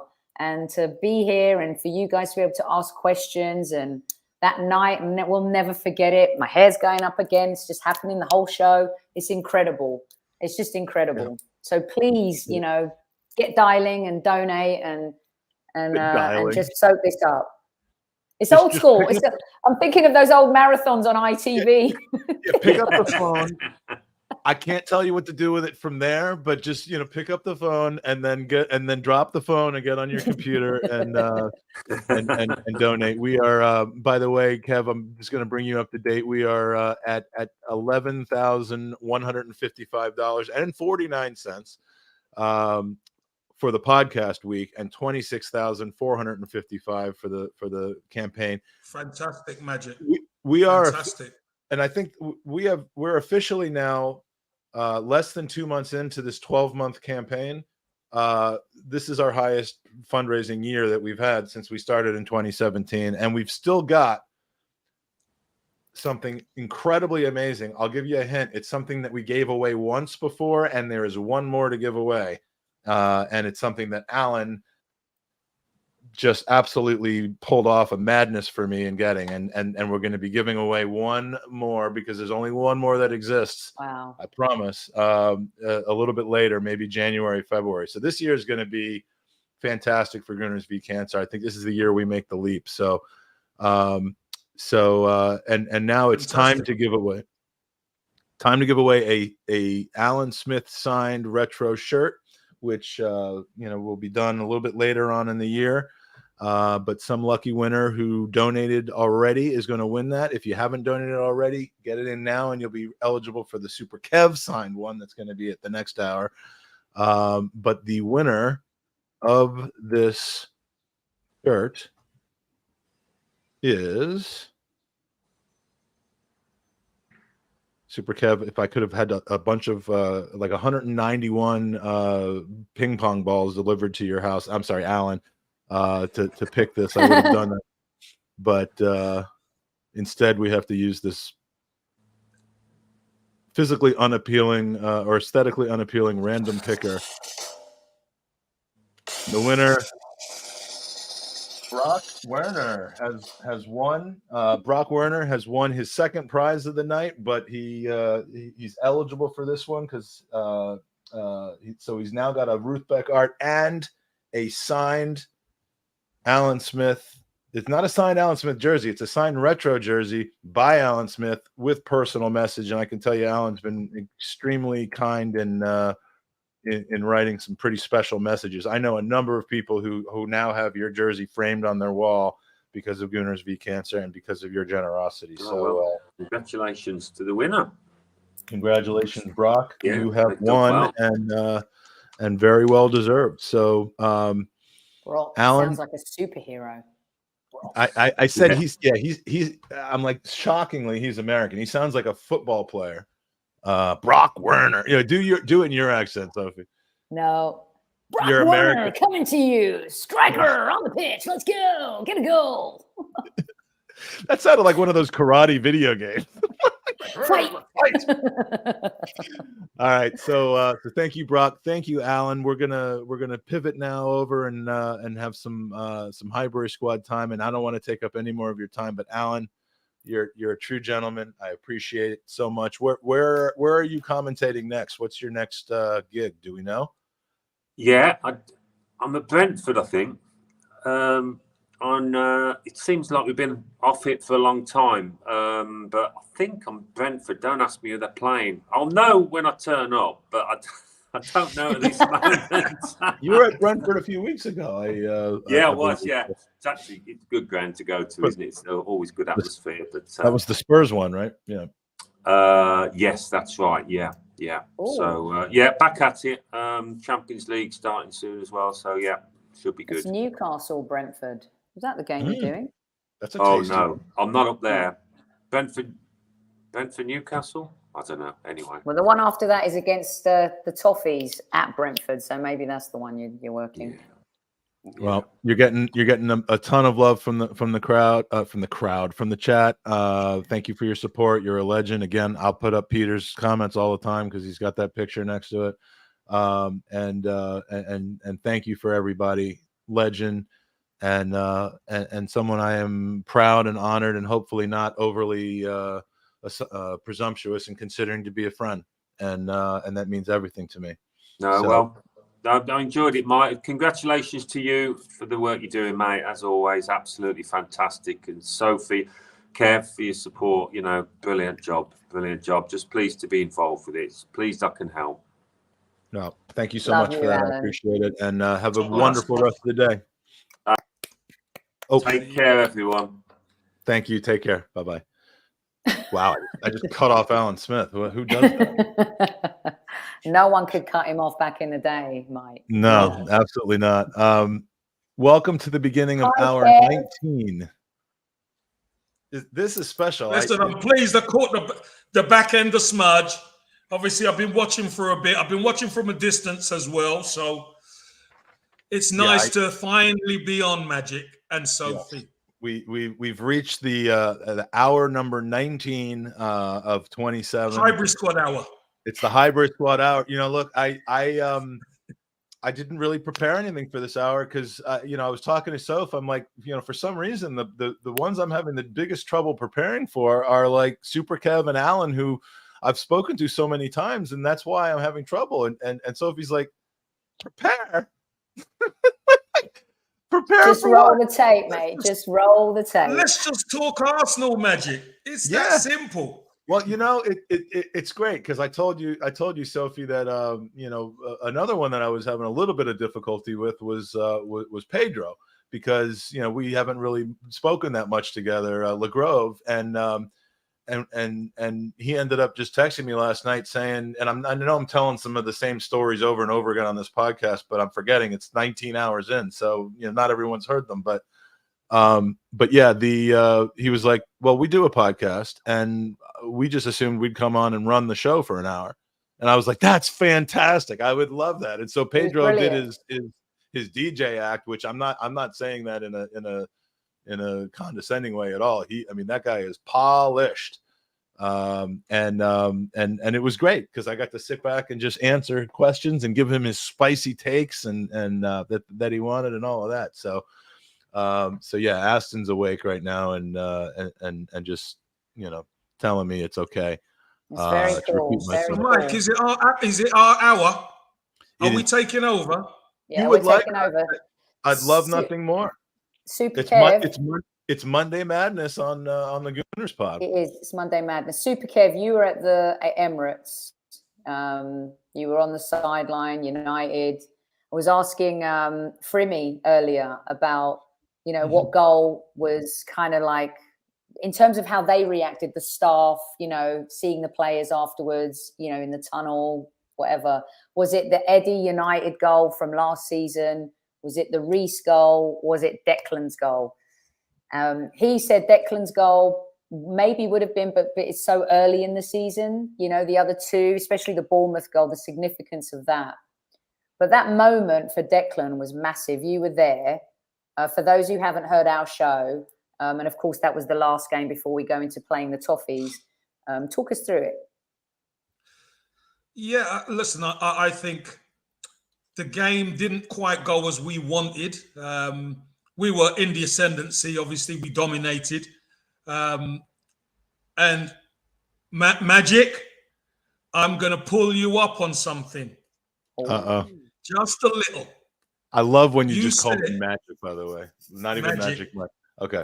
Now, Magic, you said that Kai Havertz giving the ball away cost us a goal. No, that didn't. He gave the ball away out on the edge of their box. Manchester United had a break, and I'm going to be really honest with you. This is our problem at the Emirates. Our problem at the Emirates is we don't defend properly at the Emirates. For some reason, away from home, we defend properly. At the Emirates, we don't. I don't know what it is, but we've got to switch it on. Because when Rashford gets that ball, you've got Ben White, you've got Saliba, you've got the whole back four in check. Ramsdale in goal. But there's a little bit of an overcover by Saliba. There's a little bit of a misposition by Ben White. And Rashford, where he wants to go.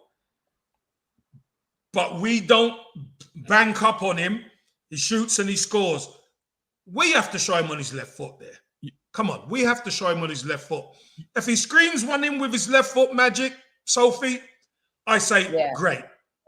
But if you keep showing him on his dangerous foot and he puts it in your net, we're the fool. So we've got to iron that little things like that out. I thought that obviously the response was brilliant. The crowd, as soon as that went in, the crowd actually reacted. The crowd did react. And we got back in the game. Obviously, there was a penalty decision that, there was contact. We've seen them given for teams. We saw Man United get one against Nottingham Forest with very minimal contact. Our one is taken away from us. But that move by Kai Havertz, obviously his confidence isn't quite there, but that's the type of move that we want to see more of, where he's being positive and driving between players, etc.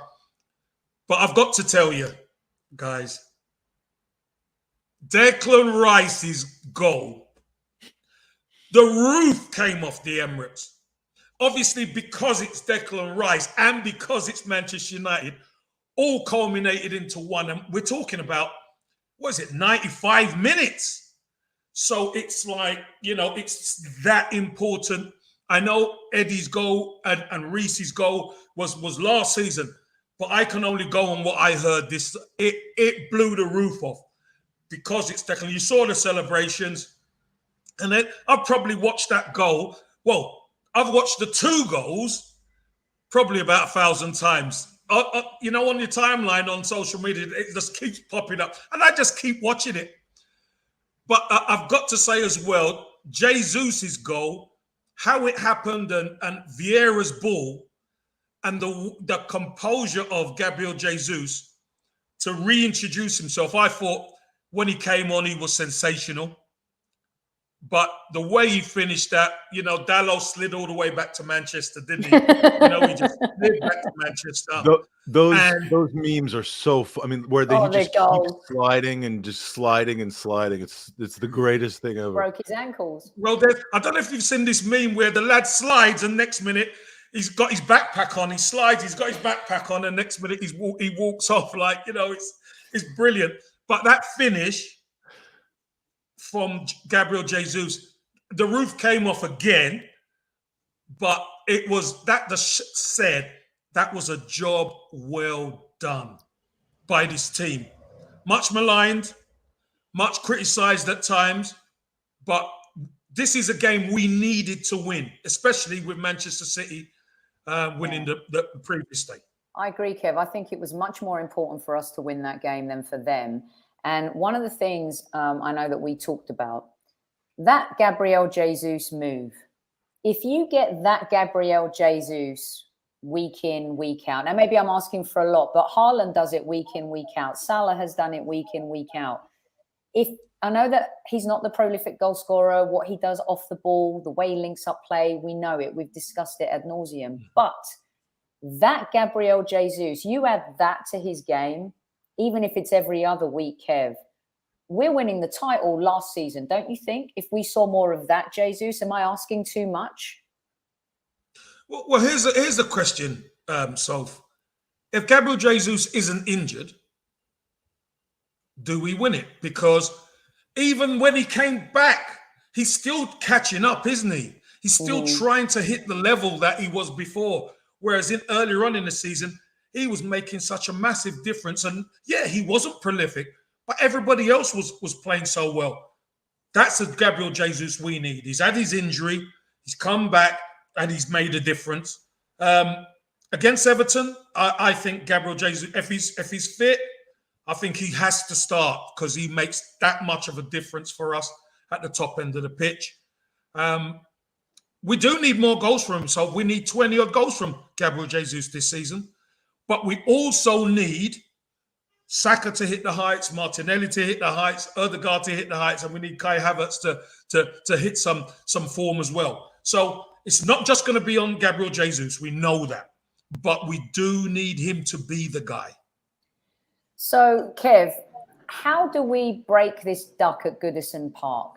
I mean, Everton, in their poorest form, hi sis, Everton in their poorest form, somehow get a result against us. Isn't this the season to kind of, you know, I know like Southampton, Brighton, Everton, those games that cost us points that at the end of the season, you look back on Super Kev and you're like, we just blew it again. How do we overcome that hurdle against a really even poorer Everton? You've seen Everton play this season, Kev. They're terrible.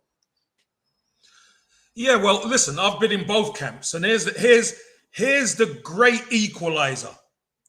When you play for a team who's maybe lesser than the Arsenal, as you've seen in the previous 2 seasons, Everton have the squad is nothing like Arsenal's quality. Hello, hi. The key to it, More Nicolaus on the show. That's the more Nicolaus, the better. The key to it. Oh, listen, I like this. I'm getting a bit of love from Sister Nicolau. Love it. The key to it is when Everton bring their physicality, Arsenal have to match it.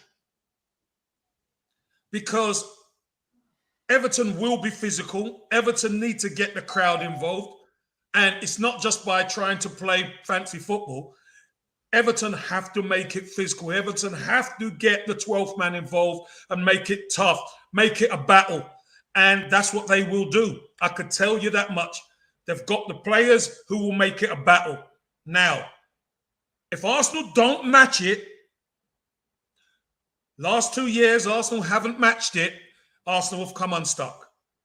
So that's the first thing. You've got to match it. You've got to better your opponent, or you've got to battle your opponent.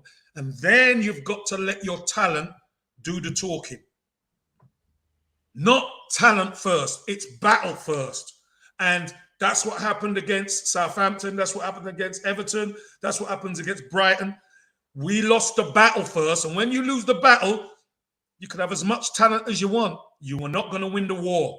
And we are out to win the war. So all these battles, we have to have the mindset. You go into Goodison, we fight first. And mistakes, Kev. It's against those teams where we need to eliminate the mistakes. And I think that's an area where we've got to improve this season. Unforced errors, as they say in tennis. You know, you can look at Southampton last season. You could look at, you know, Brighton. There's a few games where you just kind of like, you know, make these silly mistakes mentally. I think is, again, because we saw how we elevated mentally, right? After we failed to qualify for the Champions League, what did we do the next season? Everyone said we would fall away, but somehow, some way, mentally we became stronger. We went on a great run. We challenged Manchester City. But at the end, again, we just didn't have that mental cutting edge. What are you looking at this season? What improves that, Kev? Getting out of those, is it getting out of those situations? Is it not getting into them? How do we improve that part? Because it's going to be the thing that makes it, yeah. Sof is killer instinct. You mentioned Southampton. You remember we played Southampton away? We were leading at halftime 1-0. The game should have been over. The game should have been over. We created so many chances. But what happens sometimes when you get in the dressing room and then you come back out, the opposition adjusts. They make life difficult for you, that you're not going to be able to dominate them like you did in the first half. And they scheme against you. And in the end, we ended up drawing the game 1-1. It's a game we've got to win. It's a game, Southampton at home, 3-3. We're 3-1 down at one stage. You know, Fulham, we're 2-1 after giving them a goal. We get our noses in front. We've got 11, they've got 10, and we concede it from a set piece. These are the type of things we cannot afford to do. You don't very rarely see Manchester City from that position drop points. This is where we've got to be ruthless. We've got to have that killer instinct. And do you know what, Soph? I want to see at home us 3-0 up with 55, 60 minutes gone. So, you know, when we're watching, you're in America watching it, and I'm in England, we're on pitch side, I want to be able to sit back and relax a little bit. You know, get ESR on the pitch, get some of the other players on the pitch, give them more minutes. Yeah, Not be biting your nails and worried, oh no, we have pulled a goal back. We've got to learn how to be killers. We've got to. We've learned how to get out of jail, but we haven't learned how to be killers. You're right, Kev. Yeah, we almost have to get punched in order to punch back harder, and you know, the closest I felt all season that we were to getting that kind of a just we can relax now was in the Forest game. Ironically enough, I mean we were all over them in the first half and went up 2-0, and you're thinking by the end of this game it could be 5-0, it could be 6-0. And then between the Timber injury and just letting them back in the game, it didn't work out that way. But ever since then, we've been pretty much just kind of trading punches and coming in. Do we want to get her on? Is it doesn't want to be on? No, she's putting her shopping away. So yeah, she's a Man United fan too, so she's not allowed to. Oh, that's right. Yeah, I was happy to see you. It's all right after we've done them. It's all right, no problem. Oh, it's all right now we've done them, right? That's right. Super Kev, it's all right. You can, yeah. Oh, I loved it, Kev. It was great. Dad, sister, you know those moments you've been wanting me to just give them a. It was glorious. It was so glorious. Let them have it. So, hey, and we don't play them till next year, so keep letting them have it. I will, totally. You've got bragging rights for the time being, though.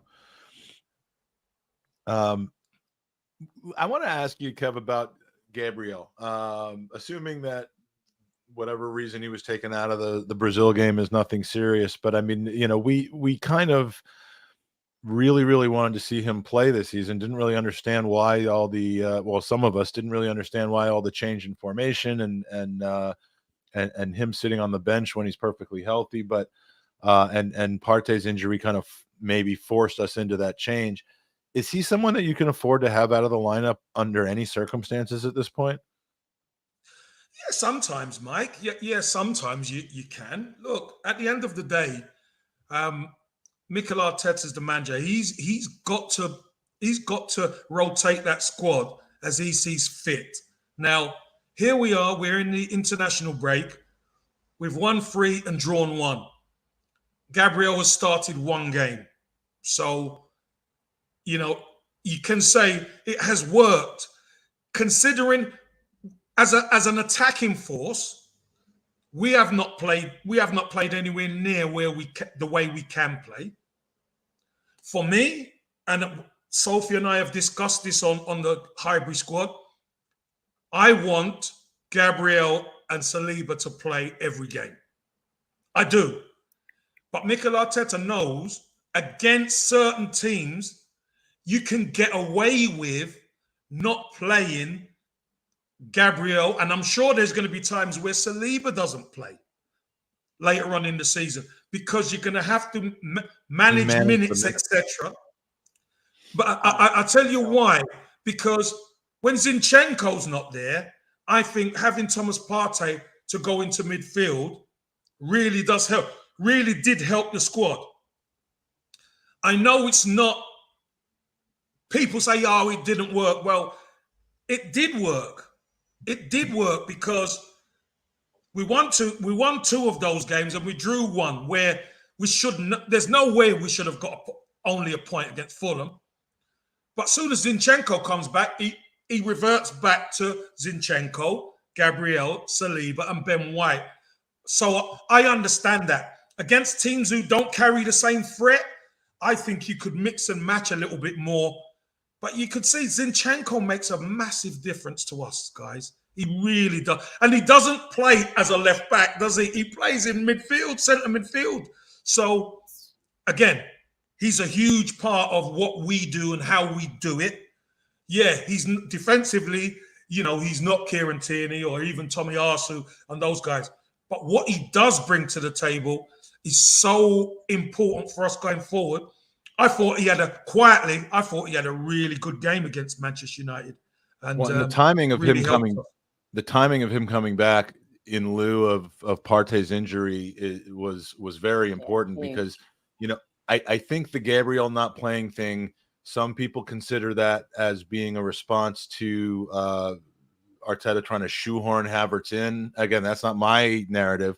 Shooing him in and not sitting Rice, of course, so that pushing Partey into the right back situation, and Gabriel's the one who misses. He wants to play with 1 inverted fullback at the very least, and so that was what was keeping Gabriel out. Now, when Partey goes out with injury, the moment that happens, Zinchenko comes back in, and that allows us to play the back 4 that we had when we were at our best last season, and still be able to play Havertz. So whether it was to get Havertz in the game, whether it was because Zinchenko was hurt and the desire to have the other side at least have an inverted fullback, I don't care what the reasons were. I think it needs to be this back 4. I mean, we have a back 4 that, for the first time, I feel as comfortable with this back 4 as I felt with a back 4 since in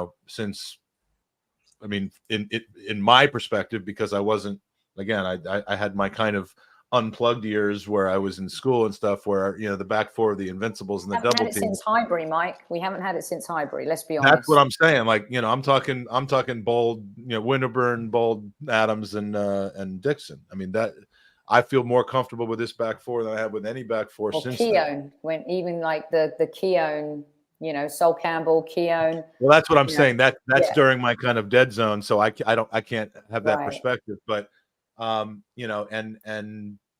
I just don't see a reason when they're healthy not to play those guys in the positions that I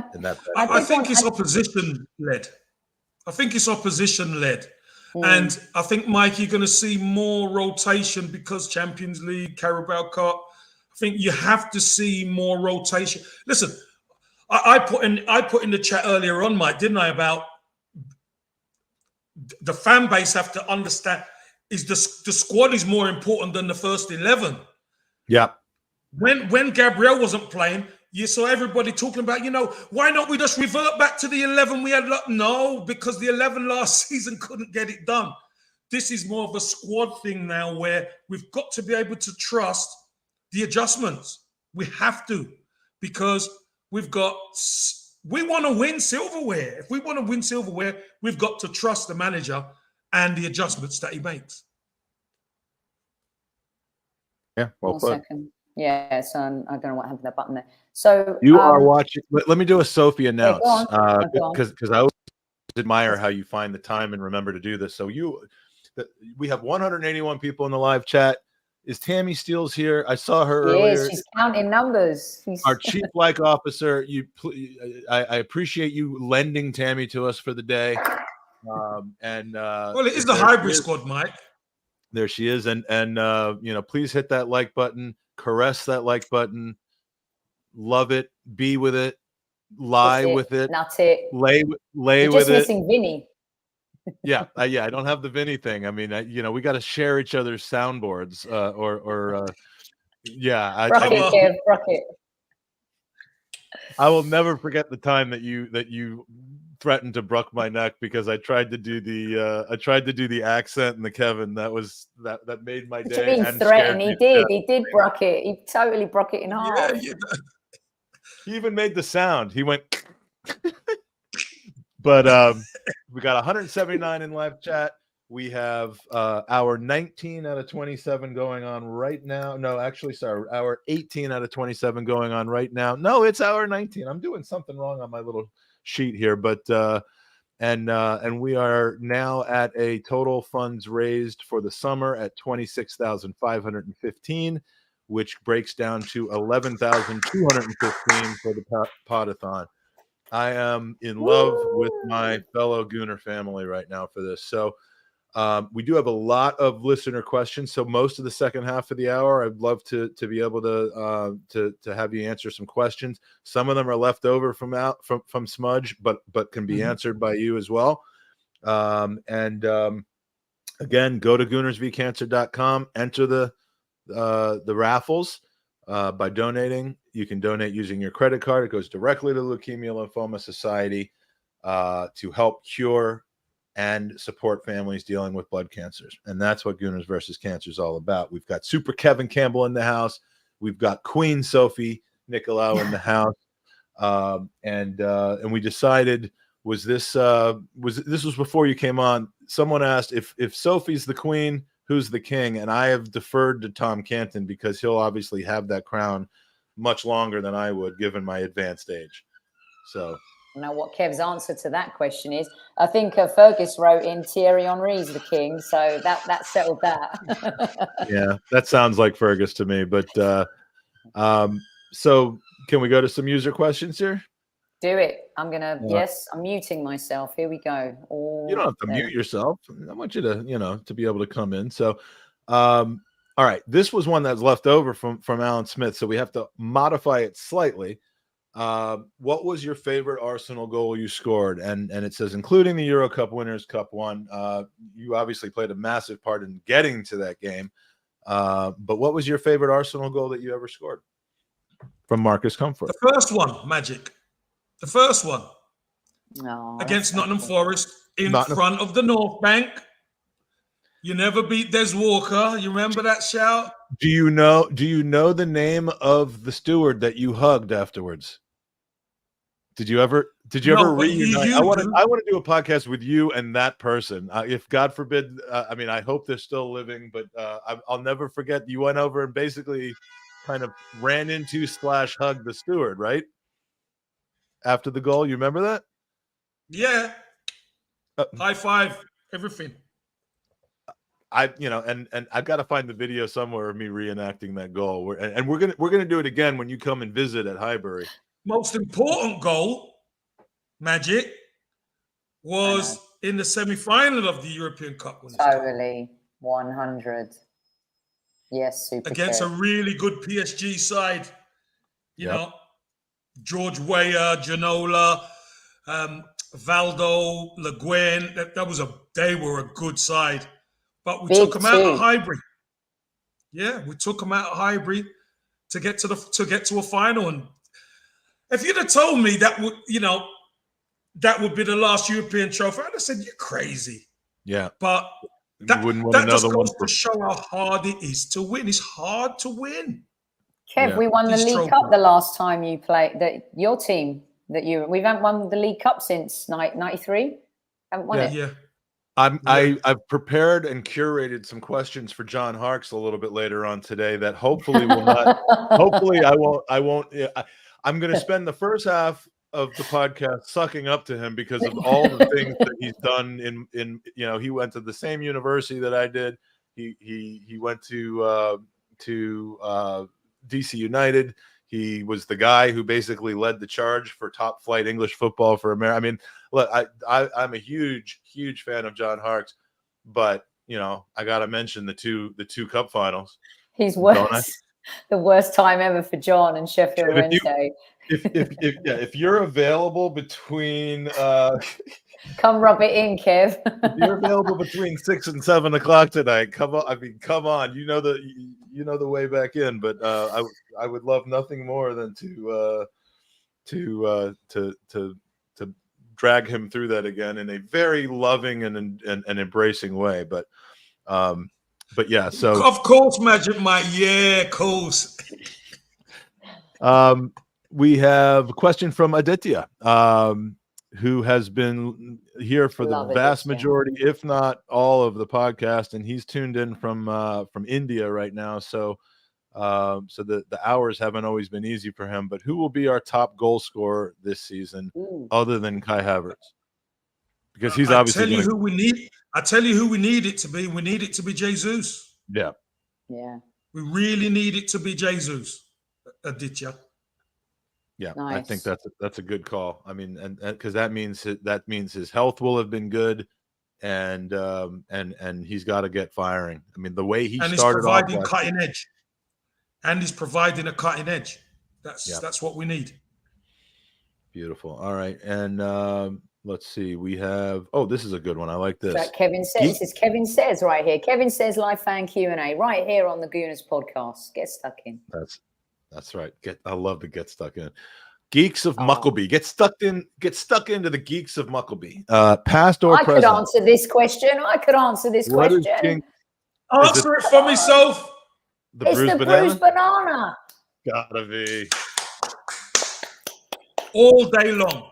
And it was day long. It was your favorite at the time, or did you grow into it? And no, it was my favorite. I loved it. As soon as I saw it, it was love at first sight, Magic. I loved. Do you know why as well? Because the shorts were different as well. The shorts weren't your normal shorts. They were a bit longer. That was my favorite kit by far. How did it Kev, match? The shorts weren't hot pants, were they? They weren't hot pants. No, I've had some of them in my time. I tell you so. Did it match? But how did the jersey? How did the bruised banana go with the leather shirt and the red wig? I mean, did those three and leather shoes? What is it? Sorry, the leather shirt. No, leather jackets. The trench jacket. coat, man. He taught Ian Wright how to dress. Come on. Yeah, the jacket. Listen, Magic. You don't mix them together. They're separate. Oh, I mean, see, come Come on, You've they're never- separate. I am associated with the word drip, but not for the reason that. But that what it fashion did thing. go with was the Arsenal blazer, the Aquascutum blazer with the cannon on the chest pocket. The Bruised Banana kit went with that perfectly.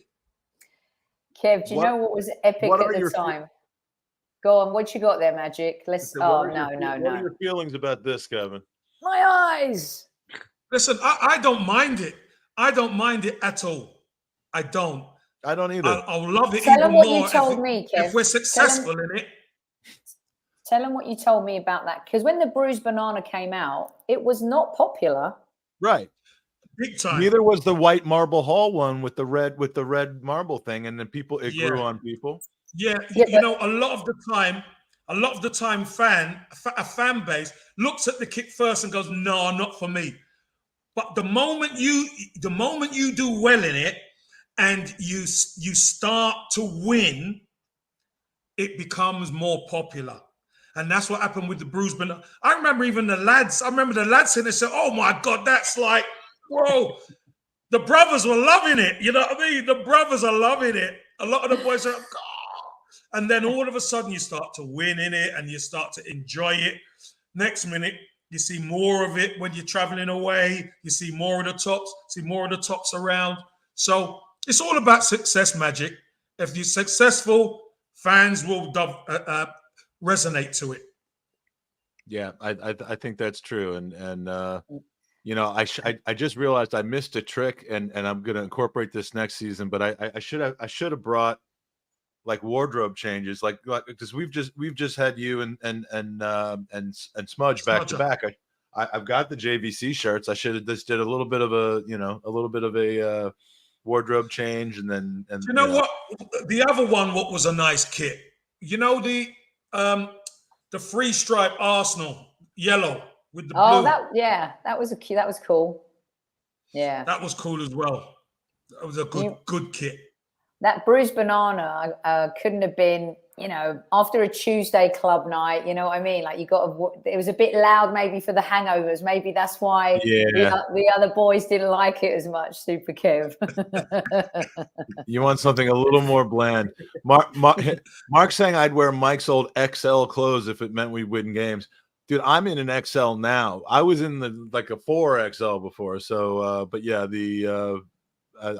I'd wear Magic Mike, you're looking well, mate. I got to say, you're looking well.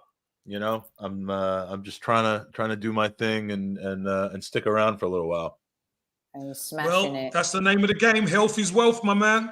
That's Health right. is wealth. That's right. You can't have one without the other. So, question for you, Soph, from you know Ola, our friend Ola. He's someone that that I met through kind of Tom Canton and through that whole group of folks that I hang around with on game day. Would I have met him in the UK or here? You would have met him in the UK, but he's been fairly scarce the last few years. I know Kevin's met him. The night that we met that I met Kev, Ola was there with 47 pints of beer. Not for him, but he brought out all the beer in the pub to the outside of the 12 pins for us to hang out together. Maybe a Hippodrome event. Maybe he came to the Hippodrome event that we did with Lee and Tom and Harry and Dan and Kev. He is literally my brother from another mother. When you talk about stuff like that, I mean, he comes down. Like me and Kev. All of our other mutual friends are annoyed with him because he lives up north quite a bit and is very busy with work. And the only time he ever comes down to London now is when I'm in town to come hang out and spend the day with me. And they're like, we're your mates too. I love that. But anyway, he asks you, and he does agree. I'll answer this, but I'm very curious about what Kev's going to think about my answer because we've talked about this subject. And for me, I like to have some super subs. Yes. I don't necessarily think everyone has to start, like, especially with 5 games in, international break, right? Why can't Fabio Vieira for a bit be a game changer for that second half, especially now Mikel's making subs at a more opportune time. I think his subs have been so much better in the last few months than they've ever been. And so for me, it's a little bit like Emile Smith-Rowe, right? Everyone wanted him to start, but he gets 10 goals. Trossard. I put Trossard in that category as well. Yeah, not all of those were off the bench for Emile Smith-Rowe. So for me right now, give Havertz an opportunity to get a goal, let him get some confidence. When you've got a Fabio Vieira in form, because to me, 2 games, has he proven he can start? I want to see a little bit more from him before he's kind of let him work a little bit harder for him. And I like having a few super subs, Super Kev, for that second half. What do you think? Yeah, listen, I think Vieira, you can say Vieira's done great when he's come on, and he's helped change it when people are tired. But let's be real here. For me, you don't change the winning team, you keep it. You keep it going. Vieiras and Emile Smith-Rowe's and etc. Trossards, they're going to get their opportunity in the cup competitions. We've got, Champions League coming up. Everybody's going to get game time. And then after that, when you see who's really performing, that's when you make your decision. So I think against Everton, I think Kai Havertz is going to be needed for his physicality and his size as well. So I don't think Vieira starts, but he's going to get his chance. That's for sure. Yeah, if we were playing one game a week like we did a couple seasons ago, this would be a more valid argument in the sense that, starts would be currency because, someone's getting 70 minutes a game and someone's getting 20, and that's all it's ever going to be if you don't switch it up. But I firmly am in Sophie's camp on this, that just by playing well in substitute appearances does not earn you a start, and it doesn't mean that you'd be better off in that position. What makes Arsenal a successful club, if we are to realize what we're trying to realize, is to have players who are perfectly comfortable in either situation. And when you play on Saturday or Sunday, when you play 15 to 20 minutes, you're fresh enough to then play and maybe start on the game on Wednesday and vice versa. So, I think there are players who are more impact players. I think Giroud as a plan B towards the end of his Arsenal stint was possibly more effective than he was when he was the plan A. And I think there's just a way for me to shoehorn my favorite striker of recent Arsenal fame into the conversation. You're muted, Soph. Yeah, as a squad, we've been so used to 11 players. And even as fans, we've got to evolve. I heard Clive talking about this, I think, a little bit with you at the very beginning of the Pod-A-Thon. We've got to get used to the fact that 11 that we fell in love with and took us on this incredible journey, we can't do that every season. It's just not feasible to do it. Now, whether or not we plug in the right or wrong players, that's down to the manager. But we've got a squad now. And I think some fans also think that we don't have depth still. And I think we have really good depth now. I think the Timber injury sucked the life out of everyone a little bit. But if Zinchenko can stay fit, you've got Tomiyasu, we still have depth. So for me, we've got to try and, even I've had to train my brain. I love Benjamin White at right back, but if he's not, if he has to play in a centre-back role because of X, Y, or Z, I think that's where we need to be as a fan base. This is what Pep does, right? This is what City do year on year on year. And that's why they're so much better than everybody else, because they can adapt. They've got the quality to adapt. And he's got the mind as a manager to keep moving the game forward. And I think Mikel is also that type of manager that thinks and moves the game forward. You can't sit still. Otherwise, we won't progress. As we won't win anything if we do that. We just won't. Soph, if you're trying to take on the top dog, and the top dog, as we know, is Pep, who is constantly evolving. If you don't evolve, you're never going to beat him. You have to be able to evolve as you go, add your pieces, but make everybody understand that it has to evolve. Maybe because the fans don't think like the manager. The fans think they're managers, but they don't think like the manager. But the manager has to keep this thing moving because, guys, he knows we tried it one way. We got close, but it wasn't enough. Now they're moving it forward again. It has to be a squad game. That's the only way. You're not going to run out of steam. It has to be a squad game. Totally. I want to try to recreate one of the best moments in recent years for the Gooners podcast. We're going to bring somebody in who the first time he met you looked like an absolute kid in a candy store. So if anyone remembers this moment, and I don't have video of it, so we have to do it again.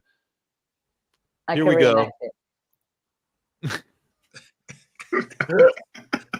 Aston! How's it going, Super Kev? So, listen. I salute you, Aston.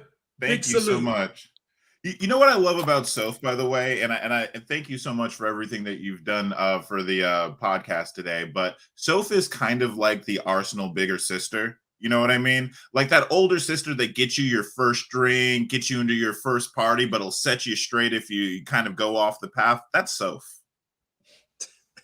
I love you, That Aston. is a very good I had to description. set Aston straight a couple of weeks ago, so and that's it. He's like my little brother, so we're all good. I love that. You've set me straight a number of times, especially early on in our friendship. We definitely.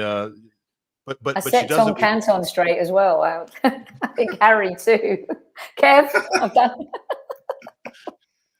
You got to Set keep us in everybody order. You straight, got to bro. keep us in order. It's for our own good. Yeah, no. Hold on. I love I you think guys. I've just seen something. I'm watching CNN because, of course, today, and we will talk about this. Today is 9/11. But I think I've actually just seen on the ticker that Luis Rubiales has resigned as president Yeah, of the that happened Spanish. earlier. Yeah. Did it? that Okay. happened. I've been busy, but yeah, I didn't realize that had actually happened. So Yeah. I just all say right, so goodbye in Spanish again. adios. Adios, right. I was going to say au revoir, arrivederci, but thank you. Yes. So yeah, before the end of the hour, let's just do it now, so that you can all be here, and then I think we're gonna say ta to Sophie for a little bit, and then right at the top of the hour, which will be the noon hour in the UK, then we'll switch over from Super Kev to our next guests, but who you will not want to miss as well.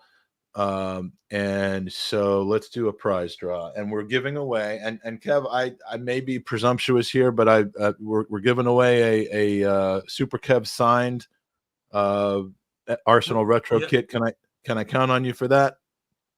Beautiful. Well, of course you can. Come on. I mean, look, I don't take you for granted. I don't take it for granted here, and so one of What these does years Shaka will be have like, to do with this? One of these years, you might just be like, "Hey, Mike, I'm done. This isn't funny anymore."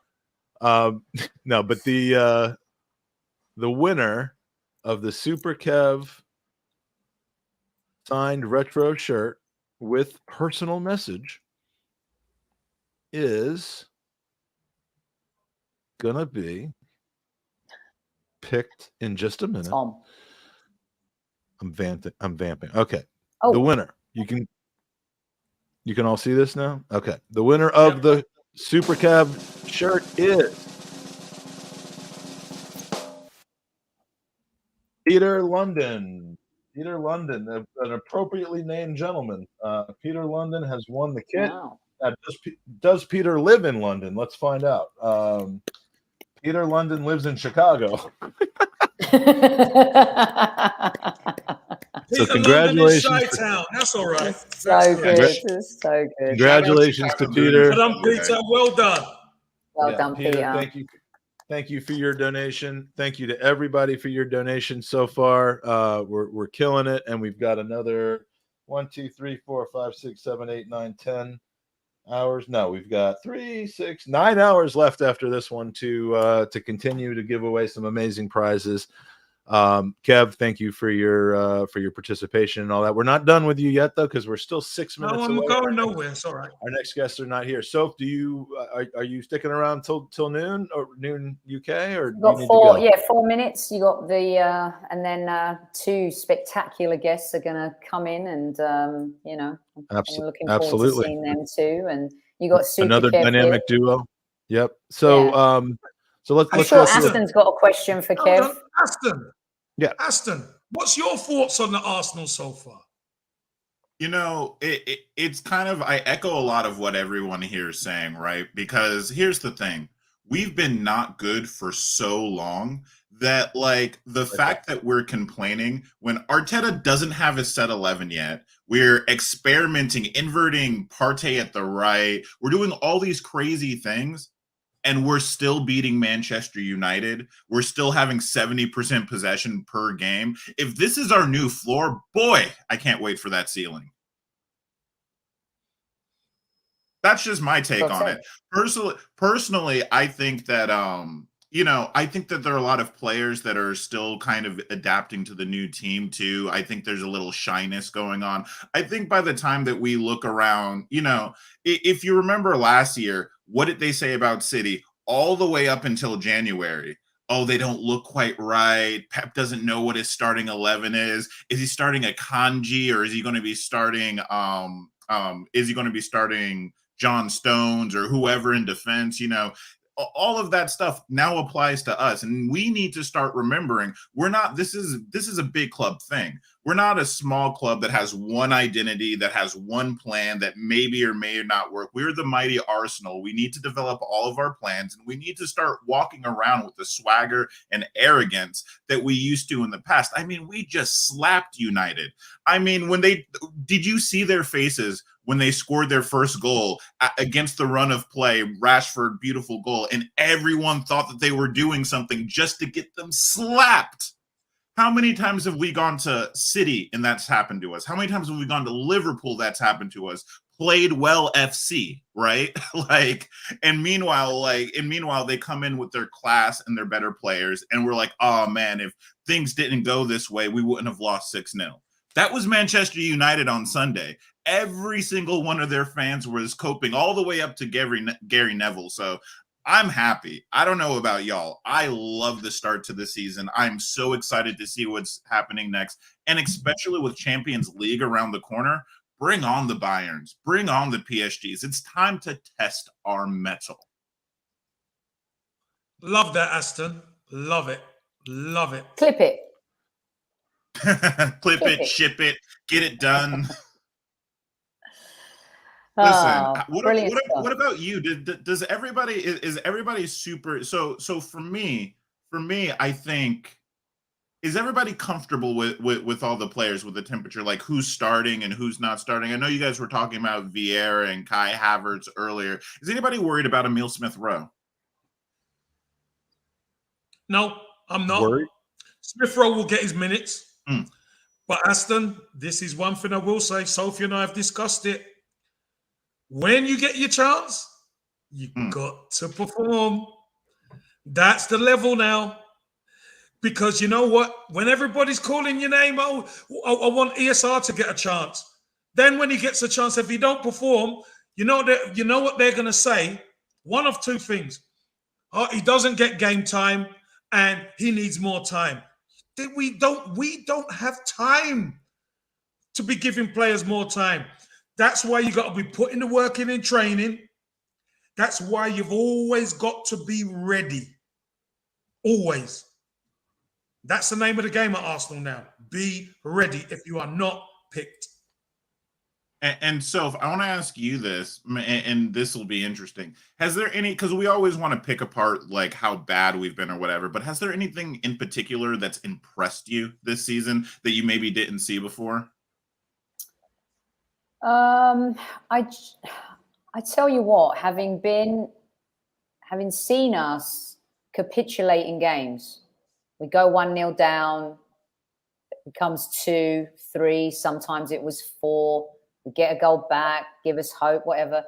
The fact that Arteta has developed a culture And like Kev was saying before, look, we need to be killers. We don't want to be always reacting, right? But to have that culture, to have Arteta time, to have a team that believes that until that whistle goal goes, they can get a goal back. In the Premier League, that is massive, absolutely massive. And the culture shift into that has been just a joy to watch for me, because we've all seen us just fall apart, like I said. So that to me has been the most impressive thing, to be able to do that early in the season. We did it late a lot last season, but to do it early this season and to set that tone. If we'd have gone into that international break losing 2-1 to Man United, it would have been awful. I mean, the sky would have been falling. The narrative would have been awful. It would have got really toxic really quickly. But the fact that this team believe, as long as they believe, they'll make us believe, right? And for the Arsenal fans that don't believe, that's on them. But as long as they believe they can do that in matches, that is huge for the culture of this team and what Arteta's building. And you've got to have that in the Premier League. Good teams find a way to win. So for me, that's been the most impressive thing. I love it because it's almost like the Church of Arsenal is finally like reopened, and like all the believers are back in their pews, but sat down in their seats, all rooting on the Arsenal. You know, you guys spend a lot of time with each other. Is there any particular, like, say, like Arsenal personality that when the game goes on and we score a goal, who's got the best celebration? Like, who's screaming the most in the studio when Arsenal scores? And this is the final question, and I'll tell you why afterwards, because we actually have to switch streams now. So so go ahead and take that if you want. Yeah. I mean, Kev, you're in the studio in Sky Sports all the time. Who screams the loudest for the Arsenal? Well, it's funny. Most of the time, Aston, it would be me, because I won't be on with another Arsenal person. You know what I mean? I've got to say, I love seeing Righty when Arsenal win and score, because he just goes crazy. I particularly love the last one, because he was on set with Peter Schmeichel, and Peter Schmeichel had a face like thunder, and Righty was just giving it to, you know. But that's the way it works. They tend to have one from one team and one from another. So if I'm in the studio, I'm shouting it. I was pitch side, upstairs, up in the stands with Chris Eagles, who was Manchester United. Obviously, I was on Stadium Astro, and I was up there with the fans, hugging the fans and everything, because I'm still a fan. You know what I mean? Right? He's still a fan. It's great. Kev sends the best WhatsApp messages during matches. It's gold, absolute gold. I can only imagine. It's fantastic. So here's what we're going to do, because, I mean, believe it or not, we're at the end of hour 18, which means we are 2/3 of the way through the Pod-A-Thon. Wow, Mike. And we've divided it into 3 parts, each of 9 hours. So we are going to ask you to do us a favor. There are 174 of you in chat. We hope that all of you, as well as all of your family members that you're going to tell about this podcast, will join us on the other stream. All you should have to do is just type 27hourpod.com again into your browser. And when you do it this time, it'll take you to part 3 of 3. If for some reason it doesn't take you to part 3 of 3, just go to YouTube, search for the Gooners podcast, and the stream will be on there ready to go. Our guests as soon as we switch over will be these guys named James and Andrew, aka Gunnerblog and Arsblog. So we're going to have a good time. We're going to be right back in just a minute. And everyone, please just go to 27-hour pod. Sophie and Kev, thank you so much for running a Highbury squad hour for us. Thanks for having us. Sophie, you'll be back later. Kev, you're invited back. You're invited back at 6 p.m. if you want to give it large to John and no, to I Warren. don't want to give it large to John Hart. Come on. He's already given it large to John Harkes and Warren Barton. He's got the night off tonight. Well, listen, Mike, keep up the great work. Absolutely fantastic. Gooners v Cancer yet again. You're raising more money. You're doing more things. And you're looking so well, Mike. Squaddies at ease. Love it. Thank you. And I forgot to press end stream. So